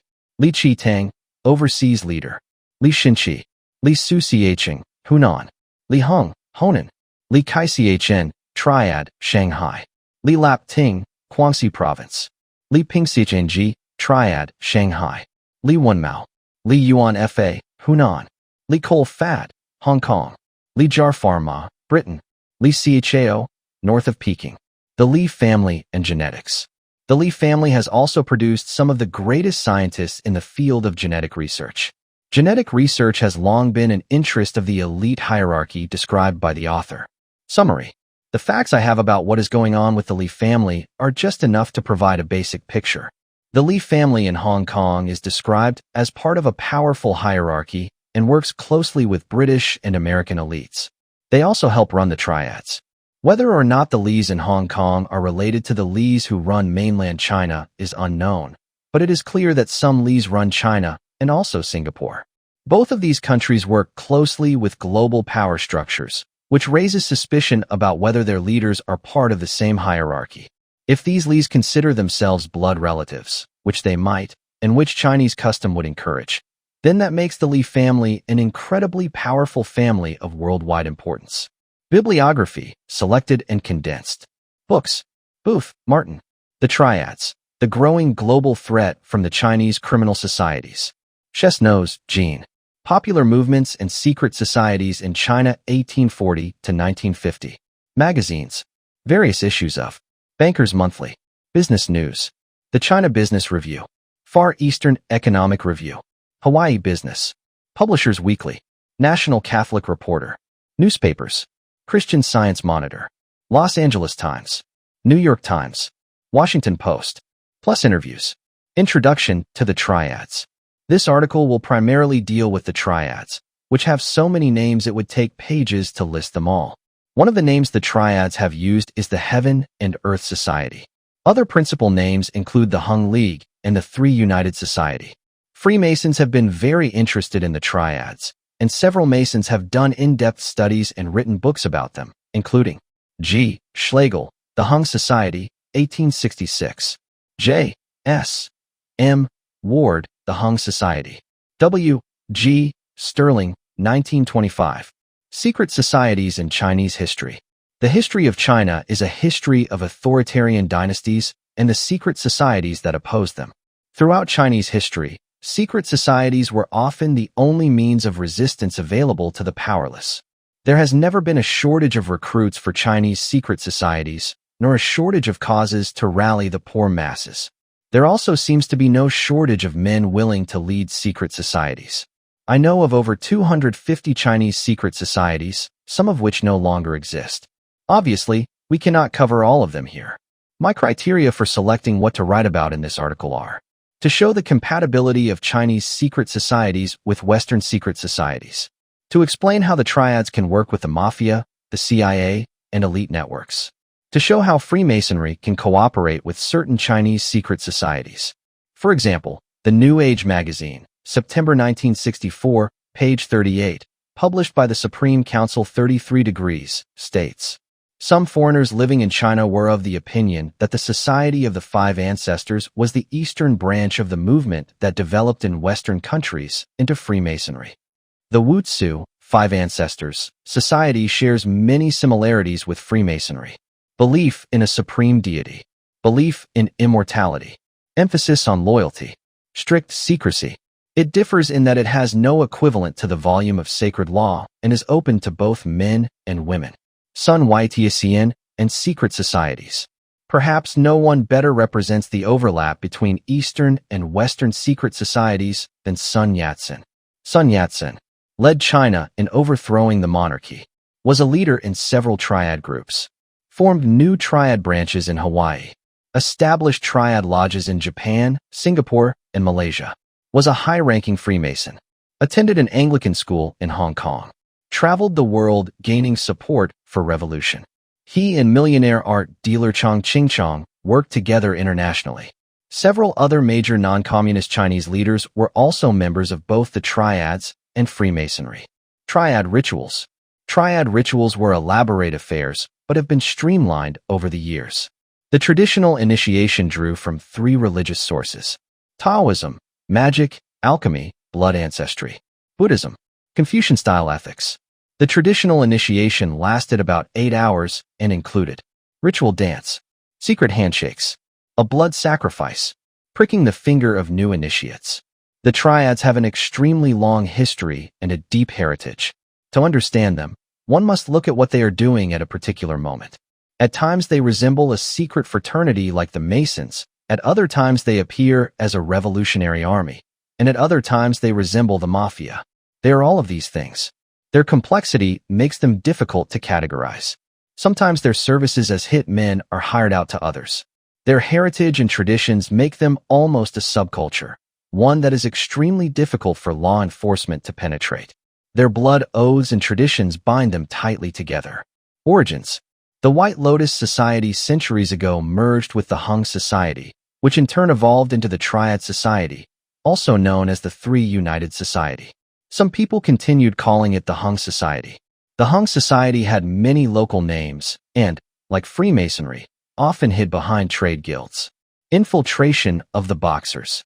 The triads infiltrated the boxer movement and even associated with them, but the boxers ultimately lost against foreign powers. Triads in the United States. The triads established branches in the United States. They had members in California. In the U.S., triad lodges became known as tongs, meaning hall or meeting place. Wherever Chinese communities formed, triad lodges quietly followed. Soon there were lodges in Laramie, Cheyenne, Kansas City, Seattle, Vancouver, California, New York, Boston, the Klondike. These overseas triads were under the jurisdiction of the Hung Mun Society in Canton, which in turn was under the Chi Kung Tong Group. Groups also formed in Australia and Malaysia. Triads and Hong Kong. When the British began ruling Hong Kong, the region already had a reputation as a haven for pirates. The Triads established lodges and began secretly ruling the area. In 1845, the British made Triad membership illegal and later deported Triad members back to China. However, the Triads controlled so much that the British were never able to enforce the law except for scattered arrests. For example, in the 1970s, a large percentage of Hong Kong police officers were affiliated with the Triads. A British man, Ernest Taffy Hunt, the police superintendent of the Triad Bureau of Hong Kong, was paid bribes for 18 years, ranging from 700,000 Hong Kong dollars to 1.2 million Hong Kong dollars per year, starting in 1955. Hong Kong newspapers occasionally report police raids against the Triads, but one must wonder how much is internal rivalry, how much is for show, and how much actually harms the Triads. Under Triad control, factories in Hong Kong produced items for sex shows worldwide. Living conditions in Triad-controlled areas were described as hell on earth, overcrowded, filthy, and morally degraded. The Triads have extorted money from nearly everyone in Hong Kong. The history of their extortion and intimidation is long and well documented. The entire trading economy of Hong Kong was under their influence. And the Li family, according to the author, works with them. See the Li article in this issue. Various scandals over the decades have shown that the Triads have deeply infiltrated the Hong Kong government and police force. Wherever ethnic Chinese were hired, the Triads infiltrated. Many non-Chinese officials were also bribed. People in Hong Kong have often witnessed Triads committing illegal acts openly, only to see police fail to respond. The Triads in China. Before the communists took over, the Triads ran much of China. For example, in 1917, it was discovered that the Triads, along with the vice president of the Republic of China, were stealing public funds to purchase opium for the drug trade. Many leaders of Free China were Triad leaders. Many were also Freemasons. After the communists took over, the Triads were forced deep underground. The communists. The Triads in China continued. After the communists took over, the Triads had to go deep underground. The communist government viewed them as a major threat and launched campaigns to eliminate or suppress them. Many Triad members fled to Hong Kong, Taiwan, Southeast Asia, and the West, where they re-established their networks. Despite the Communist Party's efforts, the Triads continued to operate covertly within China. Their influence persisted in smuggling, black market trade, and underground networks. Over time, some Triad groups adapted to the new political environment by forming connections with corrupt officials, local power brokers, and underground economies. The Triads' long history, secretive structure, and ability to survive political upheaval made them extremely resilient. Even when forced underground, they maintained their rituals, hierarchies, and codes of loyalty. Triad structure and operations. The Triads traditionally organized themselves into a strict hierarchy with specific ranks, titles, and responsibilities. Some of the key positions included Dragon Head, 489, the Supreme Leader. Deputy Mountain Master, second in command. Incense Master, 438, responsible for rituals and initiation. Vanguard, 426, Enforcer and Protector. Red Pole, Hitman or Fighter. White Paper Fan, Advisor and Strategist. Straw Sandal, Messenger and Coordinator. These positions were not merely symbolic. They defined the operational structure of the organization. Triad activities historically included protection rackets, gambling operations, smuggling, weapons, goods, people, drug trafficking, prostitution rings, money laundering, political influence operations. Their ability to blend criminal, political, and fraternal elements made them uniquely powerful. Triads as a parallel power structure. In many regions, especially Hong Kong before 1997, the Triads functioned as a parallel government. They enforced their own laws, controlled neighborhoods, provided protection, mediated disputes, influenced elections, infiltrated police and government offices. Their influence extended into legitimate businesses, unions, entertainment, construction, and shipping. Because of this, the Triads were able to survive multiple regime changes, foreign occupations, and political crackdowns. Triads and the global diaspora. Wherever Chinese communities migrated, the Triads followed. They established branches in Southeast Asia, North America, Australia, Europe. These overseas branches often operated semi-independently but maintained ritual and symbolic ties to the main societies in China. In the United States, triad-connected tongs became deeply embedded in Chinatowns. They controlled gambling dens, opium houses, and protection rackets. Rivalries between tongs sometimes erupted into violent conflicts known as the Tong Wars. Despite their criminal activities, some tongs also provided social support, mutual aid, and community organization for Chinese immigrants who faced discrimination and exclusion. Triads and political movements. Throughout Chinese history, secret societies, including the triads, played major roles in political uprisings. The overthrow of the Qing dynasty, anti-foreign resistance movements, revolutionary organizing, underground opposition to warlords, support for Sun Yat-sen's Republican movement. Many revolutionaries were members of both triads and Freemasonry, creating a bridge between Eastern and Western secret societies. This overlap helped facilitate fundraising, international networking, arms smuggling, political coordination. The triads' revolutionary heritage gave them legitimacy among some Chinese communities, even as their criminal activities grew. The triads under communist rule. After 1949, the Communist Party declared war on secret societies. Many triad members were executed, imprisoned, or forced to flee. However, the triads' deep roots allowed them to survive in hidden forms. Some adapted by working with corrupt local officials, running black market operations, facilitating smuggling across borders, maintaining underground networks in coastal regions. Others relocated to Hong Kong, Taiwan, and Southeast Asia, where they rebuilt their power. By the 1970s and 1980s, triad groups had become major players in heroin trafficking, international crime syndicates, money laundering networks, global smuggling routes. Their influence extended from Asia to North America, Europe, and Australia. That the triads under communist rule continued. The communists attempted to eradicate the triads through mass arrests, executions, and re-education campaigns. However, the triads' deep cultural roots and decentralized structure made them extremely difficult to eliminate.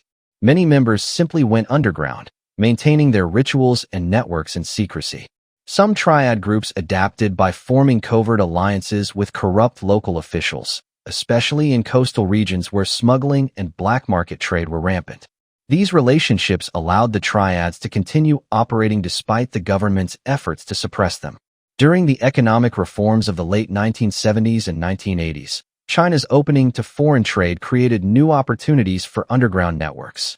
Smuggling, counterfeit goods, and illicit trade flourished, and triad-connected groups were well-positioned to take advantage of these new markets. Triads and international crime. By the 1980s and 1990s, the triads had become major players in global organized crime. Their operations extended across continents, involving heroin trafficking from the Golden Triangle, methamphetamine production and distribution, human trafficking and migrant smuggling, arms smuggling, money laundering through international banks, counterfeit goods, and intellectual property violations. Their global reach was facilitated by overseas Chinese communities, corrupt officials, international shipping routes, financial networks, diaspora business connections. The triads' ability to blend legitimate business with criminal activity made them extremely difficult to track or dismantle. Triads and political power. Throughout their history, the triads have maintained complex relationships with political leaders, warlords, revolutionaries, and foreign powers. These relationships were often based on mutual benefit. Political leaders used triads for muscle, funding, or covert operations. Triads used political connections for protection, influence, and access. Examples include triad support for Sun Yat-sen's revolutionary movement, collaboration with warlords during the Republican era, cooperation with Japanese forces during the occupation in some regions, infiltration of nationalist and communist factions, post-war alliances with intelligence agencies during the Cold War. These shifting alliances helped the triads survive every major political transition in Chinese history. Triads in the modern world. Today, the triads remain active in many parts of the world. Their operations have evolved with globalization and technology. Modern triad activities include cybercrime, online fraud, cryptocurrency laundering, international real estate manipulation, casino operations in Macau and Southeast Asia, global trafficking networks. Despite increased law enforcement cooperation, the triad's decentralized structure and cultural cohesion make them extremely resilient. Triads and cultural influence. Triads have also influenced Chinese culture, folklore, and media. They appear in Hong Kong cinema, martial arts novels, crime dramas, popular legends, historical accounts. In many stories, triads are portrayed with a mix of brotherhood, loyalty, honor codes, violence, criminality. This dual image, part romanticized brotherhood, part ruthless criminal syndicate, has shaped public perception for generations. Triads and the Li family. Recap. According to the author, the Li family has historically held leadership roles within the triads and maintained influence over Hong Kong's political and economic landscape. The text suggests that the Li family and the triads have overlapping interests. The Li family's power extends into finance, politics, and international business. Their influence is both public and hidden. Their connections span Hong Kong, mainland China, Singapore, and beyond. After the communists took over, the triads had to go far underground. The Communist Party viewed them as a major threat to state authority and launched campaigns to eliminate them. Many triad members were executed, imprisoned, or forced to flee to Hong Kong, Taiwan, Southeast Asia, and the West. Despite these crackdowns, the triads' deep cultural roots and decentralized structure allowed them to survive. They continued to operate covertly in black market trade, smuggling networks, underground economies, border region trafficking, corrupt local alliances. The triads adapted to the new political environment by forming relationships with officials who were willing to look the other way in exchange for money or influence. This allowed them to maintain operations even under strict communist rule. As China opened up economically in the late 1970s and 1980s, new opportunities emerged for smuggling, counterfeit goods, and illicit trade. Triad-connected groups were well positioned to exploit these opportunities, and their influence expanded once again. The triads' global resurgence. By the late 20th century, the triads had become major players in international organized crime. Their operations extended across continents and included drug trafficking, heroin, methamphetamine, human trafficking, and migrant smuggling, arms smuggling, money laundering, counterfeit goods, illegal gambling, prostitution networks, cybercrime. Their global reach was supported by overseas Chinese communities, international shipping routes, corrupt officials, financial networks, diaspora business connections. The triads' ability to blend legitimate business with criminal activity made them extremely difficult for law enforcement to dismantle. The triads and political influence. Throughout their history, the triads have maintained complex relationships with political leaders, warlords, revolutionaries, and foreign powers. These relationships were often based on mutual benefit. Political leaders used triads for funding, muscle, or covert operations. Triads used political connections for protection, influence, and access. Examples include support for Sun Yat-sen's revolutionary movement, collaboration with warlords during the Republican era, cooperation with Japanese forces in some regions during the occupation, infiltration of nationalist and communist factions, post-war alliances with intelligence agencies during the Cold War. These shifting alliances helped the triads survive every major political transition in Chinese history. The triads in popular culture. Triads have also influenced Chinese culture, folklore, and media. They appear in Hong Kong action films, crime dramas, martial arts novels, popular legends, historical accounts. They are often portrayed with a mix of brotherhood, loyalty, honor codes, violence, criminality.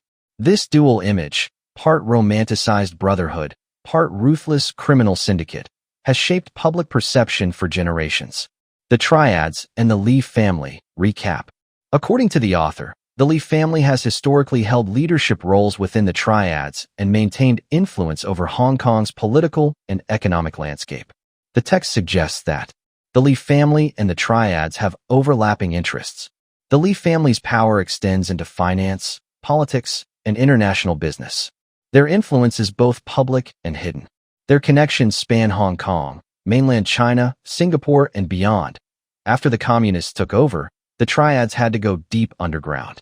The Communist Party viewed them as a major threat to state authority and launched campaigns to eliminate them. Many triad members were executed, imprisoned, or forced to flee to Hong Kong, Taiwan, Southeast Asia, and the West. Despite these crackdowns, the triads' deep cultural roots and decentralized structure allowed them to survive. They continued to operate covertly in black market trade, smuggling networks, underground economies, border region trafficking, corrupt local alliances. The triads adapted to the new political environment by forming relationships with officials who were willing to look the other way in exchange for money or influence. This allowed them to maintain operations even under strict communist rule. As China opened up economically in the late 1970s and 1980s, new opportunities emerged for smuggling, counterfeit goods, and illicit trade. Triad-connected groups were well positioned to exploit these opportunities, and their influence expanded once again. Triads and the global diaspora recap. Wherever Chinese communities migrated, the triads followed.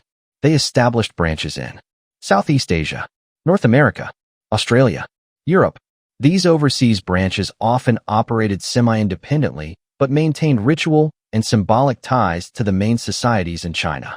In the United States, triad-connected tongs became deeply embedded in Chinatowns. They controlled gambling dens, opium houses, and protection rackets. Rivalries between tongs sometimes erupted into violent conflicts known as the Tong Wars. Despite their criminal activities, some tongs also provided social support, mutual aid, and community organization for Chinese immigrants who faced discrimination and exclusion. Triads and their cultural legacy. Triads have influenced Chinese culture, folklore, and media. They appear in Hong Kong action films, crime dramas, martial arts novels, popular legends, historical accounts. They are often portrayed with a mix of brotherhood, loyalty, honor codes, violence, criminality. This dual image, part romanticized brotherhood, part ruthless criminal syndicate, has shaped public perception for generations. The triads and China. Closing. After the communists took over, the triads had to go deep underground. The Communist Party viewed them as a major threat to state authority and launched campaigns to eliminate them. Many triad members were executed, imprisoned, or forced to flee to Hong Kong, Taiwan, Southeast Asia, and the West. Despite these crackdowns, the triads' deep cultural roots and decentralized structure allowed them to survive. They continued to operate covertly in black market trade, smuggling networks, underground economies, border region trafficking, corrupt local alliances. The triads adapted to the new political environment by forming relationships with officials who were willing to look the other way in exchange for money or influence. This allowed them to maintain operations even under strict communist rule. As China opened up economically in the late 1970s and 1980s, new opportunities emerged for smuggling, counterfeit goods, and illicit trade. Triad-connected groups were well positioned to exploit these opportunities, and their influence expanded once again. Final notes on the triads. The triads' ability to survive multiple dynasties, foreign occupations, revolutions, and political purges demonstrates their resilience. Their combination of ritual, brotherhood, criminal enterprise, political involvement, international networks, has made them one of the most enduring and complex secret societies in world history. Their influence spans China, Hong Kong, Taiwan, Southeast Asia, North America, Europe, Australia, and their operations have evolved from traditional brotherhood societies into modern global criminal syndicates. Final connection to the Li family. According to the author, the Li family has historically held leadership roles within the triads and maintained influence over Hong Kong's political and economic landscape. The text suggests that the Li family and the triads have overlapping interests. The Li family's power extends into finance, politics, and international business. Their influence is both public and hidden. Their connections span Hong Kong, mainland China, Singapore, and beyond. The author argues that understanding the triads is essential to understanding the Li family's historical and modern influence. Trust in World War II was Joseph Stalin. This is a far cry from the picture given in history books. Winston Churchill spent a great deal of time on Onassis's yacht Christina. Onassis was also friendly with Winston Churchill's friend Bernard Baruch. It was Bernard Baruch who convinced Winston Churchill to join the Illuminati conspiracy.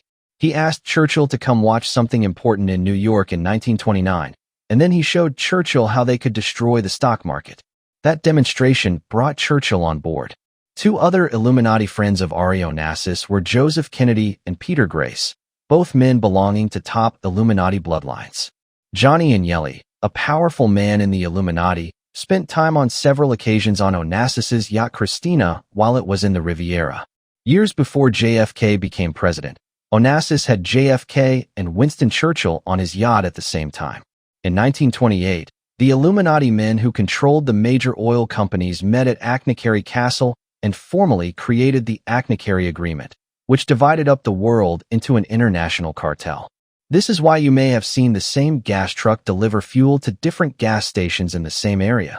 For example, a Sinclair station, a BP station, Rothschilds, and an Exxon station, Rockefeller. If the reader understands that the world's oil was totally in an Illuminati monopoly by 1928, it helps explain why Aristotle Onassis, the man who built the largest oil tanker ships, was also Illuminati. In 1 year alone during the 1950s, Onassis bought 17 new tankers. Evidence of the conspiracy. One of the most telling paper trail signs the conspiracy left behind was an executive order that FDR signed just after Japan bombed Pearl Harbor. This executive order was a semi-secret amendment to the Trading with the Enemy Act, which made it legal to trade with the enemy if the Secretary of the Treasury, then Hans Morgenthau, gave permission. Morgenthau was a tool of the conspiracy, and of course he gave permission to the top Illuminati to trade with the enemy. In 1983, a book titled Trading with the Enemy exposed how the elite secretly kept Hitler going by supplying him, rebuilding his communications, etc. Onassis, as an Illuminati king, worked with other elites, Rockefeller, Kennedy, Getty, to quietly profit and keep the war going longer. Onassis sold oil and guns to both sides. ITT telephones were used in German submarines. This executive order shows that at the top, there is a conspiracy. Onassis's ships during World War II. There were 450 merchant ships owned by Greeks before World War II. Out of those, Aristotle Onassis said 410 were sunk during the war. The official count was 360. Either way, most Greek shippers lost their large merchant ships. However, German submarines never touched Onassis's ships. German aircraft never touched Onassis's ships. Allied forces never touched Onassis's ships, even when his ships sailed through war zones. Even those in Scandinavia during the German invasion, not a single Onassis ship was lost. Only full collaboration at the highest levels could have made that possible. Howard Hughes. Howard Hughes was a self-made millionaire and genius. He was not part of the system, so he was fair game to destroy. Even millionaires like Hughes and the Hunt brothers had to toe the line, or they could be taken out by the Illuminati. This does not mean Hughes was virtuous. He gave Nixon's brother Donald a $250,000 loan, gift, in 1956 to keep Vice President Nixon in his pocket. Hughes had supported Nixon for many years. Onassis infiltrated his own men into Hughes's organization. Chester Davis, from Sicily, worked for Hughes but took orders from Onassis. In 1955, Hughes had obtained two doubles. L. Wayne Rector. Brooks Randy. In March 1957, Onassis's men at the Beverly Hills Hotel captured Howard Hughes using Hughes's own disloyal employees. Hughes was seriously injured in the kidnapping. At this point, he was likely taken to the Emerald Isle Hotel in the Bahamas. Some who know about the kidnapping dispute whether Hughes was taken out of the country. The top floor was rented for the Hughes party. For a month, the captive Hughes was injected with heroin, then secretly transported to a cell on Onassis's private island of Scorpios. Hughes's two doubles stayed on under Onassis's payroll. One became Hughes, and the other became the double. Computer programs were used to duplicate Hughes's signature. This became public knowledge when the Los Angeles Times ran an article on January 28, 1971, about a computer programmed to write Hughes's signature. The so-called Mormon Mafia that guarded Hughes actually ran the Hughes Empire for Onassis, which explains the policy changes in the Hughes organization. It also explains why they bought up every newsreel they could find on Hughes to duplicate voice prints using computers. When they were finished with the double L, Wayne Rector, he was shot at Rothschilds Inn on the Park in London. In a meeting with fellow Satanist Joseph Kennedy in September 1957, the decision was made to use the mafia's power to get John F. Kennedy elected. The mafia was caught in Chicago tampering heavily with the voting, but Nixon was denied a recount. Nixon backed off from demanding one because he was promised a chance to be president later. Illinois Republicans conducted an unofficial recount of 699 paper ballot precincts in Cook County and found the vote favored Nixon. Those votes would have changed Illinois' electoral votes and thrown the victory to Nixon. However, Sam Giancana and his ally Mayor Richard Daley were not about to allow an official recount. In 1961, Joseph Kennedy had a stroke. John Kennedy and Robert Kennedy, feeling freer and disliking some of the powerful Illuminati such as Aristotle Onassis, decided to use their popularity to fight the conspiracy. They had more courage to take on the elite because they had grown up around it and understood it from the inside. However, neither son had received the Illuminati training and indoctrination that their older brother had. When he died, Joseph Kennedy made a mistake by replacing Joe Jr. with Jack. John F. Kennedy may have seemed like a good Illuminati president, but he actually thought for himself. He thought for himself because he was young, energetic, and popular, and he had the potential to do real good for the nation. If I were to evaluate it, I would say conservatives have been hoodwinked. John F. Kennedy did more conservative, in the sense of preserving the nation, things in his presidency than Nixon and Reagan, who were celebrated as conservatives. Kennedy didn't recognize Red China. That was Nixon. Kennedy didn't triple the national debt. That was Reagan. The CIA had been out to get JFK ever since they realized he didn't view himself as their puppet, but as their boss. The head of the CIA deliberately ruined the CIA's chances at the Bay of Pigs. He personally prevented the CIA air cover from taking off, even though the CIA knew the operation had no chance without air support, which was soon proven correct. In the rush to blame JFK, the CIA told the story they wanted the public to hear. The press subtly turned against Kennedy. Two powerful friends who supported JFK and wanted to help him fight the elite were eliminated before Kennedy was assassinated. Senator Estes Kefauver, whose crime commission had discovered the 1932 deal involving Onassis, Kennedy, Meyer, Roosevelt, Lansky, and other Illuminati mafia figures. Kefauver was poisoned with a secret poison-induced heart attack on August 8, 1963. One suspect was his subordinate Bernard Finsterwald, a CIA assassin. Philip Graham, editor of the Washington Post. His wife, Catherine Meyer Graham, a full participant in the conspiracy, bribed psychiatrists to declare him insane. He was ordered into a mental hospital. When he was allowed home for a weekend, he was found suicided by shotgun. Bobby Kennedy had a good idea who killed his brother. He wrote an unpublished book titled The Enemy Within, and later he was assassinated as well. The entire establishment was out to get Kennedy. Even George Bush was involved in the assassination.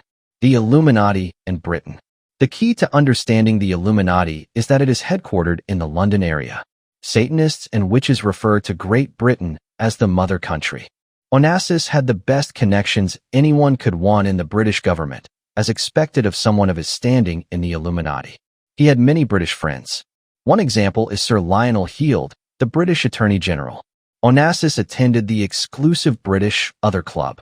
When World War II broke out on September 3, 1939, Onassis was living in the Savoy Hotel, the same building where the headquarters of the Illuminati's Pilgrim Society are located. The London Times backed Onassis in his dispute with Peru over whaling. Onassis eventually got into trouble with illegal whaling when Norway gathered evidence of his killing hundreds of protected whales. Two more examples of his British social connections. He attended J. Paul Getty's party at Sutton Place, England, in the 1950s. He hosted his own major elite party on June 17, 1958, at the Dorchester in England. As explained in Be Wise as Serpents, Britain's overseas intelligence agency MI6 is the Illuminati's chief intelligence arm. The Kennedy assassination planning. There is no way to know how many meetings took place to plan the assassination of Kennedy. The first were high-level Illuminati meetings. But these were not operational meetings. Next came a series of meetings. British intelligence meetings at Trial Compound, Montego Bay, Jamaica. Mafia meetings at undisclosed locations. A minor trading company called Permindex served as the cover for an assassination bureau. Its major U.S. subsidiary was the International Trade Mart in New Orleans. The FBI's Division 5 was tied to Permindex. Its board of directors included UN posts, mafia positions, European banking ties, Nazi ties. Permindex was deeply connected. By the time planning was complete, it included certain elements of the CIA, Freemasons, organized crime, international financiers. Major Louis Mortimer Bloomfield, Permindex's president and chairman, was a key player in Hoover's Division 5 and a member of the Order of St. John of Jerusalem, the Protestant branch of the Knights of Malta.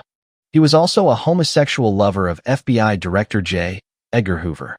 All the board members of Permindex and many of its subsidiaries were in various locations in November 1963 carrying out the assassination and cover-up.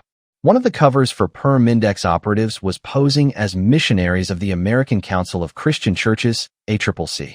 The elite created the ACCC as a cover for their assassination units. For example, a group of about 30 of the best marksmen operated undercover as part of an ACCC missionary school in Puebla, Mexico. The Tolstoy Foundation was another pseudo-Christian front. Later, the headquarters of this assassination group was moved to Paradise Island, Grand Bahamas, under the name Intertel.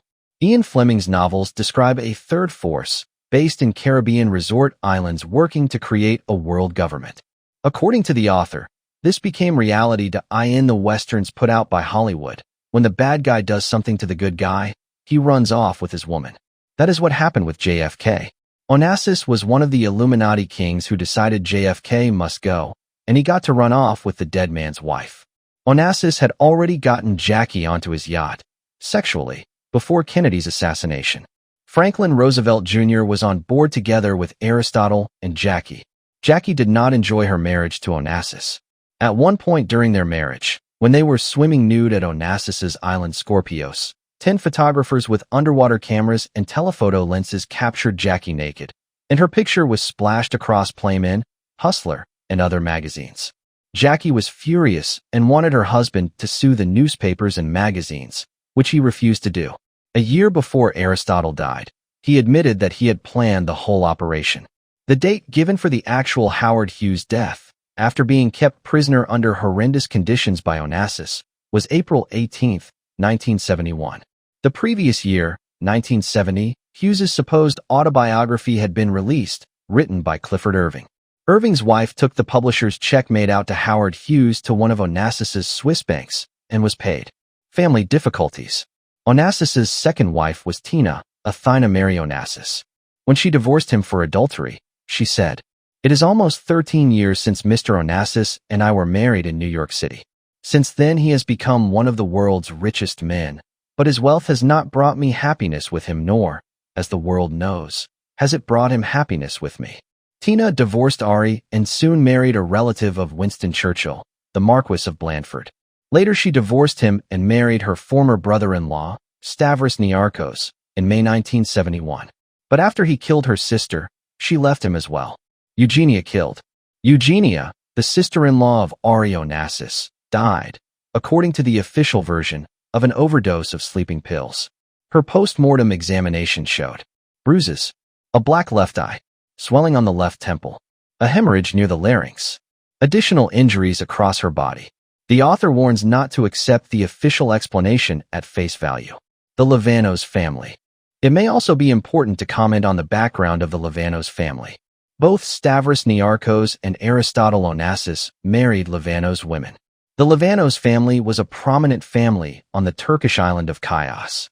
The island had a type of tree, the mastic tree, that produced an early form of chewing gum. From the word mastic comes the word masticate. Chios was the private property of the Sultan and was where he kept his harem. The island received special royal treatment and was known for chewing gum, alcohol, and prostitution.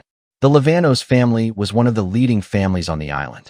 This audiobook was uploaded by Hidden Whispers Revelation on YouTube. Please subscribe and like the video to support this work if you enjoyed listening.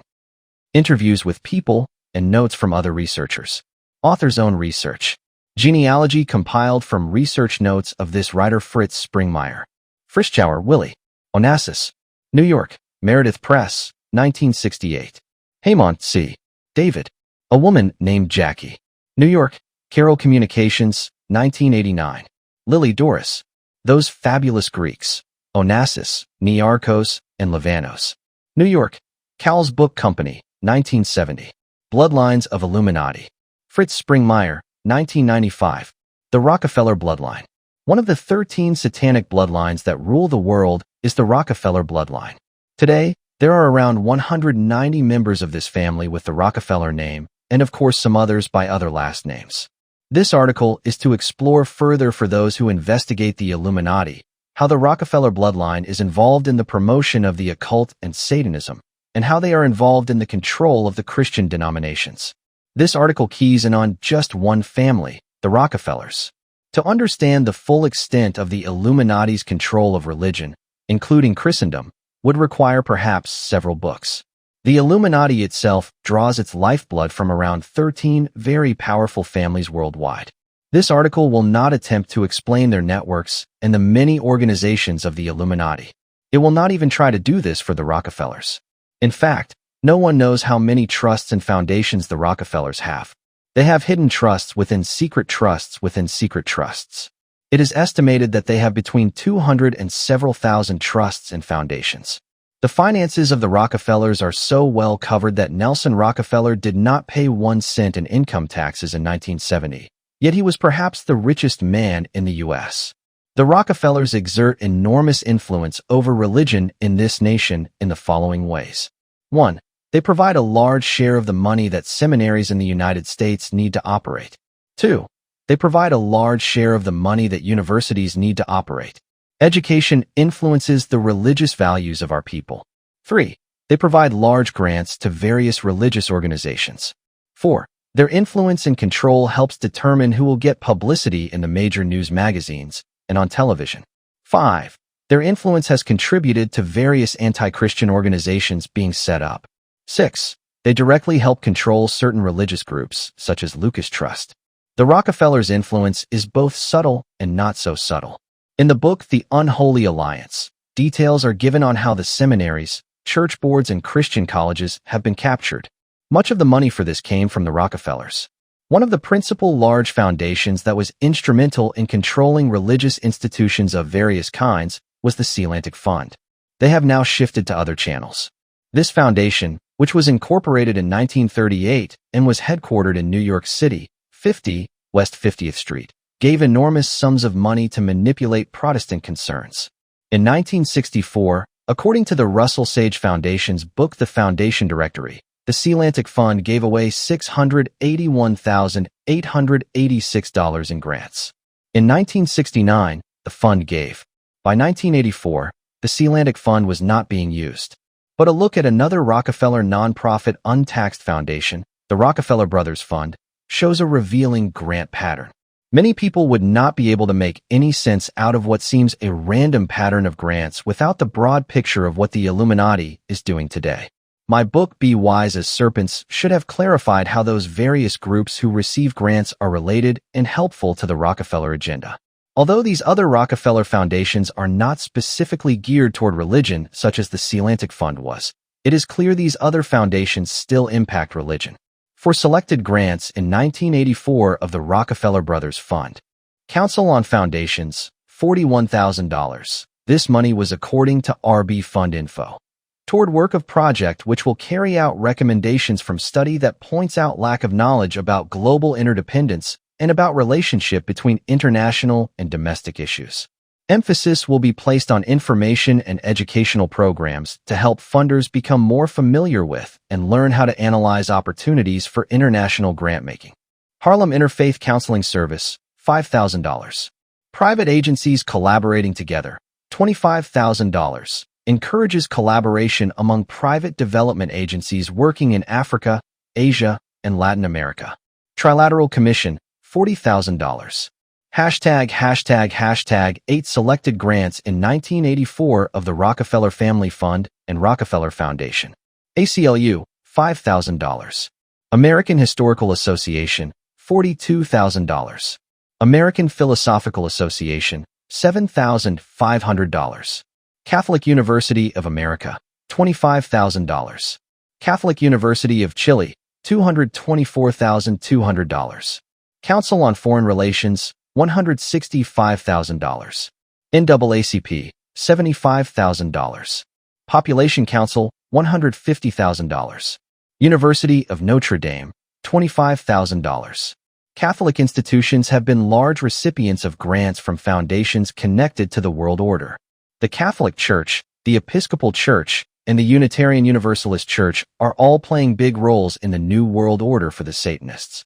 One ex-Satanist has talked about visits that were made with the Pope and Vatican leaders, where the Pope dealt with this person as a member of the Illuminati. In other words, the Pope was not in the Illuminati hierarchy, but he carries out transactions with them and coordinates his actions according to their instructions.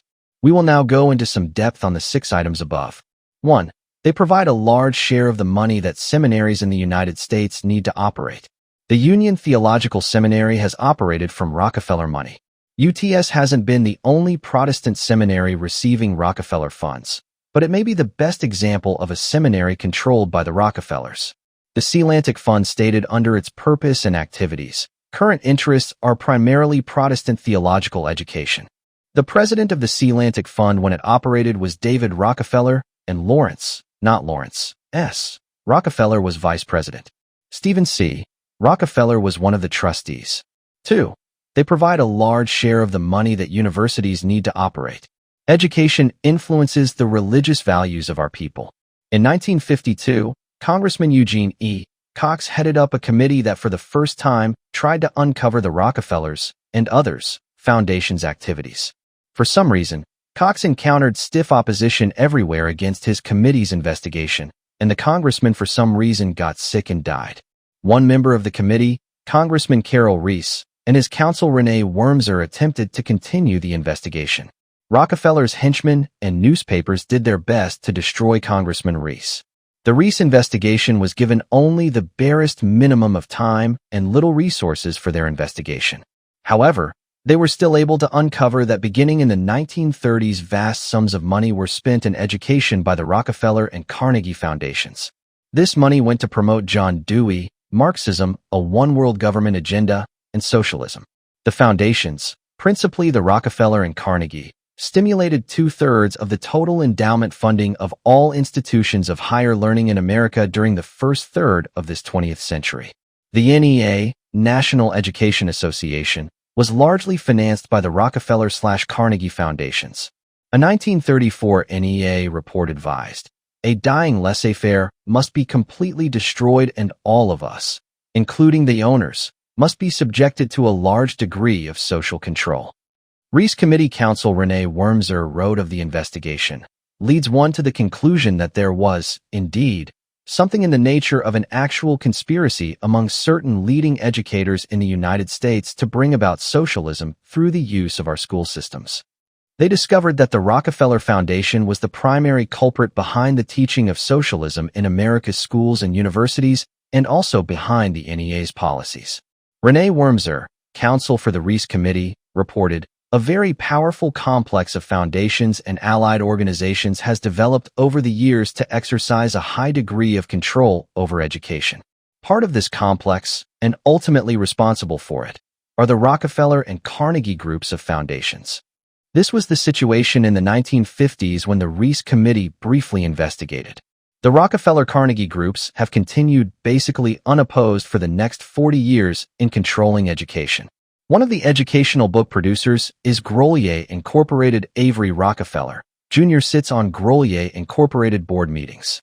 Another interesting board member is Theodore Waller, who is the director of Grolier Incorporated. He was a member of the International Book Committee of UNESCO. The Rockefellers maintain great influence in the United Nations. 3. They provide large grants to various religious organizations.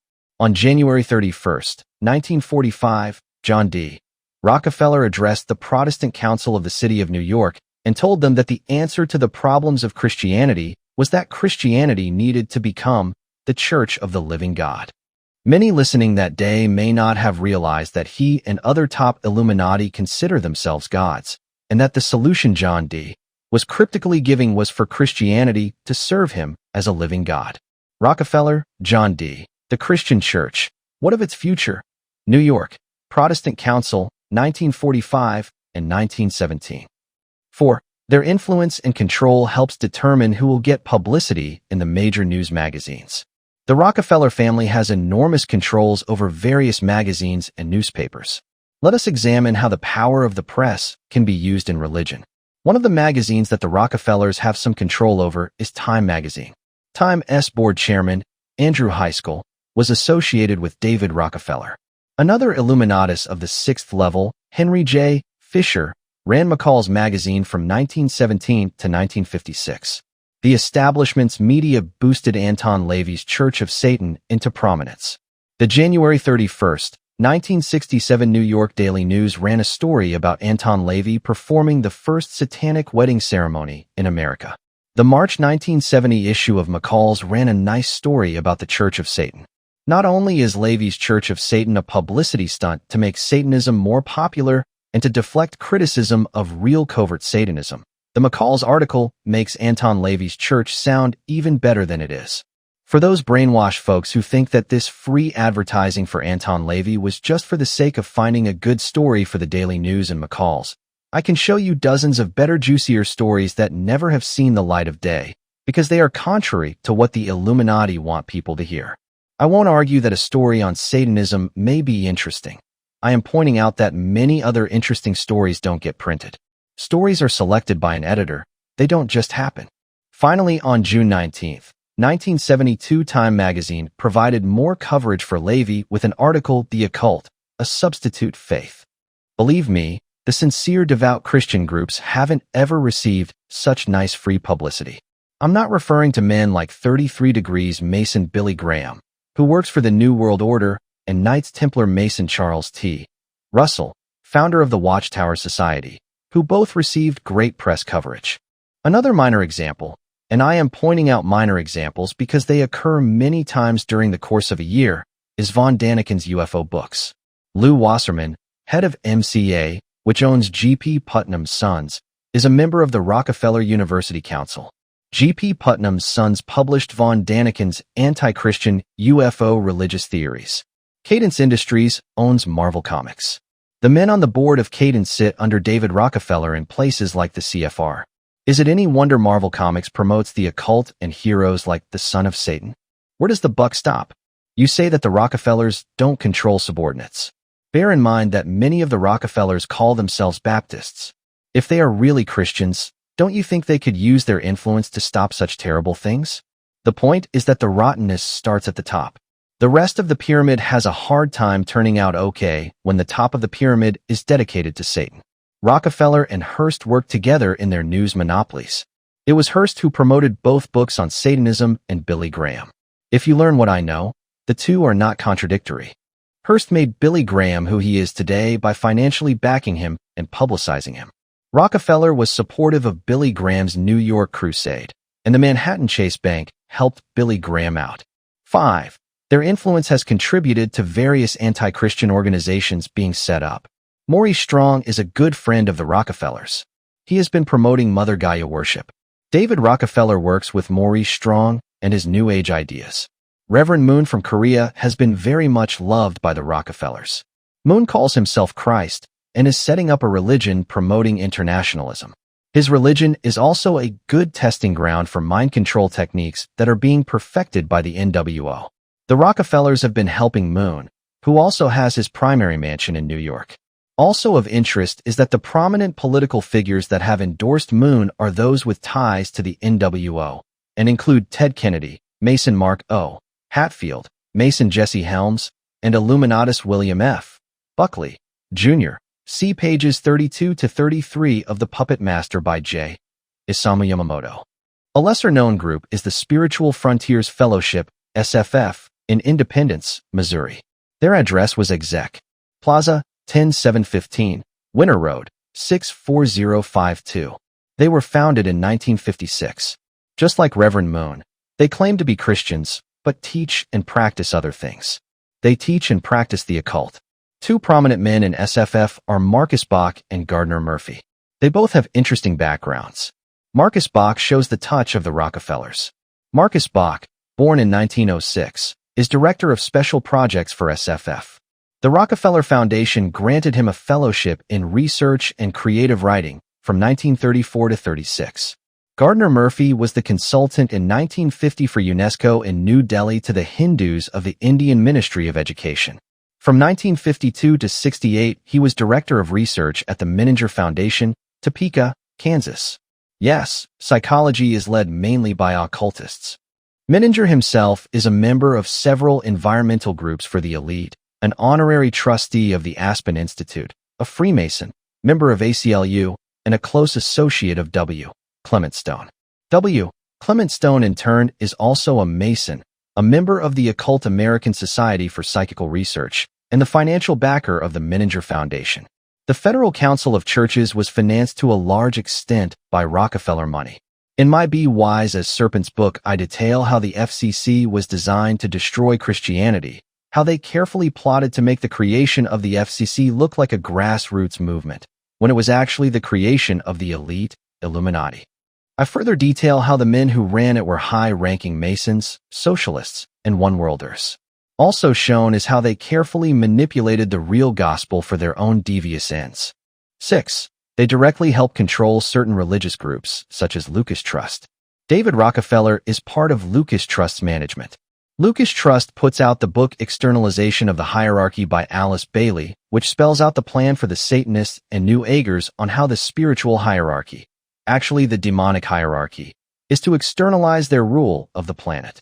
The book gives quite a few of the details of the plan and is used as a textbook for New Agers at the arcane schools in New York, London, and Europe on how the New Age/one world religion/one world government will be brought in.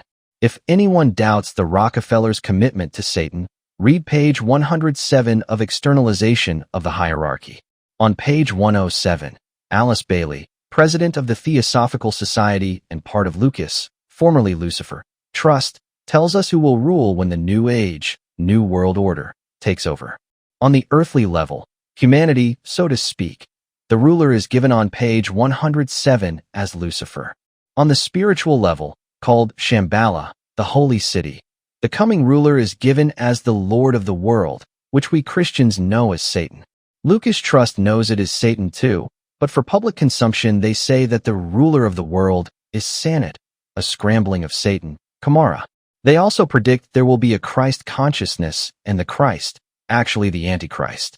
The book Externalization of the Hierarchy teaches repeatedly, see pages 511 to 512, 514, that the three vehicles to bring in the New Age will be, first, the Masonic lodges. Obviously not everyone attends lodges. Next, the churches. This is clearly revealing to us that men like the Rockefellers are using the churches for the Luciferian plan of Lucas Trust. And finally, education. Well, of course education. Not everyone attends churches. They need a safety net to catch everyone in their brainwashing to make us all want to be happy slaves under the light bearer. The home life of the Rockefellers. The home life of the Rockefellers is decidedly different than for most people. They have over 100 homes to stay at. The Rockefellers own vast tracts of good land in various countries in South America and have nice homes in Brazil, Ecuador, and their Monte Sacro Ranch, Venezuela. They have 2 mansions in Washington, D.C., at least, numerous ranches around the United States, resorts in Hawaii, Puerto Rico, and the Caribbean, a 32-room Fifth Avenue duplex in New York, not to mention their place at Seal Harbor, Maine, and the large estate at Pecanico Hills, New York. It is estimated that they have 2,500 house servants. Over the years, they have built up the reputation of being miserly with their help and to each other. I couldn't begin to know all about the Rockefellers, but I can give a sampling of some of the many items that surround the real lives of America's top Illuminati family. Winthrop, who was homosexual, enjoyed living in Arkansas with his black male friend. He reportedly had the world's largest porn collection. Winifred Rockefeller Emeny, Nelson's cousin, murdered her 2 children and committed suicide. Michael Rockefeller died when he tried to bribe New Guinea tribesmen with large sums of money to go headhunt and make shrunken heads for him. The natives had given up headhunting, and Michael couldn't successfully bribe them. Finally, getting tired of Michael, the natives decided to headhunt Michael himself. Many of the Rockefeller family have had troubled lives, filled with all kinds of fears and occult activities. It is known that the Rockefellers have frequently built many hidden tunnels and hidden rooms onto their buildings. They have developed their occult and worldly powers to the point they consider themselves gods. Their powerful often suffer violent ritual death, as most high-level Satanists traditionally go through. One who died in Arizona is known to have been cremated. Endnotes. Walton and D. and Mariana O. Lewis, editors. The Foundation Directory ed. 2. New York. Published by Russell Sage Foundation, 1964, page 584. Lewis, Mariana O., and Patricia Bowers, editors. The Foundation Directory ed. 4. New York. Columbia University Press, 1971, page 342. Goranlik, Elon, edition compiled by the Foundation Center. The Foundation Grants Index, 13th edition. New York. The Foundation Center, 1984, pages 369 to 372. Ibid, pages 372 to 373. Allen, Gary. The Rockefeller File. Boring, Oregon. CPA Publishers. Reprint of 1976 edition, page 47. Walton, CIT. Allen, Op. Cit., page 45. Partial Bibliography. Allen, Gary. The Rockefeller File. Boring, Oregon. CPA Book Publishers. 1991. Reprint of 1976 edition. Bailey, Alice. The Externalization of the Hierarchy. New York. 866 United Nations Plaza Lucas Publishing Company, 1982. Foundation Directories from 1964, 1971, 1984. Josephson, Emmanuel M. The Truth About Rockefeller. Public Enemy No. 1 Studies in Criminal Psychopathy. New York.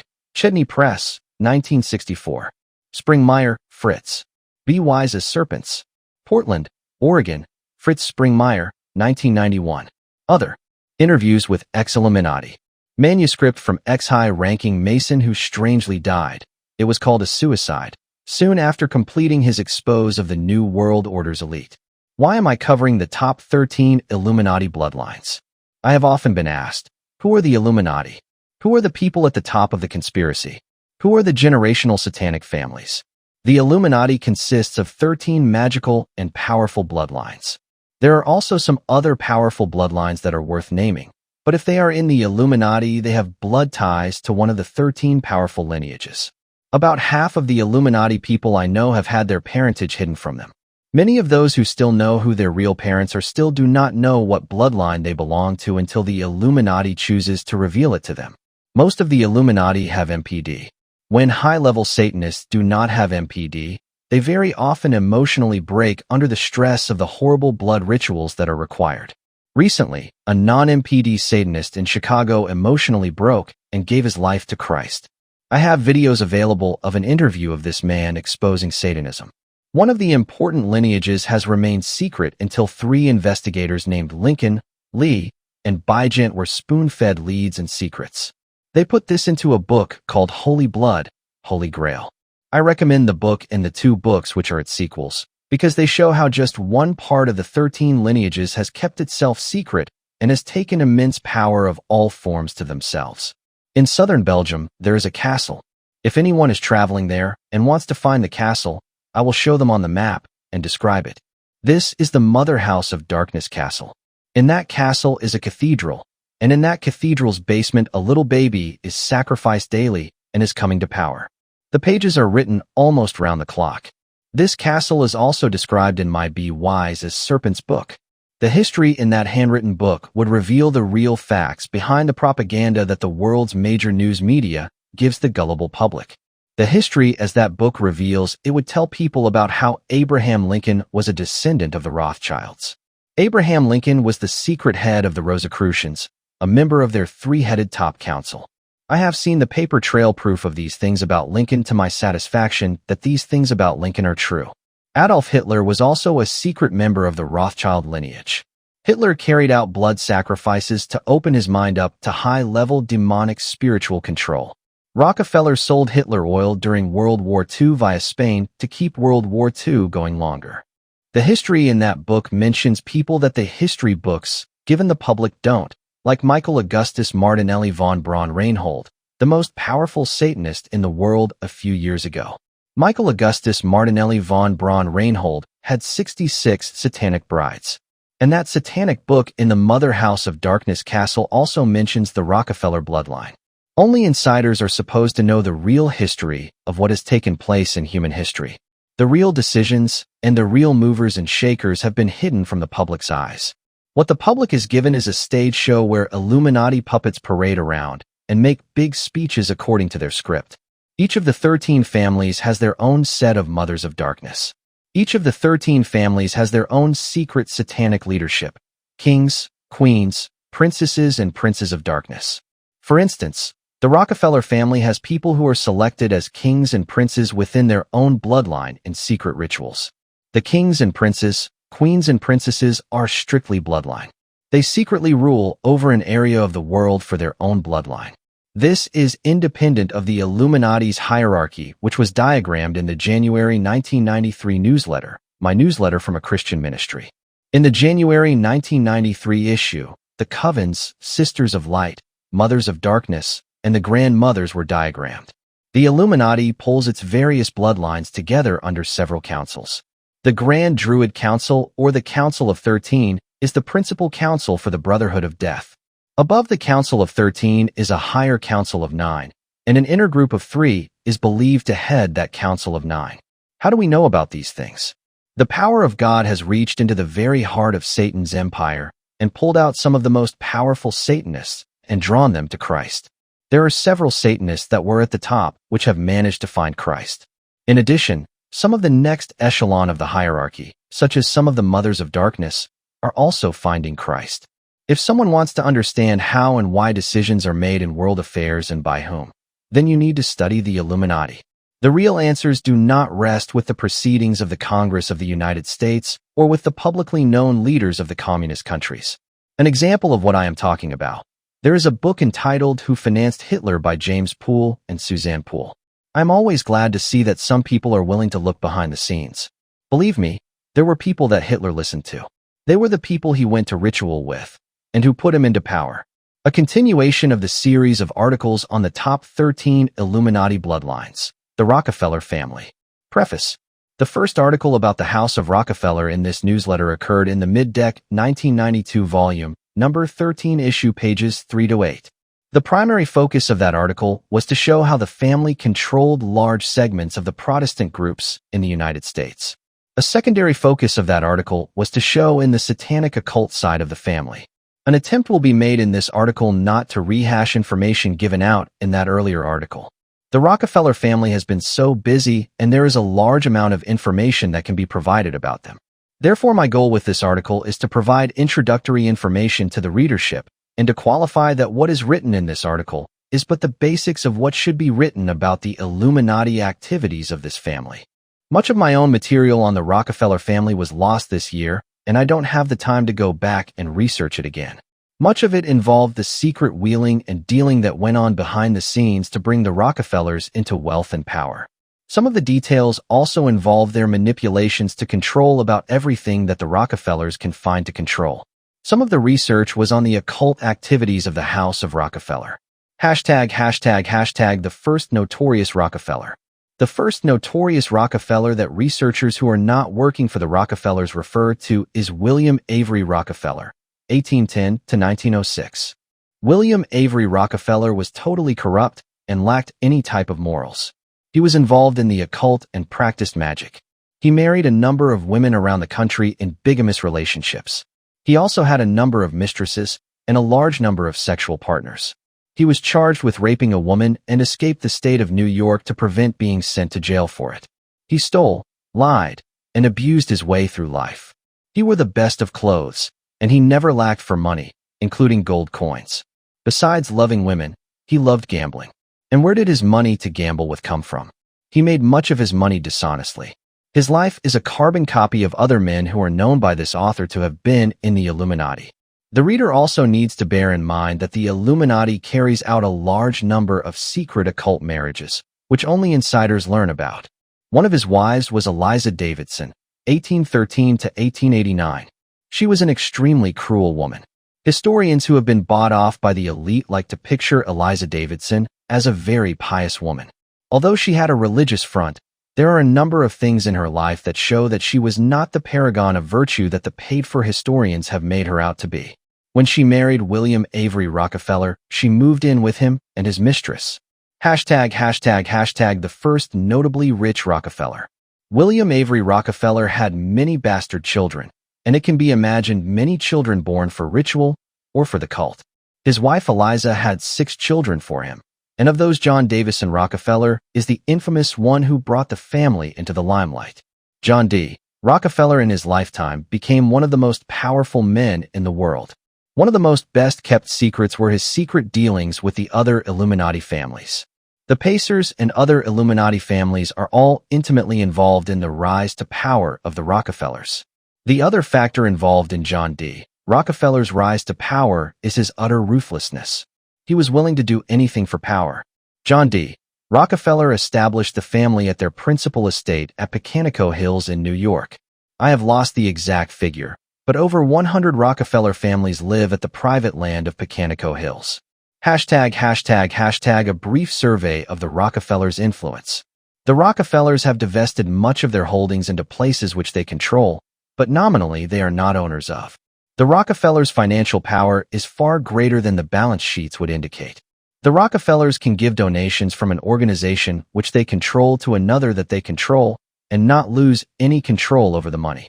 The donations look impressive, but the Rockefeller bloodline hasn't lost. Have you ever noticed that Rockefeller Standard Oil uses the Satanic pentagram in a circle as their logo? Just 3 of countless Rockefeller companies are Texas Instruments, General Electric, and Eastman Kodak. The Rockefellers also control Boeing. This author, Fritz Springmeier, has repeatedly been given information from numerous sources about the occult activities that are being perpetrated at the Boeing plants in the Seattle area. Monarch programming has even taken place at a Boeing plant. All these things fit together when one gets the bigger picture and the inside scoop. The Rockefellers also control Delta. Has anyone realized that the Delta symbol is a very widely used satanic symbol? Is it any wonder so many Illuminati and CIA and world financiers and people like Chuck Colson, see the exposes on Chuck Colson in 1993's newsletters, use Delta to fly on? My notes are lost, but suffice it to say the Rockefellers own land all over South America. The Rockefellers own land most anywhere anyone would want to visit in the U.S. from Hawaii to Texas to Florida and Seal Harbor, Maine. Notice how often Bush would go to Maine when he was president? The Rockefellers have played a role in Lucas Trust and the United Nations. Interestingly, you will notice that Prince Charles is the spokesperson for Lucas Trust and also works with the United Nations in various ways. Prince Charles is from another satanic bloodline. Readers need to study my Be Wise as Serpents book to see how Lucas Trust fits into things. The Rockefellers were involved in the creation of the FBI, so that the FBI has always been an arm of power for the Illuminati. That is why there are official FBI programs in action today to kidnap children and provide them for sacrifice. Yes, American people, the wolf was set in charge of guarding the chicken coop. The organization that is working as part of the FBI is the Finders. The stink was so bad that *U.S. News and World Report * did a story to soften the impact of the scandal. See the article on a following page. Ex-Satanists who worked with the FBI to receive the children the FBI kidnapped and sold to them for sacrifice have been trying to get the word out publicly about the FBI's corruption. When the Illuminati was beginning to get exposed in the Franklin Savings and Loan case in Lincoln, Nebraska, the FBI was part of the dirty actors and was part of the cover-up. The Rockefellers have had control over the FBI since they helped get it started. When Congress wanted to investigate the CIA for wrongdoing, they appointed a commission headed by Rockefeller to investigate the CIA's wrongdoings. Yes, the Rockefeller Commission did a big study and slapped the hands of the CIA for a few misdeeds. Their report is still cited as the big investigation of the CIA. Some investigation. Since the Rockefeller family work hand in hand with the CIA to create monarch slaves, of course that part of the CIA's misdeeds got overlooked. A recent convert from Satanism, Michael MacArthur, has given validated inside information about the FBI and the CIA programs which kidnap children in order to supply satanic rituals with sacrificial material. The names of the agents who spend their official government time kidnapping children for Satanism that Michael knows about are as follows. Chucky Mike Peters, FBI hitman and Div-5 of FBI, involved with Duyns law case. Nicole Hara, FBI agent who abducts children for sacrifice. Linda Krieg, Satanist working for FBI. Ken Lanning, FBI agent who abducts children for sacrifice. Nick O'Hara, FBI hitman, Satanist, has covered FBI child kidnappings by murder. Cape Richardson, CIA agent who abducts children for sacrifice. Rather than risk election, a brilliant coup d'etat which is exposed and be wise as serpents was carried out to put Nelson A. Rockefeller into the vice presidency. The Rockefellers control both education and religion in this country by their foundations. The Rockefellers have played key roles in the CFR. Rockefeller wrote the book The Future of Federalism, which supports the union of nations into a world government. For many years, the Rockefellers have been pouring billions of dollars into projects and international groups which are working to bring in a public one-world government. The world already has a secret one-world government. The Rockefellers take part in decisions that affect Russia, China, and other parts of Asia, and with good reason. The House of Rockefeller has holdings and assets in these countries too. The investigator of the Rockefellers will find that they have secretly had their hand in the politics of the United States during the 20th century.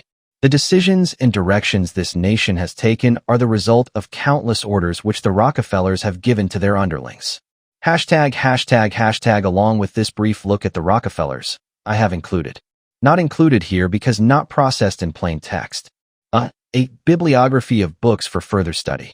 B. Some pages showing the Pecanico estates. C. Some pages showing public marriages of the elite. ####. Bibliography and sources. Books ***. Allen, Gary. Rockefeller. Campaigning for the New World Order. Boring, Oregon, CPA. Collier, Peter, and David Horowitz. The Rockefellers, An American Dynasty. New York, Holt, Reinhardt, and Winston, 1976. Hoffman, William. David. Report on a Rockefeller. New York, Lyle Stewart Incorporated, 1971. Josephson, Emmanuel M. The Truth About Rockefeller. Public Enemy No. 1 Studies in Criminal Psychopathy. New York, Chedney Press, 1964. Mullins, Eustace. The World Order. Boring, Oregon, CPA. Other ***. Interview with an ex-Rockefeller monarch slave. Interviews with ex-Illuminati and others who know things about the Rockefellers.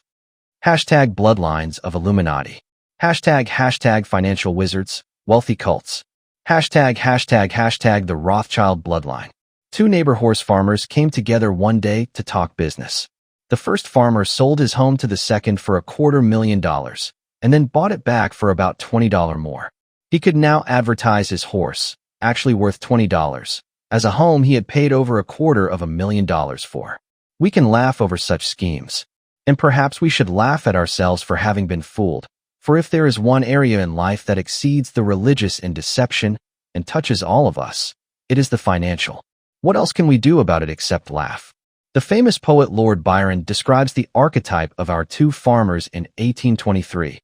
Who keeps the world, both old and new, in pain or pleasure? Who makes politics run glibber all? The shade of Bonaparte's noble daring? Jew Rothschild and his fellow Christian, Baring. You'll learn about some other neighbor home traders in this chapter too. #### Rothschild talks about their dynasty. Lord Rothschild in his book The Shadow of a Great Man quotes a letter sent from Davidson on June 24, 1814 to Nathan Rothschild. As long as a house is like yours, and as long as you work together with your brothers, not a house in the world will be able to compete with you, to cause you harm, or to take advantage of you, for together you can undertake and perform more than any house in the world. The closeness of the Rothschild brothers is seen in a letter from Salmon Rothschild to his brother Nathan on February 28, 1815. We are like the mechanism of a watch. Each part is essential. This closeness is further seen in that of the 18 marriages made by Mayer Amschel Rothschild's grandchildren. 16 were contracted between first cousins. #### Visiting the nation the Rothschilds built. In 1974, in the summer after the Yom Kippur War, this author toured Israel and got the chance to personally visit many of the buildings like the Knesset that the Rothschilds' money has built. The Knesset is the Israeli equivalent to our Congress's Capitol building. One of the Rothschilds in his will left money for ongoing building projects in Israel, and the Rothschilds are honored with a street named after them in Jerusalem. The people of Germany and Turkey have been very close. I can recall meeting Turkish Gastarbeiter, guest workers, in Germany. The reader will remember that Turkey fought on Germany's side in World War I. A few powerful Jews, including the Rothschilds, were responsible for the wording of the treaty imposed on Germany that ended World War I. The treaty gave the Rothschilds the German-owned railway rights in Palestine, which had been part of the Turkish Ottoman Empire, thus paving the way for the Rothschilds to have a sure leverage to dictate policy concerning Palestine. The Rothschilds had made loans to Turkey which amounted to almost £100 million. When the Turkish government collapsed after World War I because they were on the losing side, the Rothschilds had a claim on Palestine because of those unpaid Turkish loans. The British government followed the dictates of the Rothschilds. The British were given a mandate over Palestine, and the Rothschilds were able, through their proxies in the British government, to create the steps that led to the nation of Israel. #### the Rothschilds as prophets. One item stands out as a person listens to the international bankers and reads their books. They believe money is what makes the world go round. If you have money, you can do anything. Money is God, and it is worshipped and served. Even after these families accumulate more than can be spent, these devotees continue selling their souls for this false but powerful God. The great poet-philosopher Heinrich Heine, a banker's son, said, "Money is the god of our time, and Rothschild is his prophet." Following the cue of the Rothschilds, Heinrich Heine, a Jew, signed his name by drawing a seal of Solomon. Amschel Rothschild is reported to have said, "Give me control of the economics of a country, and I care not who makes her laws." Today his descendants meet twice daily in London to dictate to the world what the world price of gold will be. They also dictate what the Federal Reserve System will do with America's finances. #### another god too. According to eyewitnesses, who were prominent enough to visit one of the British Rothschild homes, the Rothschilds worship yet another god too, Satan. They set a place for him at their table. The Rothschilds have been Satanists for many generations. The Rothschilds are an important part of the history of the Seal of Solomon, also known as hexagram. Magen David, six-pointed star, Star of David. The Seal of Solomon, the hexagram, was not considered a Jewish symbol before the Rothschilds began using it. Throughout the Middle Ages, the Seal of Solomon had been used by Arab magicians, Kabbalist magicians, Druid witches, and Satanists. One of the few ancient uses of the symbol was on the floor of a 5,000-year-old Muslim mosque found where Tel Aviv is today. In the 12th century, an Ashkenazic Jew Menahem ben Duji, who thought he was the Messiah, used the magical symbol. Because the Rothschilds were Satanists, they adopted this powerful magic symbol in 1822 for their coat of arms. The name they adopted for their family actually comes from the fact that in the 17th century, Mayor Amschel Bauer began hanging out a red hexagram in front of their house to identify it. Mayor Amschel then decided to take the name Red Shield, Rothschild in German, after the Red Seal of Solomon that they used. Alice Bailey, in a treatise on white magic, page 412, claims that the hierarchy has a special group which she calls the financial group, controlling all that can be converted into energy and constituting a dictatorship over all modes of intercourse, commerce, and exchange. According to the Luciferian Alice Bailey, the financial group is the latest group directed by the hierarchy. In 1836, Zevi Hirsch Kalischer approached Rothschild and proposed Rothschild by all of Eretz Israel. It took many years for the Rothschilds to finally create Israel. The Rothschilds have been a primary force behind the creation of Israel, and so it is appropriate that the nation carries their magical seal of Solomon as the state logo. The ultra-Orthodox Jews in Israel will not serve in the Israeli army because they know that Almighty God was not behind the creation of modern Israel, but rather the rich, ungodly apostate Jews. They refuse to serve the ungodly. They are wiser than men like Jerry Falwell who run around proclaiming Israel is God's nation. Men like Falwell are the type that this author finds reference to repeatedly in Jewish documents that speak of their power within the fundamentalists. God is ultimately in charge. He has allowed Hitler to come to power, Stalin to come to power, and the Rothschilds to come to power. In the same sense that God ruled over and blessed Stalin's Russia, he rules over America and Israel. To twist scriptures about God seating the rulers and then to apply them to bless one satanic secular communist nation and not another is inconsistent and not correctly using the word of truth. Some people object that the conspiracy of power is labeled Jewish rather than satanic by certain concerned citizens. This objection is valid. However, will these objectors then take the obvious next step and admit the nation of Israel, which the Rothschilds created, is satanic and not Jewish? But then who knows precisely why people do what they do? If you ask someone why he does something, he will give you one answer today, another tomorrow, and another the next day. Does he do what he does for a real reason or a single motive? Perhaps to label the power as only satanic or only Jewish or only Masonic is to neglect the personal human dimension. This personal human dimension is godless. Being godless, it fills that void by pretending its men are gods. This brings us right back to the Gnostic religions and Satan. Most Jewish people do not concern themselves with learning the occultic significance to their treasured Magen David, Star of David.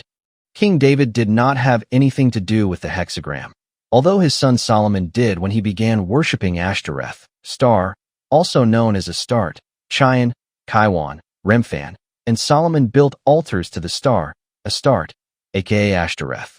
The god Saturn is associated with the star, but both Saturn and Astarte have also been identified with a number of other names. Saturn is an important key to understanding the long heritage this conspiracy has back to antiquity. The city of Rome was originally known as Saturnia, or City of Saturn. The Roman Catholic Church retains much of the Saturn worship in its ritual. Saturn also relates to Lucifer. In various occult dictionaries, Saturn is associated with evil. Saturn was important to the religion of Mitra and also the Druids. Hashtag co-masters of the world. Connections to JWs, Mormons, and Judaism. It has been said all roads lead to Rome. For this book, it could be said all paths of investigation lead to the Rothschilds. Charles T. Russell, in an 1891 letter to Baron, Lord, Rothschild, mailed from Palestine, outlined possible courses of action that could be taken to establish the Jews in Palestine. Russell's letters praised the Rothschilds' money, which established Jewish colonies in Palestine. Russell writes to Rothschild, "What is needed here, therefore, next to water and cleanliness, is a good government which will protect the poor from the ravenous and the wealthy. Banking institutions on sound bases and doing business honorably are also greatly needed." Russell continues, "May the God of Jacob direct you, my dear sir, and all interested with you in the deliverance and prosperity of Israel, and blessed will they be who, to any extent, yield themselves as his servants in fulfilling his will, as predicted." When the Mormon Church needed financing in the late 19th century, they went to Kuhn, Loeb and Company. To explain the Rothschilds' control of Kuhn, Loeb and Company, here is some background information. The method that the House of Rothschild used to gain influence was the same that royalty had used for centuries: marriage. The Rothschild children, girls and boys, have had their spouses chosen on the basis of alliances that would benefit the House of Rothschild. But since consolidating world power, they generally have married cousins these last 2 centuries. Jacob Schiff grew up in the house that the Rothschilds had at 148 Judengasse, Frankfurt. Jacob Schiff came to the United States with Rothschild capital and took over control of a small Jewish banking concern founded by 2 Cincinnati dry goods merchants, Abraham Kuhn and Solomon Loeb. He even married Solomon's daughter. In 1885, Loeb retired, and Schiff ran Kuhn, Loeb and Company for the Rothschilds until 1920 when he died. During Russell's and Brigham Young's day, Lord Rothschild was considered the lay leader of world Jewry. Edmund Rothschild was president of the Jewish Colonization Association, which was a major Zionist group. Amschel Rothschild indicated that his grandfather Amschel Mayer Rothschild had insisted in Clause 15 of his will to his children, "May they and their descendants remain constantly true to their ancestral Jewish faith." However, the will has been secret and there is no way of knowing what it says. The Rothschilds have not remained true to the Orthodox faith. If this was actually what Clause 15 said, then something is amiss. The Jewish world has showered the Rothschilds with praises. The Rothschilds govern a Christian world. Not a cabinet moves without their advice. They stretch their hand, with equal ease, from Petersburg to Vienna, from Vienna to Paris, from Paris to London, from London to Washington.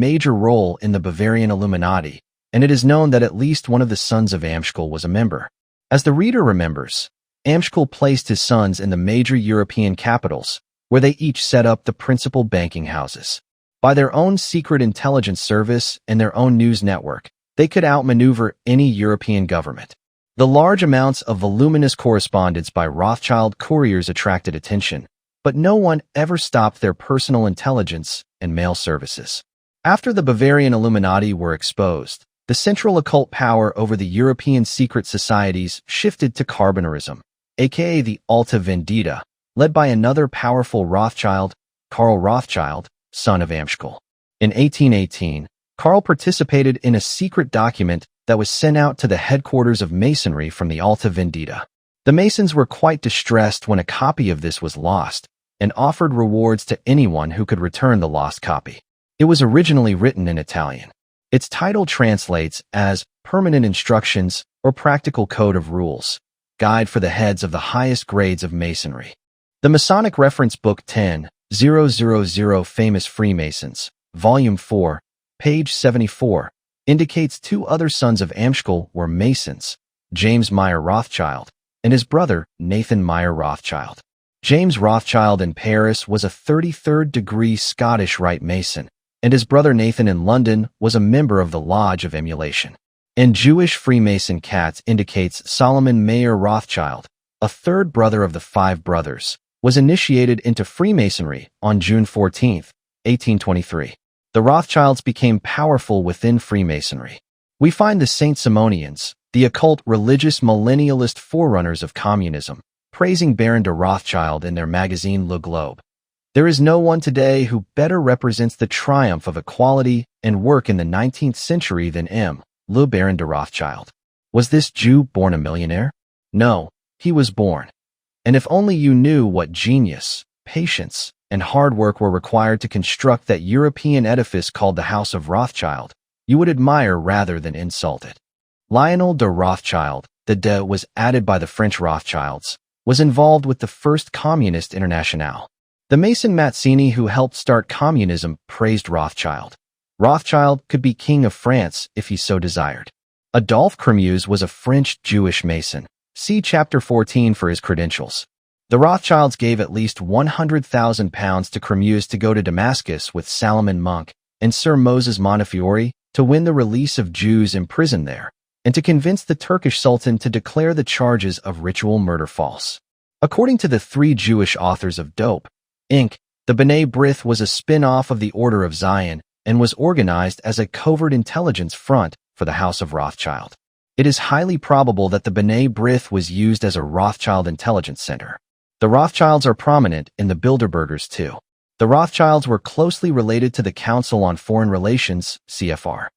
Although many people today would not view the CFR as a secret society, it was originally set up as part of a secret society, and it was kept secret for many years, in spite of its awesome power. Carroll Quigley, professor of international relations at the Jesuit Georgetown University, exposed the Round Table Group with his book Tragedy and Hope. The Rothschilds supported Rhodes to form De Beers. Later, Rhodes made 7 wills which established a secret society modeled after the Jesuits and Masons to help bring in a one-world government centered upon Britain and the Rhodes Scholarships. The inner group was established in March 1891 and consisted of Rhodes, Stead, Lord Esher, Brett, and 33 degrees Mason Alfred Milner. A secondary circle of potential members of the Circle of Initiates consisted of the Jew Lord Balfour, Sir Harry Johnson, Lord Rothschild, Lord Grey, and others.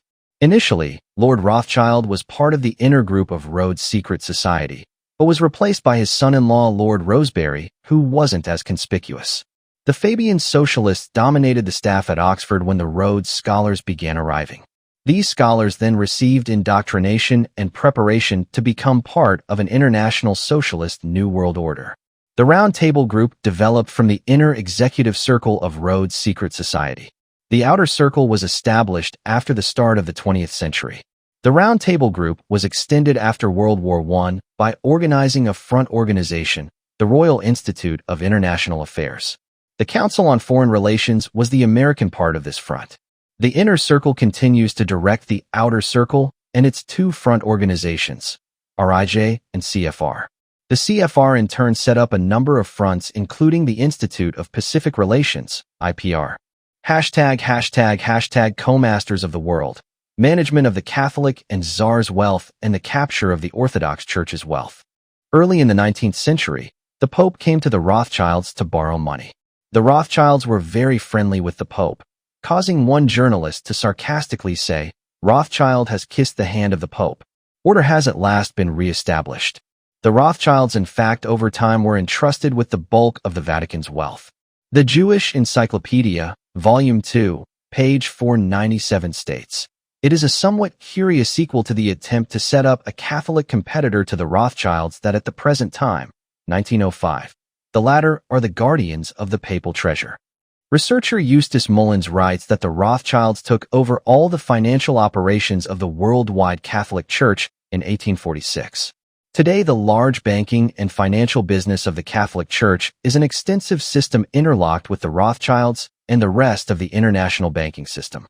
The great wealth of the Russian Tsars was entrusted to the Rothschilds, $35 million with the Rothschilds Bank of England, and $80 million in the Rothschilds Paris Bank. The Rothschilds financed the Russian Revolution, which confiscated vast portions of the Orthodox Church's wealth. They have been able to prevent, due to their power, the legitimate heirs of the Tsar's fortune from withdrawing a penny of the millions deposited in a variety of their banks. The Mountbattens, who are related to the Rothschilds, led the court battles to prevent the claimants from withdrawing any of the fortune. In other words, the money they invested in the Russian Revolution was not only paid back directly by the Bolsheviks in millions of dollars of gold, but by grabbing the huge deposits of the Tsar's wealth, the Rothschilds gained what is now worth over $50 billion. #Co-Masters of the World, control over Satanism and witchcraft. Chapter 2.11 gives the names of a witchcraft council of 13, which is under Rothschild control, and in turn issues orders to various groups. One of the purest forms of Satanism can be traced to the Jewish Sabbatean sect and its Frankist spin-off. The leaders of this up to the Rothschilds were Sabbatai Zevi, 1626 to 1676, Nathan of Gaza, Jacob Frank, 1726 to 1791. #Three connections between Satanism, evil, and money. Money naturally attracts itself to evil. For instance, if a woman prostitutes herself, she may receive a great sum of money. But who will pay her for keeping her virginity or her dignity? If you are a hit man, a large amount of money is yours if you kill your target. Who will pay you if you miss your target? Second, evil men believe where there is a will there is a way, and they are willing to sell their souls for their god, money. They will employ evil to gain money. While most people are quite aware of these last two connections, a third may likely have escaped their attention. Thirdly, the principal group of men who cranked up international banking were Satanists from the beginning. These Satanists now are the ones who run the Federal Reserve and are responsible for the creation of U.S. Federal Reserve notes. Just having total control over the supply of U.S. paper money almost gives them leverage over the world's finances, without mentioning they control the World Bank. It is no accident, then, that once they established world financial control, they would do all in their power to divide and conquer and destroy both the Christian and the Muslim faith in God. These powerful bankers relate to faith in God, as Cain related to his brother Abel. That they may be related to the Jewish people does not mean they have the Jewish people's best interest at heart. Initially, Sabbatai Zevi was rejected by many Jews. His sect gained momentum in the second half of the 17th century in southeastern Poland. In 1759–60, 500 Jewish Sabbateans converted to Christianity. In 1715, 109 of the 415 Jewish families in Frankfurt were engaged in money lending. The rest were merchants of various kinds. The concepts that Satanism holds to were a natural shoe-in to justify for many of these Jewish bankers the type of behavior they were engaged in. Many divisions and battles between religious elements in the world have been encouraged and supported by the power's wealth. Unfortunately, many have been fooled into thinking that being devout and faithful to God is the source of religious fighting. In some areas of the world, Muslims, Christians, and others have gotten along fine for centuries. Religious tensions do spring to some degree from within the religions themselves, but the fuel to keep those fires burning and to light up conflicts often comes from the power's wealth. An obvious example is the Iran-Iraq War. ######### co-masters of the world, control over World War I treaty. When Germany fell, not only did Rothschild agents draft the treaty and promote the idea of the League of Nations, but Max Rothschild was one of 11 men who took control over Bavaria. Max Rothschild was a Freemason in Lodge Number 11, Munich, Germany. #### co-masters of the world, connections to U.S., Rockefellers, J.P. Morgan, CFR, et al. Victor Rothschild, who worked for J.P. Morgan and Company and was an important part of MI5, British intelligence. Victor Rothschild was also a communist and member of the Apostles' Club at Cambridge. Lord Rothschild was one of the original members of Rhodes' Round Table Group, which developed into the CFR. It was the Rothschilds who had financed Cecil Rhodes, beginning in Africa. The Rothschilds have several agents which their money got started and who still serve them well, the Morgans and the Rockefellers. The Rockefellers were Marrano Jews. The original Rockefeller made his money selling narcotics. They weren't illegal then. After acquiring a little capital, he branched out in oil. But it was Rothschild capital that made the Rockefellers so powerful. They also financed the activities of Edward Harriman, railroads, and Andrew Carnegie Steel. #### co-masters of the world, power within Christendom. The Rothschilds also wielded much influence and power not only in secret societies, but also in Christendom's churches. The Salvation Army, under the suggestion of the Rothschilds, adopted the Red Shield, Rothschild equals Red Shield, for their logo. One history of the Rothschilds remarks, the Rothschilds had rapidly propelled themselves into a position of immense financial and political influence. They were an independent force in the life of Europe, accountable to no one, and, to a large extent, reliant on no one. Popular lampoons depicted them as the real rulers of Europe. Some of the Rothschilds have been involved in the campaign to loosen public morals.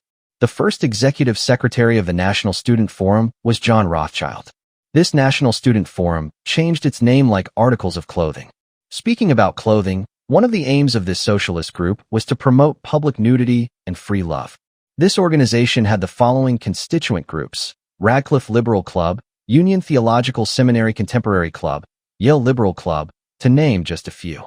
A further development of this was the Youth Peace Federation, which consisted of the League of Youth of Community Church, Methodist Epworth League, New York District, Young Judea, and Young People's Fellowship of St. Philip's Parish, to name a few.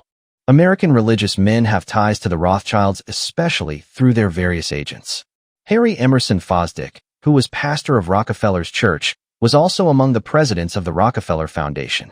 John Foster Dulles, CFR, was chairman of the board of the Rockefeller Foundation and married a Rockefeller, Janet Pomeroy Avery. Remember, John Foster Dulles was an important Federal Council of Churches of Christ official. See Chap 2.9. Every road leads back to the Rothschilds. There are more items than what have been mentioned above linking the Rothschilds to the various tentacles. Each of the various tentacles that conspiracy theorists have pointed out: Jews, the Masons, the intelligence communities, the international bankers, the Prieur de Chaun, the Catholics, the Trilateral Commission, the CFR, the New Age, the cults, each ties back to the Rothschilds' power. #### extent of Rothschild power. According to one source, it was estimated that they controlled half the wealth of the world. The Federal Reserve Bank of New York was controlled by 5 banks which owned 53% of its stock. These 5 banks were controlled by Nathan M., Rothschild, and Sons of London. Control over the U.S. Fed is basically control over the world's money. That fact alone shows how immense the Rothschild power is. If one examines who has been appointed to head the Fed and to run it, the connections of the Federal Reserve System to the Rothschilds can further be seen. Another private enterprise using the name Federal that the Rothschilds also direct is Federal Express. Anyone else might be taken to court for making their businesses sound like they are government, but not the Rothschilds. It is appropriate for them to appropriate the name of Federal because by way of MI6 via the CIA, they instruct the U.S. government.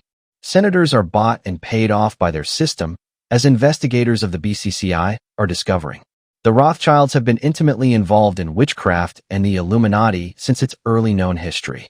The Kaiser of Germany seems to refer to them when he said, "The magic powers of money as wielded by the Lord of Lucre are of black magic at its blackest." If only half of the wealth is controlled by the Rothschilds, it indicates that if they are to be part of the world's rulership, they must have allies. #allies. The Rothschilds and Rockefellers are only two of 13 controlling families of the Illuminati. Two Jewish families that appear to be prominent are the Oppenheims and the Oppenheimers.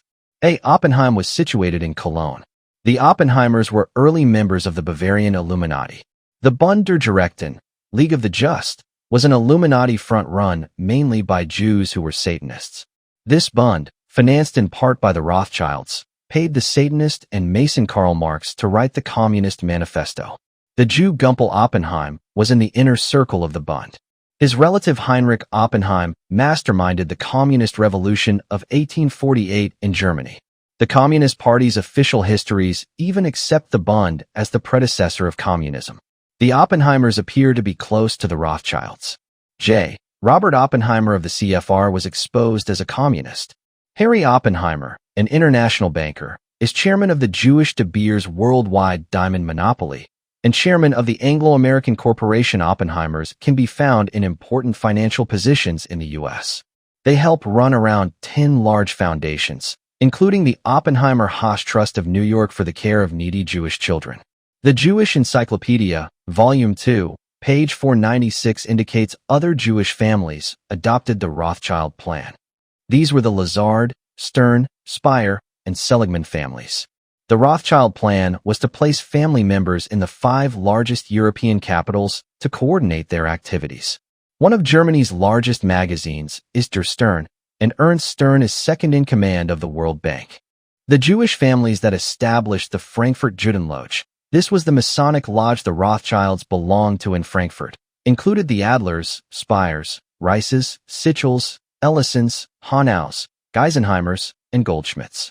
Isaac Hildesheim, a Jew who changed his name to Justice Hiller, is credited as being the founder of this Frankfurt Lodge.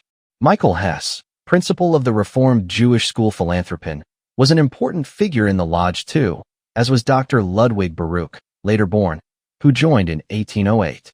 Most of these Frankfurt Jewish Freemasons engaged in banking. Those Freemasons from 1817 to 1842 were the leaders of the Frankfurt Jewish community.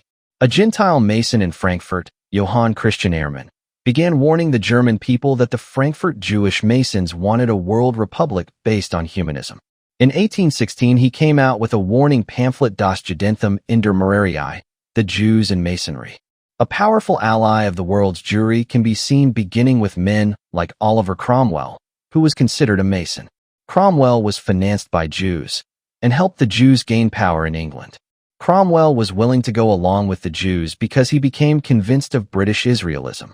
Since the core of the conspiracy is Jewish, the attitude of those allied with it hinges on their attitude toward the Jewish people. The religious idea that the British people are descended from the tribes of Israel doesn't automatically place people into the camp of the conspiracy. Some of the British Israelites realize that the so-called Jewish people in general have no claim over the promises of God. For that reason, they realize that it is not the Christian duty to bow and scrape at their every move. When Christians can be arrested in Israel and abused, and Christians will not even stand up for their own kind, we can see how much hold the idea of the chosen race theory has over Christendom. Some of the British Israelites, such as the Mormons, the old New England wealthy families such as make up the Order, some Masons and New Agers, and the non-Jewish members of the Prieur de Chaun are collaborating with the one world power. The Anglican Church, which is run by the Freemasons, is strongly British Israelistic. ####, sorting out the various identity groups. In contrast, a hodgepodge of groups which are opposed to the conspiracy, like some neo-Nazi groups, and various churches unrelated with them, are also believers in British Israelism. These various groups are sometimes all lumped together as the identity movement, which is misleading because of their vast differences. It is important to differentiate between those groups that are trying to approach things from a Christian perspective and place themselves under the authority of God, and those who are setting themselves up under the New Order's authority or under their own authority. ####, co-masters of the world, the media. Eustace Mullins has published his research in his book Who Owns the TV Networks, showing that the Rothschilds have control of all 3 U.S. networks, plus other aspects of the recording and mass media industry. It can be added that they control Reuters too. From other sources, it appears CNN, which began as an independent challenge to the Jewish network monopoly, ran into repeated trickery and ended up part of the system. Money from BCCI, one of the New World Order's financial systems, for doing its dirty business, such as controlling congressmen, and is involved with Inslaw, the Iran-Contra scandal, Sintrust, and other recent scandals, which has tainted so many aspects of public power in the U.S., has also been behind CNN. Perhaps nothing dominates the life of some Americans as does the television. Americans sit themselves before the television set and simply absorb what it projects to them. On a day-to-day basis, the biggest way the Rothschilds touch the lives of Americans are the 3 major networks which are under Rothschild direction. To illustrate this, we will examine who runs the networks. This list is not current, and no attempt was made to provide that. The length of writing a book ensures that some material will be dated anyway. #### The Rothschilds' History by a Jewish writer related to the Rothschilds. Jewish writer Anka Mulstein wrote a book, Baron James, The Rise of the French Rothschilds. I prefer to paraphrase and make short quotes from her book because I am trying to document for the reader the mindset and history of the Rothschilds. Anka Mulstein has nothing against the Rothschilds, so it will be easier for the reader to accept what she says about them than from me. I can't require the reader to read her book, but I can try to summarize some of the appropriate thoughts. Other books also relate many of the things Anka does, but again, if I write a footnoted article, it will not carry the weight as my paraphrase will. The reader is recommended to read the book firsthand if he has the time and is interested in the details of James' life. The Jews in the 18th century were restricted to living in ghettos. Mayer Amschel Rothschild lived in the Frankfurt ghetto. Page 22. The Jews were repressed by outsiders. Page 23. They lived in geographically isolated and self-contained communities. Page 24. The Jewish communities in Europe used a secret relay system between all the ghettos. Hebrew characters were one effective code. Page 24. Because of the persecution and repression, the Jewish communities were very tight-knit and highly organized. Page 23. They were deeply hostile to the Christian people.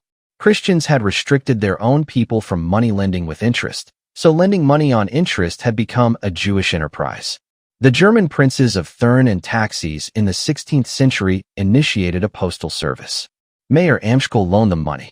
Page 21. Certainly they, the Rothschilds, discovered the latitude that the Thurn and Taxis allowed themselves in unsealing letters, possibly divulging their contents, and according to their own interests, delaying or accelerating delivery. Page 22. When it profited Mayer Amschel, he would hire Christians, but in general his business and banking were conducted by his close-knit family. For instance, Mayer Amschel hired a young Christian woman to write his letters for him. Page 25. Mayer Amschel Rothschild and his family were wholeheartedly Jewish. Page 27. Mayer Amschel Rothschild picked his sons' wives for the business gains the wives would bring the family. The oldest son was not happy with this. Actually, he was bitter because he was denied marriage to the woman he loved, but he complied with his father's choice. Page 26. Amschel's daughters all married bankers in Worms, Sichel, and Bafus. Page 26. Mayer had 10 children, and they were all employed in the family business. Page 25. The Jews were taught from childhood up that the Christians were to blame for all their woes, and that the Christians were to be feared and detested. Page 24. Mayer Amschel had secret, underground passages. Page 22. His carriage was honeycombed with secret drawers. Page 27. The Napoleonic War greatly helped the Rothschild business. Page 27. Rothschild even outsmarted Napoleon because the Rothschilds had such good connections. Page 38. The Rothschilds smuggled during the English blockade of Napoleon's Europe and made millions. Page 33. The Rothschilds changed course constantly during this period, always maneuvering to avoid any kind of political commitment. Page 34. One of the things Mayer Amschel set up was to disperse his 5 sons to the major capitals of Europe. Anka attributes the respectability of Jewish money lending to the help it gave merchants and entrepreneurs.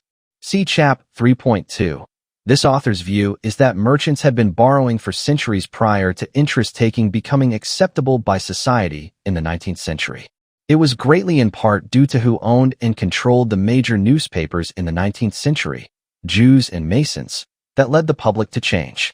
The obligation to reimburse a loan and to pay interest became less onerous to men whose affairs had flourished as a result of the borrowed money.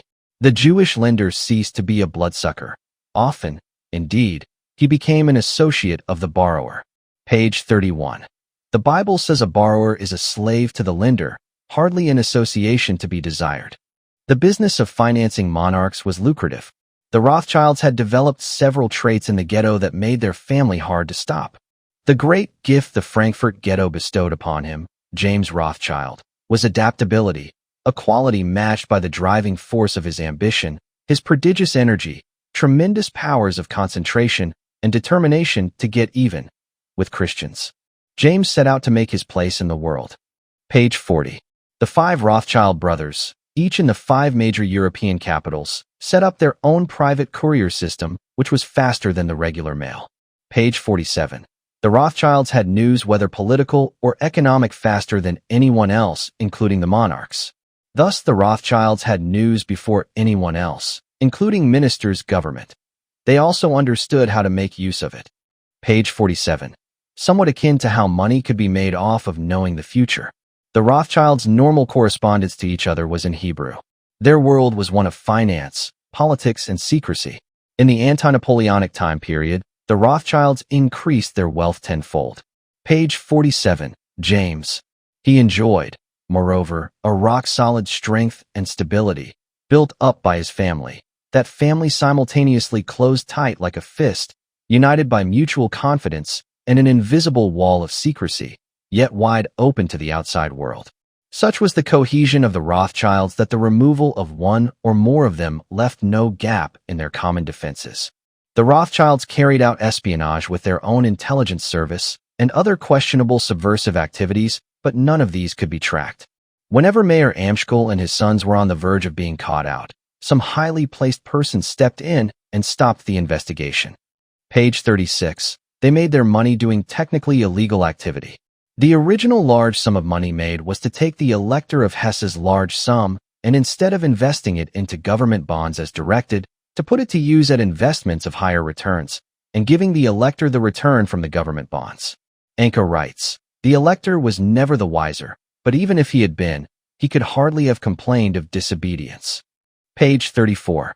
In summary, the mafia-like closeness of the Rothschild family, along with their tactic to situate themselves in all the major capitals, along with their own quick secret personal news/intelligence/mail service, gave them the contacts and the power to manipulate all kinds of business opportunities. ####. Where does Nazism fit into Satan's plans? Let me briefly recap what some of the plan was. And while you read these plans that I am relaying to you from my intensive research on high-level Satanism, see if you don't see the irony in the satanic plans.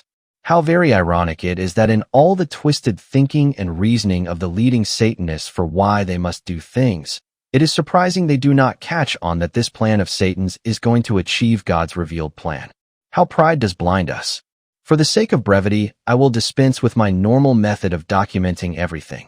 I suggest that my book, Be Wise as Serpents, be read for documentation, and further questions be written to me. Otherwise, this article would be way too bulky for the newsletter. The brilliant plan given in detail to the Illuminati was to create a thesis and its opposite called the antithesis. The process would repeat itself until the desired outcome. Out of the battle between the two would emerge the synthesis. Out of the battle of chaos would come a new order, reminding us of the Masonic slogan, "Order out of chaos." If the thesis were like a hammer and the antithesis like an anvil, what was caught in between would be broken or reshaped. 3 world wars would enable the plan to work.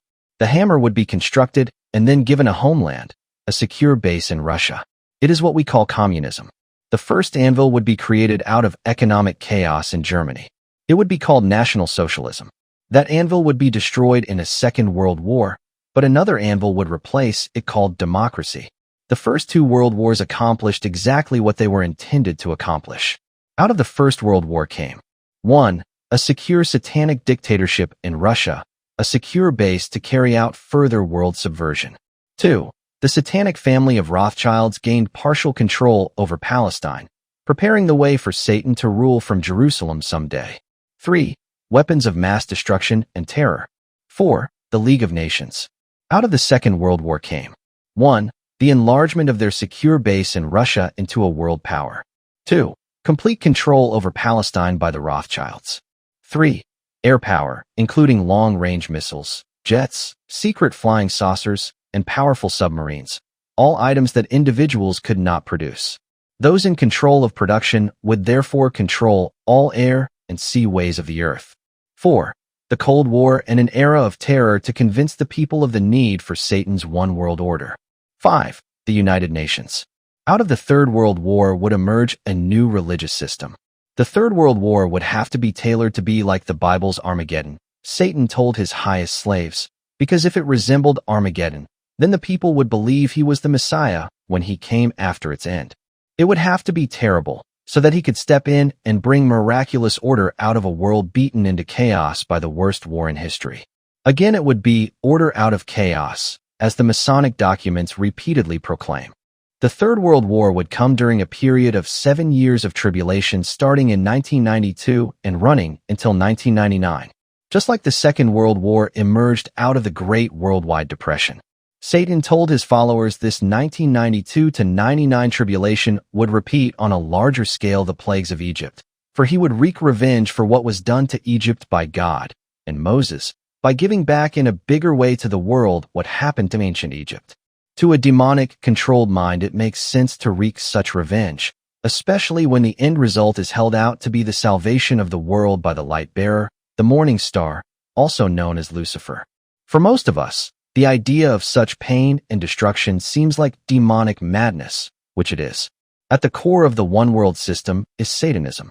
It hides itself behind fronts such as Jewish finance, socialism, Aryanism, British Israelism, Zionism, and Freemasonry, which are tools to get the broad masses to serve the plan. The conspiracy to create the one-world system has enlisted the help of almost everyone. That is because most of the religious systems at the top are controlled by Satanists who know what they are doing and direct the people's religious efforts. Read the research and be wise as serpents for the documentation on this. Nazism was a pagan Gnostic religious system whose high priest Hitler knew what he was doing in relation to Satan's mission. More about this further down. The Jewish people, I use the term in its broadest sense, are being used. Actually, the allegiance of the Satanic hierarchy is not in the least concerned with Judaism, although it appears that at first the plans are to create a religious leader that will have the apparent credentials of the Jewish Messiah. How sad, because the actions of the Rothschilds and other satanic Jewish bloodlines during World War II show that their first allegiance is not to the Old Testament and not to even Orthodox Judaism, but is purely to Satan. At some point in the future, the Orthodox Jews and the conservative Jews will find that this Messiah, who is already alive waiting to play his role, will only give them temporary relief. They are being taken for a ride, and then they will be dumped by the New World Order's dictatorship. Constance Cumbé correctly notices that the New Age movement resembles Nazism exactly to AT. For those students wanting to get a detail-by-detail parallel, go to pages 114 to 120 in The Hidden Dangers of the Rainbow.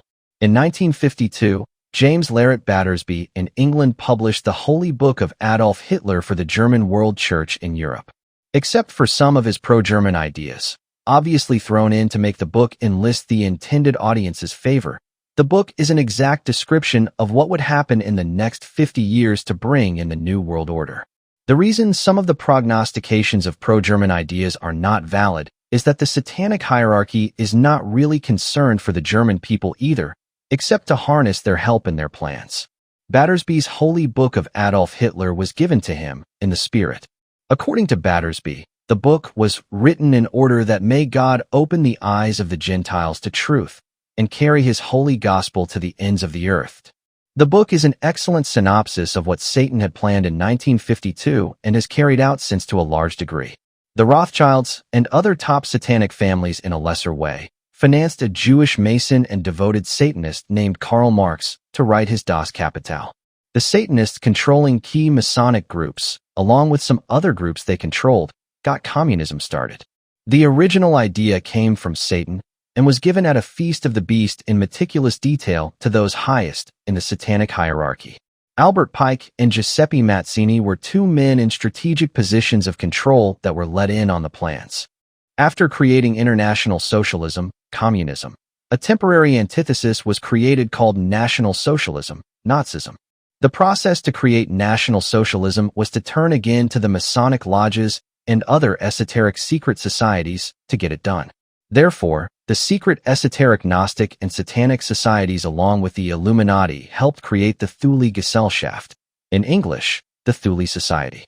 Adolf Hitler was some type of member of this occult Thule Society, along with many other men who later became leading Nazi leaders such as Rudolf Hess. The Thule Society used the Masonic Hindu symbol the swastika, which the Nazi Party then also used as its symbol. In other words, the grandmother of the Nazi Party was the Masonic lodges in Germany.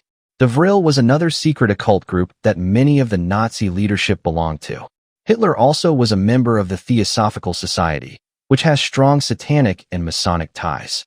Both Bailey and Hitler studied from Tibetans, Hindus, occultists, and black magicians.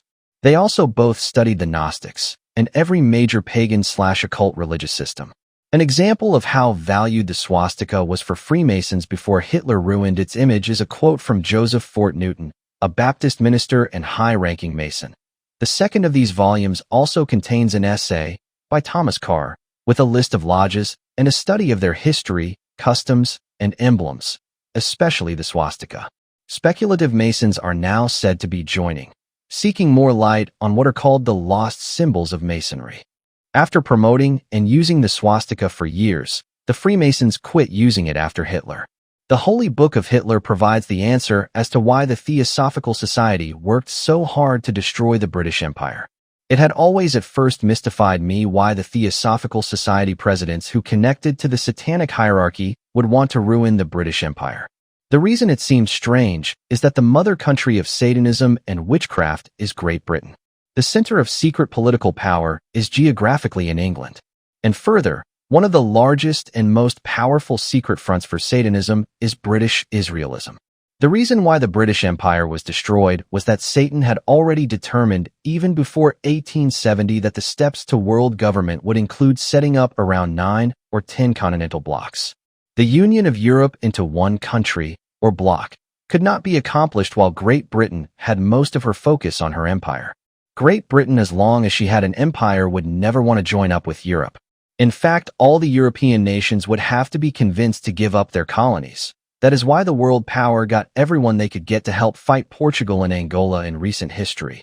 Everyone, including the large Mason-controlled Christian denominations who donated millions of dollars to the NCC and WCC, which monies were then passed on to the guerrillas to buy weapons and ammo. The Theosophical Society is mostly to blame for India's independence from Britain. First, the Theosophical Society managed to change British policy so that the British became unpopular. Then Theosophical President Besant, who published the largest English paper, strongly criticized British rule in her newspapers and eventually was arrested.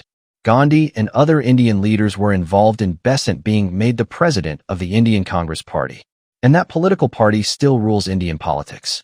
The Theosophist Mahatma Gandhi, following in the steps of Theosophical President Annie Besant, led the Indian people against British rule. But the final blow to the British Empire was done by another Theosophist, Adolf Hitler. It is common knowledge that the powerful blows of Axis attacks in World War II struck the death blow to the British Empire, or so we are told. The truth is that the elite wanted the empire to die, and pulled every string to convince the British public and indigenous natives that the empire was too weak after World War II to save the empire and prevent her colonies from independence. It is hard for people to grasp that the Illuminati controlled Russia, Great Britain, Germany, and France during World War II, but they did. Churchill, Roosevelt, and Stalin were all Masons. De Gaulle of France was closely linked with several esoteric groups, and the Prieur de Chaon and Grand Orient Masons helped him to power in the 50s. Churchill was a Zionist and pro-Fabian socialist. Stalin was a closet Satanist. Roosevelt was a Zionist, pro-communist, and socialist. Both Churchill and Roosevelt came from important elite bloodlines. Apparently, Stalin was somewhat independent, but basically did what was expected of him. As the previous paragraph indicates, the people of the world weren't ready for a world government, and most not even a united Europe. World War II was carried out to adjust people's thinking toward wanting European unity. Satan already ruled the world through his secret chain of command, but he wanted to openly rule the world's hearts and to be publicly hailed as ruler and savior. Who was Hitler? Hitler's father was the offspring of the Rothschilds' secret breeding program, which impregnated his grandmother. It appears from the details available, Hitler was groomed for his role, without realizing his heritage at first. It appears that Hitler learned of his Jewish bloodline after taking over Germany. Hitler had romances with many beautiful women. Although Hitler was very strict with his New Age religious practices, such as being a vegetarian, that did not include being celibate. He did have sex contrary to the deceptions of the establishment. Hitler's seed, the Rothschilds' powerful generational occult bloodline, was hidden in an Ashkenazi bloodline, at least part of which has come to the U.S. In fact, Hitler's generational occult power was passed on too. This was most likely done by thrusting a knife into his heart, and the person who received his occult power then gulped his last breath with the kiss of death to receive his occult power. What I am telling you is that Hitler's offspring are alive and well, and that his terrifying Antichrist spirit was passed to someone and is not dead. Let me remind you of some of Hitler's own prophecies about himself and his goals. At the time of supreme peril, I must die a martyr's death for the people. But after my death will come something really great, an overwhelming revelation to the world of my mission. The world was to witness his divinity. Further, my spirit will rise from the grave, and the world will see that I was right. Von Ribbentrop on April 30th, 1945 was told this same thing. You will see that my spirit will rise from the grave. National Socialism is even more than a religion. It is the will to make mankind anew. All creative energy will pass to the new man. Hitler claimed to be the real fulfillment of Marx's, I am not only the conqueror, but also the executor of Marxism, of that part of it which is essential and justified, stripped of its Jewish Talmudic dogma. In essence, he is saying whatever veneer of Jewishness that Marx's satanic plan had, he disagreed with it and would destroy that veneer. These type of statements reveal that the essence of the message of various elite men like Hitler is the same satanic plan if stripped of their variously decorated veneers. Hitler is viewed as the Messiah, the Holy Spirit, the martyred savior of his people by his followers today. The blasphemous Holy Book of Adolf Hitler states, All hail to God's Christ and chosen, Adolf Hitler, Lord of Lords, and King of Kings, the eternal Adolf Hitler. Such blasphemy. Father, forgive them, for they know not what they do. Hitler's demonic spirit and Hitler's descendants both live on today. By the way, some Rothschild descendants such as Hitler's have come to Christ as their Lord and Savior. Will this powerful occult branch of the Rothschilds be used again by the New World Order? Whatever the case, it is clear that Hitler's Antichrist spirit will get plenty of demonic help. The demonic forces that have manifested themselves in National Socialism and International Socialism, aka Communism, demonized much of Europe. So much so that Europe officially portrays itself as a beast with Venus on it on a stamp commemorating the second election of the European Parliament, and also as the same forces that tried to build the Tower of Babel on an official poster. Not only are the same demons that led communist leaders and Nazi leaders operating in Europe's leaders, but there are armies of demons trampling over anything of moral value in Europe. It can be said without a doubt that the man who rules the one-world government will derive his power from a demonic supernatural source. According to Revelation, God is going to have an angel open up a key to the abyss, and teeming hordes of demonic spirits shall be descending upon the earth. My conclusion is that Satan has so many antichrists available that Hitler's personal occult power is not necessary for the New World Order's success. I rarely like to comment on the end times from Scripture because I feel like most people are thoroughly confused about the clear teachings that the Scriptures give. 2 Thessalonians and other Scriptures make it clear that the Christians must witness a great apostasy and the Antichrist being revealed before Christ returns. We can live every day as if it may be our last, but Scriptures are clear that the apostles did not live each day as if Jesus could return that day. They knew that certain things had to happen first. The church has been going through tribulation since Pentecost. The church will go through the Great Tribulation according to the Word of God. We will, if we are that faithful remnant, be spared from the wrath of God, but we will not be spared from the tribulation of Satan, which shall include martyrdom. The New Age leaders are fully ready to cooperate with this cleansing from the earth of us bothersome disciples of truth. In this respect, their thinking will resemble the Nazis' rationalizations that people must pay their karmic debt and shall benefit from being killed. How truth can be stood on its head. The plans are already drawn up how to use rail lines to move large groups of civilians to labor camps. When we compare Nazi Germany with today's New World Order plans, Nazi Germany can be seen to be the basic model of what Satan's timetable includes for us these next few years.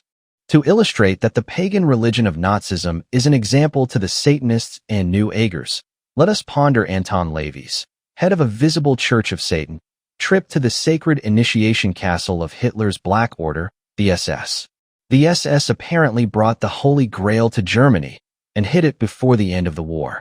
On May 2, 1945, a select group of SS officers, those initiated into the higher mysteries of the Nazi pagan religion, hid the Grail in the Schleigeis Glacier at the foot of the 3,509-meter high Hochweiler Mountain. Seekers in the area have been found decapitated and mutilated. The area is still guarded by the Black Order in anticipation of the day that the Grail can be revealed to the world. It has been speculated 1995 might be the date, but this is pure speculation. The important thing for us is to begin to experience the kingdom of God right now. Let us prepare ourselves for Almighty God's New World Order as the Satanists launch their counterfeit New World Order. #the Rothschilds. A continuation of articles on the top 13 Illuminati families. Introduction by Fritz Springmeier. The Rothschilds are one of the most well-known of the 13 families. David L. Smith of Portland was asked to prepare an article on the Rothschilds for this newsletter. His article follows this introduction. Satan's selective breeding program has been continuing down through the ages, hidden from the eyes of the public. One of the most powerful Rothschild bloodline families in America are the Springs. The Springs were originally the Springsteens when they came to America in the mid-1700s and settled in New York and NJ. They later changed their name from Springsteen to Springs to hide their identity. Leroy Springs was hired by L.C. Pacer. Now most Americans have to ask, who is L.C. Pacer? One of the most secret and most powerful families in North America has been the Pacers. They have been so powerful that they could hide their wealth and power and use other satanic families as proxies. The Pacers are part of the 13th top Illuminati family. The first Pacer to come to America was the former Crown Prince of France, Daniel Pacer, 1785 to 1860. He came over about 1805 to the U.S. and married Susanna Kaiser c.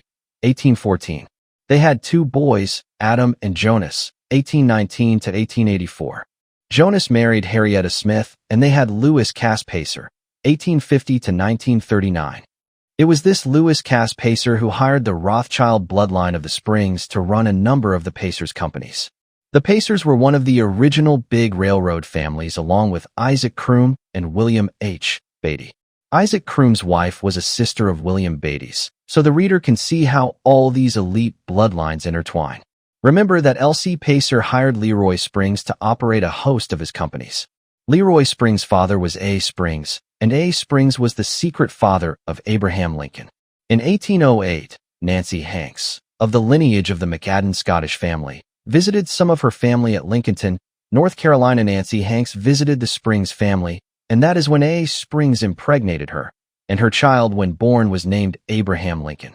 Abraham Lincoln's Rothschild blood was kept very secret, but he did grow up to be a famous lawyer, a secret leader of the Rosicrucians, and President of the United States. It is believed from the evidence that the establishment conspiracy concocted the person of Thomas Lincoln out of thin air. The actual early history of Abraham Lincoln is shrouded in myth and mystery, and as one encyclopedia puts it, we know little about the family of his mother, Nancy Hanks Lincoln. While a lawyer, Abraham Lincoln had a sexual liaison with Elizabeth, who was the illegitimate daughter of German King Leopold, who is also of elite blood lineage. Abraham Lincoln and Elizabeth had two twin daughters, Ella and Emily, in 1856 who were adopted out. Lincoln in fact had a fairly large number of illegitimate children. Noah Springs, who was both the biological father of Leroy Springs and Abraham Lincoln, left an enormous amount of land in what is now Huntsville, Alabama to his son Abraham Lincoln. Huntsville, Alabama, by the way, has become a hotbed of NWO activity. Some of the mind control research the intelligence community has been conducting has been done at Huntsville. The Rothschilds even named one of their boys after Abraham Lincoln. His name was Lincoln Rothschild. Although Abraham Lincoln secretly had powerful occult blood, he was a great man in his own right. And just like JFK, he had the strength of personality to refuse to bow to the Illuminati's instructions. Lincoln refused to go the path that his distant European international banking Rothschild relatives wanted for the United States. The Illuminati goal had been to split the U.S. into two easier-to-control nations.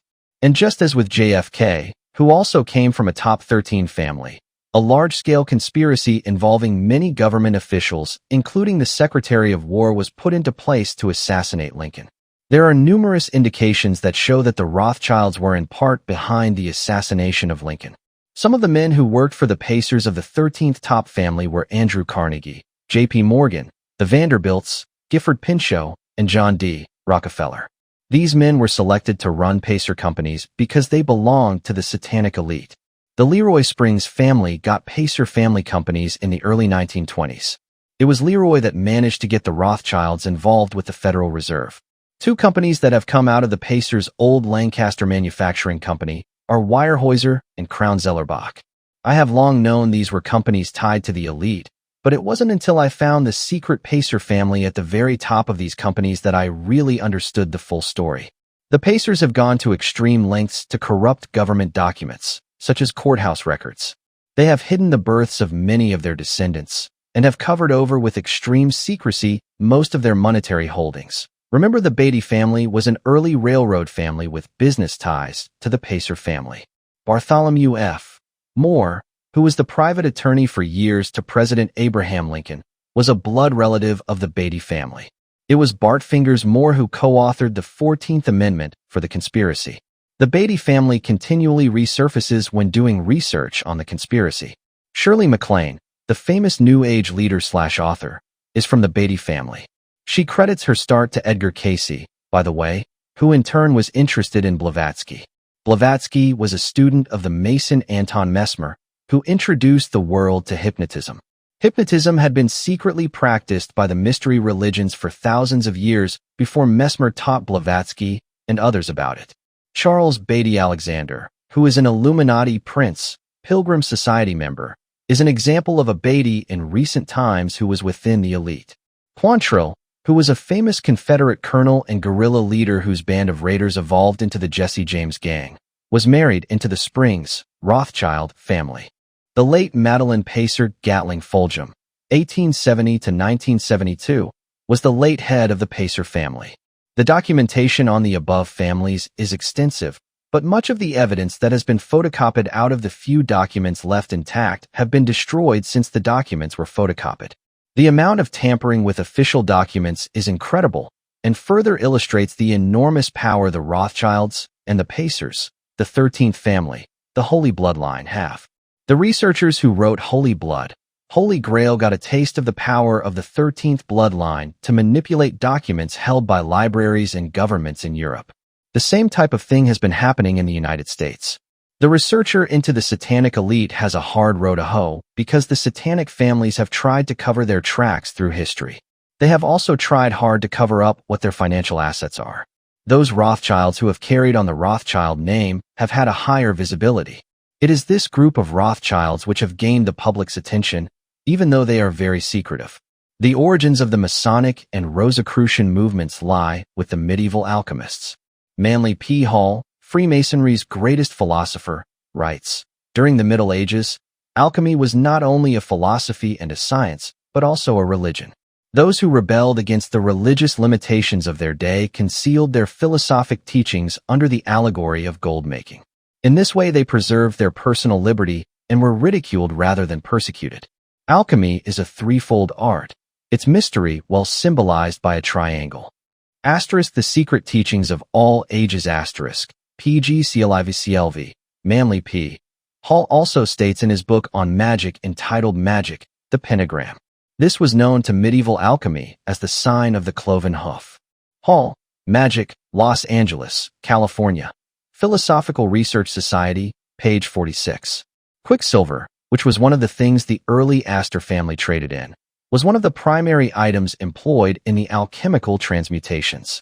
The oxide produced using quicksilver was considered magical and mystically identified with the god Osiris. As the reader may have already figured out, alchemy practiced Hermetic magic from ancient Egypt. Alchemy was really a front for the mystery religion of Satanic witchcraft. The leading alchemist was a German named Richard Bauer, who was alive sometime in the 14 or 1500s. Richard Bauer is said to have been the only alchemist who was successful in transforming lead to gold.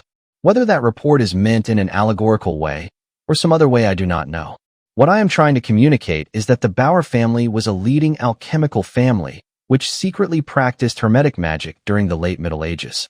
David's article on the Rothschilds is meant to be an extension of what I have already put out on the Rothschilds, for instance my chapter in the Be Wise as Serpents book. Chapter 3.3 is entirely devoted to the Rothschilds. I chose them to write about in the book because the family is the most renowned of the Satanic families and the easiest to expose to people just becoming acquainted with what is going on. The other family which has a chapter devoted to it is the Russell family, which is described in chapter 1.6. The Russell family has yet to be covered in this series, but was covered in the Be Wise as Serpents book because of their importance to the Watchtower Bible and Tract Society. I am aware of intense secret meetings that have been going on in Frankfurt and Moscow between World Bank officials. These secret meetings have been going on now for 2 months, which gives some of the scope of their importance. Undoubtedly, the Rothschilds are playing a role in these secret meetings, even while I write this.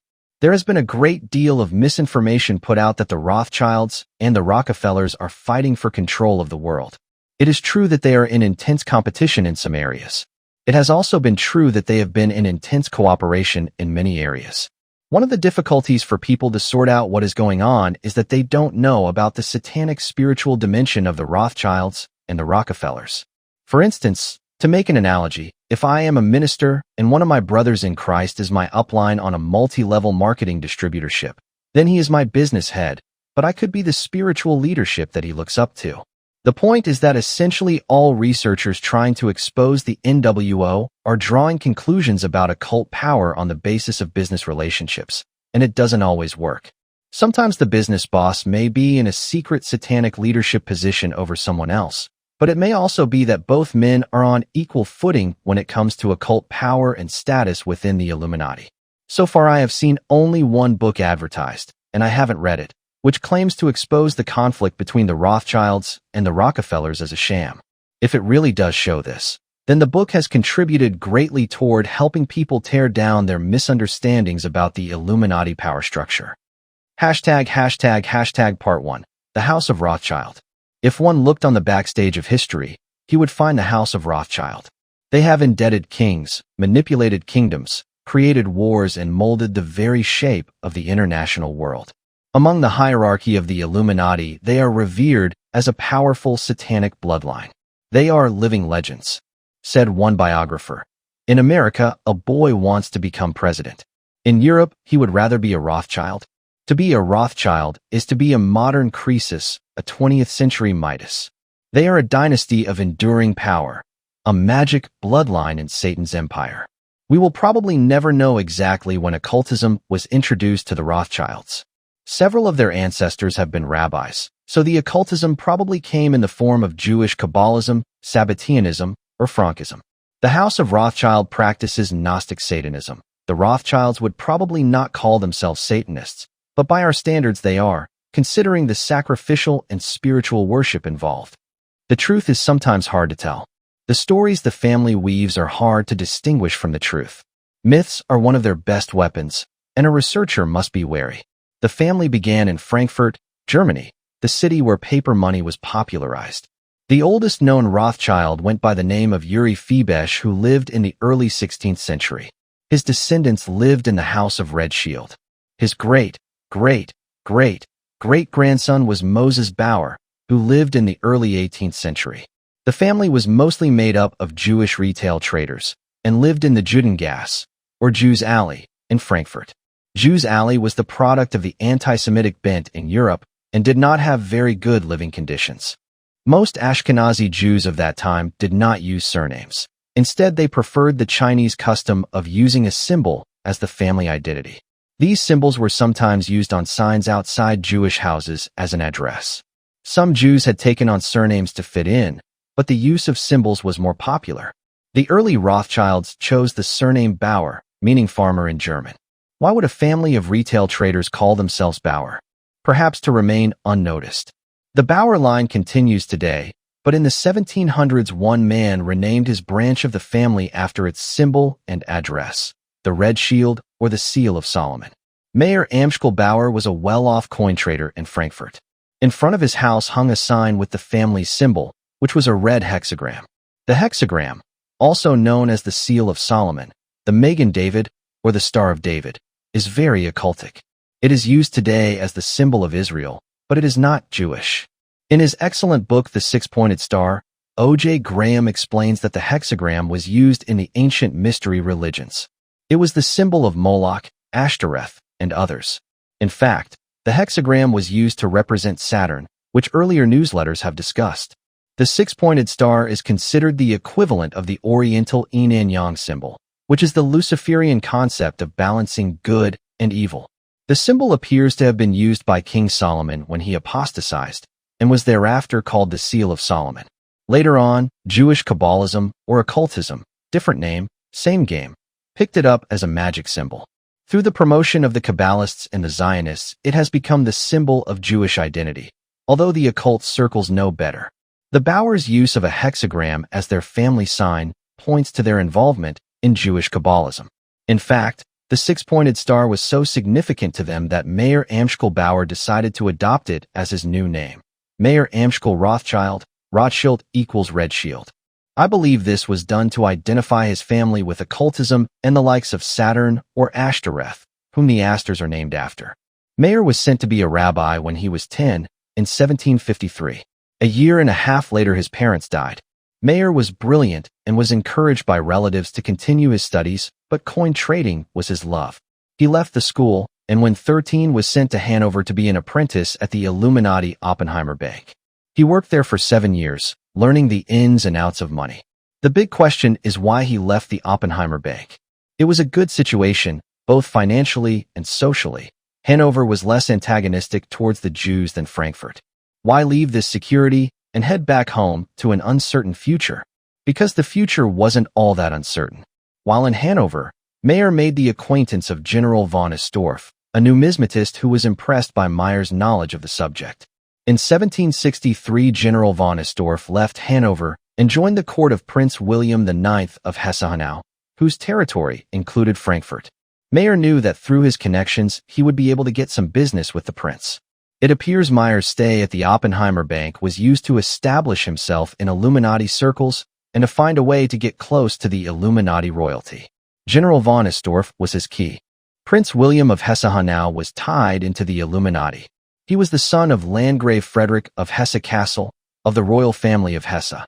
Prince William was a Freemason, and his younger brother Karl was, according to Jews and Freemasons in Europe, 1723-1939, accepted as the head of all German Freemasons. Members of the Hesse dynasty have been described as the leaders of the strict observance. In 1782, a Masonic Congress in Wilhelmsbad, a city in the Hesse province, dropped the name strict observance and changed it to Beneficent Knights of the Holy City. The Hesse dynasty is totally connected to the Illuminati. Prince William was the grandson of King George II of England. The Hesse castles were one of the richest royal houses in Europe. Their income came mainly from the loaning out of Hessian soldiers to foreign countries. The elite loves to make profit off of peacekeeping troops, which is exactly what the Hessians were called. This peacekeeping always adds up to imperialism. The Hessian troops were used by England in the American Revolution. In fact, the colonial armies fought more Hessian soldiers than English. The House of Hesse Castle made a lot of money off the American Revolution. Another example of the castle's ties to the Illuminati is the enigmatic figure Saint Germain, who is hailed as a New Age Messiah figure. Many researchers believe that Saint Germain was the son of Francis II of Transylvania. Francis II's second wife was Charlotte Amalie of the House of Hesse. He married her in 1694. Saint Germain was either her son or the prior wife's. This point is debated. His name was Leopold George, and they staged his death in 1700 to save him from the deadly collapse of the Transylvanian dynasty. Prince Karl of Hesse, Masonic leader of Germany, wrote that Saint Germain had been sent down to Italy to be raised by the Medici family. Later on, Saint Germain appeared out of nowhere to work with the elite. There were questions as to his identity, and Napoleon III had a dossier gathered on him. But the house holding the dossier was mysteriously destroyed in a fire. Saint Germain was an alchemist, and he claimed to have the alchemical elixir of life, the secret formula of immortality, which the Rosicrucians also claimed to have. He was a guest of William and Karl of Hesse in 1774, and in 1779 returned to Karl to spend the last years of his known life. Helena Blavatsky, co-founder of the Theosophical Society, claimed that Saint Germain was one of the hidden masters of Tibet who secretly controlled the world's destiny. In 1930, Guy Ballard claimed that he met Saint Germain on Mount Shasta. This supposed meeting led to the creation of the I Am movement. The Hesse dynasty has lasted clear up to the 20th century. During World War II, they were on Hitler's side. Prince Philip of Hesse was a messenger between Hitler and Mussolini. He was still alive in 1973 and was reported to be the richest prince in Europe. The House of Hesse is still a powerful force in Germany. In 1763, Meyer left Hanover to build his fortune in Frankfurt. His main objective was to become a financial agent of Prince William of Hesse-Hanau. Prince William was an intelligent man who loved to make money. His passions went beyond money. His wife did not please him, so he became an adulterer, and almost every woman he slept with became pregnant. He fathered between 70 to 80 illegitimate children. His main mistress, Frau von Lindenthal, bore him 8 children and ran his household. William loved to loan money at high interest rates. He was the perfect man to aid Meyer's quest for riches. Meyer began bribing Prince William's servants to become informants. At that time, he was an antique dealer, trader, coin collector, and exchanger. The country was divided, and as a result, the separate currencies made money exchanging very profitable. General von Estorff convinced Prince William of the value of a rare coin collection and then recommended Rothschild. Thus began the relationship between the prince and the Rothschilds. Meyer would sell rare coins, precious stones, and antiques to the prince at ridiculously low prices. Then, in 1769, after a significant amount of sales, he wrote the prince asking for and receiving the designation Crown Agent to the Prince of Hesse-Hanau, a great commercial advertiser. Titles and honors were important in that day. They opened doors. Meyer then married Gudel Schnapper, daughter of a respected merchant, Wolf Salomon Schnapper, in 1770. He then set up a money exchange bureau. His 2 brothers worked in this bureau with him until 1785, when Kalman died and Moses quit. Some researchers contend that Adam Weishaupt of the Bavarian Illuminati was financially supported by the Rothschilds. The Bavarian Illuminati was founded in 1776, and the Rothschilds were not necessarily a financial power at that time. I may be wrong, but I do not believe Meyer was in a financial position to support Weishaupt. It is possible, though, that when, in 1782, the headquarters of the Illuminati moved to Frankfurt, that it began to be controlled by the Rothschilds. In 1785, Prince William's father, Landgrave Frederick of Hesse-Kassel, died and William became the new Landgrave. This made him the richest prince in Germany and possibly Europe. He left the small province of Hesse-Hanau, to become ruler in Hesse-Kassel. Around this time, Wolf Schnapper, Meyer's father-in-law, introduced Rothschild to Karl Bundys, who was the prince's chief financial advisor. Through either coercion, friendship, or occultic ties, Meyer was able to convince Bundys to become an agent for him. This was a big move for Meyer. The Landgrave William of Hesse-Kassel was to be the stepping stone to power. Until then, Meyer had only done meager business with William, but by 1789, Bundys managed to get some royal bills for Rothschild to discount.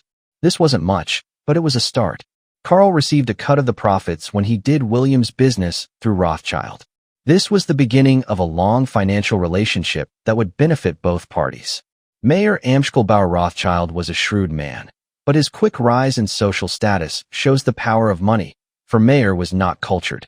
He could never master the German language, and so he and his family spoke a strange Yiddish-German mixture, which benefited their secret network. He enjoyed discussing the medieval world and coin collecting. When it came to business, he was ruthless and naturally adept. His occult side was well hidden. He was most likely a Kabbalistic Jew. Although it is not known if he was a Freemason, he did accompany the Landgrave on several trips to Masonic lodges, after the two had become better friends. He had 5 daughters and 5 sons, plus several children that died young. He moved from his old house, the Haus zur Hinterpfand, to a new one, Green Shield, when he started making more money. Green Shield was a dual residency, and the other half was occupied by the Schiff family, who were to play an important role later on as agents of the Rothschilds. Every passage of Green Shield held hidden shelves and cupboards, and the backyard counting house walls had a number of secret shelves and a secret underground room, which was connected to a neighbor's house for a quick getaway if necessary. The house was built to protect Jews from the dangers that would sweep Germany.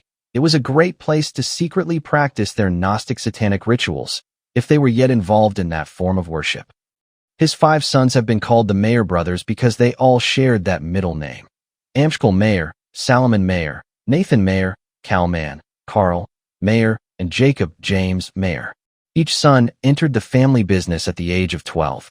The humorous side of studying an elite Illuminati family is the biographer's insistence on owing the family's ability to profit from circumstances as luck. They never seem to put 2 and 2 together. Many of these circumstances happen by design. They always say things like, the infant opportunity seemed to be the child of coincidence. They never attribute a family's wealth to well-planned extortion, cheating, or thievery, which is exactly how families like the Rothschilds attain their wealth. The French Revolution is an example. The Illuminati-fueled French Revolution got underway in the 1790s, and Prince William began to get nervous. He was afraid the revolutionary riots would reach Germany and he would lose his gold. So he invested his money in a magnificent new palace called Wilhelmshohe, which was built from 1791 to 1798. Although the French Revolution frightened William, it was a delight for Meyer. The war helped his sales. When the French ended up pitted against the Holy Roman Empire, the prices of imported goods skyrocketed, and importing goods from England was a Rothschild specialty. In fact, Meyer's English trade helped him secure a deal with the Landgrave, through Bundys, of course, in which he became a middleman in England's payments for the hire of Hessian soldiers. Every ill wind of the 1790s seemed to blow good to the Rothschilds. The winds were so good that by the end of the decade they were established as a rich and independent family. In 1800, they were the 11th richest family in Frankfurt's Jew Alley, not counting the wealth in proxy. Around the turn of the century, Meyer decided to send his most clever son, Nathan, to England to establish another Rothschild house. The family tells a silly story about Nathan leaving for England to best an annoying English cotton trader, but I believe that Nathan was sent by Meyer with a specific purpose, to establish power with the Rothschild network in that country. Nathan arrived in England with no knowledge of the language, but a great amount of money. He would soon be the most powerful man in Europe. Many more profitable events occurred at the turn of the century. Many of these events revolve around the Rothschild infiltration of the Thurn and Taxis postal system. The House of Thurn and Taxis was of the black nobility. In 1516, Holy Roman Emperor Maximilian I, of the Merovingian bloodline and husband of a member of the black nobility, commissioned the house to create a mounted postal service between Vienna and Brussels. The service eventually included all of Central Europe. The head office of the system was in Frankfurt, which was rather convenient for Mayer, who proceeded to do business with them. His relationship with Thurn and Taxis became so close that the service began to inform him of any pertinent information found among the letters that they had a habit of covertly reading. This mail fraud system was also used by the Emperor Francis to keep abreast of his enemies. While Mayer was receiving stolen news from Thurn and Taxis, he was busy setting up his own postal service so that no one could secretly discover his dealings. This system was eventually so effective that the Rothschilds became the best and fastest informed individuals in the world. The system was so good that many prominent men began to send their letters through the Rothschilds, who, of course, always snuck a peek at the contents. The business with Thurn and Taxis helped Mayer receive the title Imperial Crown Agent in 1795. This title served as a passport that allowed him to travel throughout the Holy Roman Empire. It also provided the right to bear arms, and it freed him from having to pay the taxes and obligations upon the Jews of that period. Mayer began to get even more titles, including one from the German Order of St. John. His sons Amschel and Salomon were also busy getting various titles. In 1801, they became crown agents of the Landgrave William of Hesse-Kassel. All these titles were wonderful, but most important was the Landgraves. The Landgrave was the richest prince in Europe, and the Rothschilds were determined to take advantage of his wealth. The relationship with the Landgrave improved greatly in 1803. A Danish king, and cousin of William, asked the prince for loans, but William declined because he did not want anyone to know how rich he had become. Rothschild learned about it, and through Bundys proposed lending the money anonymously. William thought the idea was splendid. The loan was sent through Mayer and a Hamburg Jew. The interests were paid to Rothschild, who, after taking commission, forwarded the money to the Landgrave. The event was a great triumph. After 36 years, Mayer had finally done a significant job for the prince. 6 more Landgrave loans to Denmark were negotiated by Rothschild.